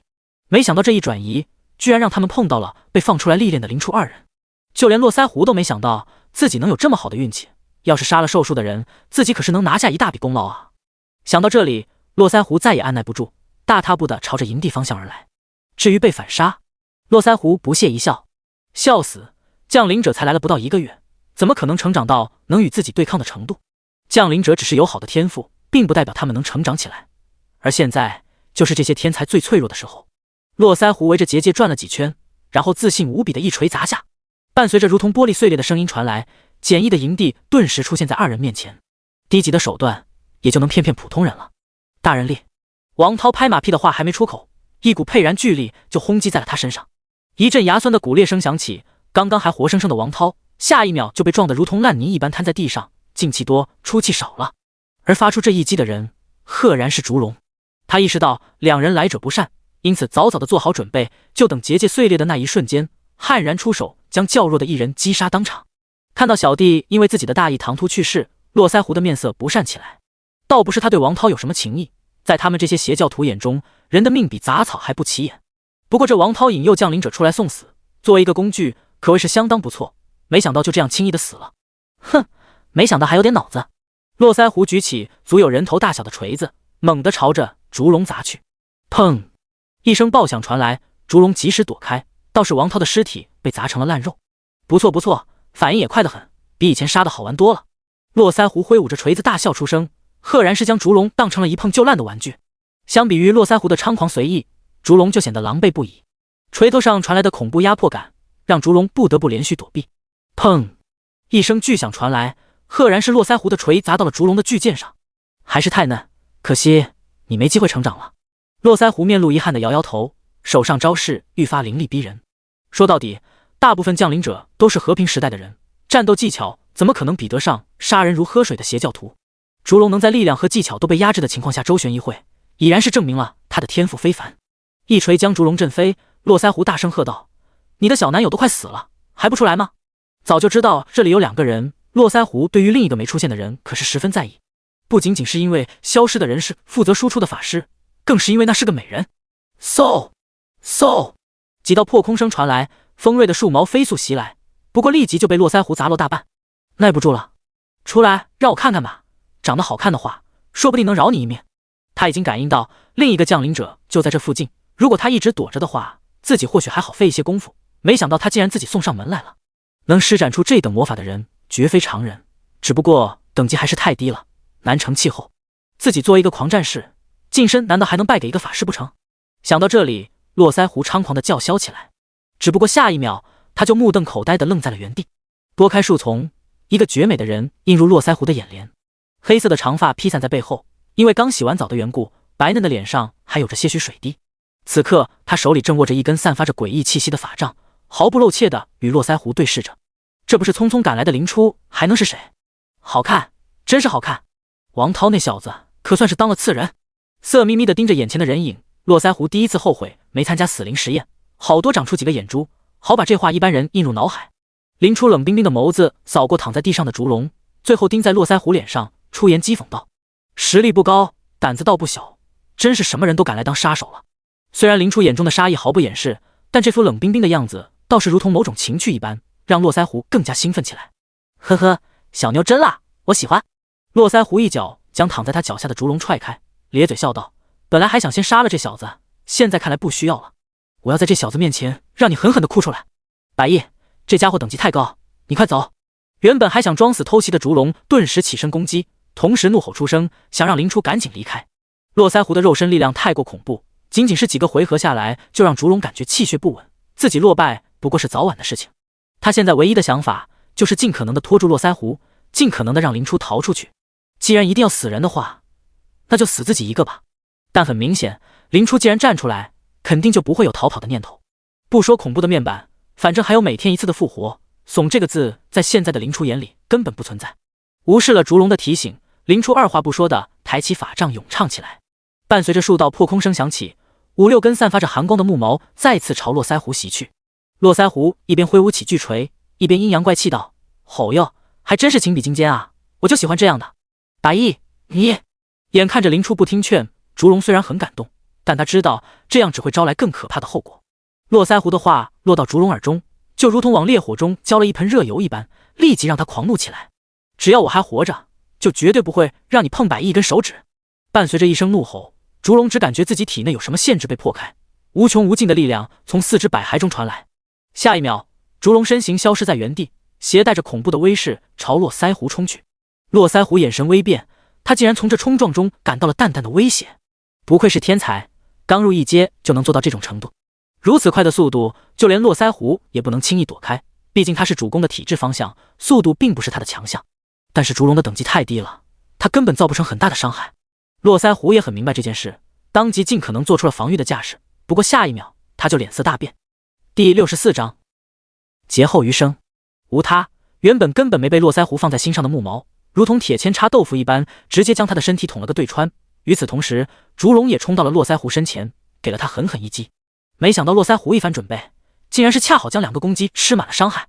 感受着大量木刺在自己体内爆开，络腮胡痛得满脸抽搐，一时间都没反应过来发生了什么。不对啊，自己刚才不是才接过这木矛吗？什么时候伤害这么高了？至于超出络腮胡理解的一幕，自然是林初搞的手笔。在林初没现身以前，络腮胡对周围都是抱着很大的警惕，偷袭根本收益不大。因此，林初用的是低阶魔法木矛，暴露自己位置，降低他的警戒心。而烛龙配合的那一轮输出，林初则是将中阶的木爆矛和低阶的木矛混用。要知道，木爆矛虽然看起来和木矛长得很像，但伤害完全是天差地别。本来以络腮胡的警惕，这一招其实成功的概率并不是很大，但烛龙的突然爆种，将络腮胡的注意力完全吸引了过去，才造成了这等绝妙的一幕。看着眼前这一幕，林初给烛龙狠狠地点了一个赞。什么叫顶级辅助？这就叫顶级辅助。这一套组合拳直接打掉了络腮胡一小半的血，毕竟身为低阶位的人类，血量是万万不能碰瓷魔兽的。当然，林初是意外，这家伙血比部分同阶魔兽都高。你们还真是给了我大惊喜啊！灰黑色的气体从络腮胡的身上涌出，原本深入五脏六腑的木刺立即枯萎死去，无法限制络腮胡的移动。感觉到自己的状态下滑严重，络腮胡终于认真起来。他没想到这2个人居然真有击杀他的可能。滚开！络腮胡猛地一甩大腿，想要将死死拖住他的烛龙甩开，但烛龙就如同深海中的八爪鱼一般，死死地粘在络腮胡身上，一言不发。络腮胡低头一看，烛龙双眼紧闭，突然爆发，对他的身体损害极为严重。当撞到络腮胡的那一刻，他就已经昏迷了过去。现在还能钳制住络腮胡，全靠昏迷前的最后一丝执念。确定了烛龙失去威胁，络腮胡立即暴力将他扯了下来，一脚踢到一边。简直是天助我也！烛龙已经昏迷，还有谁能拦住我？原本有些棘手的形势，由于烛龙的昏迷，顿时一片大好。看向远处柔柔弱弱的林初，一抹狞笑再一次出现在络腮胡脸上。战士近战打法师，还有等级压制，这怎么说？看着像破布麻袋一般被踹到一边的烛龙，林初眼中不由得闪过些许错愕。本来还想着怎样与络腮胡周旋一番，先把烛龙救出来，没想到这人居然蠢到连握在手里的王牌都能随意丢出去。看到林初古井无波的脸上终于出现了变化，络腮胡才满意的点点头，开口狞笑道：“别惊讶这么早，过一会还有更惊讶的呢。”听着络腮胡毫无营养的下流废话，林初面色不变，随口讥讽道：“啊，像你这样脑子有问题的人，不知道是怎么活到现在的。爷爷，我能活到现在，自然是靠的强横的实力，可不比你那一碰就跪的小男友。”由于木爆枪的原因，络腮胡的盔甲早就破烂不堪，展露着自己大块的肌肉。络腮胡步步逼近，我劝你也别反抗了，我可是摸到了3阶门槛的人，拿捏你这种1阶的法师，跟捏死一只小鸡仔没什么区别。与其用你那魔法给我挠痒痒，还不如用你的小手，那更容易让我元气大伤啊！哈哈哈！看着站在原地发癫的络腮胡，林初嘴角噙起一抹嘲讽的笑。我们老家有句古话，看到一直冷冰冰的林初脸上露出笑容，络腮胡一时间都看得快吃了，嘴里含糊不清的咕哝着，又不知道是什么污言秽语，叫做反派死于话多。话音刚落，大片繁复的法阵在林初身后亮起，一股死亡的危机感顿时让络腮胡出了一身冷汗。不可能，他只是一个小小的1阶魔法师，怎么可能会这么多高阶魔法，甚至还能瞬发？能使用中阶魔法，足以证明林初在魔法上高超的理解，但能使用高阶魔法，这已经不是人了。原本还在做着美梦的络腮胡，顿时掉到了冰凉的地狱，地下猛然窜出的血红色带倒刺的荆棘，疯狂地缠绕在他身上，不仅让他动弹不得，更是在缓缓吸收着他的鲜血，让他的力量愈来愈弱。假的，都是假的，区区一个！络腮胡面露疯狂，用力拉扯着荆棘，可是他非但没有挣开束缚，反而让自己受到了更高的伤害。而这时，与荆棘同时发动的赤红色光柱也结结实实地轰到了络腮胡身上。-3460，-562，-682，-42，-52，人类可不比同阶魔兽。络腮胡的血量在这一击之下便去了一大半，再加上荆棘缠身附加的流血状态，更是让他仅仅只剩下一口气。面对敌人，林初自然是没有留手的意思，木爆矛脱手而出，顿时将已经浑身焦黑的络腮胡扎成了刺猬。丁击杀 LV29 死灵教徒获得经验 15W，LVUP，LV16，LV18，自由属性+40，自由技能+40。听到系统公告声传来，林初才放心的收起了法杖。之所以林初能够做到瞬秒络腮胡，最应该感谢的就是他的愚蠢。他将人质烛龙踢开，给了林初肆意使用大规模破坏魔法的空间，同时他污言秽语的时候，也给了林初充分的魔法吟唱时间。在络腮胡废话期间，林初花费总共20技能点学习了罪责荆棘、3重咏唱这2个高阶法术。罪责荆棘就是将络腮胡束缚住的血红色荆棘，不仅能束缚敌人，还能对敌人造成出血，减低敌人抗性。3重咏唱则是能同时吟唱3个魔法，这也是林初能做到同时使出岩爆和罪责荆棘的原因。至于第3个魔法，自然是能隐藏吟唱特效的低阶魔法无声无形。正是这个魔法造成了林初前一秒还在笑着说话，下一秒就有2个高阶魔法轰你脸上的错觉。要不是为了积蓄力量，林初才不会听那些恶心的废话。虽说络腮胡连林初的性别都认错，说的话攻击力也不咋地，但林初还是有被恶心到。不过最让林初感到搞笑的，还是当络腮胡发现自己身上的束缚无法挣脱时，第一时间竟然是骗自己这是幻术。不过这倒是林初有些想当然了，毕竟谁敢相信一个1阶的魔法师竟然能够做到突然发出高阶魔法，而且还不止一个。要知道高阶魔法对应的可是3阶的魔法师啊。当然能够做到秒杀死灵教徒，林初也算不上轻松写意。短时间内释放大量的魔法，几乎将林初的蓝条掏空。从背包里掏出圣魔灵药瓶猛灌了一口，林初才感觉有些钝痛的脑袋好受了不少。对了，还有烛龙那小子。林初一拍脑袋，连忙朝着远处躺着的人影走去。烛龙还活着吗？不远处的树丛里，林初将昏迷的烛龙拖了出来，用力拍了拍他的脸。看来是昏迷了。要说烛龙也是运气太差，刚入阶的人哪怕是天赋职业再强，也很难与接近3阶的人作战，也还好有林初这位开挂的玩家，才能让二人死里逃生。还好，能在一个接近3阶的超凡者手下活下来，这小子也算命大了。扶起陷入昏迷的烛龙，林初立即掏出圣血灵药瓶，给他猛灌了一大口。第65章古龙断体术。在灵药瓶的作用下，原本半死不活的烛龙总算是捡回来一条命。烛龙悠悠转醒，第一眼就见到了林初，他急忙开口道：“百亿，你没事吧？”“我没事，那个人太傻，脑子里全都是黄色废料，留给了我反杀的机会。”林初侧过身，指了指旁边的大坑，现在已经死得连渣都不剩了。那就好。烛龙松了口气，扶着树干起了身。你伤得太重，最好还是先休息一会，灵药瓶也不是万能的。制止了烛龙想要立即活动的行为，林初接着开口道：“我先去那家伙尸体那里看看，说不定能爆出来什么好东西。”烛龙闻言点了点头：“行，我感觉已经恢复的差不多了，多谢。”“不用谢，你能拖这么长时间也很重要。”面对如此强敌，烛龙能拿出命来给林初争取时间，在林初心中，两人已经是过命交亲的好兄弟了。听到这句话，烛龙脸色微暗，他还是太不给力，都没能拖到最后。看到烛龙有些不对劲，林初也感觉到自己说的话好像并不怎么安慰人。不怎么会安慰人的林初不好意思的干咳2声，转过身去摸尸，不是摸骨灰去了。靠在树干上的烛龙看着林初远去的背影，眼中满是复杂。没想到自己刚刚下定了要赶超100亿的决心，下一秒就被现实狠狠地打了脸。那个接近3阶的邪教徒对付自己根本没费多少功夫，随手2下就将自己打倒在地，自己拼了老命也没能造成多大的伤害，而100亿却能够将其击杀。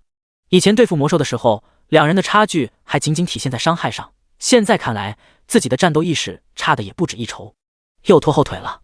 一想到这里，烛龙就感觉到羞愧的无地自容，只感觉不仅是自己的傲气，就连自己的自信都失去了。被岩爆轰出的巨型坑洞还在冒着些许火星，一股焦糊的肉香味扑鼻而来。没想到在这种强度的攻击下都能留下些许身体组织，这人还是有点东西的。看着坑里的血肉残渣，林初不由得感到些许惊叹。让我看看。翻动焦黑的泥土，一块融化后又凝固成不成形状的银白色金属块，以及一块淡蓝色的晶体映入眼帘。密银块，蓝，特殊的素材，可用作制作武器和防具。密银对魔力很敏感，制作武器会加强武器威力，制作防具会增加魔力抗性，是罕见的珍稀素材。这一块的价值在50黄金卢恩左右。就这么拳头大小的一块密银，居然能值50黄金卢恩，50W 卢恩呐！这可是好东西。将密银块收入背包，林初又鉴定起另一块晶体，空间结晶，蓝，使用后可以扩充背包空间。这东西也不错，正好现在背包空间严重不足。没了，研爆的威力太大了，很多东西都没有保留下来。没能再找到任何东西的林初失望地叹了口气。这也没办法，毕竟林初出手的最佳时机只有一次，但凡不能让那人彻底失去战斗力，林初就会迎来一场苦战。要是让他找机会控制了烛龙，那会更加不妙。想到这里，林初也没再在意这点遗憾，反正以后还会遇见更珍贵的东西。已经收拾好了，咱们先找个地方休息吧。能动吗？已经好多了。换了一处新的营地，林初设置好了结界。本来就经历了一天的战斗，晚上又被死灵教徒偷袭，烛龙重伤刚愈，林初也感到些许疲累。一夜无话。第二天，林初刚起来就被不远处的烛龙吓了一跳。大庭广众，光天化日之下，他竟然在内卷。有了结界，烛龙挥舞重剑的声音并不能传到林初耳中，倒是能看见他挥汗如雨的身影。大早上一起来就这么努力，看来昨天的突然袭击给烛龙的打击可谓不小。但林初也不能安慰些什么，毕竟他也不是什么成功学大师，这些挫折早些经历也总比以后吃大亏要好。对了，昨天休息的太早，升级给的属性点还没加上呢。将40属性点点到智力上，林初明显感觉自己的实力又上升了一小节。努力什么的还是不太适合我，我只需要闷头加点就好了。颇为感叹的凡尔赛了几句，林初翻身起床，打了水开始洗漱。出了结界，原本正在专心加练的烛龙转过头来，同林初打了个招呼。起了。看烛龙打招呼的神情，俨然是已经调整好了自己的情绪，仅仅一夜过去就能化耻辱为动力。林初对烛龙的看法不由得又好了几分。那边有新采摘的野果，已经洗好了，吃完饭就开始今天的狩猎吧。看着干劲满满的烛龙，林初一直咸鱼的内心也不由得起了些许波澜。这2天一直在后面当炮台，虽然伤害的确是打满了，但好像的确少了点乐趣。要不今天转职当下狂战士？每一个法师都有着挥舞法杖敲爆敌人狗头的梦想，更何况自己的铁桶号让这个梦想不再是梦。慢慢的啃着早餐，林初刚想开口向烛龙说下自己的想法，却发现他根本没来吃饭。烛龙，你不吃早餐的吗？正在努力锻炼的烛龙随口回道：我已经吃过了。也对，这家伙起这么早，肯定早就吃完了。闲来无事，林初干脆一边啃着早餐，一边看烛龙锻炼身体。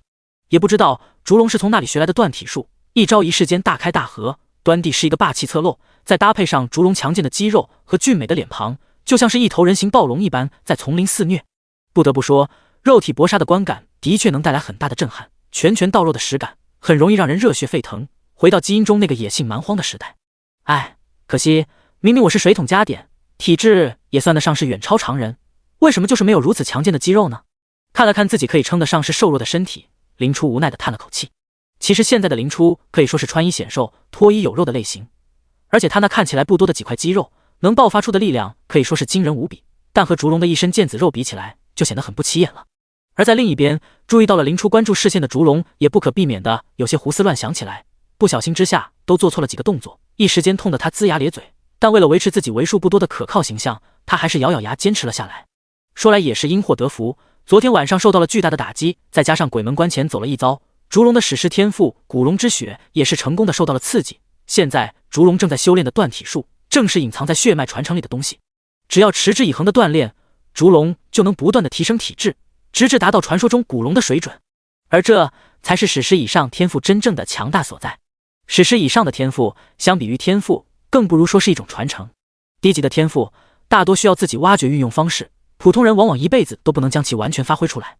但史诗以上的天赋，只要稍作刺激，就能获得大量的传承记忆，血脉能力简直就是一个便携的技能树。如果你觉得前人走的路不合适，也完全可以自己开辟一条新道路，自由度也是非常高。林初吃饭并不慢，这份对烛龙来说很煎熬的时光很快就过去了。什么？你想试试近身肉搏？听到林初的话，烛龙顿时目瞪口呆。我也可以说是均匀加点，近战对我来说压力也不大。再说了，作为一个法师，再怎么说也得有一定的近战能力，要不然蓝空了岂不是要任人宰割？烛龙若有所思的点了点头，有道理。再说有我在一旁略阵的话，基本也不会有什么危险。第66章回归。最重要的是，近身作战不就意味着能离百亿更近一点吗？看着前方带路的百亿，烛龙只觉得内心复杂无比，感觉百亿对自己好像也有一点意思，但为什么总觉得我先开口会有很可怕的事情发生呢？难道是我想多了，普信了？烛龙盘算了一下，两人认识好像还不到1个星期，好像闪婚都没这么快的吧？果然还是自己多想了，可能是刚从鬼门关前走了一遭，关系拉近了不少。饭要一口口吃，攻略要一口口来，还是等自己实力上去了再谈这些事吧。烛龙摇了摇头，将这些乱七八糟的事情甩出脑海，快步跟上了林初。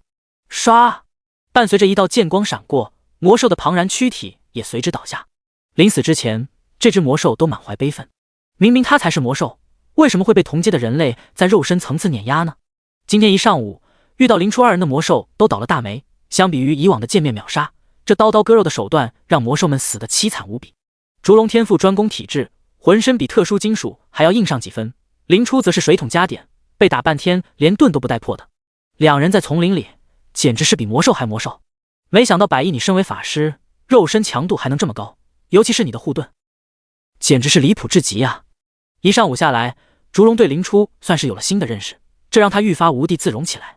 哪怕是没有他抗伤害，林初估计也能做到横行丛林，亏他还一直以为自己有点用。天赋异禀罢了，今天上午跑了这么久，才算知道打近战体力消耗有多大，我还是乖乖的当后排比较好。林初一边补充着水分，一边开口感慨道：还是当的法师毕竟优雅自在，抬手秒人才是男人的浪漫啊。至于近战法师，偶尔爽一把还行，天天玩还是算了吧，反正有烛龙这家伙，也用不上自己出手。听到林初的感慨，烛龙眼前一亮，连忙拍着胸膛开口道：冲锋陷阵就交给我吧，要是这份工作你还抢，我真的可以退休毕业了。随着等级的提升，烛龙的职业强势期也逐渐到来。面对同为一阶的魔兽，打败对方也花不了几分钟了，但比起林初的秒杀，还是差了不少。正在埋锅做饭的林初听到这句话，也不由得被逗笑了。看着林初带着笑意精致的侧脸，烛龙只感觉有些热血上头。哎，百亿的魅力真是太大了，关键是他还不自知，平常相处也是一种好朋友，兄弟的距离真是太容易引人犯罪了。不过这也是信任的证明，不是吗？想到这里，烛龙嘴角微微上扬，起身道：“我去捡些柴火。”随手捡拾起地上的枝条。烛龙看着远处的身影，不由得想到，这美好的二人时光，要是能永远的持续下去就好了。愉快的郊游，不是惊险的狩猎期很快就告一段落。两人此次的行动目标圆满完成，珍稀素材也是装得盆满钵满。要不是好心的邪教徒送来一块扩充背包的水晶，恐怕要丢掉不少东西才能回来。不仅仅是素材，两人的等阶也都有所提升。林初因为职业原因，所需经验值远超常人，因此现在才21级，算是5天踏入2阶。至于烛龙，现在他已经19级了，要不是夺冠的黄金卢恩分了一半给林初，说不定他的等级早就赶上林初了。短短5天的历程，让林初和季明竹看起来都成熟了不少，更像是狩猎魔兽的猎人。哦呦呦，欢迎本次的兽术预备小队归来，看起来你们收获不错嘛。13号死灵树聚集地面前，兽13满脸笑意，以一贯玩世不恭的腔调向两人打着招呼。这5天发生的事情太多，猛地一看到兽13，林初还真不由得有了几分想念。毕竟兽13虽然没个正形，但身为一个前辈，他还是很够格的。林初进入兽术预备役后的事情，基本都离不开他的影子。哼，你还好意思说，这么多任务是2个刚入阶的人能办到的吗？要不是我们2个有点压箱底的本事，怕不是要在这森林里摸个半年。听出来林初只是嘴上说说，兽13也是笑着应承了下来。兽术可不养闲人，这可是最基本的工作，你们以后还有的罪受喽。兽13领着两人进入营地，来到了战利品存储仓库。你们可以在这里将获得的战利品兑换成功勋，功勋在兽术可以说是比黄金卢恩都要珍贵实用的道具。有足够的功勋，你甚至可以请动圣手级别的锻造师为你打造专属的传说武器。当然，你得提供素材，亦或者拿来兑换能永久增加5维的药剂，珍惜程度堪比你们降临者的自由属性点，种种等等，只有你想不到，没有功勋办不到的。兽13对着2人侃侃而谈，言语中满是对功勋的推崇，听得林初心头火热。说来凄惨，来到交界地将近1个月，林初手里甚至还没有一把趁手的兵器和合适的装备。死灵树杖虽然是蓝色品质，但只能在没人的地方用。星月法典虽然是成长性神器，但比较偏向于星月魔法和自保，也不是很趁手。然后就是没了。堂堂星月女神的转世身，浑身上下居然找不出来一件紫色史诗品质的武器，何等失败！陪伴着林初的也就只有朴实无华的树脂了。每每想到这里，林初都不由得想获得一件能拿上台面的装备。而现在机会来了。兽13将2人领到一个头发花白的老爷爷面前，开口介绍道：“这位是负责鉴定材料的鉴定师科莫德，你们的材料交给他便好。如果以后有什么不能鉴定的特殊东西，也可以花费一些卢恩来找他鉴定，绝对比外面便宜得多。”看到是兽13亲自领着2人前来，科莫德也是立即起身，原来是兽13大人来了。兽13摆了摆手，这2位是兽术预备役的成员，刚出去历练回来，有不少战利品需要让您长长眼，麻烦了。哪里，工作的事情谈不上麻烦。科莫德转过头，笑眯眯地对着林初2人说道：“2位，把东西拿出来吧。既然是兽13大人带来的，那今天的鉴定费我就只收1%好了。毕竟鉴定也是需要耗费精力的，收些费用可以理解。”林初2人对此都没有异议。正当2人想要掏出战利品时，兽13却又开口了：“科莫德，你是不是忘了点什么啊？”“哎呦，您瞧我这脑袋！”科莫德连忙拍了拍自己的脑袋：“老糊涂了。我这鉴定有2种方式，一是计件，1件1枚白银卢恩；二是抽成，抽总价值的1%。你俩商量商量，选哪个？计件虽然稳定，但遇到价值不高的素材，很容易受到亏损；抽成则是有一些赌的成分，要是素材都不怎么好，往往能省下一大笔钱。但很明显，能被兽13亲自带来的人，能力再差又会差到哪里去呢？这位鉴定师显然也不是像看上去那样慈爱善良，想着从林初身上狠狠地捞一笔呢。对于这种事，林初一时也有些拿不准。他问旁边的烛龙道：“烛龙，你的看法呢？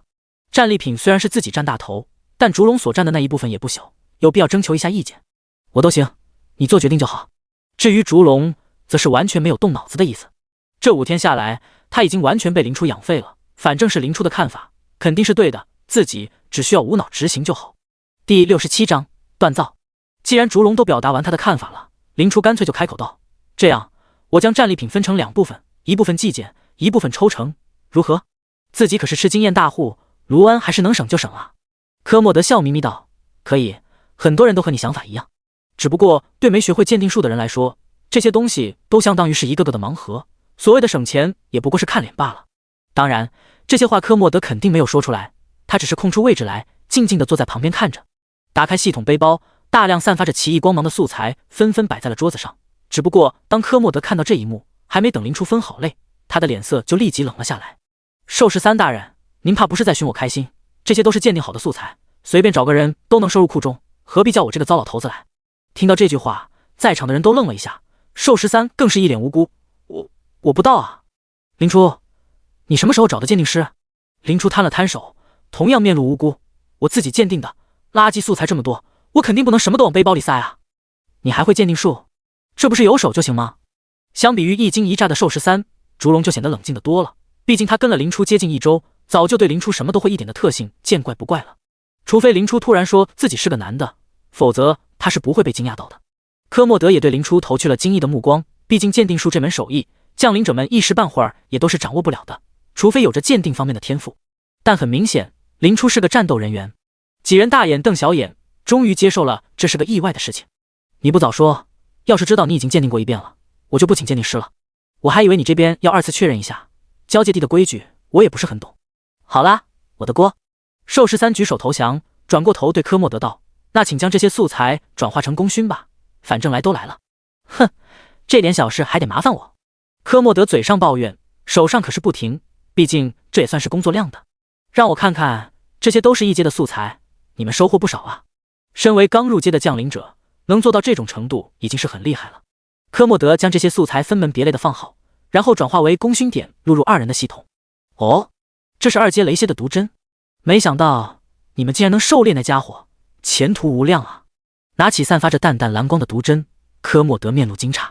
听到科莫德的感慨，寿十三倒也不是很意外，毕竟这2人可以算是将领者里面最优秀的，越阶杀敌也并非不可能，没什么值得惊讶的。火蟒的蛇胆，雷电羊的毛。一旁站着的寿十三越听越不对劲，这怎么都是2阶的素材了？如果我没记错的话，他们都刚完成转职吧？哪怕是升级再快，也得是最后1-2天才能跟2阶魔兽叫板。但为什么除了前面几件是1阶魔物以外，全都是2阶的？这再有天赋也不能这么玩啊！照这个进度下去，下次再见，估计他这个前辈就会被踩在脚底下了。不同于寿十三的想法，科莫德则是震惊于林初的鉴定效率。这么多的2阶素材，就算是他亲自来鉴定，也要花上大半天的时间。如果林初没撒谎的话，那么林初至少会是一个中阶鉴定师。毕竟低阶鉴定师鉴定2阶的素材失败率可是很高的，而能做到将如此之多2阶素材鉴定完毕的林初，肯定是一个中阶鉴定师。至于林初其实是高阶鉴定师的可能，科莫德根本连想都没想。毕竟他辛辛苦苦做了一辈子鉴定师，也不过是一个高阶鉴定师而已。林初降临不过仅仅半月，怎么可能达到自己的水平？能达到中阶鉴定师，就已经让科莫德惊骇无比了。天才，天才啊！这种事真是羡慕不来。科莫德摇了摇头，要不是林初已经加入了兽术，他都想收个徒弟了。已经鉴定完的东西收纳起来自然快，不一会科莫德就递了一个木牌子过来，总计185点功勋已经存在里面了。这么多素材才换了不到200点功勋，看来这功勋真的是值钱的很啊！真是没想到，第一次出任务就能这么顺利。本来还想让你们认识一下交界地的残酷，看来还是我想多了。说起危险，烛龙插嘴道：我们遇到一个2阶的死灵教徒，差点就回不来了。死灵教徒？听到这个称呼，寿十三立即收起了他那副玩世不恭的模样。没错，还好百亿伤还够高，要不然魔物可没有脑子，能从穷凶极恶的2阶邪教徒手下生还，哪怕是林初什么都没说，寿十三也能明白其中的凶险。没想到我的领地竟然混进来了邪教徒，一想到林初差点没能回来，寿十三不由得感到心底发寒。要是这件事真发生了，他估计一辈子都不会原谅自己。这件事是我的失职，不行，我得去附近巡查一下。虽然人要经历磨难才能成长，但作为前辈，为后辈保驾护航也是合理的吧。营地里是绝对安全的，你们在这里逛逛，补充点装备和药剂，我就不陪你们了。寿十三急匆匆地离开了，留下林初2人在原地对视。这家伙还真是想起一查是一查。林初无奈地耸了耸肩，那咱们下一站去哪里？都听你的。好吧，那去锻造室，咱们也是时候换个套装了。这几天高强度的战斗下来，装备的耐久和实用性都有所下降，是时候鸟枪换炮了。根据寿十三留下的地图，2人很快来到了一处岩石屋前。推开屋门，映入眼帘的就是一位足有3米高的小巨人。巨人有着火一般的红发，手里抡着一柄足有林初那么高的巨型锻造锤，正在击打着通红的铁块。看到有人拜访，巨人停下手中的活计，瓮声瓮气道：只接4阶以下武器锻造和修复，素材可以自己出，价格可以商量。第一次近距离见到巨人这种幻想生物，林初也是感到些许震撼。2阶的盾战士套装包括盔甲、腿甲、臂甲、头盔、巨剑，素材我有带，品质蓝色以上，能接吗？巨人呼出一口气，不紧不慢地开口道：“20功勋值。”林初眼前一亮，没想到功勋值这么值钱。1件，靠，说话不要大喘气啊喂！巨人的话成功把林初沉默了。5件蓝色品质的套装，加起来就要足足100点功勋值，5天的辛勤付出就这么蒸发了一大半。寿数挣钱寿数花，一分别想带回家。第68章，蓝色套装。看出来两人的拮据，巨人瓮声瓮气道：“这已经是非常合理的价格了，武器我会为你们量身定造，运气好的话还能附加上几个战绩。”这巨人倒是没有说谎，毕竟交界地的魔物是很少爆装备的，1件2阶蓝色装备如果不是太过冷门，基本都会炒到40W 卢恩以上，也就是40功勋以上，更别提5件同源的蓝色套装，那只会更贵。也就是看在林初自备素材的情况下，巨人才会直接砍了一半的价格。其实要我来说，你们选择白色的装备最划算，1件我只收5功勋。装备这东西对你们降临者来说更新迭代很快，没必要追求高品质。巨人倒是老实憨厚许多，甚至开口为林初2人推荐较为便宜的套装。我们考虑考虑。听完巨人的建议，烛龙拉着林初走到一边，随意，但请不要碰到屋里的东西，有的很危险。巨人很好说话，提醒一句后又重新挥舞起他的锻造锤。锻造室的角落里，烛龙小声道：“我用白色的套装就可以，这样的话还能省下很多功勋。”行了，这倒不至于。林初制止了烛龙的想法，区区装备而已，还不至于为此头痛。再一次来到了这位巨人面前，林初开口问道：“请问这个锻造室能借给我使用吗？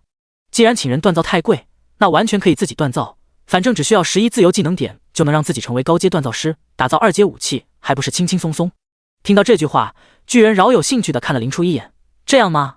你想自己锻造？呵呵，勇气可嘉。往里面走有适合你使用的锻造室，1天只需要1功勋，不过锻造师可是很难当的，你要做好心理准备。”多谢提醒。向巨人道了谢，林初叫了声还在原地发呆的烛龙：“走吧，咱们去租个锻造室。”哦，看出来林初不像是开玩笑的样子，烛龙赶紧跟了上去。虽然他对林初什么都会一点有了抵抗力，但经不住林初这次给他的震惊太大了。他实在难以相信林初拿着锤子打造防具的场面，感觉违和得很啊。林初在他眼中应该是……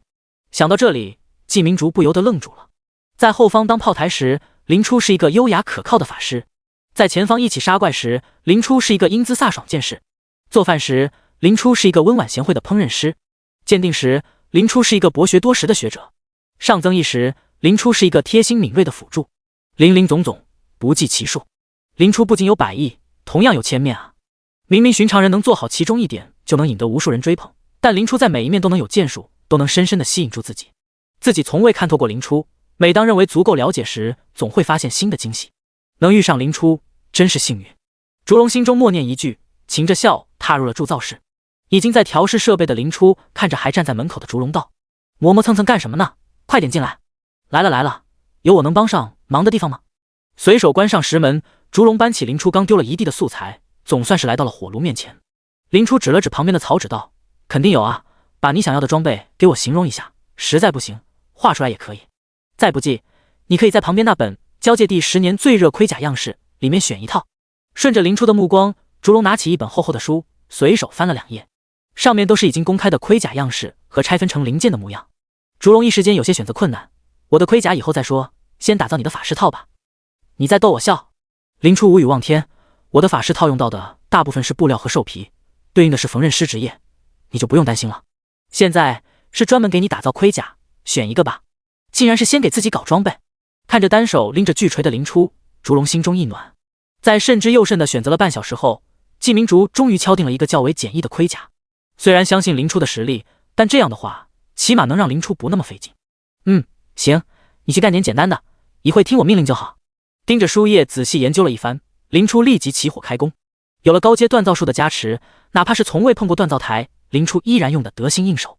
橘红色的炉火烧得旺盛，映得林初满脸通红，大锤砸下，火花四溅。枯燥而繁琐的锻造持续了整整1天，一套装备才打造完毕。最后在装备成型时加入少许蜜银，丢入水中冷却，满屋的白雾中一抹淡淡的蓝色光辉散发出来。果然，以高阶锻造水平打造2阶的套装，蓝色水平还是能达到的。放下锻造锤，一股深深的疲惫感随之而来。要知道，这次野练持续了整整1天，为了防止因中断而引起的不必要意外，林初连饭都没有吃。不行，我坚持不住了，给我弄点饭。躺在一旁的椅子上，林初已然是连根手指都不想动了。饭已经准备好了。到了锻造后期，竹荣基本就帮不上什么忙了。林初来不及吃饭，他看在眼里，因此早早的就去买了饭菜。累得不想动了，你喂我2口。喂，我来喂。听到这句话，竹荣手一抖，差点都把饭洒了。林初好看的眉头一挑，怎么，我辛辛苦苦在这干了1天活，连顿饭都不能吃？当然不是。林初都不在意，我还矫情个什么劲？竹荣心一横，打开厨具包装，张嘴阿姆，一边咀嚼着烂熟的瘦肉，一边含含糊糊的开口道：“还挺好吃的，合你胃口就好。”竹荣看着躺在椅子上等待投喂的林初，心脏都快融化掉了。短短7天，我们的距离都已经拉近到这种程度了，难道我真的有可能？竹荣想得越来越偏，但林初吃的是越来越不爽。恢复了一点力气后，林初一把将盘子抢过来，没好气道：“就你这个喂法，我怕不是1顿饭要吃1天。”这家伙笨手笨脚的，果然就不该让他伺候，还是米娅贴心。哎，风卷残云的将剩下的饭吃干净，林初将目光移向自己亲手打造的套装，这可是自己1天的努力换来的，不知道能达到什么水平呢？第69章，误会加深了。月光重铠 LV20， 品质蓝色稀有，防御+70，力量+5，战绩荆棘，每当受到物理伤害时，对目标造成攻击力10%的伤害，上限为500。月光护腕 LV20， 品质蓝色稀有，防御+20，力量+5，战绩加持，双手剑攻击力增加10%，上限为500。月光大剑 LV20， 品质蓝色稀有，力量+30，战绩双持，双手剑攻击力增加10%，上限为500。套装效果月之祝福，主动开启后，全属性获得一定提升。人类之所以能够打败魔兽，成为交界地的主人，依靠的就是强大的智慧。特殊的魔药，强大的套装，各式各样的战技和魔法，正是这些让人类有了正面抗衡，甚至碾压同阶魔物的资本。有了这套装备，足以让烛龙的作战能力增加1倍有余。好了，把这套装备拿给那位巨人锻造师点评一下吧。林初推开大门，示意烛龙拿起装备跟上。虽然这件装备的属性一目了然，但林初还是想看看他在同类中的水平如何。那位锻造师接触的20级蓝装应该有不少，应该可以给出一个合理的评价。锻造室中，那位巨人工匠依旧挥动着他那巨大的铁锤，仿佛根本不曾离开。看到林初2人带着刚锻造好的盔甲走了出来，他一向没什么表情的脸上首次出现了可以说是惊诧的表情。巨人放下锤子开口道：“你们成功了。”林初点点头：“是的，我想让您看看这件装备的水平如何。”呵呵，我也很感兴趣。巨人缓缓起身，接过了烛龙手上的装备，细细观察起来。用料很扎实，基本没有大的瑕疵。巨人翻来覆去看了几遍，最终说出了他的结论：是一件差强人意的作品，哪怕是在我见过的蓝色装备中也不多见。多谢您的点评。谢过巨人的意见，林初拉着烛龙就要离开。看着2人的背影，巨人不紧不慢地开口道：“我还有一个小小的意见。”哦？林初回过头，脸上有些许疑惑。巨人语气笃定道：“你应该是通过技能点学习的锻造术吧？”林初点点头。刚降临不到1个月，凭借个人的天赋根本做不到打造成品。巨人的笃定语气很正常。你锻造天赋很好，技能点只会让你成为一个合格的锻造师，却不能让你成为优秀的锻造师。要想打造出紫色乃至金色品质的武器，仅靠加点是做不到的。细心感悟，你的传承值得你多花点时间。我明白了。巨人的这句指点出自真心，林初自然也应该报以感谢。至于要不要专门发展这个方向吗？只能说是看缘分吧。看着林初远去的背影，巨人无奈地叹了口气。普通的锻造师传承打造出来的往往是绿色精良品质的装备，林初能打造出蓝色稀有品质的装备，足以证明他的传承并不简单，至少也应该是大师级别的传承。但凡把这传承给交界地本地人，怕不是都要欣喜若狂，哪怕给他都会大有裨益。可惜是个不识货的降临者啊。巨人摇了摇头，继续捶打起眼前的通红的铁块来。星月女神的回忆对于林初来说就是用之不竭的知识库，只要林初想，传奇魔药师、传奇烹饪师、传奇鉴定师，太多的方向可以选择。锻造师的职业其实并不能得到林初多大的关注，毕竟炉火那么热，锤子挥起来也沉得要死。要是让他选，林初肯定会选择成为一个烹饪师吧。不仅能制作美味的食物，还能厨子偷吃，简直是梦中职业。可惜巨人并不知道林初会有这么离谱的传承，要不然他也就不会如此遗憾了。而在另一边，林初二人已经回到了暂住的屋子。由于聚集地人员流动较大，导致这里的落脚点都是以旅店形式存在，想住就能拎包入住。不仅如此，这里的住房还是免费的，但吃饭要另花钱。也正因为如此，这里没有什么上等房和下等房。美好的2天假期眨眼间就过去了一半，再加上明天还有自己的装备要打造，估计也空不下来什么时间。躺在硬硬的床板上，林初抱着一身疲劳沉沉睡去。不同于疲惫不堪的林初，烛龙今天体力消耗并不大，也正因为如此，他还能有精力欣赏自己的新铠甲。哼哼哼，嘴里哼着奇怪的小曲，烛龙在淡黄的烛光下仔细地擦拭着名为月光的全套铠甲。明明是新鲜出炉的装备，但烛龙还是不厌其烦地擦了一遍又一遍，描摹着其上鲜明的纹路，嘴里还不时发出意义不明的笑声。按照不知道从哪里收集的盔甲保养手册，做完今日保养后，烛龙终于按捺不住自己想要炫耀的心思，拍了张照片发到了系统群里。烛龙，照片乘5。呵呵，您又来了。每天在这里炫耀有意思吗？今天嫂子吃什么？盔甲？嫂子送的？要不然呢？像这种没头没尾的照片，一看就是跟百亿有关的。老大没救了，已经彻底沦陷了你。烛龙，猜对了，这可是百亿亲手打造的铠甲套装。哇哦，亲手打造，这爱意一出有些离谱了吧？百亿还会这个？就是啊，我还以为百亿只会近战、魔法、做饭、辅助，无愧百亿之名。我承认我酸了，为什么我遇不到百亿这样十全十美的女孩子？又是羡慕老大的一天。细说亲手，老大发下数据呗，让我们看看嫂子的实力。烛龙，别喊嫂子了，8字还没一撇呢。月光铠甲具体数据 WCCCCC， 蓝色品质，2阶装备套装，这尼玛什么神仙？这都能送，太豪横了吧！大哥，嫂子还缺宠物吗？我觉得我可以，定情信物都送了，还不在一起？老大，软饭挺好吃的，咱就从了吧。这辈子没见过这么完美的女人，快拿下！老大，你再这样下去，我们可要线下单杀你了！求求你们快在一起吧，不要逼我跪下来求你。烛龙，其实我今天正是来问这件事的。烛龙，怎么说呢？你们不是我，所以感觉不出来。现在百亿对我就像是我和你们的关系一样，懂吗？这么说，看来百亿是把你当成弟弟宠了。有道理，说不定你很像百亿没在身边的弟弟，他就把他的爱意转移到了你的身上。第70章，修罗场，老大可怜念。哼哼，等正主回来，你这个替代品就会被毫不留情地丢掉了呢。雨夜中失去双臂的老大抱头痛哭。难道你真的没有爱过我，哪怕一丝一毫吗？百亿眼中透出3分凉薄，3分讥笑，4分漫不经心。认清你的地位，你不过是我闲暇时养的一只宠物而已。痛，太痛了！烛龙，别发散思维了，赶紧替我想想办法。你们平常一个个不都自诩情圣吗？怎么一点用都没有？主要是老大，你真的是太废物。我说是跟百亿相比，的确，虽然你的确已经很优秀了，但还是根本配不上百亿大佬啊。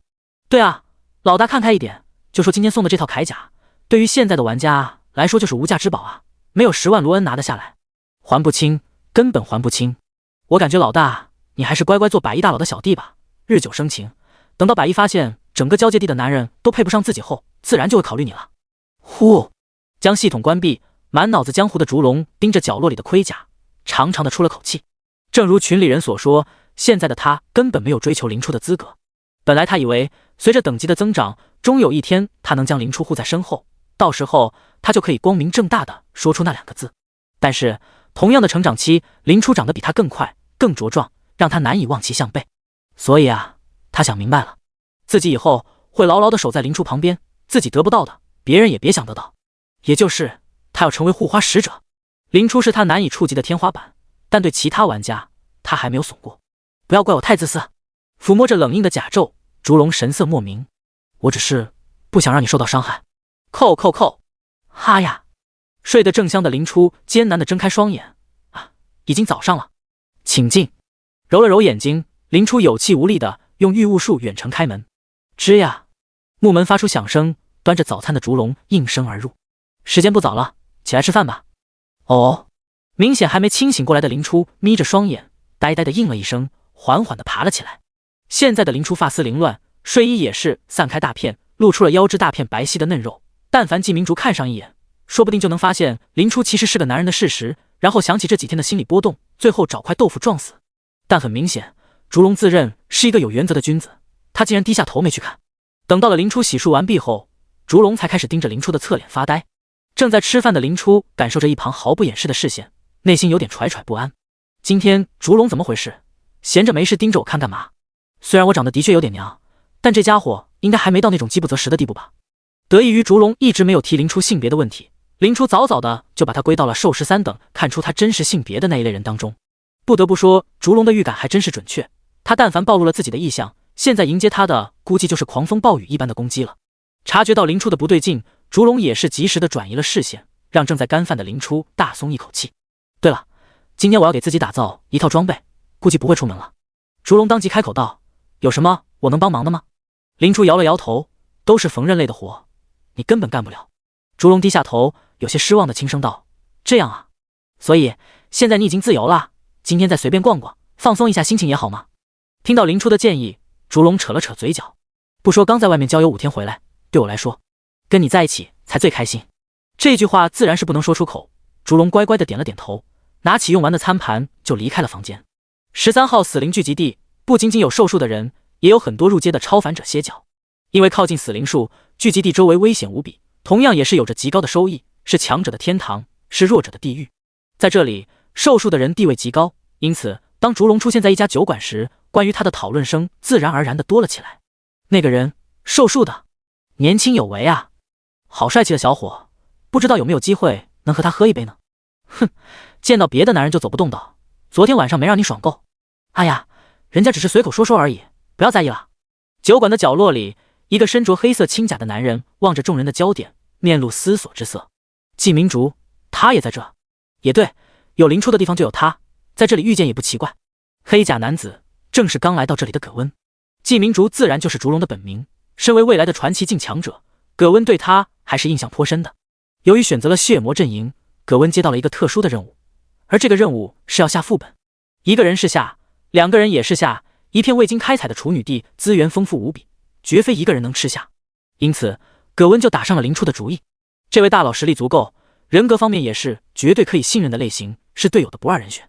根据上一世的记忆，林初现在应该在13号死灵树聚集地历练，同时结识他最大的狗腿子季明竹。至于为什么说季明竹是狗腿子，乃是因为这个人对林初疯狂迷恋，却又自知配不上，因此对接近林初的男人抱有极大的恶意。自己上一世不过找林初交易了几次，就被这家伙找了好几次麻烦，简直是丧心病狂。能在这里看见季明竹，就证明自己找对地方了。想到了一些不美好的回忆，葛温摇了摇自己的酒杯，脸上露出了莫名的笑容。嘿嘿，这下不得不给他添点堵了。葛温端起酒杯走到季明竹面前，挥了挥手道：季明竹。听到有人叫自己，原本正在走神的季明竹立即回过神来，但当他看清葛温的脸时，淡淡的疑惑涌上心头。请问你是？葛温开口介绍道：我是黑刀，是来找林初的，能带我去见他吗？听到熟悉的名字，季明竹瞳孔微颤。认识林初的男人，而且他也知道我，林初和他说的吗？季明竹有些心乱如麻，一时间都没能回话，不过很快他就镇定了下来。我的昵称是烛龙，虽然不知道你跟林初有什么关系，但我不能这么轻易的带你去，起码我要得到林初的许可。哼，这才5天就变成这样了，而且相比于以后的喜怒不形于色，现在这家伙还真是浮躁啊。葛温面不改色的接着开口道：这个好说，我这就发个消息，以我们的关系应该很快就能过。葛温打开系统，当着季明竹的面编辑一条信息发送出去。嗡，秒过，正好碰上林初闲着没事干的时候，真是天助我也啊。与此同时，一条信息也发到了季明竹的系统上。百亿，林初特别关心，自己人领进来就行。一直想看看你这副表情，这副嫉妒我的表情，真的是让人心情愉悦啊。看着季明竹有些绷不住的面部表情，葛温心中狂笑，没事给自己找不自在，这家伙还真是擅长啊。既然是自己人，季明竹起身，一副公事公办的语气开口道：那就跟我来吧，多谢带路。2人走在路上，各自心怀鬼胎。季明竹偷偷地打量了一眼葛温，安安稳稳地在前面带路。这家伙长得一副小白脸模样，好像很受女孩子喜欢，而且身上的气息也不弱，有点拿捏不准啊。葛温则是跟在季明竹身后，嘴角翘得老高。对付现在的季明竹，只需要给他埋下一点小小的种子就好，也算是报了上辈子的仇吧。毕竟自己对林初是一种仰慕和敬重的感情，一被这家伙教训，在别人眼里瞬间就变味了。要知道自己对老师可是一心一意，这家伙竟然怀疑自己的专心程度，简直不当人。第71章秘境。扣扣扣，林初，人带到了。哦，请进。推开木门，就能看到身着便装的林初正坐在床上织着衣服，散发披在身后，看起来一副温婉贤惠的美人模样。许久没见林初的葛温不由得有些恍神，不过很快他就调整了过来。10几天不见，林初真是越发漂亮了，神明的同化能力果然霸道。哪怕是葛温都不能否认，林初美貌是神明都难以企及的顶点。身为星月女神的降临载体，古老神明的完美在她身上体现得淋漓尽致。哪怕是林初现在还没完全成为星月女神的模样，依旧能让人惊艳万分。当然，比起自己的老师，还是差了那么一点点。是时候继续给季明竹添堵了。想到这里，葛温随意地坐到了林初床上，熟练的仿佛经常这样一般。果不其然，一旁的季明竹顿时目眦欲裂，恨不得当场把葛温给揪下来。那个位置是自己都不敢坐的地方，那小子竟然……由于两人的微表情藏得都够深，再加上林初一向没有察言观色的习惯，因此他倒没发觉屋里的气氛有些诡异。上次葛温的弗林娜封印监牢钥匙给了林初一个大惊喜，因此他对葛温的看法还是不错的。怎么突然想起来找我了？有什么事情需要帮忙吗？涉及到正事，葛温也收起了玩闹之心，立即开口道：我接了一个秘境探索任务，估计奖励有很多，一个人消化不了。如果大佬有时间的话，我希望能和大佬组队探索。秘境探索？林初面露思考之色，具体的情报有吗？当然有，我给您发过去。将长达10几页的文本发到林初系统上，葛温开口总结起主要信息来。在交界地上有很多奇幻的种族，血魔正是其中之一。机缘巧合下，我成功加入了血魔的阵营，并接到了一个连环任务。而现在就到了任务的最后一步，进入了血魔大军莉莉丝的行宫，并复活沉睡的那位大人，曾经的血魔大军半神莉莉丝。听着葛温的解读，林初轻轻的点了点头。上次他以弗琳娜的形象去见葛温时，他的确在一个跟血魔有关的地方受洗，林初对此印象颇深。血魔一族在星月时代以前便行走在这片大地上，血脉强大，种族强盛，本应该在星月女神消失后获得一席神位，继续血魔的辉煌，但奈何……说到这里，葛温面露异色，提了一句没头末尾的话。说起来，其实星月女神没来到交界地以前，可能是咱们这个时代的人。可不是嘛，现在星月女神还站在你面前呢。虽然心中吐槽，但林初还是开口道：哦，为什么这么说？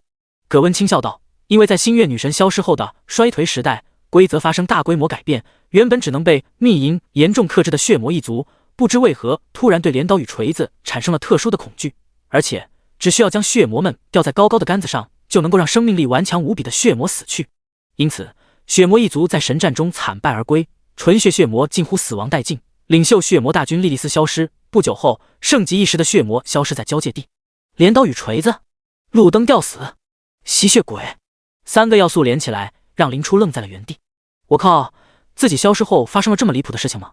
其实说不定星月女神还真有那种倾向。葛温咳了一声，将懵逼的二人拉了回来。毕竟人们都说星月时代到处都是奶和蜜，人人都能过上好日子。不过这都不是重点。将偏离的话题扯了回来，葛温正色道：重点是莉莉丝，这位曾经的血魔大军半神级别的血魔，现在正沉睡在某处秘境，等待着我们的唤醒。血魔一族早已销声匿迹，而现在振兴血魔一族的任务交到了我一个降临者身上。一个半神的行宫，亦或者是陵寝，为了保证血魔的未来，对我们这种有信物的人来说，即使有困难也不会致命。林大佬，如何？要不要一起去探一探究竟？葛温画好大饼，目光灼灼地看着林初，露出了势在必得的眼神。半神，哪怕是手指缝里流出来一点东西，就足够现在的林初换上一身拉风又嚣张的装备了。林初不得不承认，面对葛温的邀请，他心动了。自己辛辛苦苦顶天也就弄出来蓝色品质的套装，而要是探索秘境，说不定能拿到金色传说级的装备。再说自己2条命，安全的很，拿命下本才是天赋的正确打开方式啊。加上自己曾经从张爱民那里得到的血魔大军莉莉丝的雕塑，这个秘境无论如何也要去一次。我很有兴趣。林初把自己织了一小半的衣服丢到一边。什么时候出发？明天一早，我有信物，随时都可以进入秘境，但尽量还是越快越好。好。林初话还没说完，原本一直站在一旁的季明竹开口道：明天有2轮清剿啊，这个……林初无所谓道：我跟寿13打个招呼就好，我算是编外人员，不必要强制遵守寿数的规矩。这样吗？季明竹眼神微暗，看来要有一场小小的离别了。就这样，明天下副本。事情敲定，林初换好衣物，兴匆匆的出门请假去了。随着林初的离开，屋里的气氛也更加诡异起来。盯着季明竹危险的眼神，葛温随手抓起一旁的水果啃了起来。某人别盯着我看了，要是让林初看见，说不定以为你对我有意思呢。季明竹笃定道：你和林初还没到那种地步，这就开始了。看着明显展露出敌意的季明竹，葛温无语至极。这家伙在林初面前就乖得像条狗一样，恨不得天天跟在后面摇尾巴，但一没林初看着，立马就化身恶犬，展现自己极高的攻击性。最关键的是，他还是降临者未来第2梯队的佼佼者，除去第1梯队也就是林初外，基本算是混得最好的人，能把自己的自我定位摆这么低，也算是个天才。自己都不把自己当人看，能追到林初才是见鬼了。我一开始就没说我们2人是什么关系。葛温无奈地摊了摊手，现在告诉你，林初是我的救命恩人，有机会报答自己的恩人，我当然要过来邀请。虽然她的确很漂亮，但我根本没有那方面的意思，懂？最重要的是，我已经有喜欢的人了。你要是再敢胡乱造谣，不要怪我不近人情。把能说的都说完，葛温不再去管季明竹，安安静静坐在原地等林初回来。没从葛温脸上看出什么破绽，季明竹冷哼一声，没再开口，没让2人久等。不过一会，林初就带着有些奇怪的表情回来了。请完假了。林初拿起桌上的水果啃了一口，然后出现了一个特殊的情况。季明竹拿起桌上的水果啃了一口，葛温问道：什么情况？寿氏三向我介绍了一下血魔秘境的通常情况。血魔一族是玩弄鲜血的高手，虽然在诸神之战中落败，很多东西都已经被抢掠一空，但对血魔来说，最重要的血晶肯定不会少。血晶是从鲜血中提取出的，蕴含丰富生命能量的结晶，不仅能恢复状态，还能淬炼肉体，永久性的提升属性，是很珍贵的东西。所以寿十三给我们提供了储物道具，这下势必要掏空这个秘境。林初从系统中拿出一个戒指模样的物品，放到了桌子上，一人一个，寸草不留。本来还担心收获拿不完的葛温也是面露喜色，郑重地收下了储物道具。果然，只要带上林初，收获只会多，不会少。第72章萝莉。第2天，聚集地外，葛温手持血魔秘境令牌，打开了前往秘境的通道。为了避嫌，寿十三和季明竹都没有来，通道门口只有林初和葛温。行，出发。踏入漆黑的通道，一股熟悉的眩晕感袭来。下一秒，一片雄伟的建筑就出现在2人面前。这片建筑中有很多是封闭的，我现在只有通往主殿的资格。葛温一边朝着目的地前进，一边向林初介绍着此行的目的。等到唤醒了那位沉睡的半神，我们后续还会获得更多的东西。穿过精致繁多的建筑群，一座宏伟的城堡出现在2人面前。推门而入后，一片鲜红涌入2人眼帘。血蔷薇蓝，可用作药剂制作，是颇为罕见的素材，以魔力剪下，可以保存。蓝色品质的素材在这里盛开的遍地都是，不愧是半神的领地，真的豪横啊！随手丢了一个鉴定术后，林初颇为惊叹地看向这片花海。听完林初的介绍，葛温也是眼前一亮。既然如此，那我们给他薅干净，可以吗？一想到上辈子由于自己不是鉴定师，从而在前期错过这么一大笔丰厚的资源，葛温后悔的连肠子都青了。还好这次拉上了林大佬，有这位在，肯定能把这地方薅得干干净净。放心吧，我们降临者的脾性他们都知道，只要任务完成了就好，其他东西随便拿。有了葛温的保证，林初放心地将魔力凝成剪刀，轻而易举地将血蔷薇剪了下来。在2人的努力下，这片花海不一会就变得光秃秃起来。离开了巨大的前院，2人正式进入了大厅。除了一如既往的奢靡豪华以外，这大厅中最吸引人的便是2只沉眠的蝙蝠状怪物了。莉莉丝的血仆护卫 LV51， 伴随主人陷入长眠的护卫会袭杀不怀好意的入侵者。有特殊的信物，我们不会受到攻击。果然，这2只传奇阶的魔物连动都没动，依旧静静地倒挂在天花板上，仿佛是惊悚的背景板。极快地翻过大厅，2人很快就来到了目的地前。除了一些看起来珍贵无比的古旧文物之外，2人并没有多少收获。千年的时光冲刷下，大量的魔药失去了效力，林初想要的装备也早已腐朽成灰。至于血晶，更是连看都没看到。还有更多的房间，譬如记载着血魔秘法的藏书室，都被各色的封印关闭，无法进入。这一下就连葛温都有些坐不住了。不应该啊，上一世来的时候，我记得血晶有很多，自己的记忆不可能出错，短短几个月后，怎么可能会冒出那么多血晶呢？不对，葛温懊恼地捶了下脑袋。上一世自己进入这个秘境之前，早就有人将秘境入口公开，只不过他们没有信物，只能在秘境外围打转。那些血晶8成就是这座宫殿吸收死在外面人的血液，自主凝练出来的。而现在根本没人来送死，自己记忆中的血晶自然是没有。想通了这一点，葛温失望地叹了口气。看来这次的收获应该没有想象中那么多了。到目的地了，开门吗？看到葛温情绪有点不对，林初开口提醒道：“开门吧。”没再纠结这些东西，葛温一马当先的推开了雕刻着繁复纹路的木门。血晶可用来快速恢复生命值，使用后可提升肉身强度，随着使用数量的增加，效果会不断降低。血晶，大片散发着瑰丽血色光芒的血晶密密麻麻的堆在这个房间里。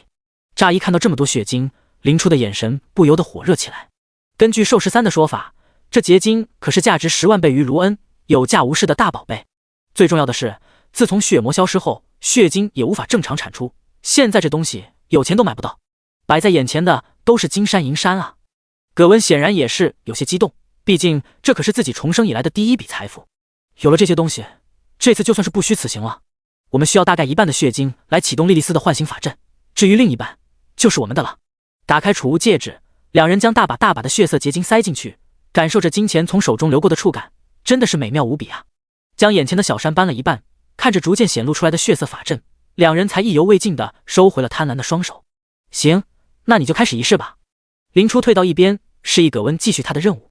好，葛温点了点头，孤身走到法阵中央，跟着系统任务提示念了起来。看着慢慢化开的血色结晶，林初不忍地扭过头。白花花的银子在自己面前消失，真的是太让人痛心了。伴随着大量血晶被消耗，法阵顿时散发出血色的奇异光芒。光芒消散后，一只红发血瞳的萝莉眨巴着自己天真无邪的眼睛，出现在法阵中央。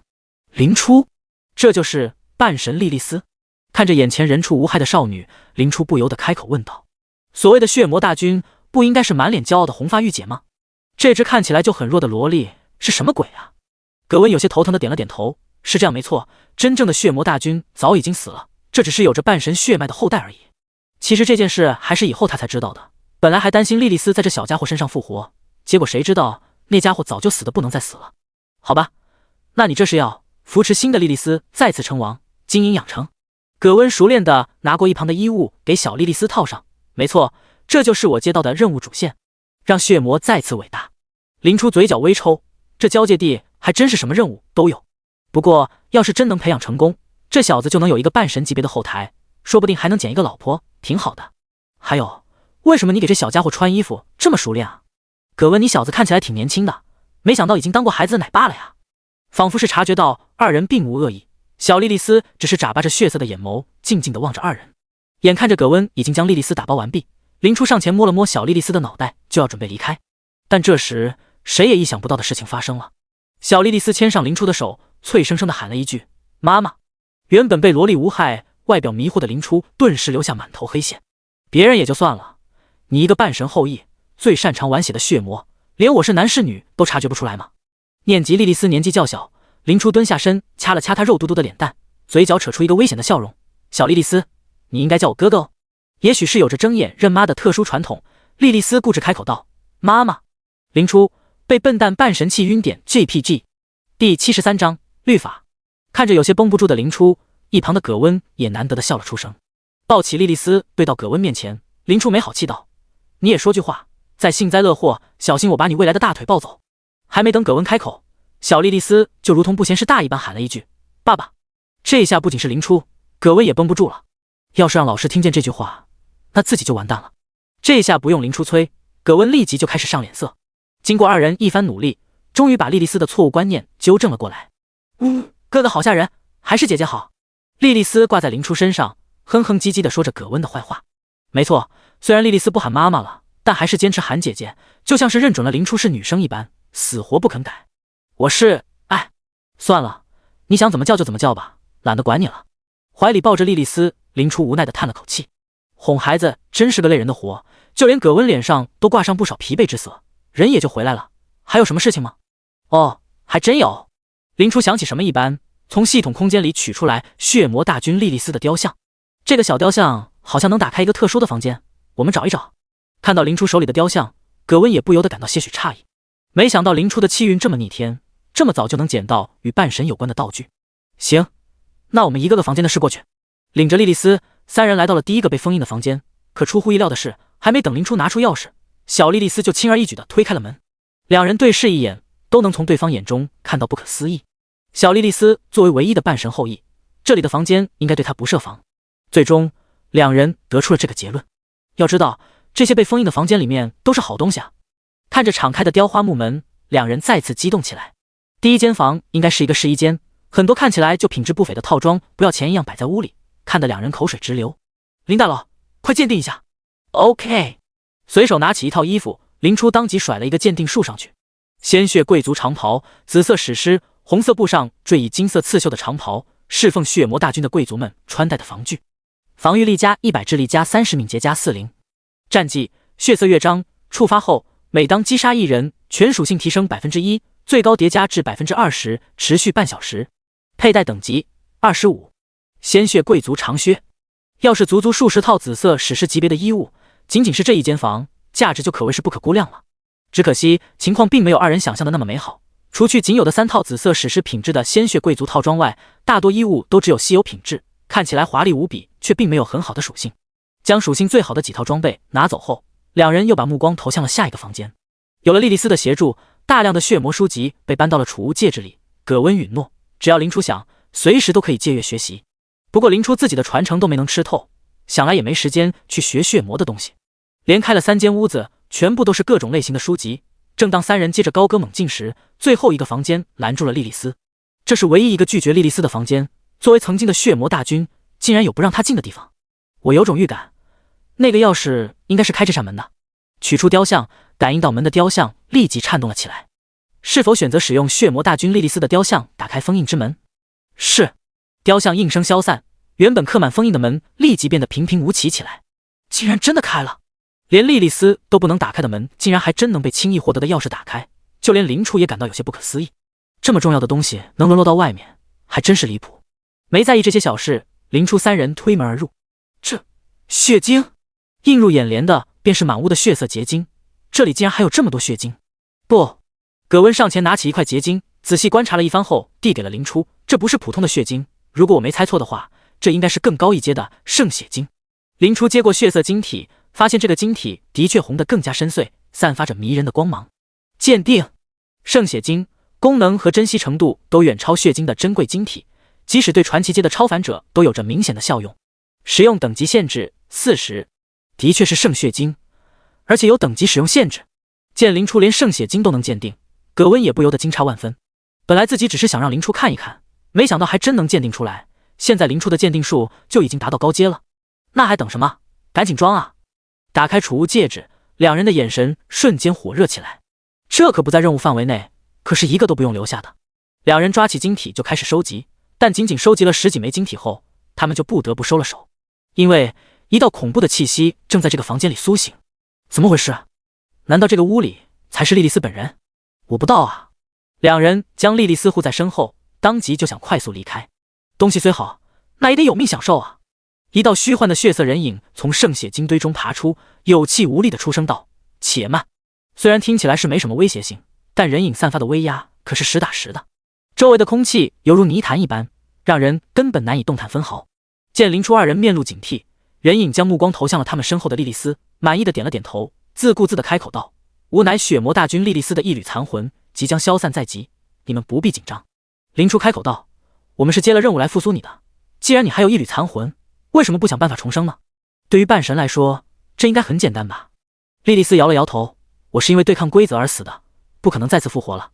希望小莉莉丝能继承我的遗志吧。”仿佛是回到了诸神大战的时代，莉莉丝带着些许唏嘘开口道：“衰颓时代，虽然不知道为何规则对我们血魔一族如此恶意，但血魔的衰落已经是不可争的事实。还好，绝境之处尚有生机，我在机缘巧合下得到了一枚黄金树种子。”等等，黄金树种子？葛温脸色微变，仿佛想到了什么东西。而林初还在抱着小莉莉丝听故事。啊，什么？你说血魔间接灭在我的手里？没办法，我也不想的吗？莉莉丝接着开口道：“没错，就是现在统治交界地的那株黄金树的种子。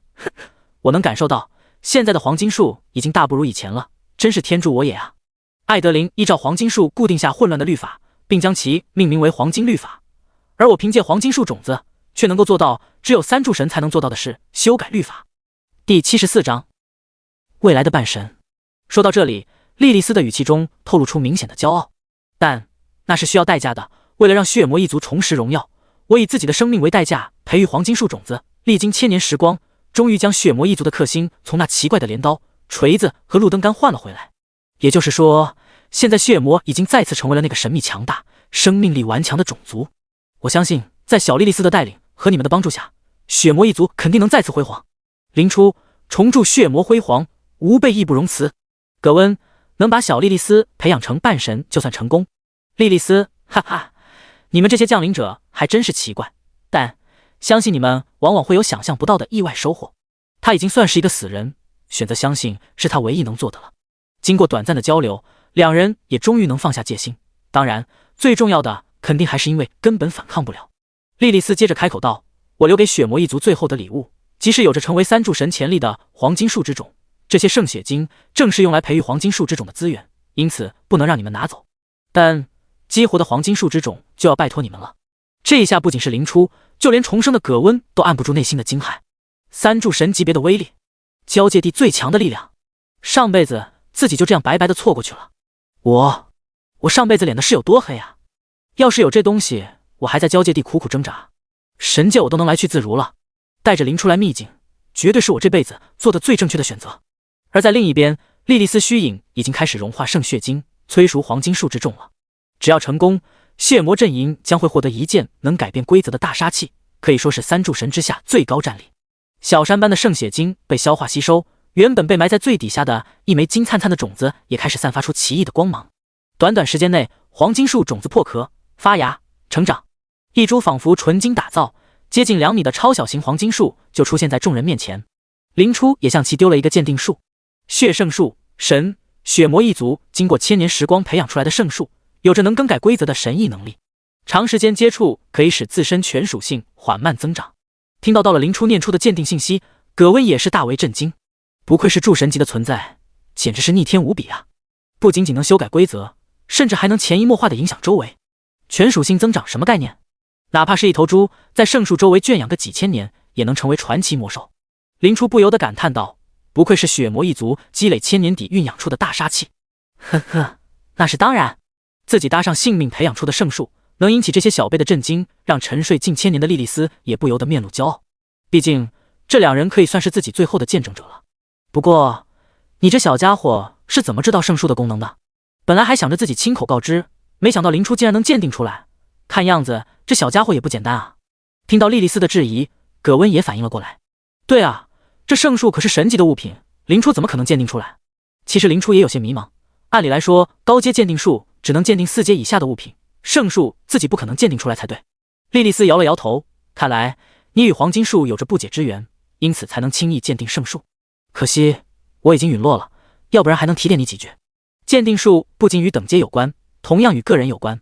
感慨一声后，莉莉丝来到自己为之努力一生的圣树前，颇为唏嘘地开口道：其实按照我的想法，圣树诞生之日应该会获得智慧，就如同艾德林一般，人既是树，但我猜错了。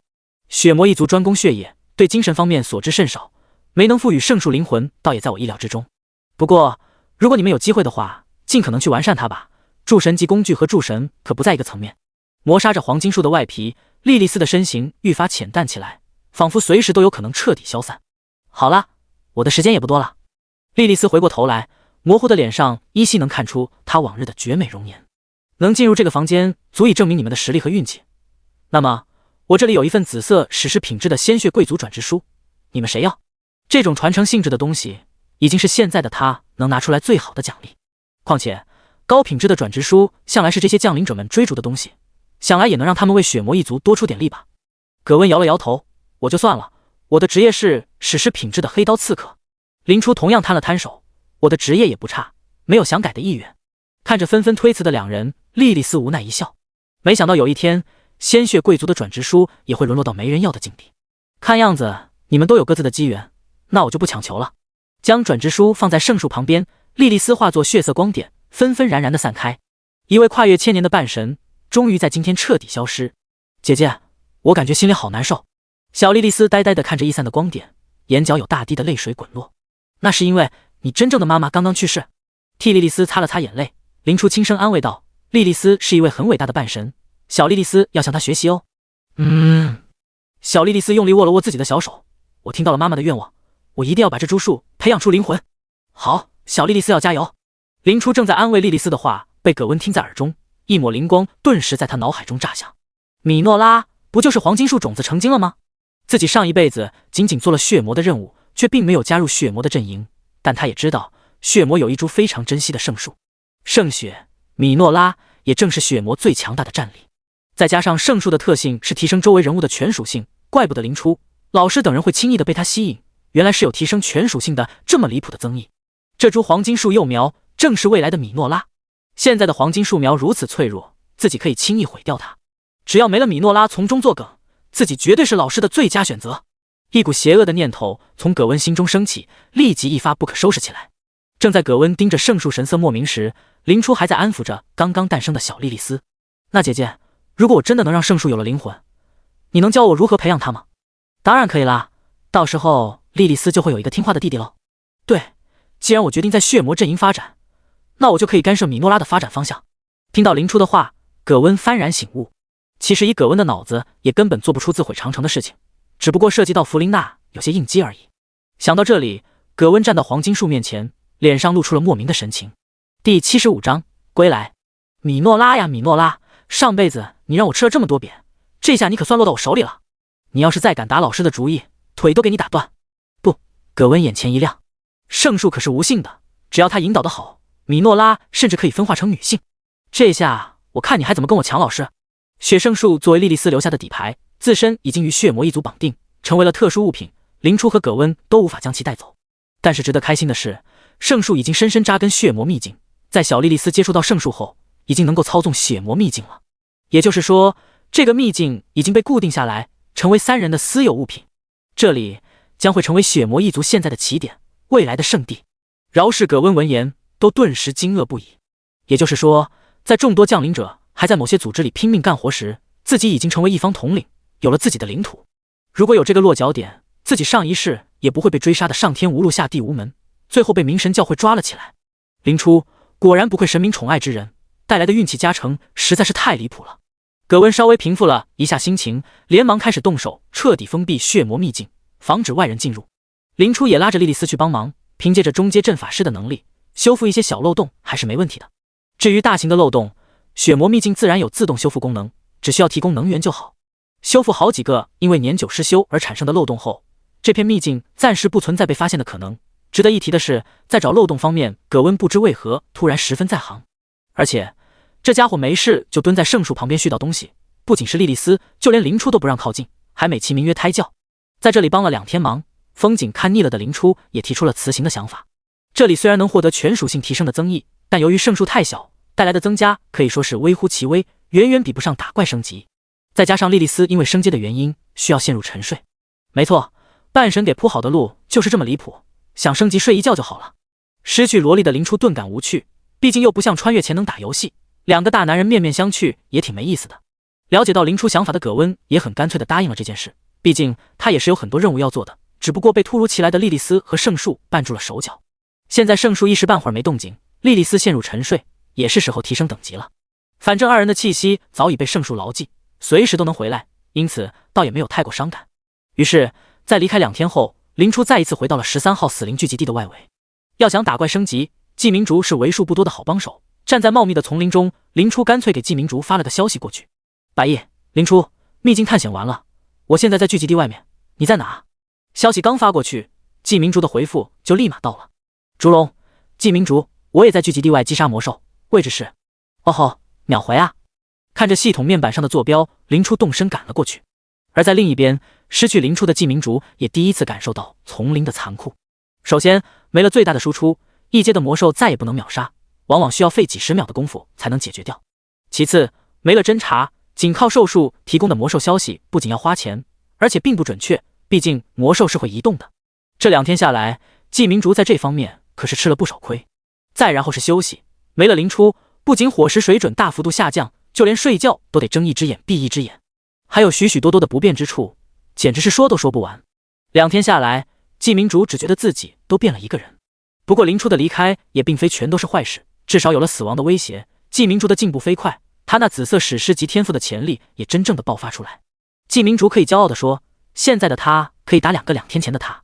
虽然有好处，但相比于林初回到自己身边，这些好处不要也罢。收到了林初返回的消息，季明竹当即就放弃了狩猎，将被自己砍了个半死的野猪放开。那只满身鲜血的野猪战战兢兢，一步一回头的看着季明竹，直到确定了没有戏耍他的想法后，才飞一般的跑开。这也是季明竹开发出来的天赋能力之一，低阶魔兽在接触到他气息的时候都难以形成抵抗，只能引颈受戮。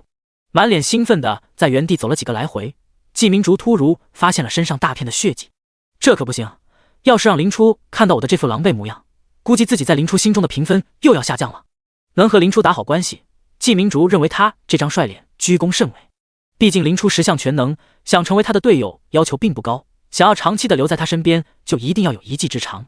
上次的邪教徒袭击，自己的拼死抵抗应该在林初心里狠狠上了一波分，再加上自己出众的颜值，哪怕不是个白马王子，也得是个敢拼命的小白脸吧。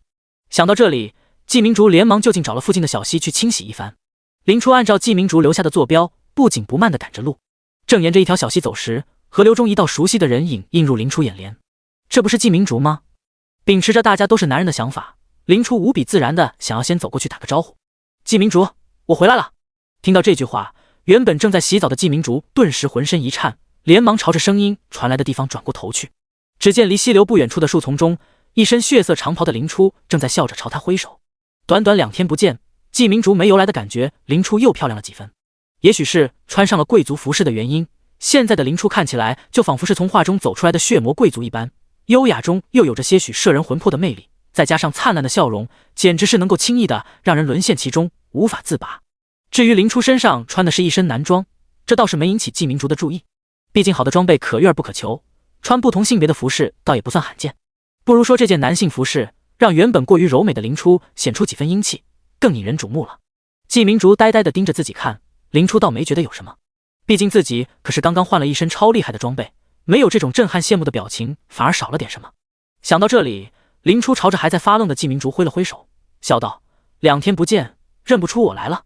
被林初一打断，原本看得入迷的季明竹顿时回过神来，刚想站起身来说话，可又想起什么一般，连忙缩了回去，只能支支吾吾的开口道：“那倒是没有，虽然你换了身衣服，但我还不至于认不出来，我还在洗澡，不太方便，你在外面等我一会吧。”见季明竹一副不太方便的模样，林初只好不知所以然的退了出来。在他看来，大家都是男的，洗个澡而已，有什么不好意思的？但他不知道的是，季明竹一直把他当成女生，哪敢让他看到什么不好的东西。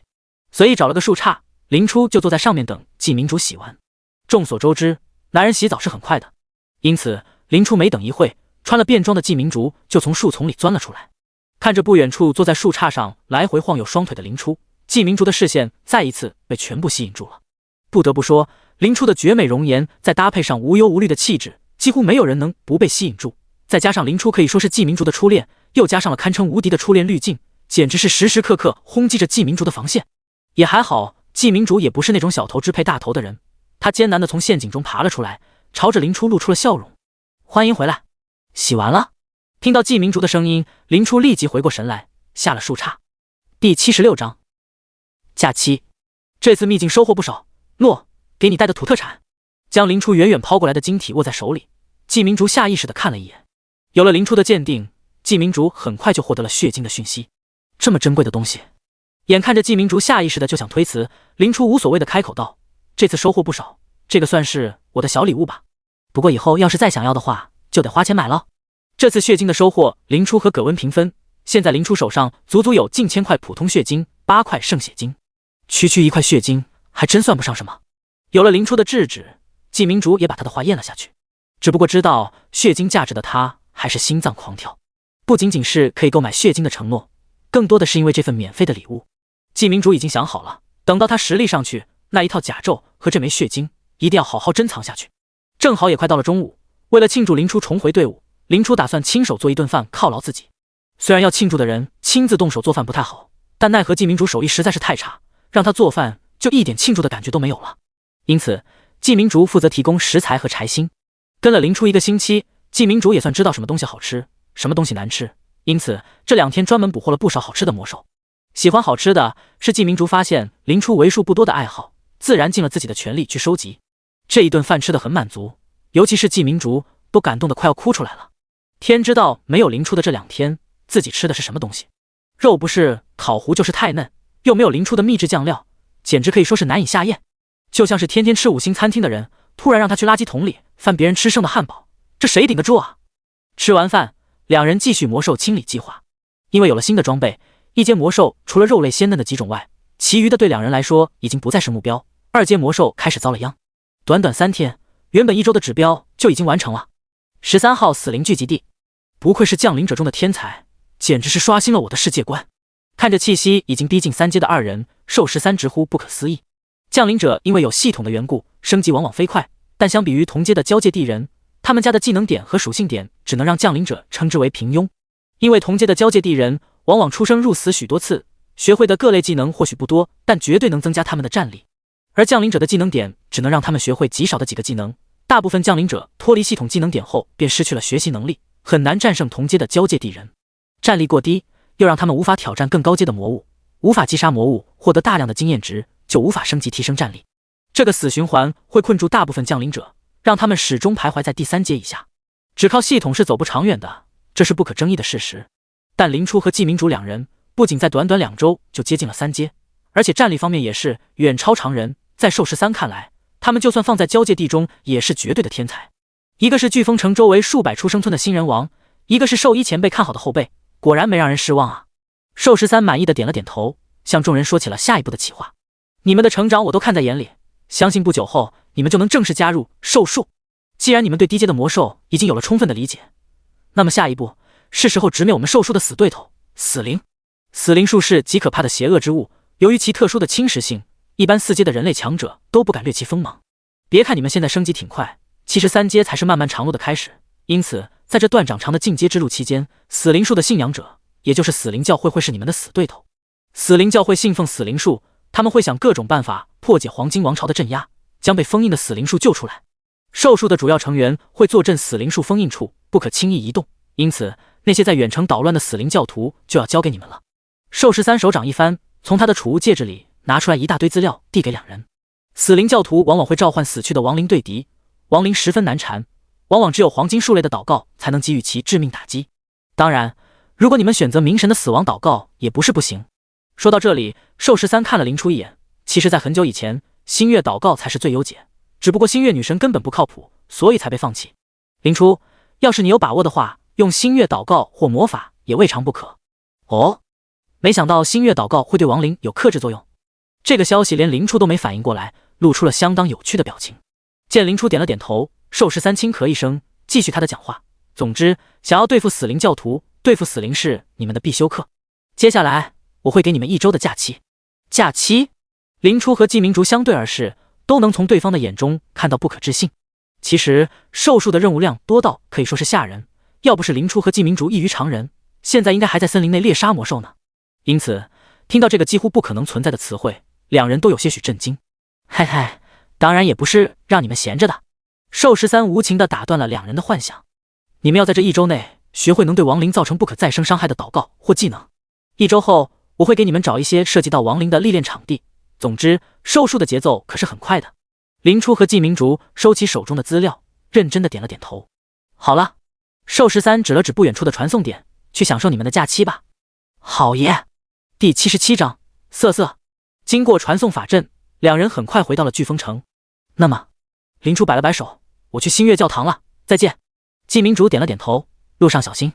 目送林初离开，季明竹也朝着兽术分配的房子走去。星月教堂，叩叩叩，来了来了。听到敲门声，身着修女服的米娅急匆匆地赶来开门。不过当她看清来人时，不由得睁大了双眼。林初的变化实在是太大了，要不是脸型还有往昔的模样，米娅都不敢认了。米娅，我回来了。林初露出一个灿烂的笑容，同时将星月圣典递给了米娅。这是我给你带的礼物。米娅脸上露出些许绯红，将星月圣典接了过来，同时拉着林初进教堂。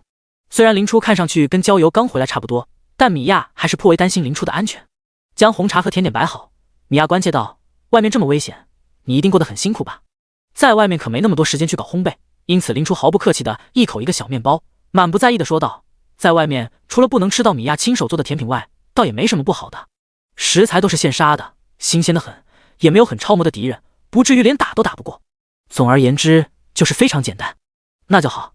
看着林初的确没有什么受到严重伤害的模样，米娅终于放下心来，将目光放到了林初带来的礼物上。这是……掀开封皮，米娅只感觉这本书既熟悉又陌生。不过，她很快就被上面大量见都没见过的星月魔法深深的吸引住了。哇，这个是失传很久的彗星，还有这个可爱星星飞天状，好奇怪的名字。不过，它竟然是禁咒级别的法术呢！看着两眼都要放光的米娅，林初也是露出了满意的笑容。不枉自己大半夜辛辛苦苦将回忆中的魔法抄了上去。合上书，米娅一脸惊奇地问道：“这本书是从哪里找到的？为什么会有这么多失传的星月魔法？”林初饮了口茶，不紧不慢地开口道：“这就是星月圣典哦。”星月圣典？怎么可能？米娅看着手中精致神秘的书籍，实在没法将它跟自己那本大部头的厚厚书籍联系起来。因为我看米娅很喜欢星月魔法，于是就抱着星月圣典向星月女神祈祷。林初努力做出一副很虔诚的模样：“女神啊，请赋予这本书神奇的力量吧。”这样子，然后随着金光一闪，新的星月圣典堂堂登场。林初指了指米娅手中的圣典，这可是女神的馈赠啊！这竟然是神明赐福的书籍吗？米娅不敢置信地睁大双眼，连忙将星月圣典塞到林初手里。这可是女神响应你的产物，我绝对不能碰。虽然自己的确很向往星月魔法，但是这可是林初的机缘，哪怕他不看重，自己也不能收。看着米娅纠结的小脸，林初无奈地笑了笑，将圣典推回米娅手里。林初面色严肃地开口道：“这是我为米娅祈祷的礼物，米娅不能还回来。”可是，没有可是。见米娅还是坚持自己的想法，林初干脆使出了杀手锏。如果米娅还是不能确定的话，不妨向女神祈祷，问问她是怎么想的吧。米娅有些犹豫道：“这不好吧？因为这点小事。”打住！林初摊了摊手：“米娅，你是不是忘了什么？现在女神就我们2个信徒，恐怕巴不得我们给她添点乐子呢。”也对，知道自家女神经常不在线，米娅也终于说服了自己，小声的祈祷起来。片刻，米娅惊喜的睁开双眼，女神竟然又回应她了。另辟蹊径的说服了米娅，终于让她高兴的收下这份特殊的礼物。翻阅着刚到手的新式魔法，米娅很快就沉浸其中。淡淡的黄金束光芒从窗中透过，洒落在米娅精致的脸庞上。米娅静静地看着书，林初静静地看着米娅，教堂中一副安静祥和的模样。你不要再盯着我看了。也许是林初的眼神太过炽热，米娅很快就羞红了脸，合上书本，细声开口道：“没办法，米娅真的是太可爱了吗？”上前捏了捏米娅肉乎乎的小脸，引起一番埋怨后，林初笑着跑到了后院。哼，真的是。看着消失在拐角的林初，米娅轻哼一声，再一次拿起桌上的星月圣典。只不过这一次，她是无论如何也无法集中注意力了。脑子里挥之不去的林初让米娅无奈地合上圣典，端着茶杯胡思乱想起来。林初好像自从遇到他开始，自己的人生就有了第2次大转折。第一次还是自己出生的时候，双目失明，幸运地选择了星月信仰之后，得到了能观测万物的心眼。第2次则是遇到林初后，再一次见到了星月女神，恢复了正常的视力。而且自从遇到林初后，自己再也不是只能听到女神无意识的呓语，而是能准确地察觉其神谕。这可是以前想都不能想的。虽然这些神谕都是些奇奇怪怪的小事，就像是特意解释林初的话一般。难道林初是女神看好的信徒，因此才对她如此关注？除了这个可能，米娅倒也想不出来什么了。可要是那样的话，听说其他教会的圣子圣女都要为神明保持绝对的纯洁，那样的话，自己和林初之间就不会有可能了。米娅不得不承认，短短几天的相处，林初在她心里已经留下了不可磨灭的印象，甚至她也能隐隐约约察觉出来自己对林初有特殊的感情。伟大的星月女神啊，请原谅我的冒犯。米娅合上眼，虔诚地祈祷着。我该如何面对这份感情呢？当米娅祈祷时，正在后院散步的林初也是非常顺利地接收到了这份信息。米娅对我也是有感情的。接受完讯息，林初轻轻地笑了起来。像米娅这种乖巧可爱的女生，的确是林初喜欢的类型。而且米娅对林初的关心和照顾都是发自真心，林初能够察觉出来。既然如此，要不要摆脱自己单身两世的身份，来一场甜甜的恋爱呢？想到这里，林初脸色神秘地在祈祷空间轻声回复道。教堂里，米娅有些迷惑地睁开双眼，茫然的神色无比可爱。主说可以瑟瑟。第78章魔兽袭击。在星月女神的撮合下，破真、林初与米娅的关系快速拉近。不过由于林初和米娅的关系本来就很近，这让两个人的表面活动看起来并没有多少变化。除了别乱碰。厨房里，米娅忍无可忍地轻声呵斥道。只不过这种力度的话，与其说是威胁，还不如说让人更加兴奋。不，就要贴贴。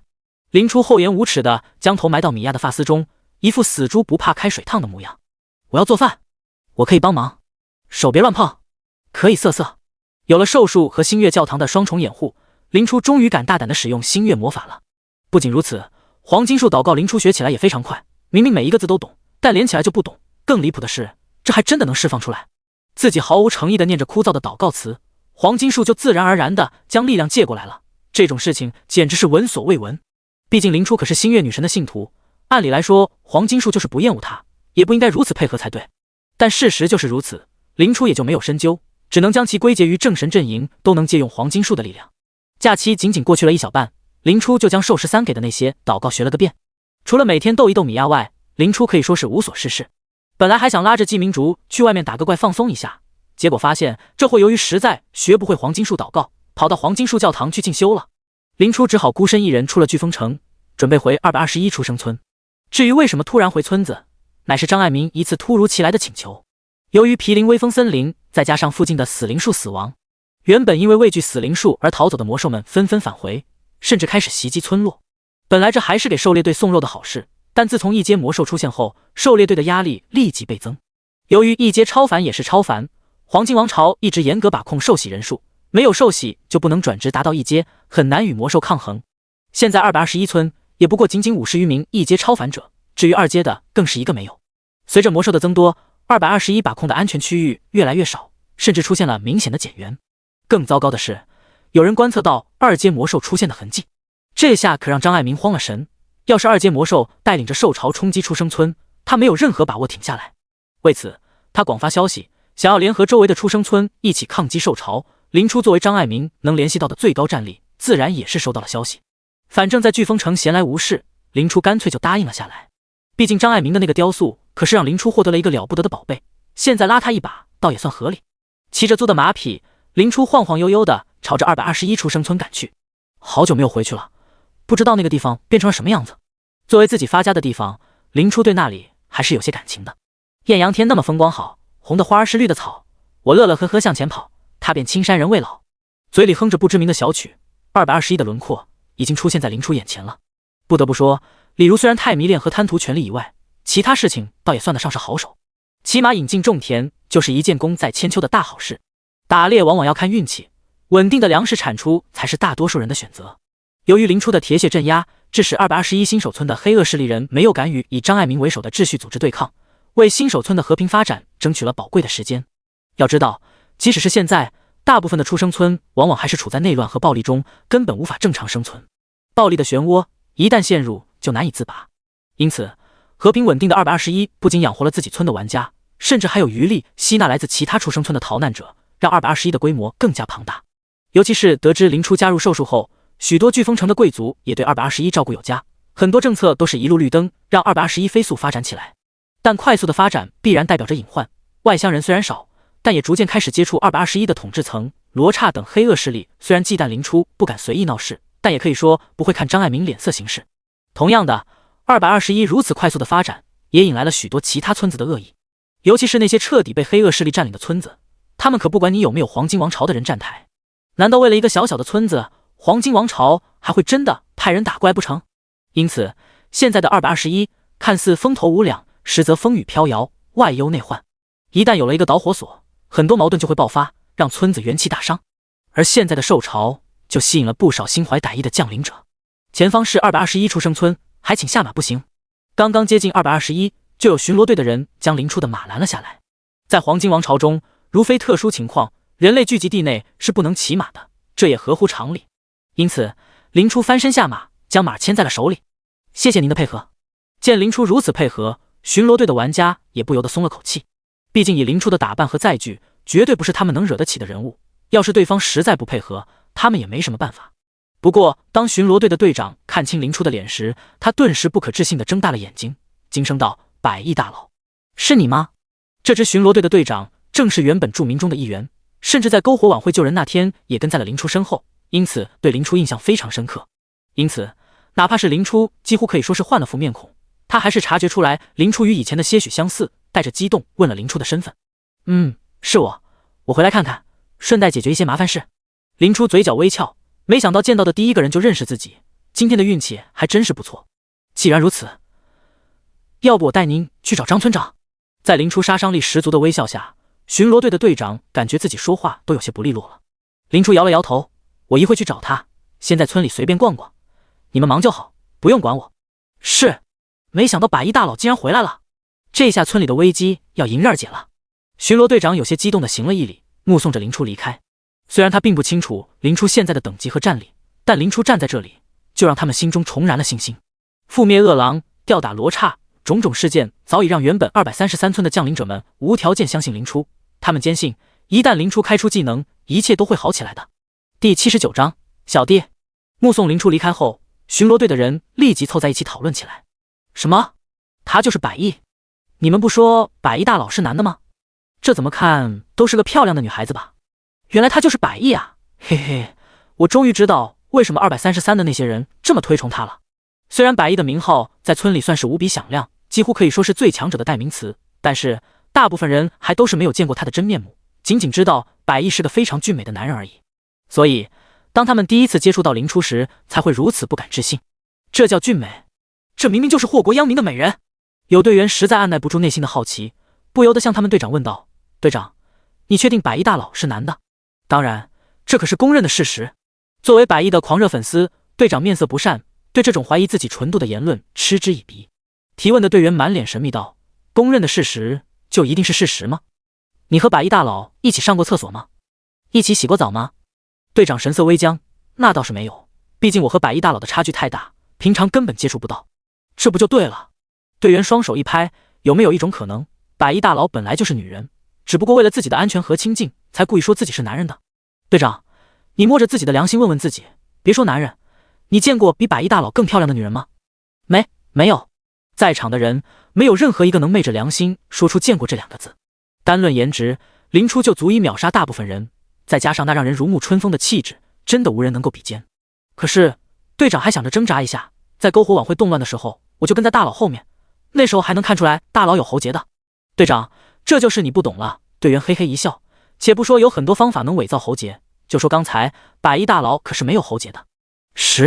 队长神色微变，毕竟他还真没看仔细。你说真的？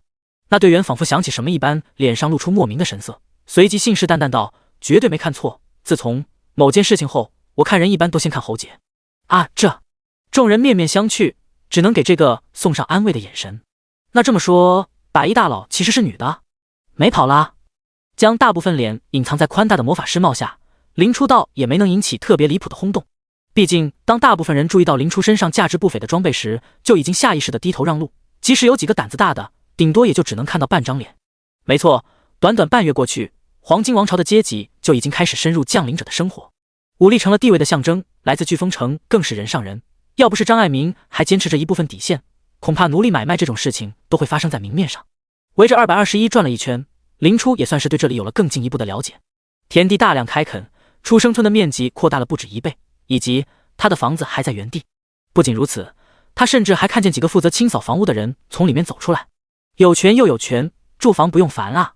但是由于受潮将来的消息，每个人脸上都不可避免的有些压抑和恐惧，毕竟他们一开始都见识过魔兽的可怕之处，甚至有不少人都是差点就死在魔兽脚下，听到魔兽的消息就难以提起反抗的心思，甚至有人已经收拾好东西准备跑路。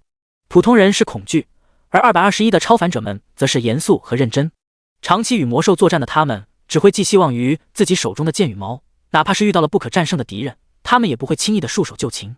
而那些请来的外援们则是一副幸灾乐祸的模样，因为一旦221被毁，他们不仅会立即逃走，还会狠狠地从221身上扯下一块肉来。能将出生村管理成这个样子，张爱民已经是付出了很大的努力。这一圈转下来，林初也可以说是没看错人。正当林初慢慢的在路上走的时候，一道询问的呼喊声响了起来：是百亿大佬吗？林初回头望去，赫然发现喊他的人自己竟然一个都不认识。不仅仅是林初，周围的人同样也听到了呼喊声，现场瞬间嘈杂了起来。什么？百亿大佬来了？在哪呢？开玩笑还是真的？我靠！要是百亿大佬来了，我就不准备搬家了。也还好最近进入出生村的陌生人很多，大大的稀释了能认出林初的人，导致一时半会还真没人发现林初。为了防止引起动乱，林初快步走到喊他的几人面前，冷声道：找个安静的地方。是，老大。眼看着没认错人，那几个人纷纷肉眼可见的高兴起来，甚至还称林初为老大。林初只当是不认识的仰慕者，毕竟认识他的人有数百之多，他可不会全部记下来。走到了一旁的小巷里，林初开口道：“你们是谁的人？为什么能认出我来？”他可没给张爱民发消息。按理来说，现在的出生村能认出他的人绝对不超过10人。忘了自我介绍了。领头的壮汉嘿嘿一笑：“我们的老大是烛龙。老大说您是他的老大，那么四舍五入，您也就是我们的老大了。我叫星星，是狂战士。那个妹子叫林露，是水法师。还有那个穿着重甲的叫龟，是坦克。”将5人介绍了一遍后，星星还极快地提了一嘴如何认出林初的。我们老大给我们发过您的照片，当然都是正经照片。您的装备太显眼了，所以我们才能认出来。啥玩意？我的照片还能有不正经的？无视了某些奇怪的解释，林初轻轻地点了点头。没想到竟然是烛龙的人，还真是巧。你们来这里干什么？星星笑道：“这里的村长广发英雄帖，想要讨伐在附近出没的2阶魔兽。我们几个人一听是老大的老大待过的村子，二话不说就赶过来帮忙了。”听着星星憨厚的解释，林初也不由得轻笑几声：“呵呵，你们倒是挺有意思，比你们老大会说话。行了，叫住我有什么事？”听了林初的话，星星连忙摆了摆手：“我们老大可是很仰慕您的，他只是不善于表达罢了。至于为什么叫住您，一是想要打个招呼，二是张村长刚发了通知，要我们这些人去开个会，您应该也是来参与讨伐魔兽的吧？要不一起去？”林初自无不可，微微颔首道：“行，一起吧。”第80章会议。有了星星几人带路，林初也得以很顺利地到达了所谓的议会室。只不过众人还没来得及进入，就能远远地听到屋里传来的争论声。张爱民，我们这些人千里迢迢地赶过来给你帮忙，你是一点诚意都没有啊？你还指望飓风城里派人来吗？那都是不现实的。让我想想，自从昨天你的态度就硬了起来，又请来了谁？你们那个最强者百亿。我早就告诉过你，指望个人的力量是不现实的。我们出生村可是有个第8名，现在一个人连1阶魔兽都对付不了，更别说你们的那什么百亿，连前10都没进去了。张村长，识时务者为俊杰啊！听说百亿还是个法师？呵呵，前期法师的缺点就不用我多说了吧？遇到2阶的魔兽，怕不是连技能都放不出了哦。对啊，我们各个村里精英，难道还比不上一个小小的百亿吗？你只需要付出一点小小的代价，就……这些话落在林初耳朵里倒是没什么，反而让脾气火爆的星星按耐不住了。MD， 连我们老大都收拾服服帖帖的大佬，也是你们这些废物敢编排的？星星哐的一声推开大门，大声呵斥道：“百亿大佬也是你们这些人能开玩笑的？自己没那个实力就别乱接委托，没看见都给人家张村长整无语了吗？”星星这一番话顿时让屋里陷入沉默，但这些人可都是周围村里的将领者精英，哪里会给星星面子？你是什么东西？没看见我们在和张村长谈交易吗？叫得挺响，有本事别叫我们来帮忙啊！兄弟们辛辛苦苦来这里一趟，可不是来受气的。丢下这句话，屋里的被请来的人都露出了势在必得的神情。没错，要是没了他们，221就不可能在兽巢中活下来，这正是他们漫天要价的本钱。反正你要是不答应，就得死。张爱民有些莫名地看了星星等人一眼，以他们的表现，很难说不是来捣乱的。但既然请到了林初，他们就是有再多方法，也别想从出生村拿走任何东西了。想到这里，张爱民不紧不慢地开口道：“嗨嗨，都听我说一句，这位兄弟说的不错，既然你们漫天要价，那这次狩猎就不必参加了。”什么？参加会议的众人都是露出了不敢置信的模样。张爱民，你认真的？没了兄弟们的支援，你们出生村今天晚上都不一定能撑过去。我是认真的。一想起这些人丑恶的嘴脸，张爱民不由得心生厌恶。既然百亿大佬要出手，自然应该狠狠地清算他们。张爱民收起他那副老好人的模样，面色不善道：“你们要是再无理取闹，想要破坏我们出生村的团结，别怪我采取暴力手段了。”哼，张爱民，你真是脑子出问题了。见张爱民不似作假，原本气焰嚣张的众人纷纷甩了脸色，坐在原地一声不吭。在他们看来，这只是双方博弈的一环，只要张爱民顶不住压力，自然就会提高待遇，而他们再适当做出一些让步，事情就成了。可惜他们不知道，张爱民是认真的，请动了林初，自然也就用不上他们了。见代表等人没有离开的意思，张爱民不由得向星星等人开口道：“请问你们是哪个出生村的？还在这里是有什么事情吗？”星星挠了挠头，鼾声道：“俺们是220村的，俺们大哥烛龙是你们村百亿大佬的小弟，因此俺们过来帮忙。”哦，原来是220村的友人。一听能和百亿搭上关系，张爱民不由得乐呵呵的起身招呼道：“让兄弟们看笑话了，那些人都是喂不饱的狼，想要趴在我们村子身上吸血啊！既然咱们2个村子有这层关系，那我肯定会拿出最高的诚意来。虽说已经了解到林初等级高的离谱，但凡事皆有万一，为了求稳，张爱民还是打算拉拢一下这批看起来是真心想要帮忙的人。听到张爱民这撕破脸皮的话，一股不妙的预感也萦绕在代表心中。这话一说，可就没有回转的余地了。难道那百亿真有这么厉害，能顶得上自己这110号人？嗨，我们是来帮忙的，哪需要什么报酬？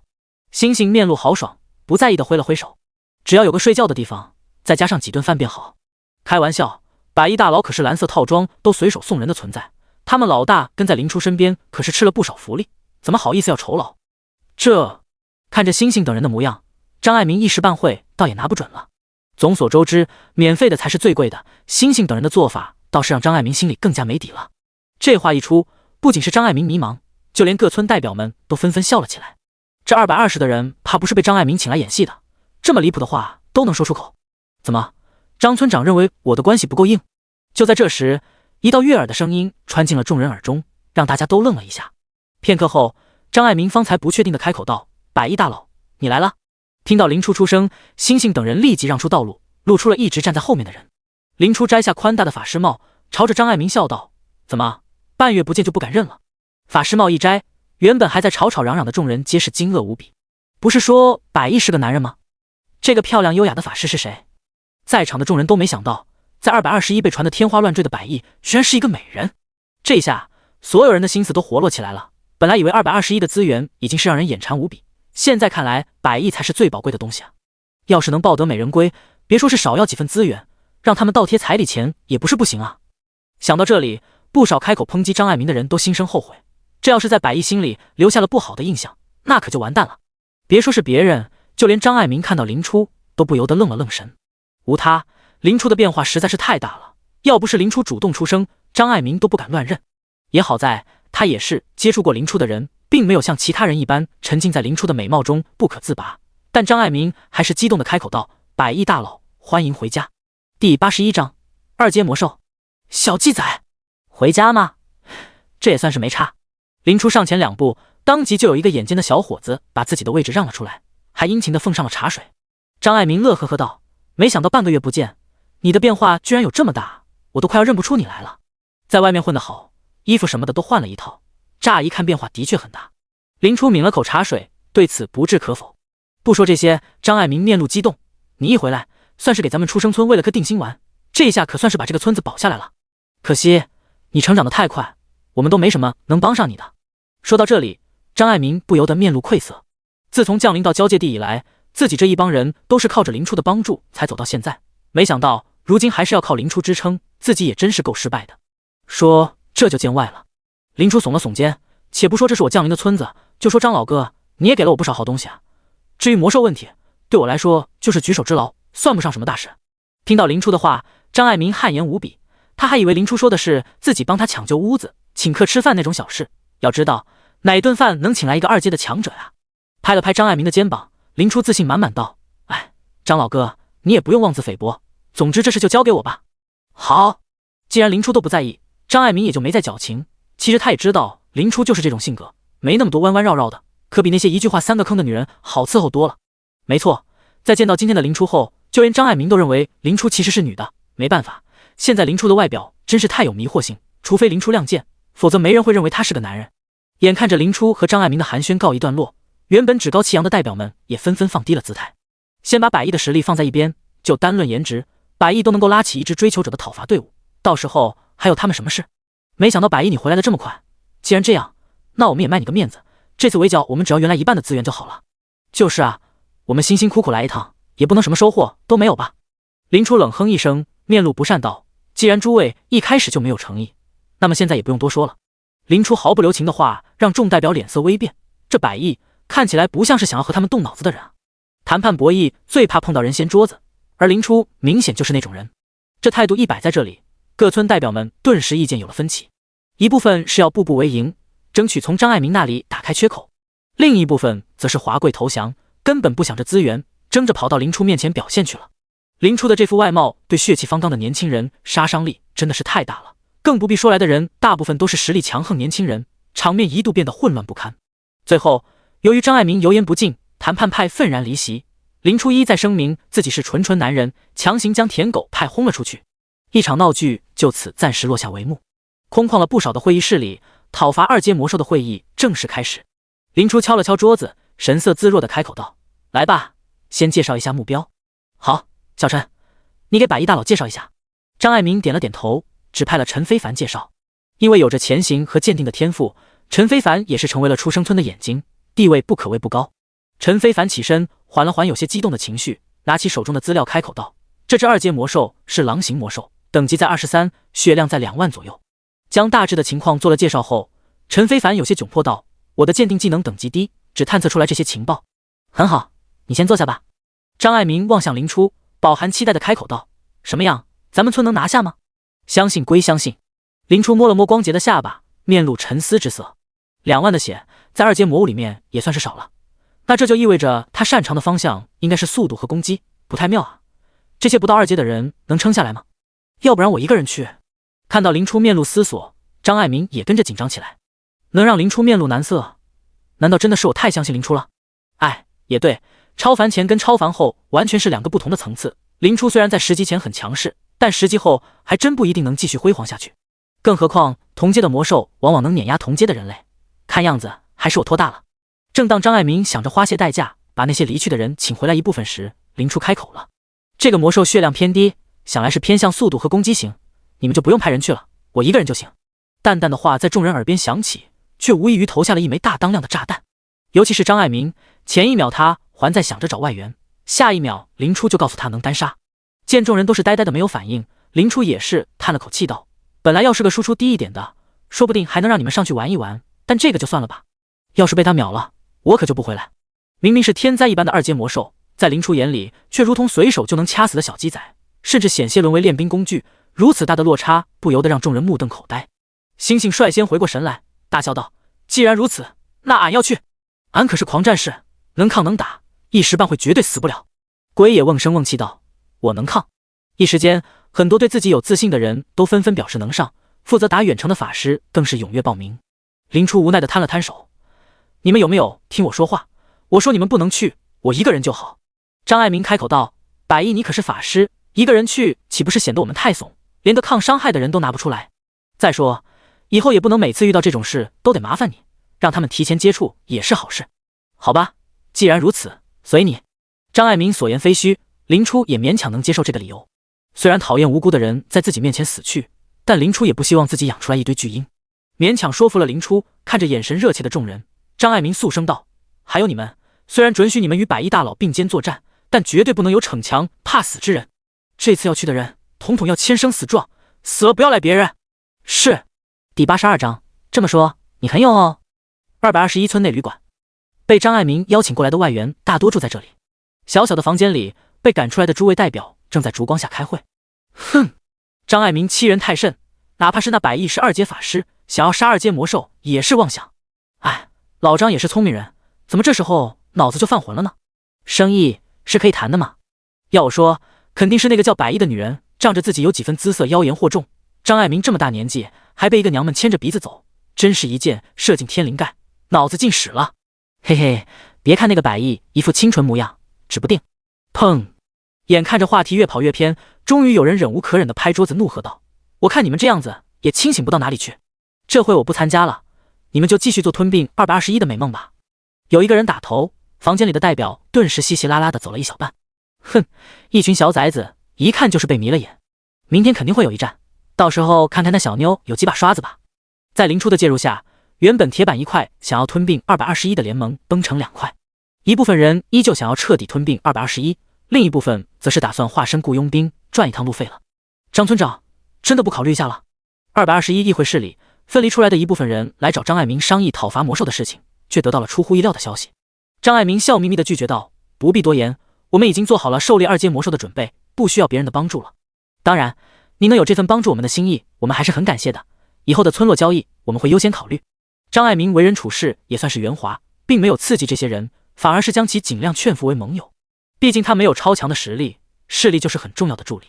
既然张爱民好言相待，想要成为雇佣兵的那些人也不好发作，只能怯怯而归。第二天，221狩猎小队连带220辅助小队总共20人踏上了狩猎2阶魔兽的道路。众人在林初的带领下离开出生村，朝着微风森林赶去。这附近有那只魔兽留下的痕迹。负责探查的人话还没说完，林初肃然的声音就响彻在众人耳边。西南方向800米，魔狼正在飞速接近，全员戒备。秉持着对百亿的绝对信任，20余人快速的摆好阵型，坦克和战士纷纷顶上，将辅助和法师护在身后。啊！一声凄惨的叫声传来，正是跟踪着林初等人，想要趁机捡漏或者收集情报的人。仅仅是一个照面，这个倒霉的孩子就死在了魔狼嘴里。来了！一阵恶寒涌上众人心头。下一秒，模糊的黑影带着血色冲向队伍。魔狼 LV23 离群之狼，精神状态有些不对劲，攻击性大幅提升。HP 21000，21000攻击力高，物防中，法防低，能力声波、急速、撕咬。弱点腰部。这可没有开场 CG， 一见面就是奔着绝杀来的。还好有着林初的提醒，要是让魔狼冲进后排，后果不堪设想。看着被死死牵制在前方的魔狼，站在林初身旁的法师顿时朝林初投去了感激的目光。魔狼能力众多，小心声波攻击或者加速突袭。看我干嘛 ？A 啊！将鉴定的情报和盘托出，随着林初的一声令下，大片的冰箭、火球朝着魔狼砸了过去。得益于超高的敏捷，魔狼轻松躲过了大量的伤害，偶尔有几个立功的，也只能打出不到100点的输出。前排的战士更是凄惨，光是招架就已经要消耗大量心神。根本无法造成多少伤害。看准点，预判，预判，两面包夹，封他走位。20余人忙得热火朝天，只有林初还在悠哉悠哉的在后方看戏，一点输出都没打。看到请来的大佬如此懈怠，终于有人按捺不住站了出来。火法师焚风是221的降临者，本就对林初了解不多，相比于其他对林初所作所为当作没看见的脑残粉，焚风自认为还保留着理智。他们这些人正在拿着生命与魔兽作战，而林初在干什么？他在发呆。百亿大佬，快输出啊！你在干什么呀？听到旁边急切的叫喊声，林初不由得从观察状态退了出来。他当然不是在摸鱼，而是在观察前排的具体情况。毕竟鉴定发现这只魔狼精神状况出现了问题，林初怀疑这只魔兽可能不是自然迁徙过来的。不过还是先解决魔狼，再去探究他身后的秘密。先让队员们练练手，一旦有要减员或者其他奇怪的迹象，林初就会立即出手秒杀魔狼。这可是罕见锻炼实战能力的机会。林初是没想着和他们并肩作战的，因为只要他一出手，事件就会成为定局，就没他们锻炼的机会了。而眼前这个叫焚风的家伙，居然有胆量向自己喊话，真的很勇哦。林初朝他招了招手，你过来，将你刚才的话再说一遍，我没听清。第83章，秒了。焚风现在很慌，他快步走到林初面前，对上了一双漂亮的眸子。下一秒，一股懊悔顿时涌上他的心头。百亿大佬这么做，一定有他的打算。自己肯定是想多了，百亿大佬怎么可能是坏女人呢？抱歉。看着眼前红着脸道歉的焚风，林初一脸懵逼，他是真的没听清啊，怎么这就来道歉了？你哪里错了？焚风低着头，小声快速说道：百亿大佬，我要做的应该是服从命令，而不是质疑您为什么在摸鱼。哦，原来是这事啊！林初恍然大悟，原来这小子以为自己在摸鱼。行了，我只是怕秒了这个怪而已。拍了拍焚风的肩膀，林初笑着开口道：趁他还没转阶段，好好练练自己的技术吧。是。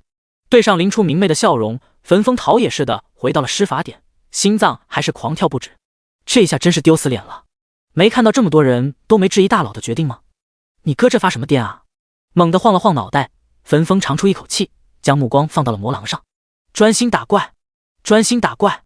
敢于报名上场的人都是有着2把刷子的，在张爱民娴熟的指挥下，魔狼连连碰壁，死死的被钳制在前排。很好，保持节奏。在众人的努力下，魔狼很快就被磨掉了1/10的血，一时间大家的热情都高涨起来。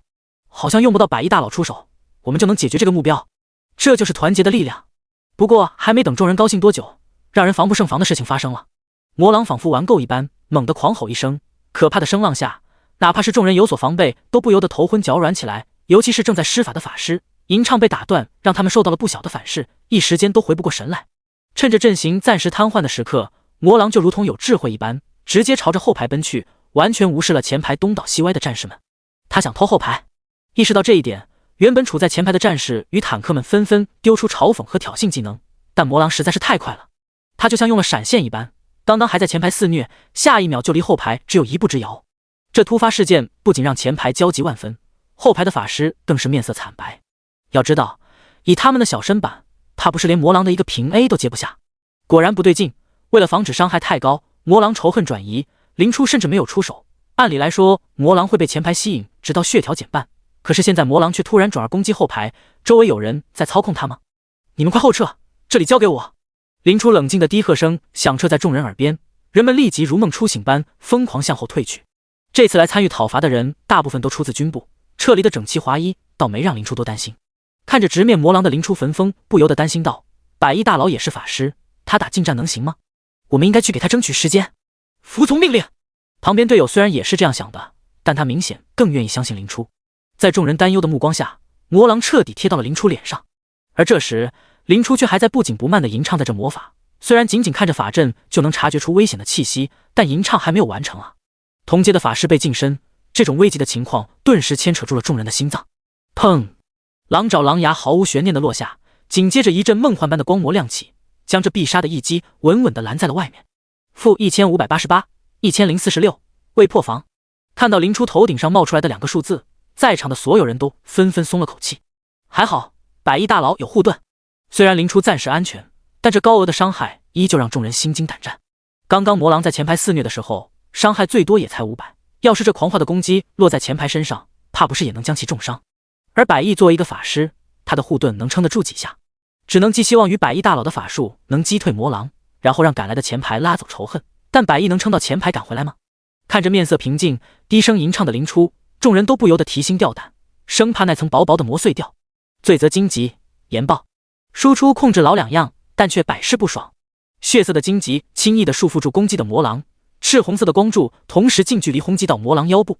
弱点6672、1234、1255，出血、残疾，1万多的伤害，连带着2个负面 buff， 瞬间就让原本威风凛凛、无所不破的魔狼瘫倒在地，再起不能。魔狼 HP 1425-21000，看着离谱的大数字，在场所有的人都惊呆了。假的吧？秒了！我 C， 现在已经没有语言能形容我的感受了。一发连带后续灼烧伤害1万多，这 TM 还是人？我起了，一炮秒了，有什么好说的？好不容易消化了这惊人的讯息，在场的所有人都语无伦次，脸上的兴奋与震惊根本藏不住。星星等人同样也是对林初有了新的认识，虽然他们老大经常在群里吹百亿有多厉害，但哪有当面直接打出5位数的伤害来的震撼大？哪怕是一些阅历丰富的中年人都难得的爆了粗口。至于焚风，则是呆呆地站在原地，至今没有回过神来。本来他还以为林初的那句话是夸大，他虽然相信林初能打败魔狼，但也是要经过一番苦战的，谁知道林初竟然说的是真的。他一出手，真的就给秒了。血色的荆棘缠绕着焦黑的肉块，肉香味夹杂着魔狼无力的哀嚎，充斥这片战场。林初放下法杖，朝着众人挥手道：这家伙还剩一点血，你们打着玩吧。看着林初轻松写意的模样，在场的人都纷纷面露仰慕之色。他们费尽心思都难以击杀的魔狼，在林初手中就如同随手摆弄的玩具一般，真是人比人气死人啊！更何况如此战力超绝的大佬还是个大美人，简直是让人嫉妒都嫉妒不起来。那好，就交给我们了。众人热情高涨，都想着要在这只2阶魔兽身上留下自己的痕迹，哪怕只是蹭到一点点，以后也有资本拿出去吹牛了。危险接触，众人都跑到被罪责荆棘死死缠住的魔狼面前，发泄被压制的憋屈和怒火。正在这个最放松的时间里，一道模糊的身影却如一道闪电一般窜到了林初身边。这竟然是一个刺客，他找准时间，势必要将林初斩杀于此。第84章魔狼尸体。有刺客，快保护百亿大佬！焚风的一声高喊，顿时将众人的目光吸引了过去。但此时已经冲到林初面前的刺客却面露得逞之色，近距离袭杀下，他们绝无回防的可能。林初刚刚击杀魔狼，状态也绝不在巅峰，此刻再来一位2阶的刺客，林初绝无生还的可能。乌黑的淬毒匕首猛地向眼前的身影刺下，刺客仿佛已经能够看到美人惊慌失措的画面，但他想错了。面对这威胁自己的一击，林初竟然露出了一丝嘲讽的笑容。罪责荆棘研报。有了鉴定的提醒，林初早就提防着这个隐藏在暗处的刺客，在击杀魔狼后立即就开始吟唱魔法，并用无形无声掩盖施法痕迹。而此时刺客正面对着蓄谋已久的一击，本来就是功高低防的刺客，又怎么可能抗得下来？仅仅是一个照面，刺客脸上的表情就由势在必得到惊慌失措，再到想要开口求饶，然后就气化了。这家伙从头到尾都没能说出一句话来。当啷，掉落物落在被轰出的大坑里，发出些许响动。百亿大佬，你没事。众人刚想说话，但看了眼连发丝都没乱的林初，再看了眼地下的大坑，还是将嘴里的话咽了回去。哎，百亿大佬太强势了，根本不需要我们这微不足道的关心啊。倒是林初无所谓的摆了摆手，你们继续不自量力的小毛贼罢了，没什么值得关注的。也就是那个二阶的刺客死得太快了，众人甚至都没反应过来。谁能知道短短1秒内，这片战场上又躺了一个二阶呢？虽说如此，但张爱民还是强行安排了几个人护卫在林初身边，不求建功，但求心安吧。看着身边这几个警惕的护卫，林初无奈地笑了笑。或许这就是拳王的贴身保镖，防止拳王把偷袭者打死。跳进坑里，林初捡起了所剩不多的掉落物。研爆威力太大了，根本保留不下来多少东西，但相对的，能保留下来的东西也肯定不简单。其中有一柄2阶蓝色的匕首，影杀，蓝色稀有，攻击+80，敏捷+20，力量+10。战绩如影随形，当进行被刺时，伤害大幅增加。提高敏捷的匕首，可惜林初现在也用不上。随手将其放到背包里，林初看向了另一个物品，空间结晶，而且是和击杀络腮胡得到的战利品一模一样的空间结晶。难道说这家伙也是死灵教徒？将空间结晶使用后，林初将目标放在了最后一样物品上。出乎林初意料的是，这件物品竟然是一张树皮。要知道，木头可以说是易燃物，但这张树皮却能从研爆下存活下来，简直是匪夷所思。树皮上雕刻着奇异的符号，林初根本看不懂。鉴定，一张记载着奇异讯息的树皮，去死灵树死亡的地方制造动乱，找机会移植一株死灵树幼苗。当林初看完讯息的那一刻，原本安安稳稳待在林初手里的树皮顿时暴动起来，散发出大量黑气。经验+256，靠！果然是死灵教徒，要不是有情绪吸收，还真得被这家伙阴一手。被林初吸干的死灵树皮顿时化作点点木屑洒落一地，林初也难得的暗骂一声。现在可以说是摸清楚了，没想到他们竟然还想再种一株死灵树，简直是闻所未闻。这么重要的事情一定要尽快汇报上去。明白了这场动乱发生的原因，林初也是难得的给季明竹发了个消息：白夜，林初，我这边得到了一个消息，你去兽术总部汇报一下，我在外面一时半会儿回不去。竹龙，季明竹，收到。又是秒回。林初一愣，没想到又抓到这小子摸鱼的时间了，这就是同伴之间的默契吗？远在飓风城的黄金树大教堂正在研读黄金树祷告，从入门到飞升神国的季明竹狠狠地挨了一下。年老的神官一脸严肃地说道：祈祷最忌星不成，不准玩你们的那什么系统。为了彰显出生村的实力，被砍得血肉模糊的魔狼被众人抬上一辆木板车，推着就往出生村里走去。既是为了震慑宵小，也是给221的居民打一针强心剂。回城的路上，许多隐藏在树丛中的探子看着那巨大的狼尸体，皆是纷纷向自己的队伍发去了消息。没想到还真让他们做到了，看来那百亿应该是已经踏入2阶。哎，本来还想着让张爱民来请我们，这下白跑一趟了。没想到221村还真有能打的，这下柿子可不好捏了。那魔狼我也打过照面，要不是他当时已经吃饱，否则我早就没了。没想到真的被讨伐了，221真是了不得呀！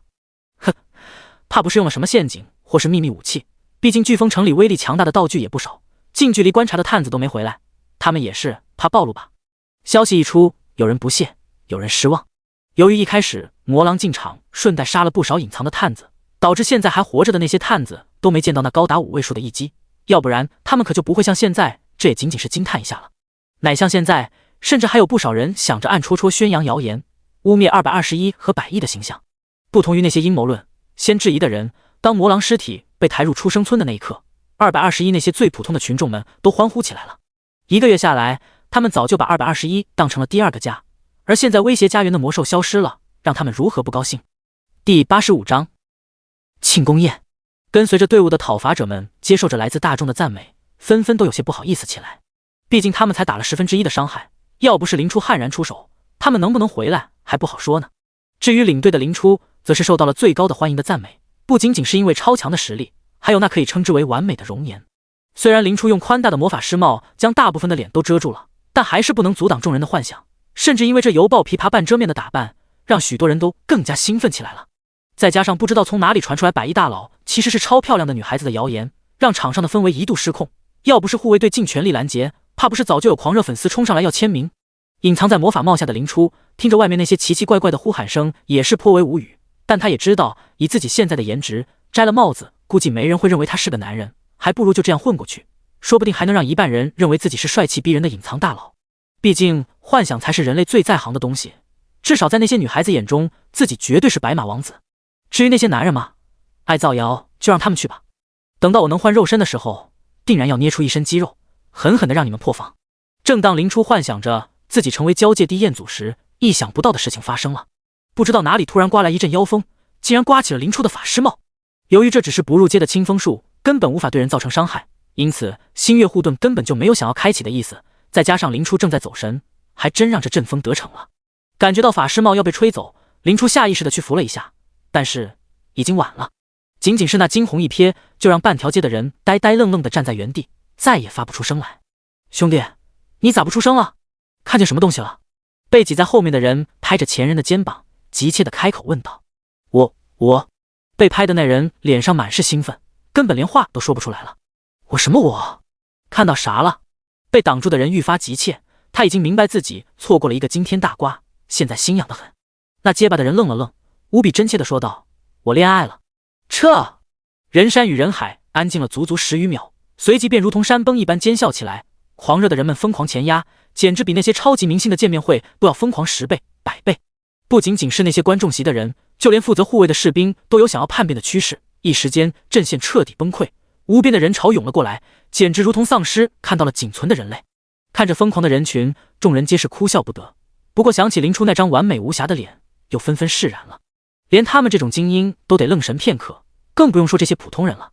白衣大佬，我们在这拦一会，您先走吧。林初无奈地耸了耸肩，没办法，看来要麻烦你们了。给了众人一个自求多福的表情后，林初一个纵跃就跳上房顶，身影消失不见。白衣大佬走了，有没有速度快的超凡者去追一下啊？别想不切实际的事情了，我这里有超快手速，欧皇在世拍下来的珍贵百衣压帽图，一张仅要100卢恩。WC， 你个奸商，废话少说，赶紧给我来一张！大家看我，我宣布个事，风法师 MB， 风法 MB。林初离开后，原本乱糟糟的队伍也逐渐恢复了原样，只不过人们讨论的对象早就从那具害人的尸体变成了林初。没想到啊，百衣大佬居然那么漂亮，粉转粉了，又强又美，简直是梦中情人啊！也不知道谁能有机会一亲芳泽。想多了，百衣那样的女神就应该永远的挂在高高的天上，只需远观不能亵玩。你说的对，你说的对啊！听说交界地能信仰成神，要不然我们举办一个百衣教，把百衣大佬推上神位怎么样？ WC， 有道理啊！有谁能联系到百衣大佬，此事大有可为。交界地正面临超级危机，而这时百衣大佬站了出来。为了成神拯救交界地，他毅然决然做出了震惊交界地的大事件，成为偶像。强而有力，强而有力啊！要是让百衣大佬成为真神，定然能将一切神明统统抓来做绒布求口牙。信百衣神教，得精神永生。狂热的气氛久久没能散去，抛去给林初带来的困扰不谈，这件事让原本死气沉沉的221出生村快速的恢复了活力，仿佛回到了原本和平的时期。221聚会大厅。为了防止人多引起不必要的轰动，这次聚会的人数局限于30人，除了负责狩猎的20名队员外，就是221的高层。由于221的快速发展，一时间这个聚会还真有了几分穿越前的高档模样。有从飓风城收购的水晶灯、猎杀魔兽做成的特制皮毛座椅，墙上还挂着猛兽头颅标本，文明与野蛮在这里交织。当然，美食与酒水更是少不了。作为本该当之无愧的主角，林初谢绝了夸夸其谈的演讲，端着盘子觅食去了。林初这一走，带走了不少人，毕竟大部分人都是狩猎者，对这种没什么营养的庆功演讲可没什么好感。有了林初带头，自然是一哄而散，到处吃东西去了。云兔肉质滑嫩，捕捉困难，是难得一见的特殊食材，这只是专门从飓风城运过来的，您要不要尝尝？诱人的香气飘来，正在啃排骨的林初顿时眼前一亮，回过头道：当然。映入眼帘的是一个熟悉无比的人，马德。马德，你从飓风城回来了。由于马德在做饭方面颇有天赋，因此受洗成功后就被一个名厨收为弟子，没想到能在这里见到他。马德乐呵呵地笑道：托您的福，我现在只需要安心做饭，就能活得滋润无比了。本来想着找机会报答您的恩情，没想到那个寿数实在是抓得紧，死活不让我送饭。这不，张爱民村长一说您回来，我立马就带着特殊食材从飓风城赶过来了。当天林初的那句话对马德来说可谓是再造之恩，当别的厨子还在出生村里做大锅饭时，他已经能有机会成为一名烹饪师。为了把握住这个翻身的机会，马德可谓是拼死拼活的学习，再加上他那本就远超常人的烹饪天赋，很快就崭露头角，被一位高阶烹饪师收为了弟子，地位瞬间飞涨。现在的他，哪怕是2阶的超凡者都不敢小瞧，他能有今天的辉煌，全靠林初给了他向上的通道。千里马很多，但遇不到伯乐，也只能泯然众人矣。因此，马德一心想要报答林初的恩情。只不过林初一转过身来，顿时让马德愣在了原地。他可是给林初做过好几顿饭，自认为对林初的熟悉程度绝对在出生村前10，但眼前这个国色天香的人，他一时半会儿还真不敢认。怪不得张爱民一脸神秘的叫他不要惊讶，原来百亿大佬是个女人。第86章信仰与祝福。不过马德也算是见过风浪的人，自然不会过于失态，当即将手里的托盘递到了林初面前，面露自豪道：“这是我现如今最完美的作品，凌云兔，祝百亿大佬一朝凌云，遍览众山小。”哼，说话还文文绉绉的。行，谢过你的祝福了，让我来尝尝味道。林初笑着拿起餐叉，插起一块肉汁满满的兔肉就送到了嘴里。味道很好。林初眼前一亮，当即竖起了大拇指。用心做料理的人，果然比自己这种技能点堆上去的大厨厉害得多。想到这里，林初不由得向这盘餐点丢了一个鉴定数。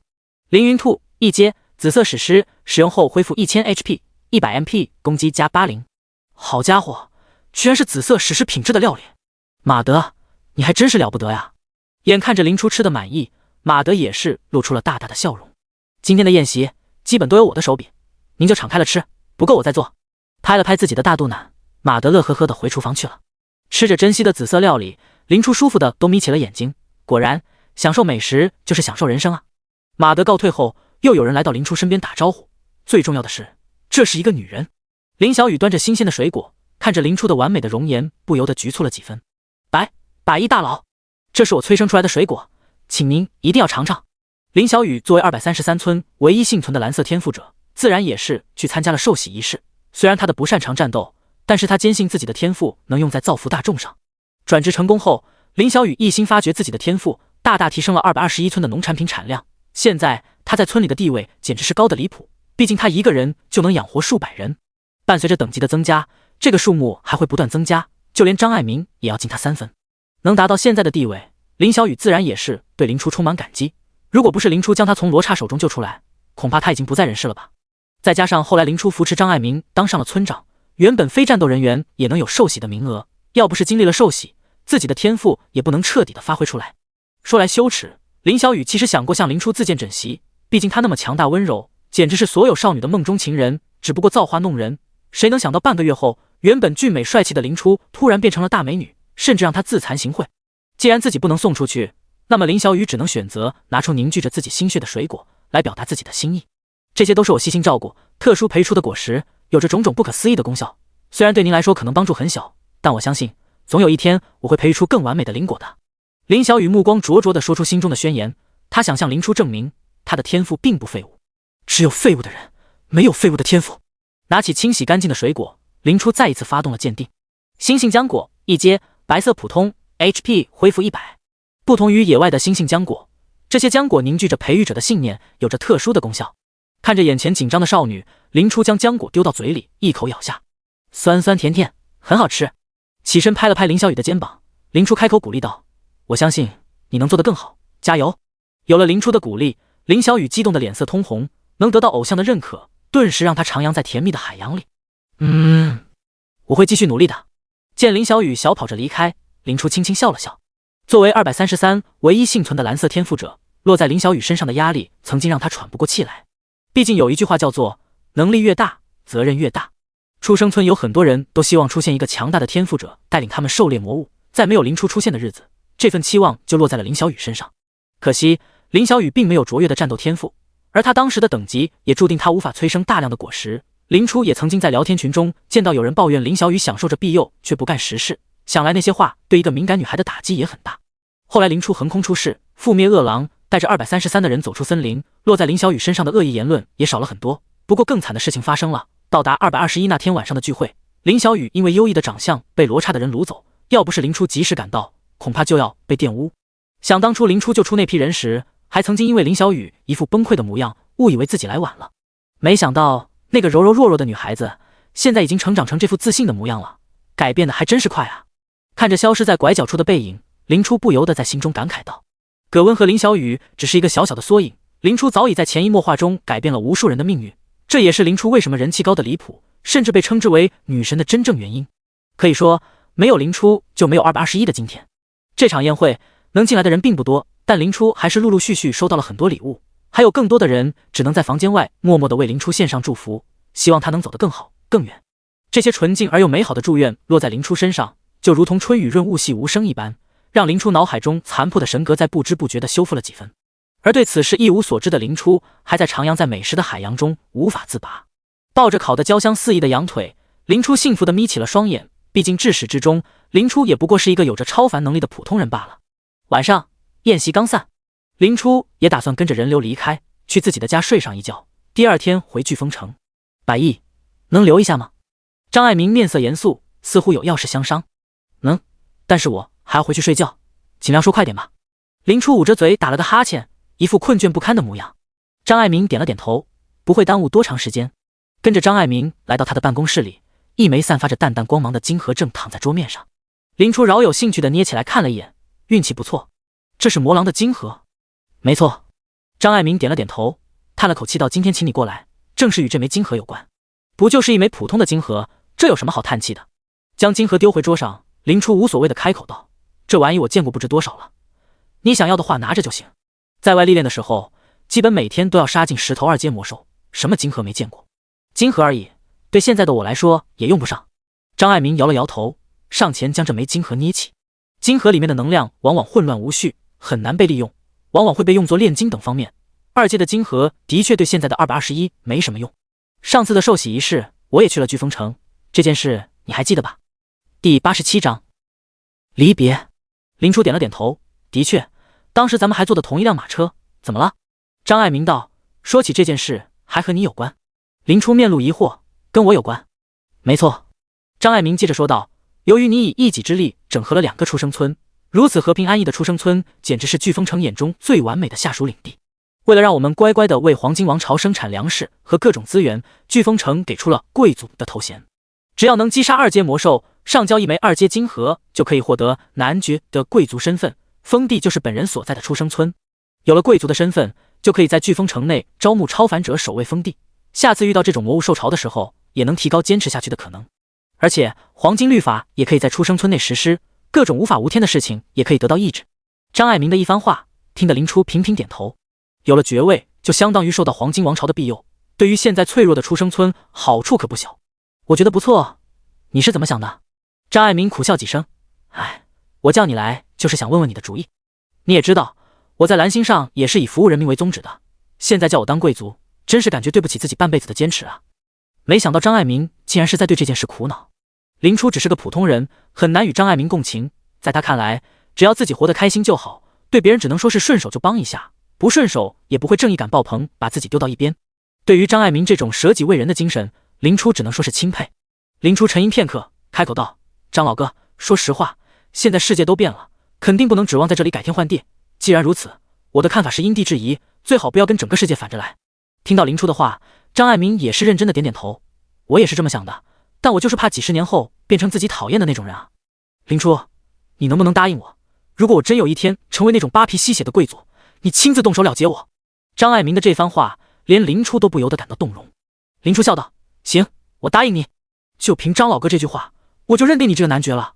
有了林初的保证，张爱民也肉眼可见的松了口气，从桌子底下搬了个小盒子出来，递给了林初。林初顺手接过，打开一看，竟然是满满当当的白银卢恩。这不对吧？难不成张大人第一天上任就要贿赂我这个监督者？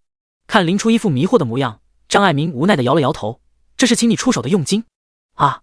还有这玩意，这倒是出乎意料的收获，毕竟他只是闲着没事过来秒了个怪，顺带还蹭了顿饭，没想到还有钱可以拿。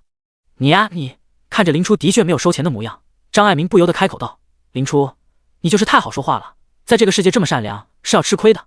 在张爱民看来，美貌和脑子是一定要丢掉一个的，像林初这样颜值爆表又一副热心肠的人，早晚会吃亏。别的不说，但凡今天的庆功宴有人暗中下毒，林初说不定就已经栽了。看着林初一副傻白甜的模样，张爱民突然有种教育孩子的感觉。交界地不比蓝星，这里武力至上，又有各种邪教真神，我们降临者作为外来者，没有实力地位，千万要小心行事。尤其是林初，你长得这副模样，基本没有男人能不动心的。要是遇到那些比你强大的人，我担心。眼看着张爱民都开始怀疑自己的性别，林初顿时绷不住了。张老哥，我是男的呀，难道你忘了降临第一天你来找我换食物的事情吗？第一天降临时，男人只附赠1块布，女人则是有2块，这张爱民倒是知道，只不过看着林初完美的不似凡人的脸和身段，怎么都不像是个男人。况且张爱民也知道魔幻世界无奇不有，为了力量变个性应该也很正常吧。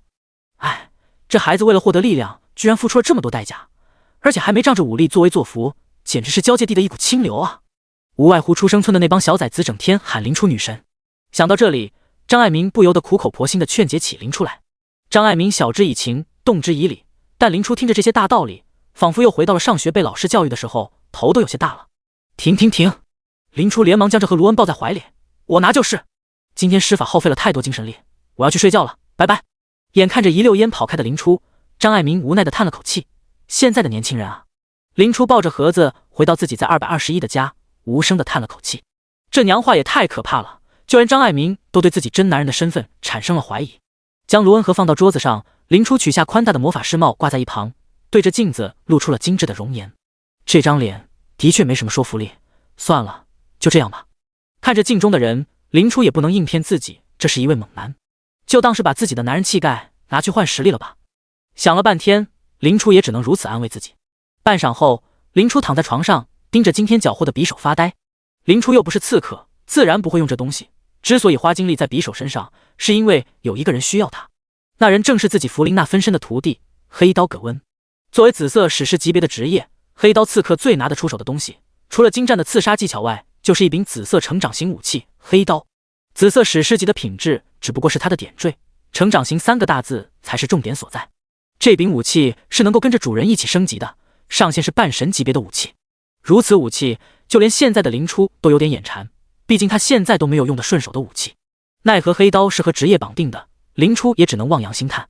自从弗琳娜分身收了葛温这个徒弟以来，可谓是完全放养。饶是如此，葛温的进境也算是快得离谱，现在都将近2阶，这让他这个便宜老师都有些不好意思起来。感觉有没有自己都一个样啊？正好今天缴获了一把匕首，要不就以它为基础打造一柄黑刀，作为葛温踏入2阶的礼物。第二天，张爱民刚起床就看到窗户上躺着一个熟悉的盒子，打开一看，里面装的满满的卢恩纸被取走了一半，还有一副写了不少字的信。爱民兄亲启，我有急事先回飓风城，卢恩只拿了一半，剩下的当我支援家乡建设吧。勿念，这小子。张爱民嘴角翘了翘，拿起盒子回到办公室。后生可畏啊。第88章被打断的好事。米娅，我回来了。推开星月教堂的大门，林初直接将做祷告的米娅抱起来转了个圈。不要在这个时候乱碰我。被林初突如其来的行为搞得惊慌失措的米娅板起小脸，做出一副气鼓鼓的模样。哎，2天没见米娅，一见面把持不住啊。在米娅脸上亲了一口，林初一副都赖你长得太可爱的模样，顿时引得米娅一阵脸红。哼，说得好听。掐了掐林初腰间的软肉，米娅娇声道，还不快把我放下来。好，米娅慢慢的祈祷吧，我不打扰。放下了米娅，林初随手抽了一本魔法通解来看。本来林初是打算把卦从头开到尾的，奈何米娅一直坚持要让林初努力学习，非得给他找来了一堆教科书。本来林初还有些接受不能，但很快林初就真香了。没办法，林初发现自己在魔法上的天赋可谓是旷古烁今，前无古人啊。有了星月神格的加持，自己是看什么懂什么，简直就是一个天才。要是学习真能轻易学会，谁能不爱学习呢？再加上每学会一个魔法，你的进步都是可视化的，一旦学起来，简直是比打游戏都上头啊。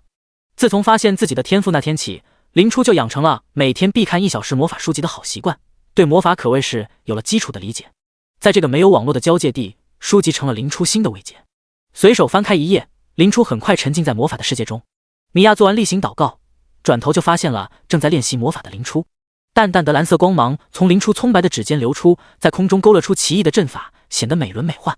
只不过比这法阵更吸引人的，显然是林初这位施术者。看着林初堪称完美的脸庞，米娅都不由得自惭形秽起来。明明是个男孩子，怎么比自己都漂亮呢？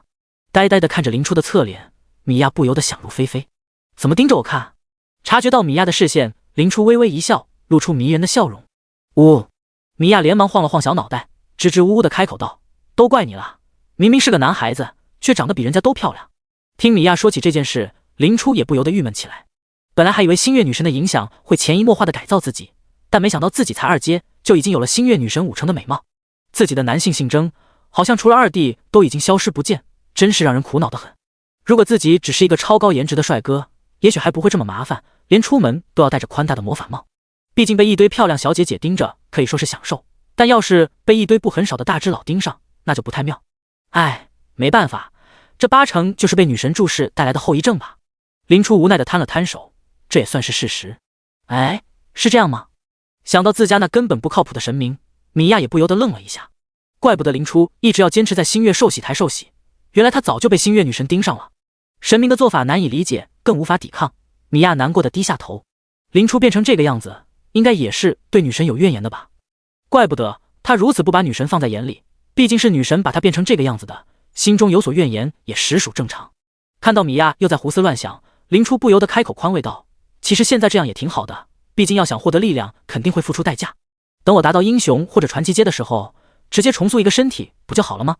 到时候米娅可不要认不出我来。”听到林初的话，米娅不由得轻笑出声，认真的对上林初的眼睛道：“放心吧，有女神给我的心眼，我是不会认错人的。毕竟我爱上的是你的灵魂呀。”米娅的大胆告白不由得让林初感到心猿意马，当即把手里的魔法书放下，将害羞的米娅抱在怀里。嗅着米娅淡淡的体香，林初有些兴奋的哑声道：“米娅，你好可爱，看得我想……嘟嘟嘟。”伴随着一阵敲门声响起，神圣的教堂里传来慌乱的脚步声，紧接着便是微不可闻的布料摩擦声，以及一道压抑着怒气的冷喝声。是谁？星月教堂一年到头都见不到几个人，谁偏偏这个时候来敲门？最重要的是，即将到嘴的米娅飞走了，这让林初如何不气？眼看着米娅害羞的跑进后院，林初气的肺都快炸了。顾不上还有些散乱的衣服，林初怒气冲冲的一把拉开门，站在门外的竟然是季明竹。而保持着敲门姿势的季明竹看到打开门的林初，大脑顿时空白一片，呆呆的愣在了原地。和以往不同，刚刚与米娅有了亲密接触，现在的林初嘴唇微湿，面露薄红，简直是看到就让人脸红心跳。最可怕的是，季明竹微微一低头，大片白皙的皮肤就明晃晃的摆在眼前，如同无声而又大胆的邀请。季明竹只觉得眼前发晕，差点就要把持不住自己，还好他还有点脑子，连忙后退几步，直勾勾的盯着自己的脚尖看，生怕自己做出什么不理智的事情。看到季明竹认错态度如此良好，林初心中火气也不由得去了几分，闷声道：“什么事？这么早就过来了？”“啊，是。”季明竹一个机灵，连忙开口道：“是寿树那边有急事，要我们提前归队。”偏偏是这个时候。林初暗骂一声，但也知道被季明竹一打扰，今天怕是成不了好事了。既然发生这么尴尬的事，让米娅缓几天也好。想到这里，林初无奈的叹了口气道：“你等一会，我去收拾一下。”目送着林初离开，季明竹才总算是长出了一口气，擦了擦手中的薄汗，季明竹不由得胡思乱想起来，今天的林初怎么回事？感觉和以前完全不一样了。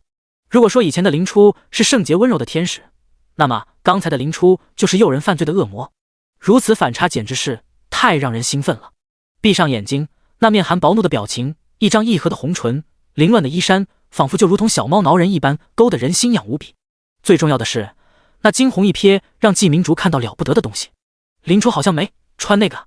季明竹呼吸逐渐粗重起来，靠，这是个男人就忍不住好吧。一拳倒在教堂墙上，季明竹只感觉浑身上下有邪火在乱窜，不行，他得想办法灭火。季明竹靠在冰冷的墙面上，强迫自己想起那些悲伤的事情，但不论怎么想，思绪都会转到林初凌乱的衣物。等等，凌乱的衣物没穿，加起来不就是如同一盆冷水当头浇下，让季明竹原本火热的心脏顿时来了个透心凉。不可能，绝对不可能，林初怎么可能会谈恋爱呢？想多了，一定是我想多了。季明竹虽然知道自己配不上林初，但他绝对难以接受林初有了别的男人。米娅，我有紧急任务，必须得走了。看着紧闭的房门，林初无奈地缩回了手。哎，今天的事对米娅来说还是太刺激了，以后真是有必要好好给她上一课。正当林初想要转身离开时，米娅推开屋门，快步走了出来，神色紧张地问道：“怎么突然有任务？很危险吗？”林初上前笑着揉了揉她的脑袋：“没什么大事，米娅在家里乖乖等着我回来就好。”两人都是心有默契的，没提刚才发生的事情，只是轻轻地抱了一下。好啦，时间紧迫，有话等我回来再说吧。拍了拍米娅的背，林初转身离开。看着离去的身影，米娅咬了咬嘴唇，快步追上林初，在他耳边轻声道：“等你回来，我们再那个。”林初面露惊愕，回过头却发现米娅早就跑回了屋里，紧紧地闭上了门。片刻后，林初对着屋子大声笑道：“等我回来。”第89章，突然的任务。今天是个好日子，好日子啊！林初乐呵呵的从教堂走出来，顺带把门带上，结果一扭头就撞上了浑身散发着低气压的季明竹。季明竹这小子也太脆弱了吧，自己就瞪了他一眼，现在还没缓过神来。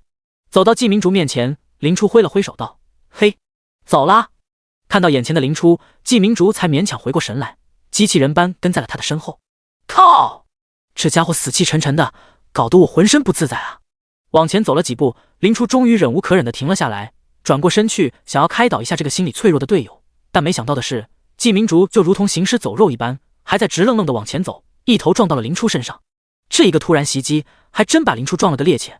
要不是季明竹下意识的拉了一把，林初怕不是就要迎来交界地生涯最狼狈的一幕了。意识到自己干了究极蠢事的季明竹终于回过神来，触电一般的收回了抓着林初胳膊的手，低头道：“抱歉，我走神了。”好一个走神！揉了揉被掐得生疼的胳膊，林初无奈道：“季明竹啊，季明竹，我怎么才发现你这么脆弱？不就是瞪了你一眼吗？没必要这么矫情吧？”季明竹摇了摇头，倒真不是这件事，你就是打我也没事的。看着季明竹一副言辞恳恳的模样，林初不由得纳闷道：“那你这状态是怎么回事？刚开门的时候这家伙还没变成这样，难道是跟米娅告别的时候这家伙被人打了？不对啊，这家伙身上也没伤啊。”最讨厌谜语人的林初直接开口道：“有事就说，我给你撑场子，咱们有仇报仇，有怨报怨。你这样看得我浑身难受。”眼看着林初都把话说到这份上，季明竹心一横，当即开口道：“林初，有喜欢的人吗？”这毫无逻辑的提问顿时给林初整不会了。靠！这小子不会是遇到感情上的障碍吧？刚脱单还没几天的林初顿时麻着了，要是让他打架估计还在行，但要是放在情场上，他就是纯纯一小白啊。但看着失魂落魄的好朋友，林初还是硬着头皮开口道：“我也算是刚脱单不久吧，你要是有什么事，我应该能帮上点忙。”刚脱单不久，这消息顿时让季明竹感到一阵天崩地陷，没想到仅仅是几天没见，林初就已经属于别人了。可季明竹，你又有什么资格插手林初有了事情呢？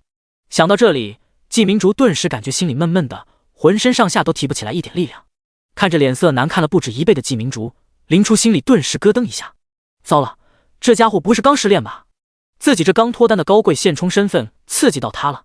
那个，林初小心翼翼地开口道：“季明竹，失恋了。”季明竹抬起无神的眼眸，干干巴巴道：“算是吧，只不过是刚遇到喜欢的人，那人就遇到了另一半，差不多。那你还真是惨。”林初拍了拍季明竹的肩膀，一脸唏嘘道：“天涯何处无芳草，明竹，我相信你能遇到更好的。”不，季明竹直勾勾地盯着林初，他就是最好的。啊，这对上季明竹的眼神，林初有些不自在地移开了目光。你盯着我干嘛？不知道还以为是我扎了你一样。鉴于失恋的人精神都不太正常，林初非常大度地原谅了他。明珠啊，我也是刚恋爱，的确不能给你什么帮助。林初叹了口气，给了好兄弟一个安慰的抱抱。时间会冲淡一切。感受着温暖的拥抱，季明竹呆住了。林初在抱他，他在林初怀里，感受着奇妙的触感和萦绕在鼻尖的淡淡体香。季明竹久久没能回过神来，直到林初离开，他才怅然若失地向那道身影走了2步。好啦，振作起来吧。林初挥舞着拳头，朝着季明竹笑了笑。不是要出任务吗？就把心中的不甘与愤懑狠狠地发泄出来吧。季明竹眼神慢慢坚定下来，他恢复了理智。自己这副模样，林初看到了一定很痛心失望吧。无论如何，自己不能这样下去，起码要像个男人一样。有伴侣了又如何？只要锄头挥得好，没有墙角挖不倒。等着吧，但凡你敢对林初有一点不好，我就立即趁虚而入，让你追悔莫及。对着未知的情敌，季明竹心中暗暗想到。此刻的季明竹已有枭雄之志。回到了兽术总部，负责颁发任务的兽13依旧站在老地方。嗨呀，又是我！兽13笑着拿出一卷羊皮纸，朝着林初2人招了招手。好啦，早就知道是你。林初快步上前，一把抢过羊皮纸看了起来。刚翻开羊皮纸，林初好看的眉头便皱了起来。这竟然是团队任务，带队的人是兽13。林初抬头，正好对上兽13满是笑意的眸子。没错，这次任务危险性较大，由我来带队。林初狐疑地看了兽13一眼，紧接着将羊皮纸中的内容念了出来。由百亿提供的资料对飓风城周围区域例行排查，发现一存在死灵的特殊洞窟，初步判断为死灵教徒据点，由兽13带队侦查。念完情报，林初嘴角不由得抽了抽。没想到这活还是他自己找来的。嘿嘿，没想到吧？寿十三朝林初摊开手，看着林初瞪着一副死鱼眼，将羊皮纸放到了他手上后，笑眯眯的开口道：“好啦，打起精神来，咱们出发。”约莫1小时后，林初3人收拾好装备，来到了飓风城数十里外的一处荒山。即使是由我带队，你们也别想着偷懒。寿十三懒懒的开口道：“只要敌人强度不超标，都由你们来。”收到。乘2。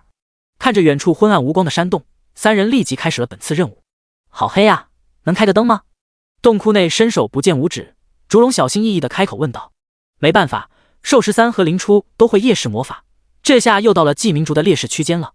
寿十三道：“光会吸引死灵，最好还是不开。100亿，给他加持个夜视术。”林初发出疑问：“可我们不是来肃清死灵吗？将死灵吸引过来有什么不好？”寿十三摸了摸下巴，顿时如梦初醒道：“你说的好有道理。既然如此，还等什么？快点开灯啊！”林初和季明烛6。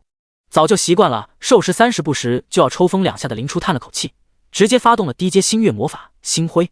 星辉能释放一枚小小的浮空光点，照亮周围的环境。淡蓝色的光点悬浮在林初头上，顿时映照的周围一片光明。哦，是星辉，很美丽的一种星月魔法呢。寿十三见多识广，很快就认出了林初使用的魔法。林初笑道：“身为星月信徒，这可是必修课。”随着3人的缓缓深入，一股阴冷悚然的感觉也随之传来。第90章衔尾蛇法阵。小心，周围有死灵！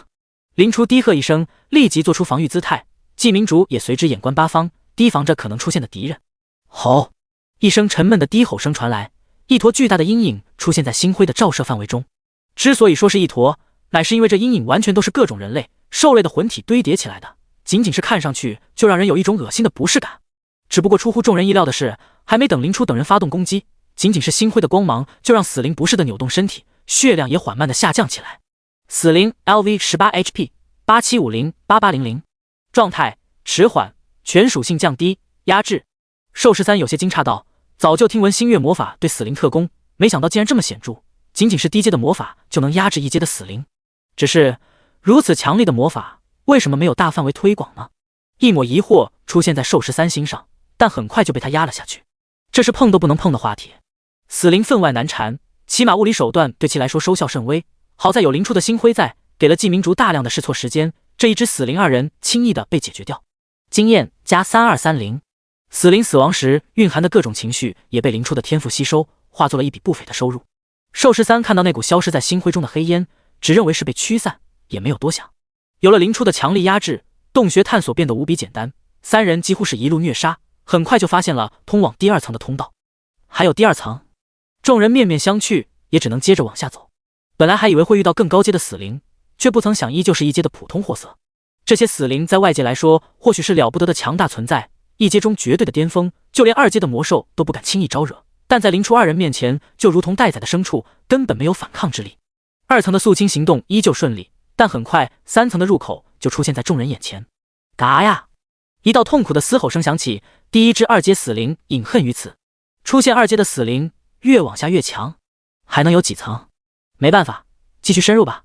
此地死灵已经被清理完毕，正当众人准备转移时，清晰的脚步声在洞穴内响起。季明烛手中握住大剑，冷喝道：“谁？”模糊的黑影蠕动着进入星辉的照射范围，紧接着一道熟悉的身影从黑影中钻了出来。林初讶然道：“葛温，你怎么在这？”没错，隐藏在黑影中的人居然是葛温。此时的葛温身着黑色夜行衣，向众人露出了一个和善的笑容。外出探险的时候顺带发现的地方，没想到能遇到你们。这肯定是假的，上一世这地方发生了一次巨大的爆炸，连整个山头都掀翻，肯定是有着大机缘，再加上遇到林初，葛温就对这件事更肯定了。的确挺巧的。遇到的不是敌人，让人安心不少。林初为寿13介绍道：“这是黑刀，我认识的一个降临者。这是寿13，此次行动的带队队长。”葛温同寿13打了招呼，开口询问道：“不知道能否有机会与你们同行？”运气这东西真是玄妙莫测，哪怕是走错一步都有可能与宝物擦肩而过，因此待在林初身边才是最佳选择。林初摊了摊手：“我们这是再出任务，做不了这个主，让我们队长开口说话吧。”寿13上下打量了一番葛温，点头道：“既然是百亿认识的人，那就一起行动吧。”多谢。葛温直接踏入3人队伍里，毫不掩饰地站到了林初旁边，又引得季明烛一阵气闷。碍于林初这个当事人都没能说什么，季明竹能做的也就是狠狠地瞪了葛温几眼，跑到前面开路去了。没办法，葛温一个刺客跟在林初身边保护倒也合理。下到了第3层，简单的清剿依然在继续，众人甚至连2阶的死灵都没遇到，让人有些摸不到头脑。林初续上有些暗淡的心灰，碎碎念道：“不应该啊，为什么第3层反而比第2层更简单呢？”听到这句话，葛温脚步一顿，连忙开口问道：“白毅，你刚才说这是第几层？”林初道：“第3层啊，有什么不对吗？”葛温脸色微变，沉声道：“很不对，因为在我看来，这已经是第5层了。”听到葛温的这句话，众人皆是心中讶然。季明竹回过头道：“第5层，我们一路向下，也没有中过幻术，这的确是第3层没错，但黑刀你没有4阶强者压阵，很有可能中了幻术。”林初低头沉吟，有道理，那我们再向下1层。葛温虽然知道自己中幻术的可能性不大，但也没有多说，只是安静的点了点头，跟在众人身后。下了通往4层的通道，众人很快就来到了第4层。不同于前3层，第4层一片宁静，竟然一只死灵都没有。奇怪，怎会如此？季明竹面露疑惑，林初肃然开口道：“你们有没有发现这里特别熟悉？”寿13眼神中闪过满意的神色，没想到林初这么快就能发现不对。有了林初的提醒，季明竹也很快找到了关键的证据。这不是我击杀第1只死灵留下的痕迹吗？季明竹走到一处剑痕，十分肯定的开口。葛温有些了然的喃喃道：“怪不得我没感到什么不对，毕竟我是一路前行过去的，没有击杀任何死灵，自然也不会留下什么痕迹。如果没遇到你们的话，我恐怕要再跑几趟才能发现这个循环。”没错，当他们走出第3层的时候，被自然而然地传送回了第1层，这有些难办了。林初转头看向寿13，开口问询道：“这应该是象征着3柱神之一冥神的法阵吧？还在我们的能力范围内吗？看样子读了不少书嘛。”寿13也是难得的严肃起来。没错，衔着尾的黑色巨蛇正是3柱神之一冥神的象征，代表着无尽的轮回，再加上出没于此的死灵，这个地方估计与冥神关系不浅。只不过死灵出现在冥界之外的地方，本就是对冥神的不敬。根据我的经验，这里估计是有什么高阶魔物在做死灵仪式，想通过这个循环法阵来屏蔽冥神对这里的感知罢了。毕竟冥神他老人家日理万机，肯定不会对偏远的小地方这么上心。没错，8成是一只4阶的巫妖了。将手掌贴在墙壁上，寿13很快就将这个地方扒得连底裤都不剩。林初不由得出声感慨，不愧是寿术的前辈，真的是经验丰富，厉害得很啊。第91章破解方法。哪里，寿13一脸谦虚的摆了摆手，都是必修课。季明竹道：“既然如此，那前辈快打破封印，放我们出去吧。毕竟4阶的巫妖完全超过我们的能力范围，根本无法讨伐。”你说的对。寿13认同的点了点头，这件事你们的确应付不了，但我也是。什么？寿13自曝自己也无能为力，顿时给众人雷了个外焦里嫩。你可是队里唯一的大佬啊，怎么就这样轻易的放弃了？对上众人不可思议的眼神，寿13也是无奈的耸了耸肩。你们也听到我说了，这是支4阶巫妖设下的阵法，同阶对战往往是难分难解，一脚踩进敌人的老巢，对方占据地利，我很难赢。再加上这个4阶的衔尾蛇法阵，破解条件必须是从头和尾同时爆发4阶的力量才能打开出去的间隙，而现在队伍里只有我一个人能暂时爆发出4阶的力量。说到这里，寿13无奈的摊了摊手，换言之，咱们连见到那只巫妖的机会都不会有的，咱们已经被困死在这里了。啊，这第一次出任务就遇到这种危险的局面，3人都不由得面面相觑，无话可说了。林初道：“那我们就在这里等着。”寿13一屁股坐在旁边的石头上，只能等逾期未归，飓风城派人来找我们，这是最稳妥的方法。林初突然开口：“不能使用系统联系外界。”季明竹连忙打开系统，果然看到了不在黄金树服务器内的提示。看着面露失望的众人，寿13开口叫道：“这就是城外的交界地，危险与机遇并存，哪怕是4阶甚至5阶的强者都有可能倒在某个不知名的目的。还好这次是困阵，只要等就好，没什么生命危险。要是遇到其他杀伤性强的阵法，那可就……”寿13话还没说完，阵阵黑气就从石缝里钻了出来，凝聚出死灵的模样。看着再次袭来的死灵群，林初不由得咬牙切齿道：“寿13前辈，你真的是乌鸦嘴啊！”哈哈，寿13尴尬的笑了2声，看来还是他太乐观，没想到这些死灵还能刷新。算了，其他的事情先抛到一边，先解决这些死灵吧。长呼一口气，众人再次将目光放到了新诞生的死灵上。死灵如同韭菜一般，割了一茬还有一茬，众人陷入了无尽的折磨地狱。林初脸色难看道：“这些新刷出的死灵不仅等阶提高，数量也变多了，这样下去，我们早晚要被耗死在这里。”仅仅是杀光了3轮死灵，2阶的死灵就已经开始占据主流，再这样下去，恐怕连3阶死灵都会出现。2阶死灵已经可以近乎无视星辉的削弱 buff， 对付起来很是麻烦。要是3阶死灵出现，恐怕就要让兽13出手了。再这样下去，他们早晚会被活活耗死在这里。意识到这一点，葛温沉声道：“我有办法暂时发挥出4阶的力量，想办法打开困阵。”此言一出，兽13和季明竹皆是面露惊诧，没想到葛温竟然还有这份底牌。林初则是有了猜测，葛温怕不是要请自己出手。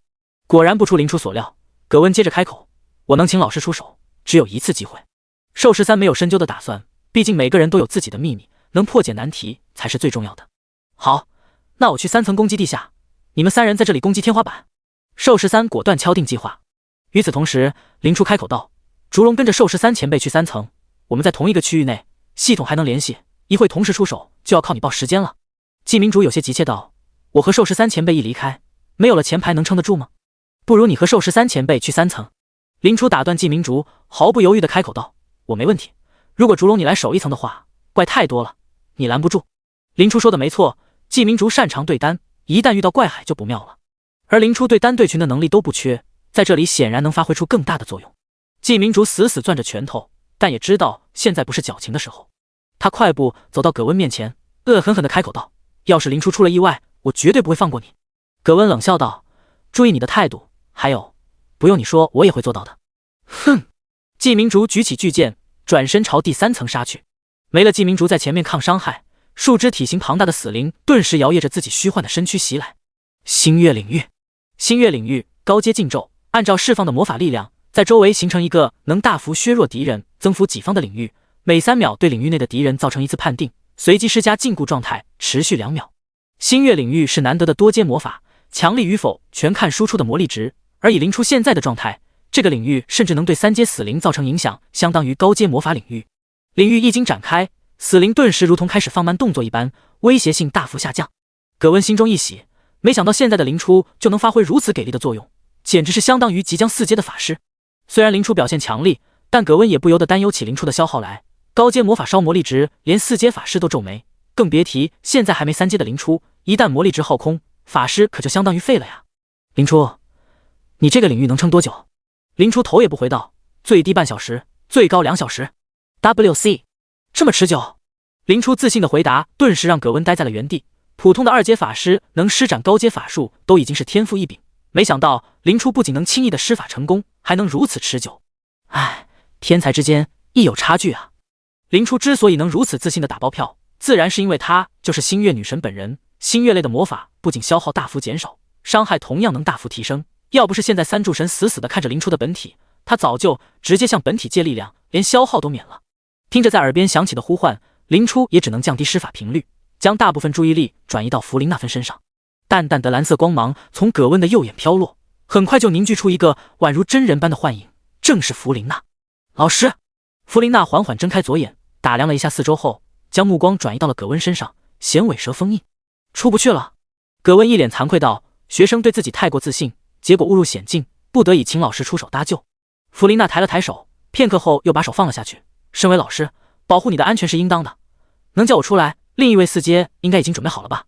看着老师垂下的手，葛温眼中不由得闪过一丝失望。本来还以为老师会摸摸头，可惜了。第92章半部传奇。另一位4阶正在赶往的位置，现在应该快到了。弗林娜点了点头，好，那你先协助队友抵抗死灵，我在这调整一下状态。好。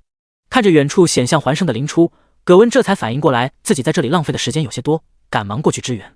葛温离开后，弗林娜才连忙将意识转回林初身上，一心二用对林初来说还是有些难度的。好在葛温把注意力都放在弗林娜身上了，根本没有注意到林初的异样。注意时回归，再加上葛温前来救场，死灵很快就合力被控制下来。1刻钟后，季明竹也发来了消息，示意已经到达目的位置。黑红色的血焰在弗林娜手边燃起，一股绝强霸道的肃杀气息充斥整个1层空间，就连一向以无知无畏的死灵们都下意识地远离那个披着斗篷的可怕身影。与此同时，3层也在兽13的影响下，如同在黄金树脚下一般，到处都是温暖的黄金色光芒。出手！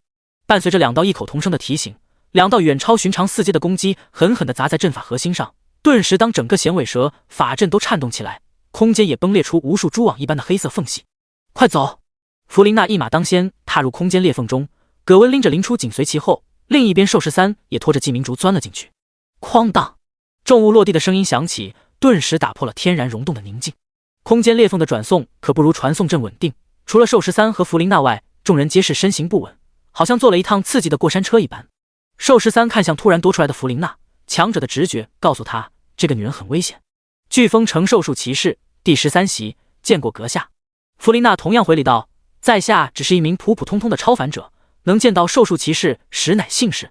两人寒暄几番，随即将话题转移到地下溶洞上。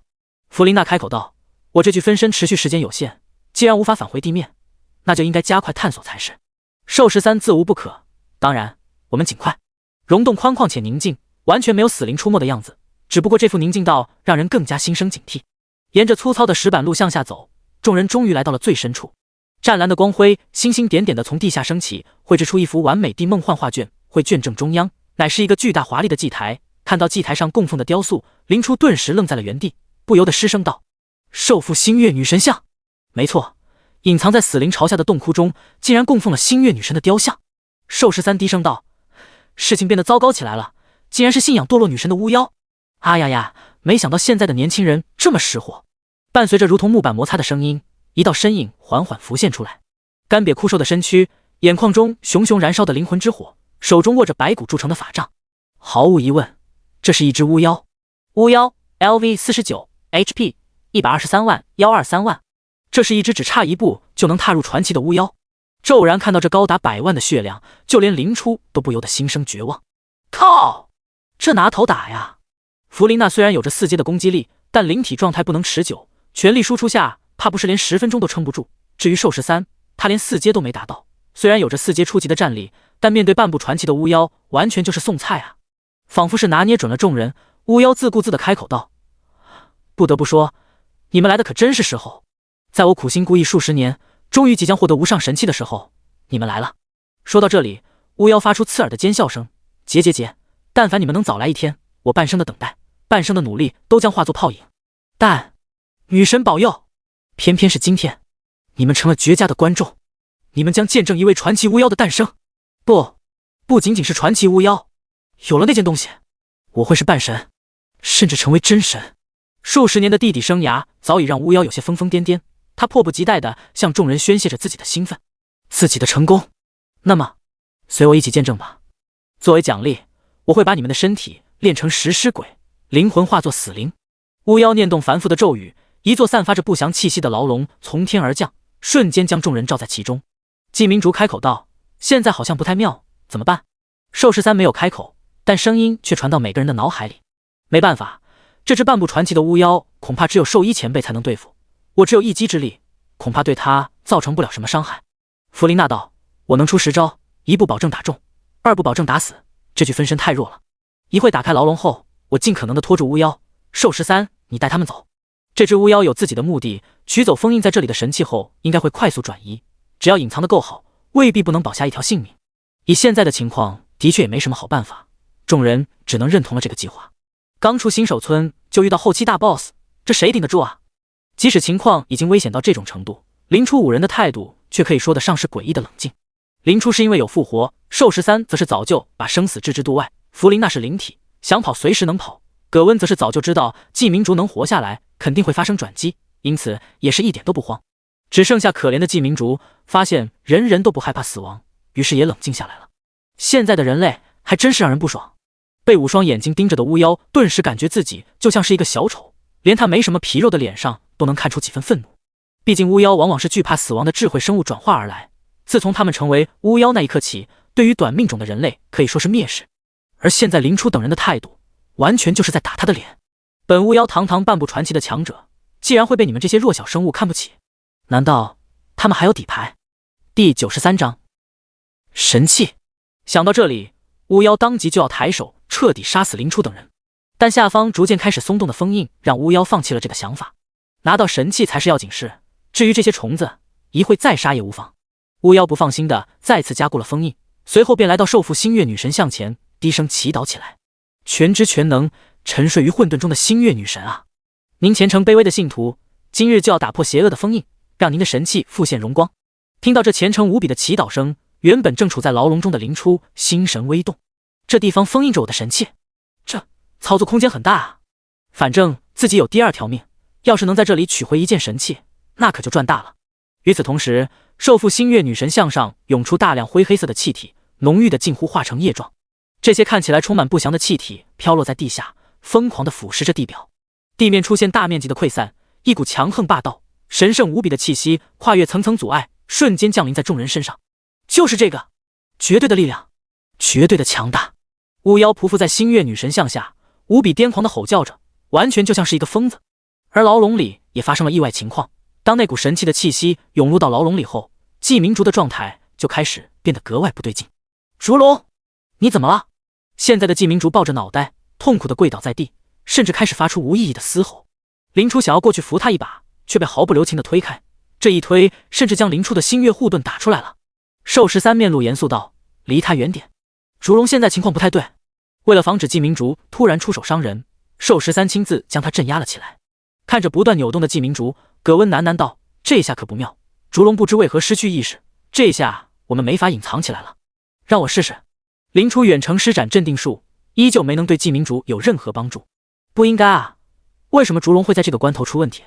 林初眉头紧皱，这完全不在他的意料之中啊！还没等众人想明白，无尽的金色光芒就开始从地底透了出来，将昏暗的洞窟照得一片通明。巫妖朝思暮想的神器现身了。古朴神圣的祭台上，一杆约有5层楼高，如同2道闪电交织缠绕，周身萦绕着赤红雷电的巨型白骨长枪插在中央。古龙雷枪，神级，全属性修正武器。战绩：龙响一世，以龙心脏为祭品，可以获得龙的力量。古龙王桑克斯赠予星月王的武器，以大古龙兰克斯的脊骨打造，蕴含着这不可思议力量。大古龙桑克斯曾经与大古龙兰克斯争夺古龙王的位置，为了保证自己的成功，兰克斯使用了卑鄙手段，重创了桑克斯。情况危急之际，星与月之王孤身杀入古龙城，亲手了结兰克斯，并得到了桑克斯的效忠。古龙雷枪正是在那之后成为了星与月之王的武器。即使在成神后，此武器依然深得女神喜爱，被誉为人与古龙友谊的象征。游戏中熟悉的武器却以实体形式出现在自己面前，这给林初带来的震撼是无与伦比的。不仅仅是林初，每个人面对传说中的神器都不可能冷静下来。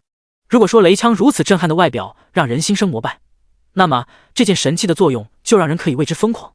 众所周知，武器修正意味着武器的强度会随着主人的成长而成长。例如敏捷修正武器，你的敏捷越高，武器的面板就越高。而古龙雷枪就不一样了，这竟然是一件全属性修正武器。而正巧林初的天赋星月智力每增加2点，其余属性随之增加1点，这就意味着林初的全属性面板会随着等级的提升越来越高。只要对着智力疯狂加点，林初就可以做到一超多强，没有短板。而古龙雷枪这件装备的属性能在林初身上得到最大的发挥，绝对要得到它。看着眼前华丽的长枪，林初眼神炽热无比。而此时一直被寿13压制的竹龙突然发出一声怒吼，竟然硬生生地挣脱了出来。要知道寿13可是相当于4阶低级的骑士，作为2阶高级的狂战士，竹龙能从他手下挣脱简直如同天方夜谭。这里有神器压制，我的实力发挥不出一半，但竹龙却好像被加强了，我摁不住他。寿13脸色发白，显然不是很好受。挣脱了束缚的季明竹仰天怒吼，与其说是怒吼，不如说他在咆哮。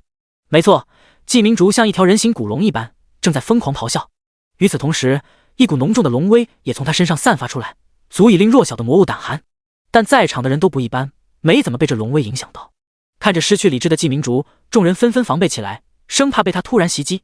不过还好，季明竹直接冲到囚笼边缘，疯狂地攻击起笼子来。看着死盯着雷电枪的季明竹，寿13若有所思道：怪不得他取竹龙这个昵称，恐怕他的传承与古龙有关。这件神器应该是传说中的古龙雷枪，是大古龙的脊骨所制，能激发季明竹的传承实属正常。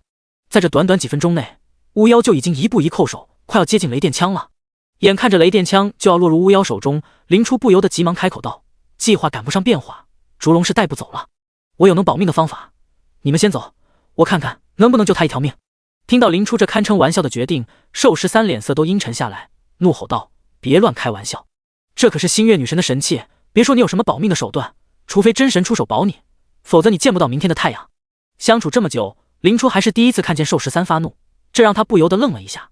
见林初愣在原地，寿13强压怒气，勉强扯出来一个笑容：乖，不要乱跑，快跟我走。林初摇了摇头，脸色认真道：“寿十三前辈，我知道你是为我好，不过我是星月女神的信徒，相信我。”正当寿十三想要强行出手带走林初时，弗琳娜动了，她轻轻一划，黑红色的血焰顿时烧开了囚笼。第94章传奇。没了囚笼的束缚，季明竹直接冲了出去，而林初也如同早有预料一般，紧跟着离开了囚笼。弗琳娜的突然出手，顿时让寿十三落了空。看着两人远去的背影，寿十三猛地回头，脸色难看道：“这位前辈，这样做不好吧？”弗琳娜冷声道：“你的人太不听话了，我可不想让我徒弟跟你们陪葬。”黑刀，我们走。反方向融出一条道路，葛温立即跟在弗琳娜身后离开。看着乖乖听话离开的葛温，再看看冲向神器的二人，寿十三只感觉一阵心累。干，能不能让我省点心啊？烛龙状态异常，没得救了，但林初只是热血上头，还有理智可言。想到这里，寿十三立即钻出牢笼，打算先把林初拉回来。即使林初比他先走2步，以他的速度也能很快追上。当还没踏出牢笼时，寿十三是这样想的，但很快他就意识到不对劲。越是靠近雷枪，所要承受的神器威压和龙威便越重。还没走2步，寿十三就感觉身体每一处都传来令人牙酸的呻吟声。以他的体质，竟然连接近雷枪都做不到。寿十三抬起头来，林初明明就在不远处，但这点距离完全就如同天堑一般，无法跨越。林初也不是没脑子的人，况且他能走这么远，只能相信他了。两人的距离越拉越远，寿十三心一横，直接掉头离开。神器出世的威力早已把响尾蛇封印冲开，现在赶紧回飓风城找兽医前辈，速度快的话还来得及。寿十三离开后，溶洞便只剩下了巫妖、季明竹和林初3人。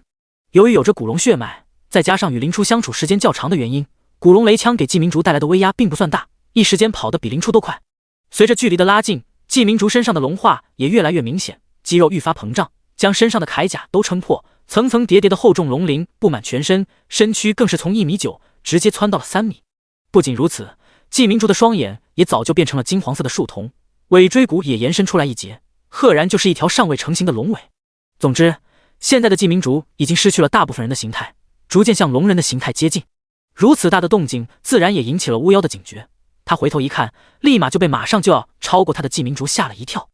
女神在上，我明明是您最虔诚的信徒，为什么这个有着稀薄古龙血脉的人能轻易的接近神器？巫妖举起白骨权杖，朝着季明竹悍然发动了攻击。他本就不是良善之辈，肯定不会眼睁睁看着季明竹顺利通过。感受着前方传来了危险波动，藏在季明竹身后的林初大惊失色。这可是半步传奇的寒怒一击，季明竹能顶得住吗？好在巫妖的法术大多是死灵系，在古龙雷枪的范围内，自然而然就会受到压制。法术虽然轻易轰破了林初仓促构建起来的护盾，直接在季明竹身上开了个大洞，但并没有致死。龙化状态的季明竹体质简直恐怖，短短一个呼吸间，那足以让常人致死的伤口便愈合如初。不仅如此，身上强烈的痛感甚至激发了季明竹的怒气，让他更加狂暴起来。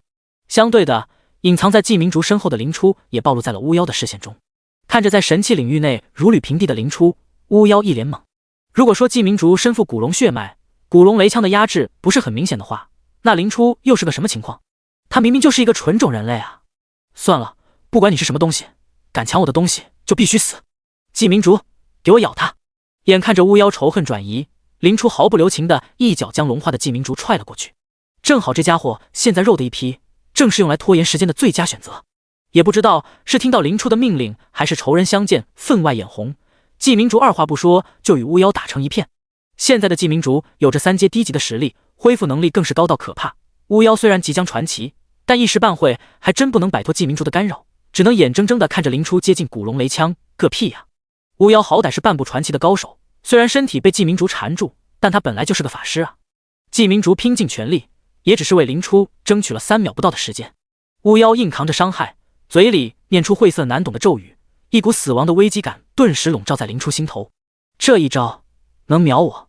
眼看着古龙雷枪就在眼前，但林初知道下一秒自己就会饮恨于此，根本没有碰到这件神器的机会。就是现在！林初双眼紧闭，立即掀开了隐藏至今的关键底牌。与此同时，正在施法的巫妖只感觉一股浩瀚而熟悉的声音骤然于脑海中轰鸣：你只可在此，不许越过！巫妖万万没想到，自己所信仰的，按理来说永远沉睡状态的星月女神会在这时候同自己交流。一时间，巫妖心神失守，积蓄的法术也宣告失败，甚至受到了不轻的反噬。眼看着林初将手搭在古龙雷枪上，被季明竹一拳打到在地的巫妖，只觉得一股极度的不甘涌上心头。为何如此？我信奉你半生，为何要让一个无名小辈拿走这一切？我恨，我恨啊！极度悲伤与愤怒之下，一股绝强气息从巫妖身上迸发而出，他居然突破屏障，成为了真正的传奇巫妖。五阶传奇的威势显露无穷，顿时将龙化季明竹震飞出去。感受着体内涌起的强大力量，巫妖顿时狂喜。结，这股力量，传奇！我成为传奇了。第95章古龙。平复了自己激动的心情，巫妖顿时将危险的目光投到触碰到古龙雷枪的林初身上。而此时的林初则是完全没有被传奇强者盯上的自觉。自从刚刚触碰到古龙雷枪的那一刻起，林初就进入了一种玄之又玄的状态。龙响仪式启动成功，祭品兰克斯的龙心脏，获得金色传说天赋古龙，身体强度大幅度增加，可使用技能龙人化古龙雷。出乎林初意料的是，古龙雷电枪中居然存在兰克斯的心脏。而龙响仪式也给了林初新的金色天赋古龙。古龙是传说中居住于时空间狭缝的强大种族，他们出生就能有3阶的实力，安然长大就可以问鼎传奇，稍加努力就可以成为半神，简直就是天地的宠儿。不仅仅升阶容易，古龙的战力在同阶也是难逢敌手。古龙的鳞片是最强大的防御，仅仅是一片就能让防具化腐朽为神奇。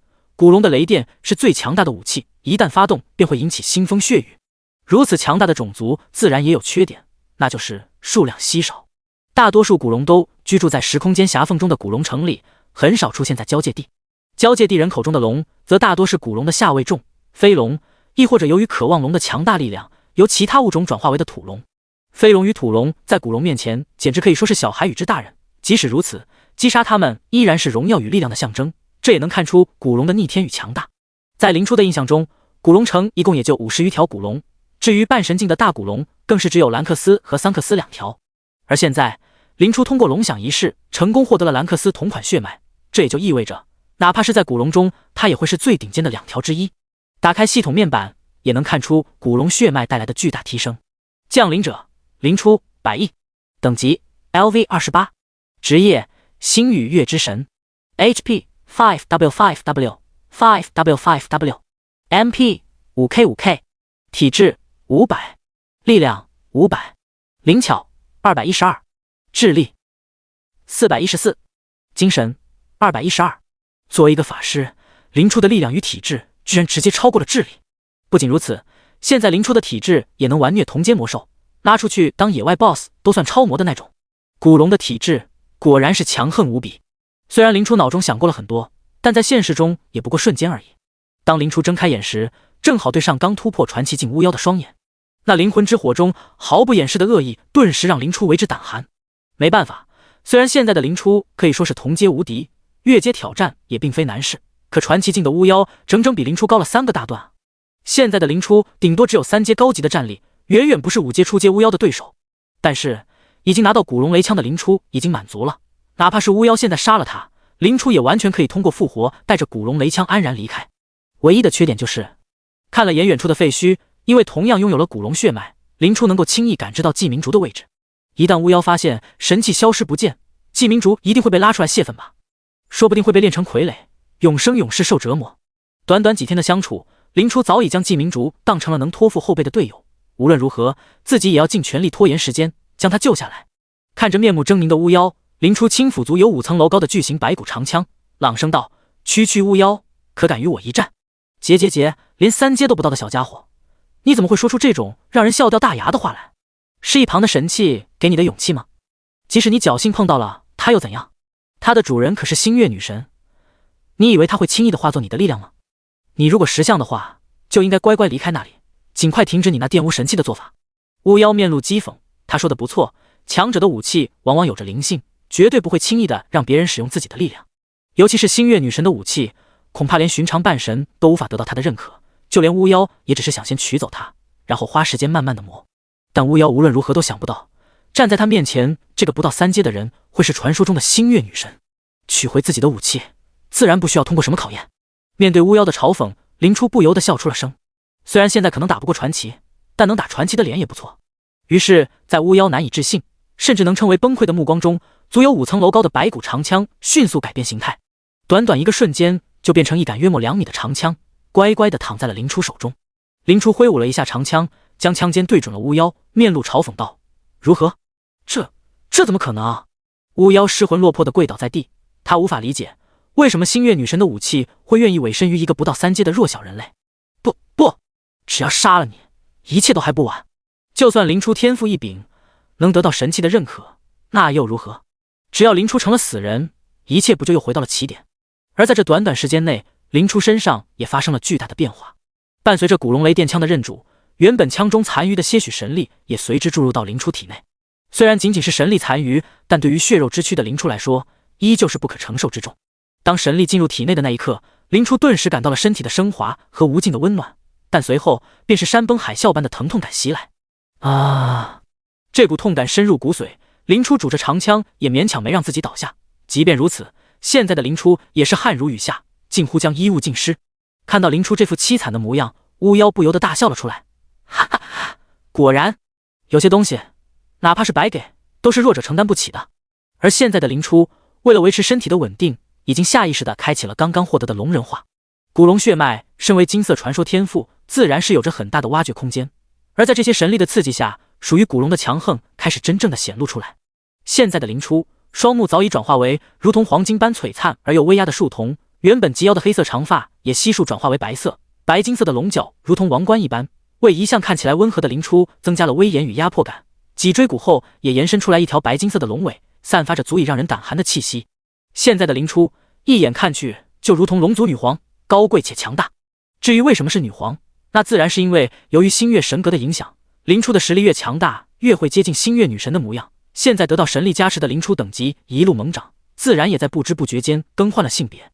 只是当神力消耗完毕，强者体验卡到期后，林初是否还能变回原来的模样呢？这件事无人可知。第96章暴杀传奇。巫妖心中狂震，他能感受到林初的气息在不断猛涨，现在已经快要逼近4阶了，必须打断他。缠绕着巨量死亡之力的骸骨法杖顿时绽放出危险的黑色光芒，传奇巫妖的全力一击，仅仅是余波就足以让这座山头彻底崩塌。轰！一声巨响传来，远在飓风城的人都能看到一朵蘑菇云在缓缓升起，传奇之威可见一斑。50W 未破防。一个惊人的大数字从林初身上跳出，但更惊人的是，这居然没能打破林初的防御。在古龙雷枪的加持下，现在的林初已经暂时拥有了4阶后期的实力，如此力量已经可以硬抗5阶初级的攻击。看到这一幕，就连巫妖都不由得大惊失色，直呼不可能。这可是星月女神的神力，以她的身躯应该直接爆成血雾才对啊！哪怕是她都不敢轻易触碰的神力，却被林初接受吸纳。难道说林初的身体强度已经逼近半神？现在的林初虽然开启了古龙化，但身体强度远远还达不到传奇，更别提半神了。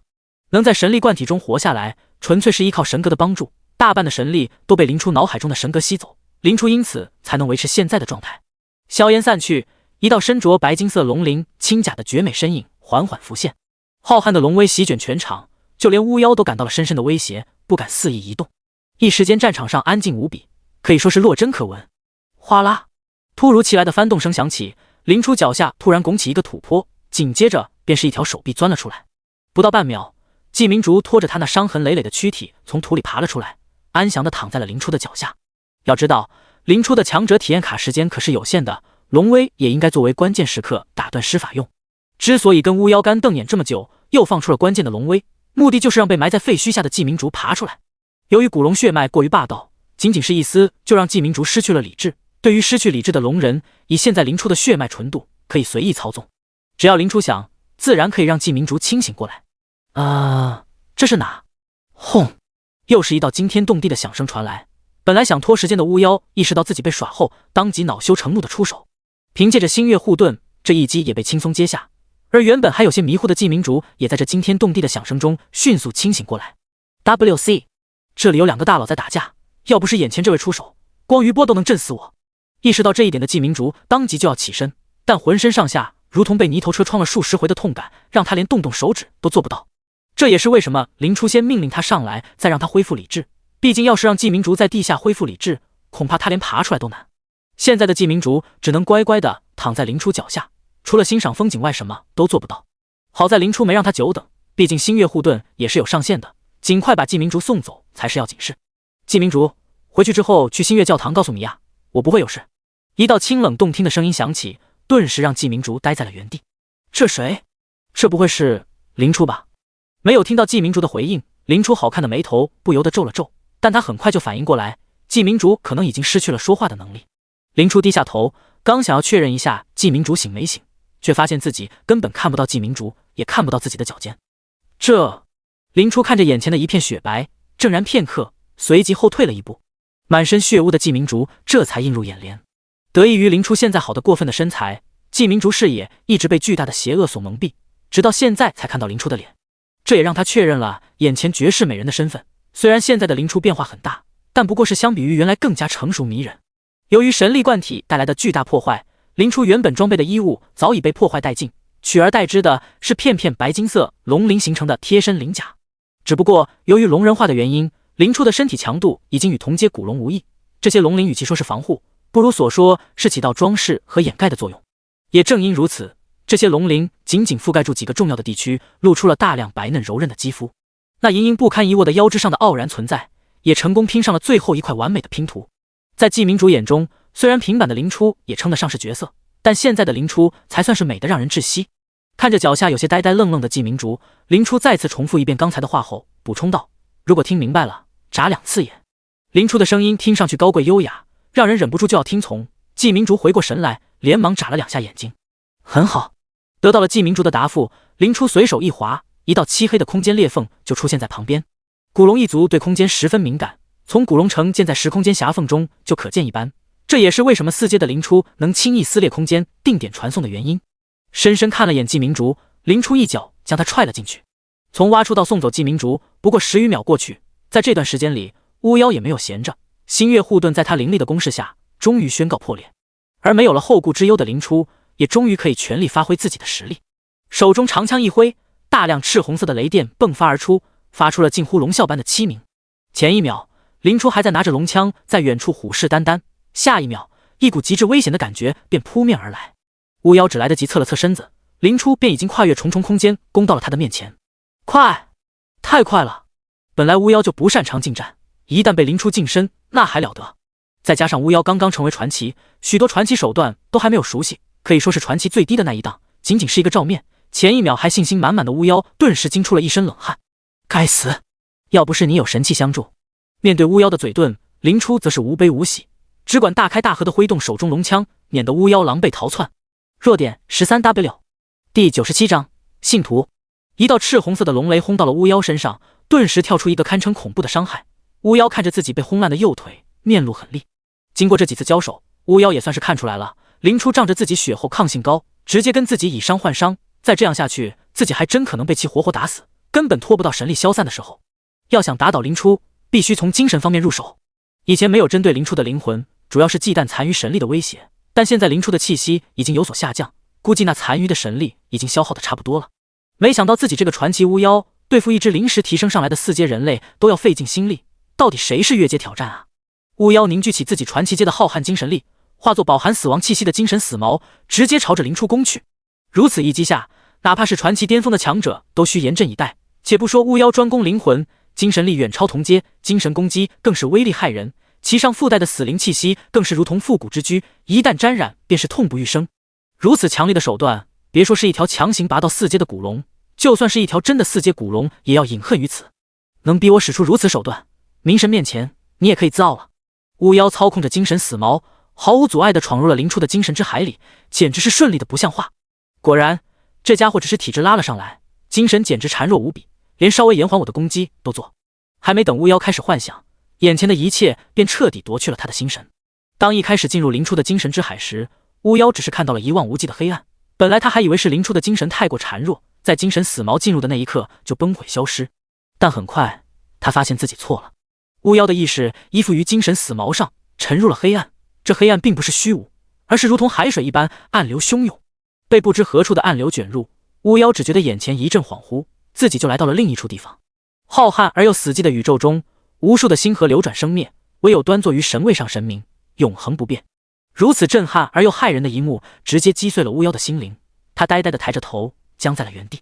神位上的金发神明双目紧闭，完美的躯体上布满了大片的裂纹，这让他看上去如同易碎的精致瓷器一般。仅仅是看到他，一股无以言喻的悲伤便涌上巫妖的心头，就如同自己的母亲被伤害一般，崩溃的想要痛哭。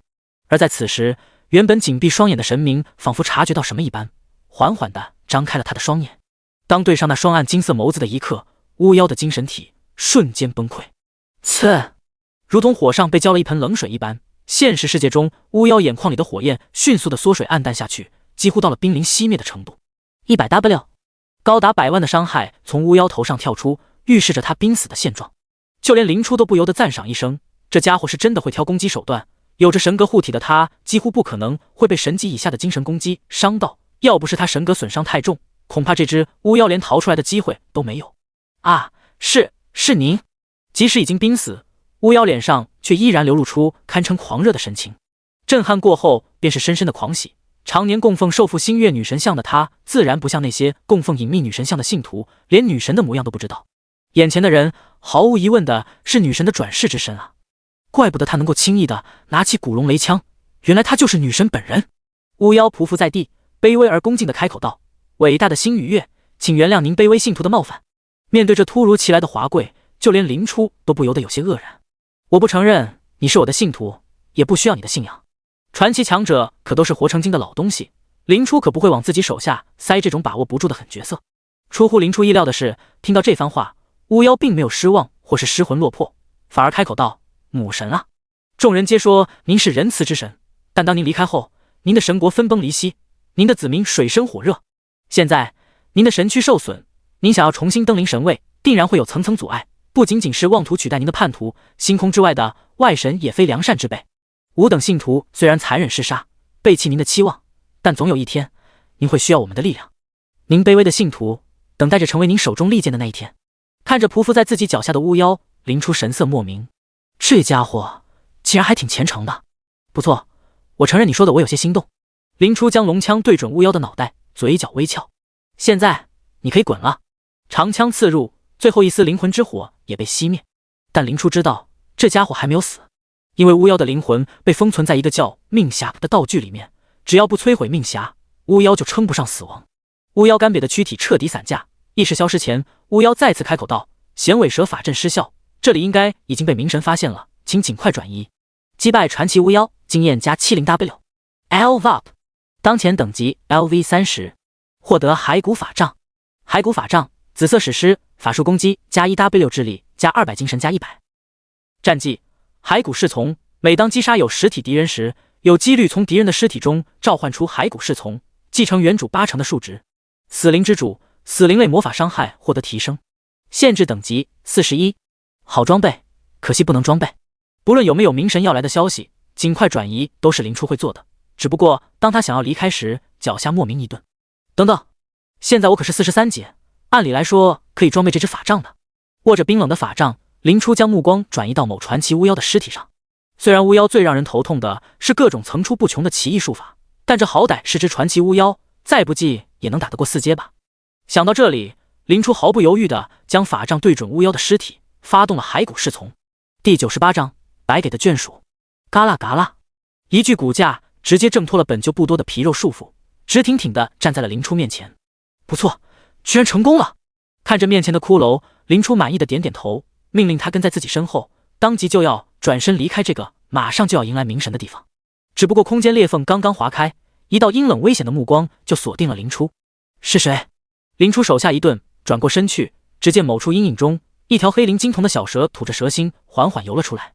在林初警惕的目光中，这条小蛇如同一位绅士般弯了弯身子，用雌雄莫辨的语气开口道：“吾乃冥神鄂尔多恩的眷属，古龙族的小姑娘，你已经触犯了黄金树律法第5章第3条，涉及侵犯冥神权柄的重罪。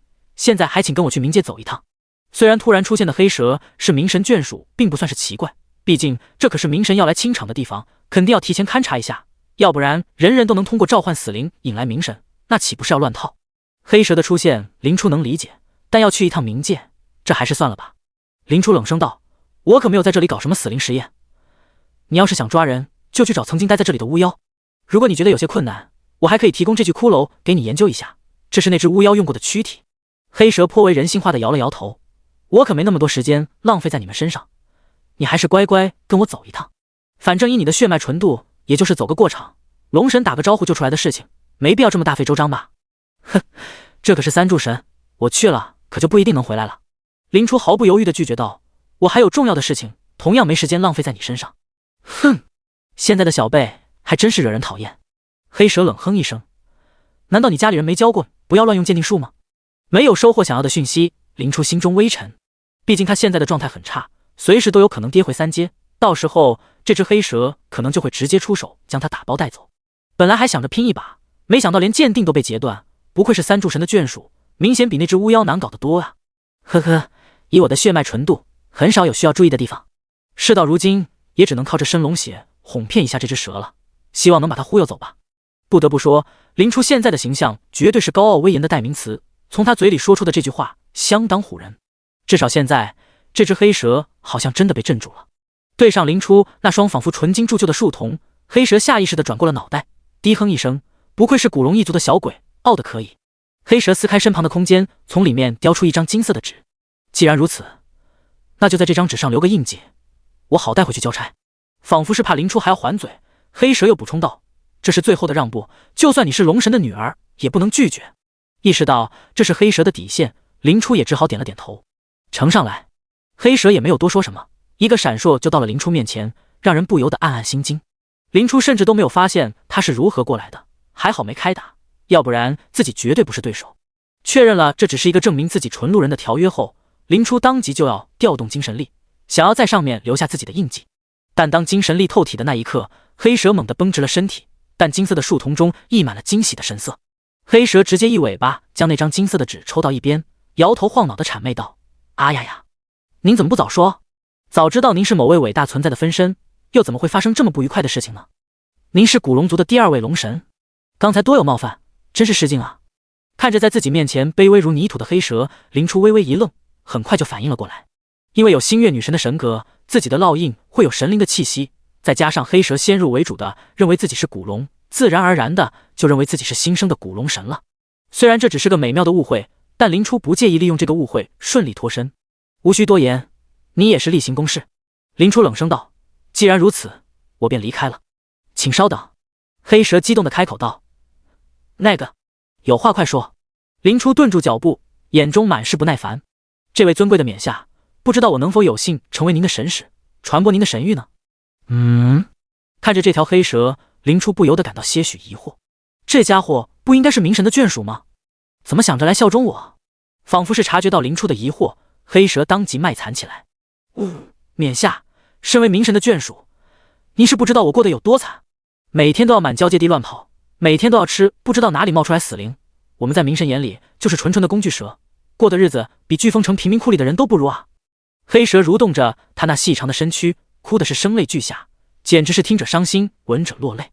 不过好在，诉完了哭，黑蛇话头一转，明神他老人家还给了我们一个脱离苦海的机会，只要能成为某位神灵的神使，就可以脱离冥界，成为不受管辖的自由蛇蛇。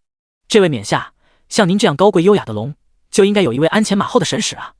白捡的神使，世界上怎么可能会有这么好的事情？但看眼前撒泼打滚的黑蛇，说的倒不像是假话。况且自己这个古龙神的身份可经不起推敲，放他回去早晚会露出破绽。要是能这条蛇变成自己人，那再好不过。想到这里，林初轻笑一声，朝着黑蛇伸出自己的右手。黑蛇也是打蛇随棍上，攀上那堪称完美的手臂，乖乖的躺在林初手心里。诚意。黑蛇张开舌吻，一张被保存的分外完好的古朴羊皮纸被吐了出来。林初将其展开，羊皮纸上并没有任何字迹，最显眼的就是大片的星与月纹路。这是星月契约书，凡是以此书起誓，三柱神意不可违约。黑蛇解释一句，迫不及待道：“请您起草契约吧，我什么条件都能接受。”哦，你就这么相信我？对上林初似笑非笑的眼神，一种不祥的预感涌上黑蛇的心头。只不过很快他就把这点预感抛到脑后。当然，您是如此的美丽且强大，简直是任何生物都想要追求的理想生物。相信成为您的手下，会是我这一生最正确的决定。第99章，明神。听到黑蛇真诚而殷切的话，林初葱白的指尖微动，大片的文字出现在契约书上。自愿成为林初的神使，此生忠于林初，每一丝灵魂，每一块血肉都将归属于林初，无条件服从任何命令。一连串不平等条约跃然纸上，只要签了这份契约，黑蛇就彻底成为林初的奴隶，绝对没有翻身的可能了。但面对如此条件，黑蛇竟然连想都不想就准备签字。只不过当他贴到契约书上的时候，才意识到什么一般，有些无措的停在那里。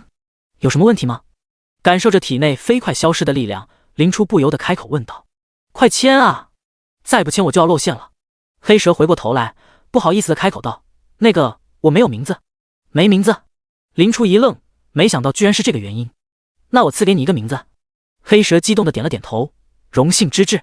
林初抚摸着黑蛇冰凉的身体，随口道：“小黑。”听到这句话，黑蛇的笑容立刻僵在了脸上。这么烂大街的名字，真的符合我高贵神使的身份吗？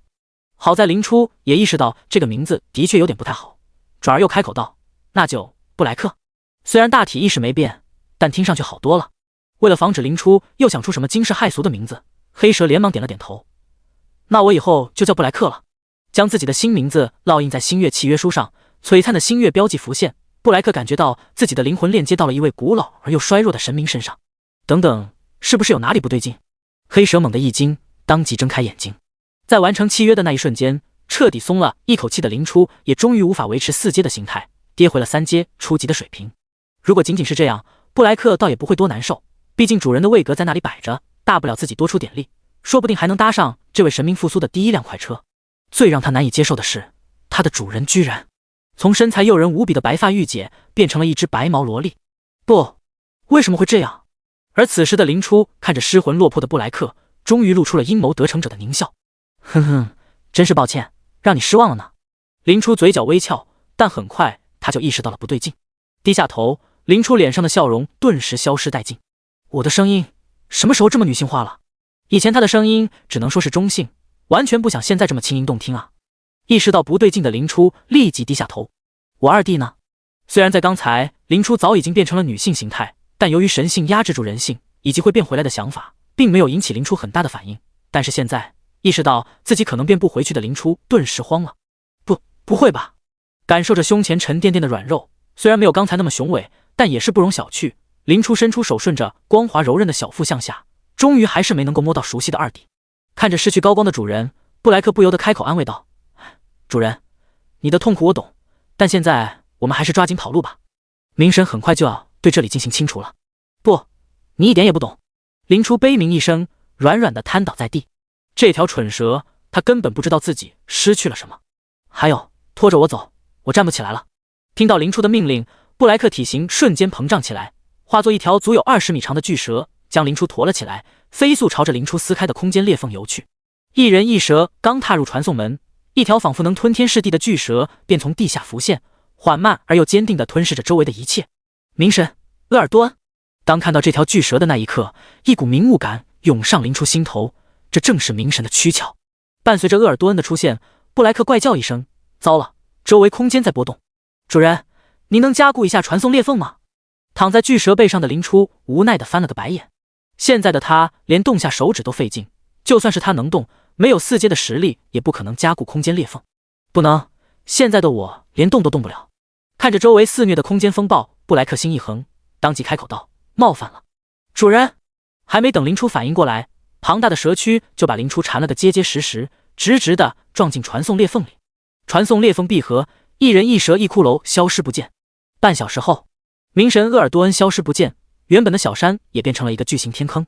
而此时，一道黑影也从远处急速赶来。如果弗琳娜还在这里的话，他一定会万分惊诧，这不是他好不容易救出去的徒弟吗？不同于脑子突然抽了的记明烛和临时变怪的林初，葛温用另一种较为温和的方式达成自己的目标。当时要是强行留下，一是太过危险，二是容易让老师担心，但若是先假装离开，再想办法回来，一切便会迎刃而解。至于为什么葛温还要回到这个地方，自然是有着他的理由。看着脚下的天坑，葛温喃喃道：“这只巫妖通过死灵来侵蚀神器的封印，如果不出意外，神器苏醒定然会导致精神结晶出现。古龙雷枪是至阳至刚的神器，大片的死灵都会在他那赤红色的龙雷下得到净化，而大量的纯净精神力自然而然的就会催生出精神结晶。大战一开启，即便是巫妖想，也肯定无法把所有的精神结晶都搬走，毕竟一旦碰上冥神眷属，肯定就会死得连渣都不剩。因此这里大部分的精神结晶都会落入冥神嘴里，而葛温的目的就是侥幸逃脱被冥神吞噬命运的残余精神结晶。第100章精神结晶。精神结晶是与血晶同类型的物品，只不过一个作用于精神，一个作用于肉体。只不过跟灵魂有关系的物品往往都是稀少无比，精神结晶往往比血晶还要珍惜。最重要的是，这东西对于身为灵体的老师可是大补之物。就凭这一点，葛温也要冒着被冥神一口吞下的风险来一趟。确认周围没有未愈合的空间裂缝后，葛温潜入地下，仔细地寻找起来。运气不错，这里有块小的。这还有，得益于敏锐的感知力，葛温很快就摸出来相当于数十枚标准大小的精神结晶，而此时的探索进度还没到一小半。只可惜，当他想要继续探索时，一股沛然巨力直接将他拽了出来。这股气息是传奇。意识到不可力敌的葛温当即放弃抵抗，示意自己无害。黑刀刚被拉出地面，葛温就看到了刚赶到的兽13和兽1。克劳德作为飓风城为数不多的传奇战力，葛温自然也是记得，只不过现在就能遇到，还真是让他有些意外。应该是跟灵出有关系，要不然半退隐的兽1绝对不会轻易的出城。意识到这一点的葛温连忙开口道：“我被老师带出去后，担心百亿他们，于是又跑了回来。看来你也是个不听话的。”兽13随口说了一句，但很快又急忙朝克劳德问道：“兽1前辈，怎么样？这里还有百亿他们的气息吗？”克劳德摇了摇头，这里有冥神残余的气息，不可能有活人或者死人了。百亿那小子身上秘密不小，不会轻易的死在这里，不必过于担心。我回去找一下几个老朋友和那个名为烛龙的小家伙。至于你，克劳德看了眼不远处垂着头的葛温，你就和这家伙收集一下这里残余的精神结晶吧。精神结晶。意识到自己帮不上什么忙的兽13没有出言反驳，只是轻轻点了点头。看着克劳德瞬间消失在原地，兽13又一次感觉到自己的弱小和无力。上一次有这种感觉还是在直面死灵术的时候，那股随时都会死去的无力感深深刺痛了兽13。自从那以后，兽13加入了兽术，凭借着自己的天赋迅速转正，成为了第一位不到4阶的兽术骑士，以3阶之身狩猎死灵术，这是兽术数百年来都很少见的情况。而现在面对半部传奇的巫妖，那股无力感又一次追上了他。只不过这一次是无法保护带来的无力感，他只能做一个逃兵，灰溜溜的去请别人出手。要不是林初和克劳德前辈有着一面之缘，恐怕连救兵他都请不来。这种感觉真是太糟糕了。兽13脸色阴沉，紧握的拳头上满是狰狞的纹路。就在这时，葛温小心翼翼地开口道：“这位前辈，我们开始收集精神结晶吗？”听到这句话，兽13终于按捺不住心里的怨气，直接拽着葛温的衣服把他拎了起来，寒声道：“现在林初生死不明，你就一点都没放在心上吗？”葛温好歹也是当过传奇刺客的人，又怎么会被一个区3阶的兽术骑士吓到？他面无表情的开口道：“担心，但我更相信林初的实力。还有，我有林初的好友，现在他的状态是存活，只是地点不明。”听到这句话，兽13松开抓住葛温的手，一脸愤懑道：“你不早说，刚才忘了。”得知到林初还活着的确切消息，兽13也终于松了口气，心中的压抑少了几分。一想到刚才自己的所作所为，兽13对葛温抱歉道：“刚才是我有些过激了。”听到兽13突然开口道歉，葛温倒是颇为新奇。在交界地这个一半看拳头一半看势力的地方，居然有人会主动向弱者道歉。察觉到葛温的不可思议，兽13温和的笑了笑：“这种表情我倒只是在本地人身上见过，你们降临者不是大多都崇尚尊严的吗？”在交界地活了2世，现在的葛温基本已经被同化，倒还真少了几分降临者的气质。没错，像你这样尊重弱者的强者很少见。兽13了然的点了点头，这的确是交界地的常态，除了那些贵族和神官们，很少有人会把弱者放在眼里。但我有着我的信条，我认为将心中的愤懑发泄到弱者身上，不应是强者所为。因此，我就刚才的行为向你道歉。您的行为令人钦佩。看着不卑不亢的葛温，兽13眼中不由得流露出几分欣赏。不愧是能和林初搭上关系的人，不是强者就是天才啊！好了，废话就说到这里，我们开始收集精神结晶。兽术的规矩，这种采集类的任务可以将战利品据为己有，我会放慢速度，你尽量拿就是。万般好话也比不上一点利益。听到这句话，葛温的眼睛立马亮了起来。您真是一位品性高洁的骑士。找了个与葛温相反的方向，兽13也开始收集残余的精神结晶。冷静下来之后，他也终于能够理解克劳德留下他的深层含义。4阶又称英雄，英雄不仅仅要有强大的力量，更是有着常人难以想象的坚韧精神，因此要想成为4阶，强大的灵魂不可或缺。身为飓风城兽术最年轻的天才，兽13的突破仅仅需要一个契机，而现在他已经把握住了。只要将此次收获的精神结晶消化，寿13就会顺理成章地踏入4阶。克劳德前辈，我会铭记您的教导。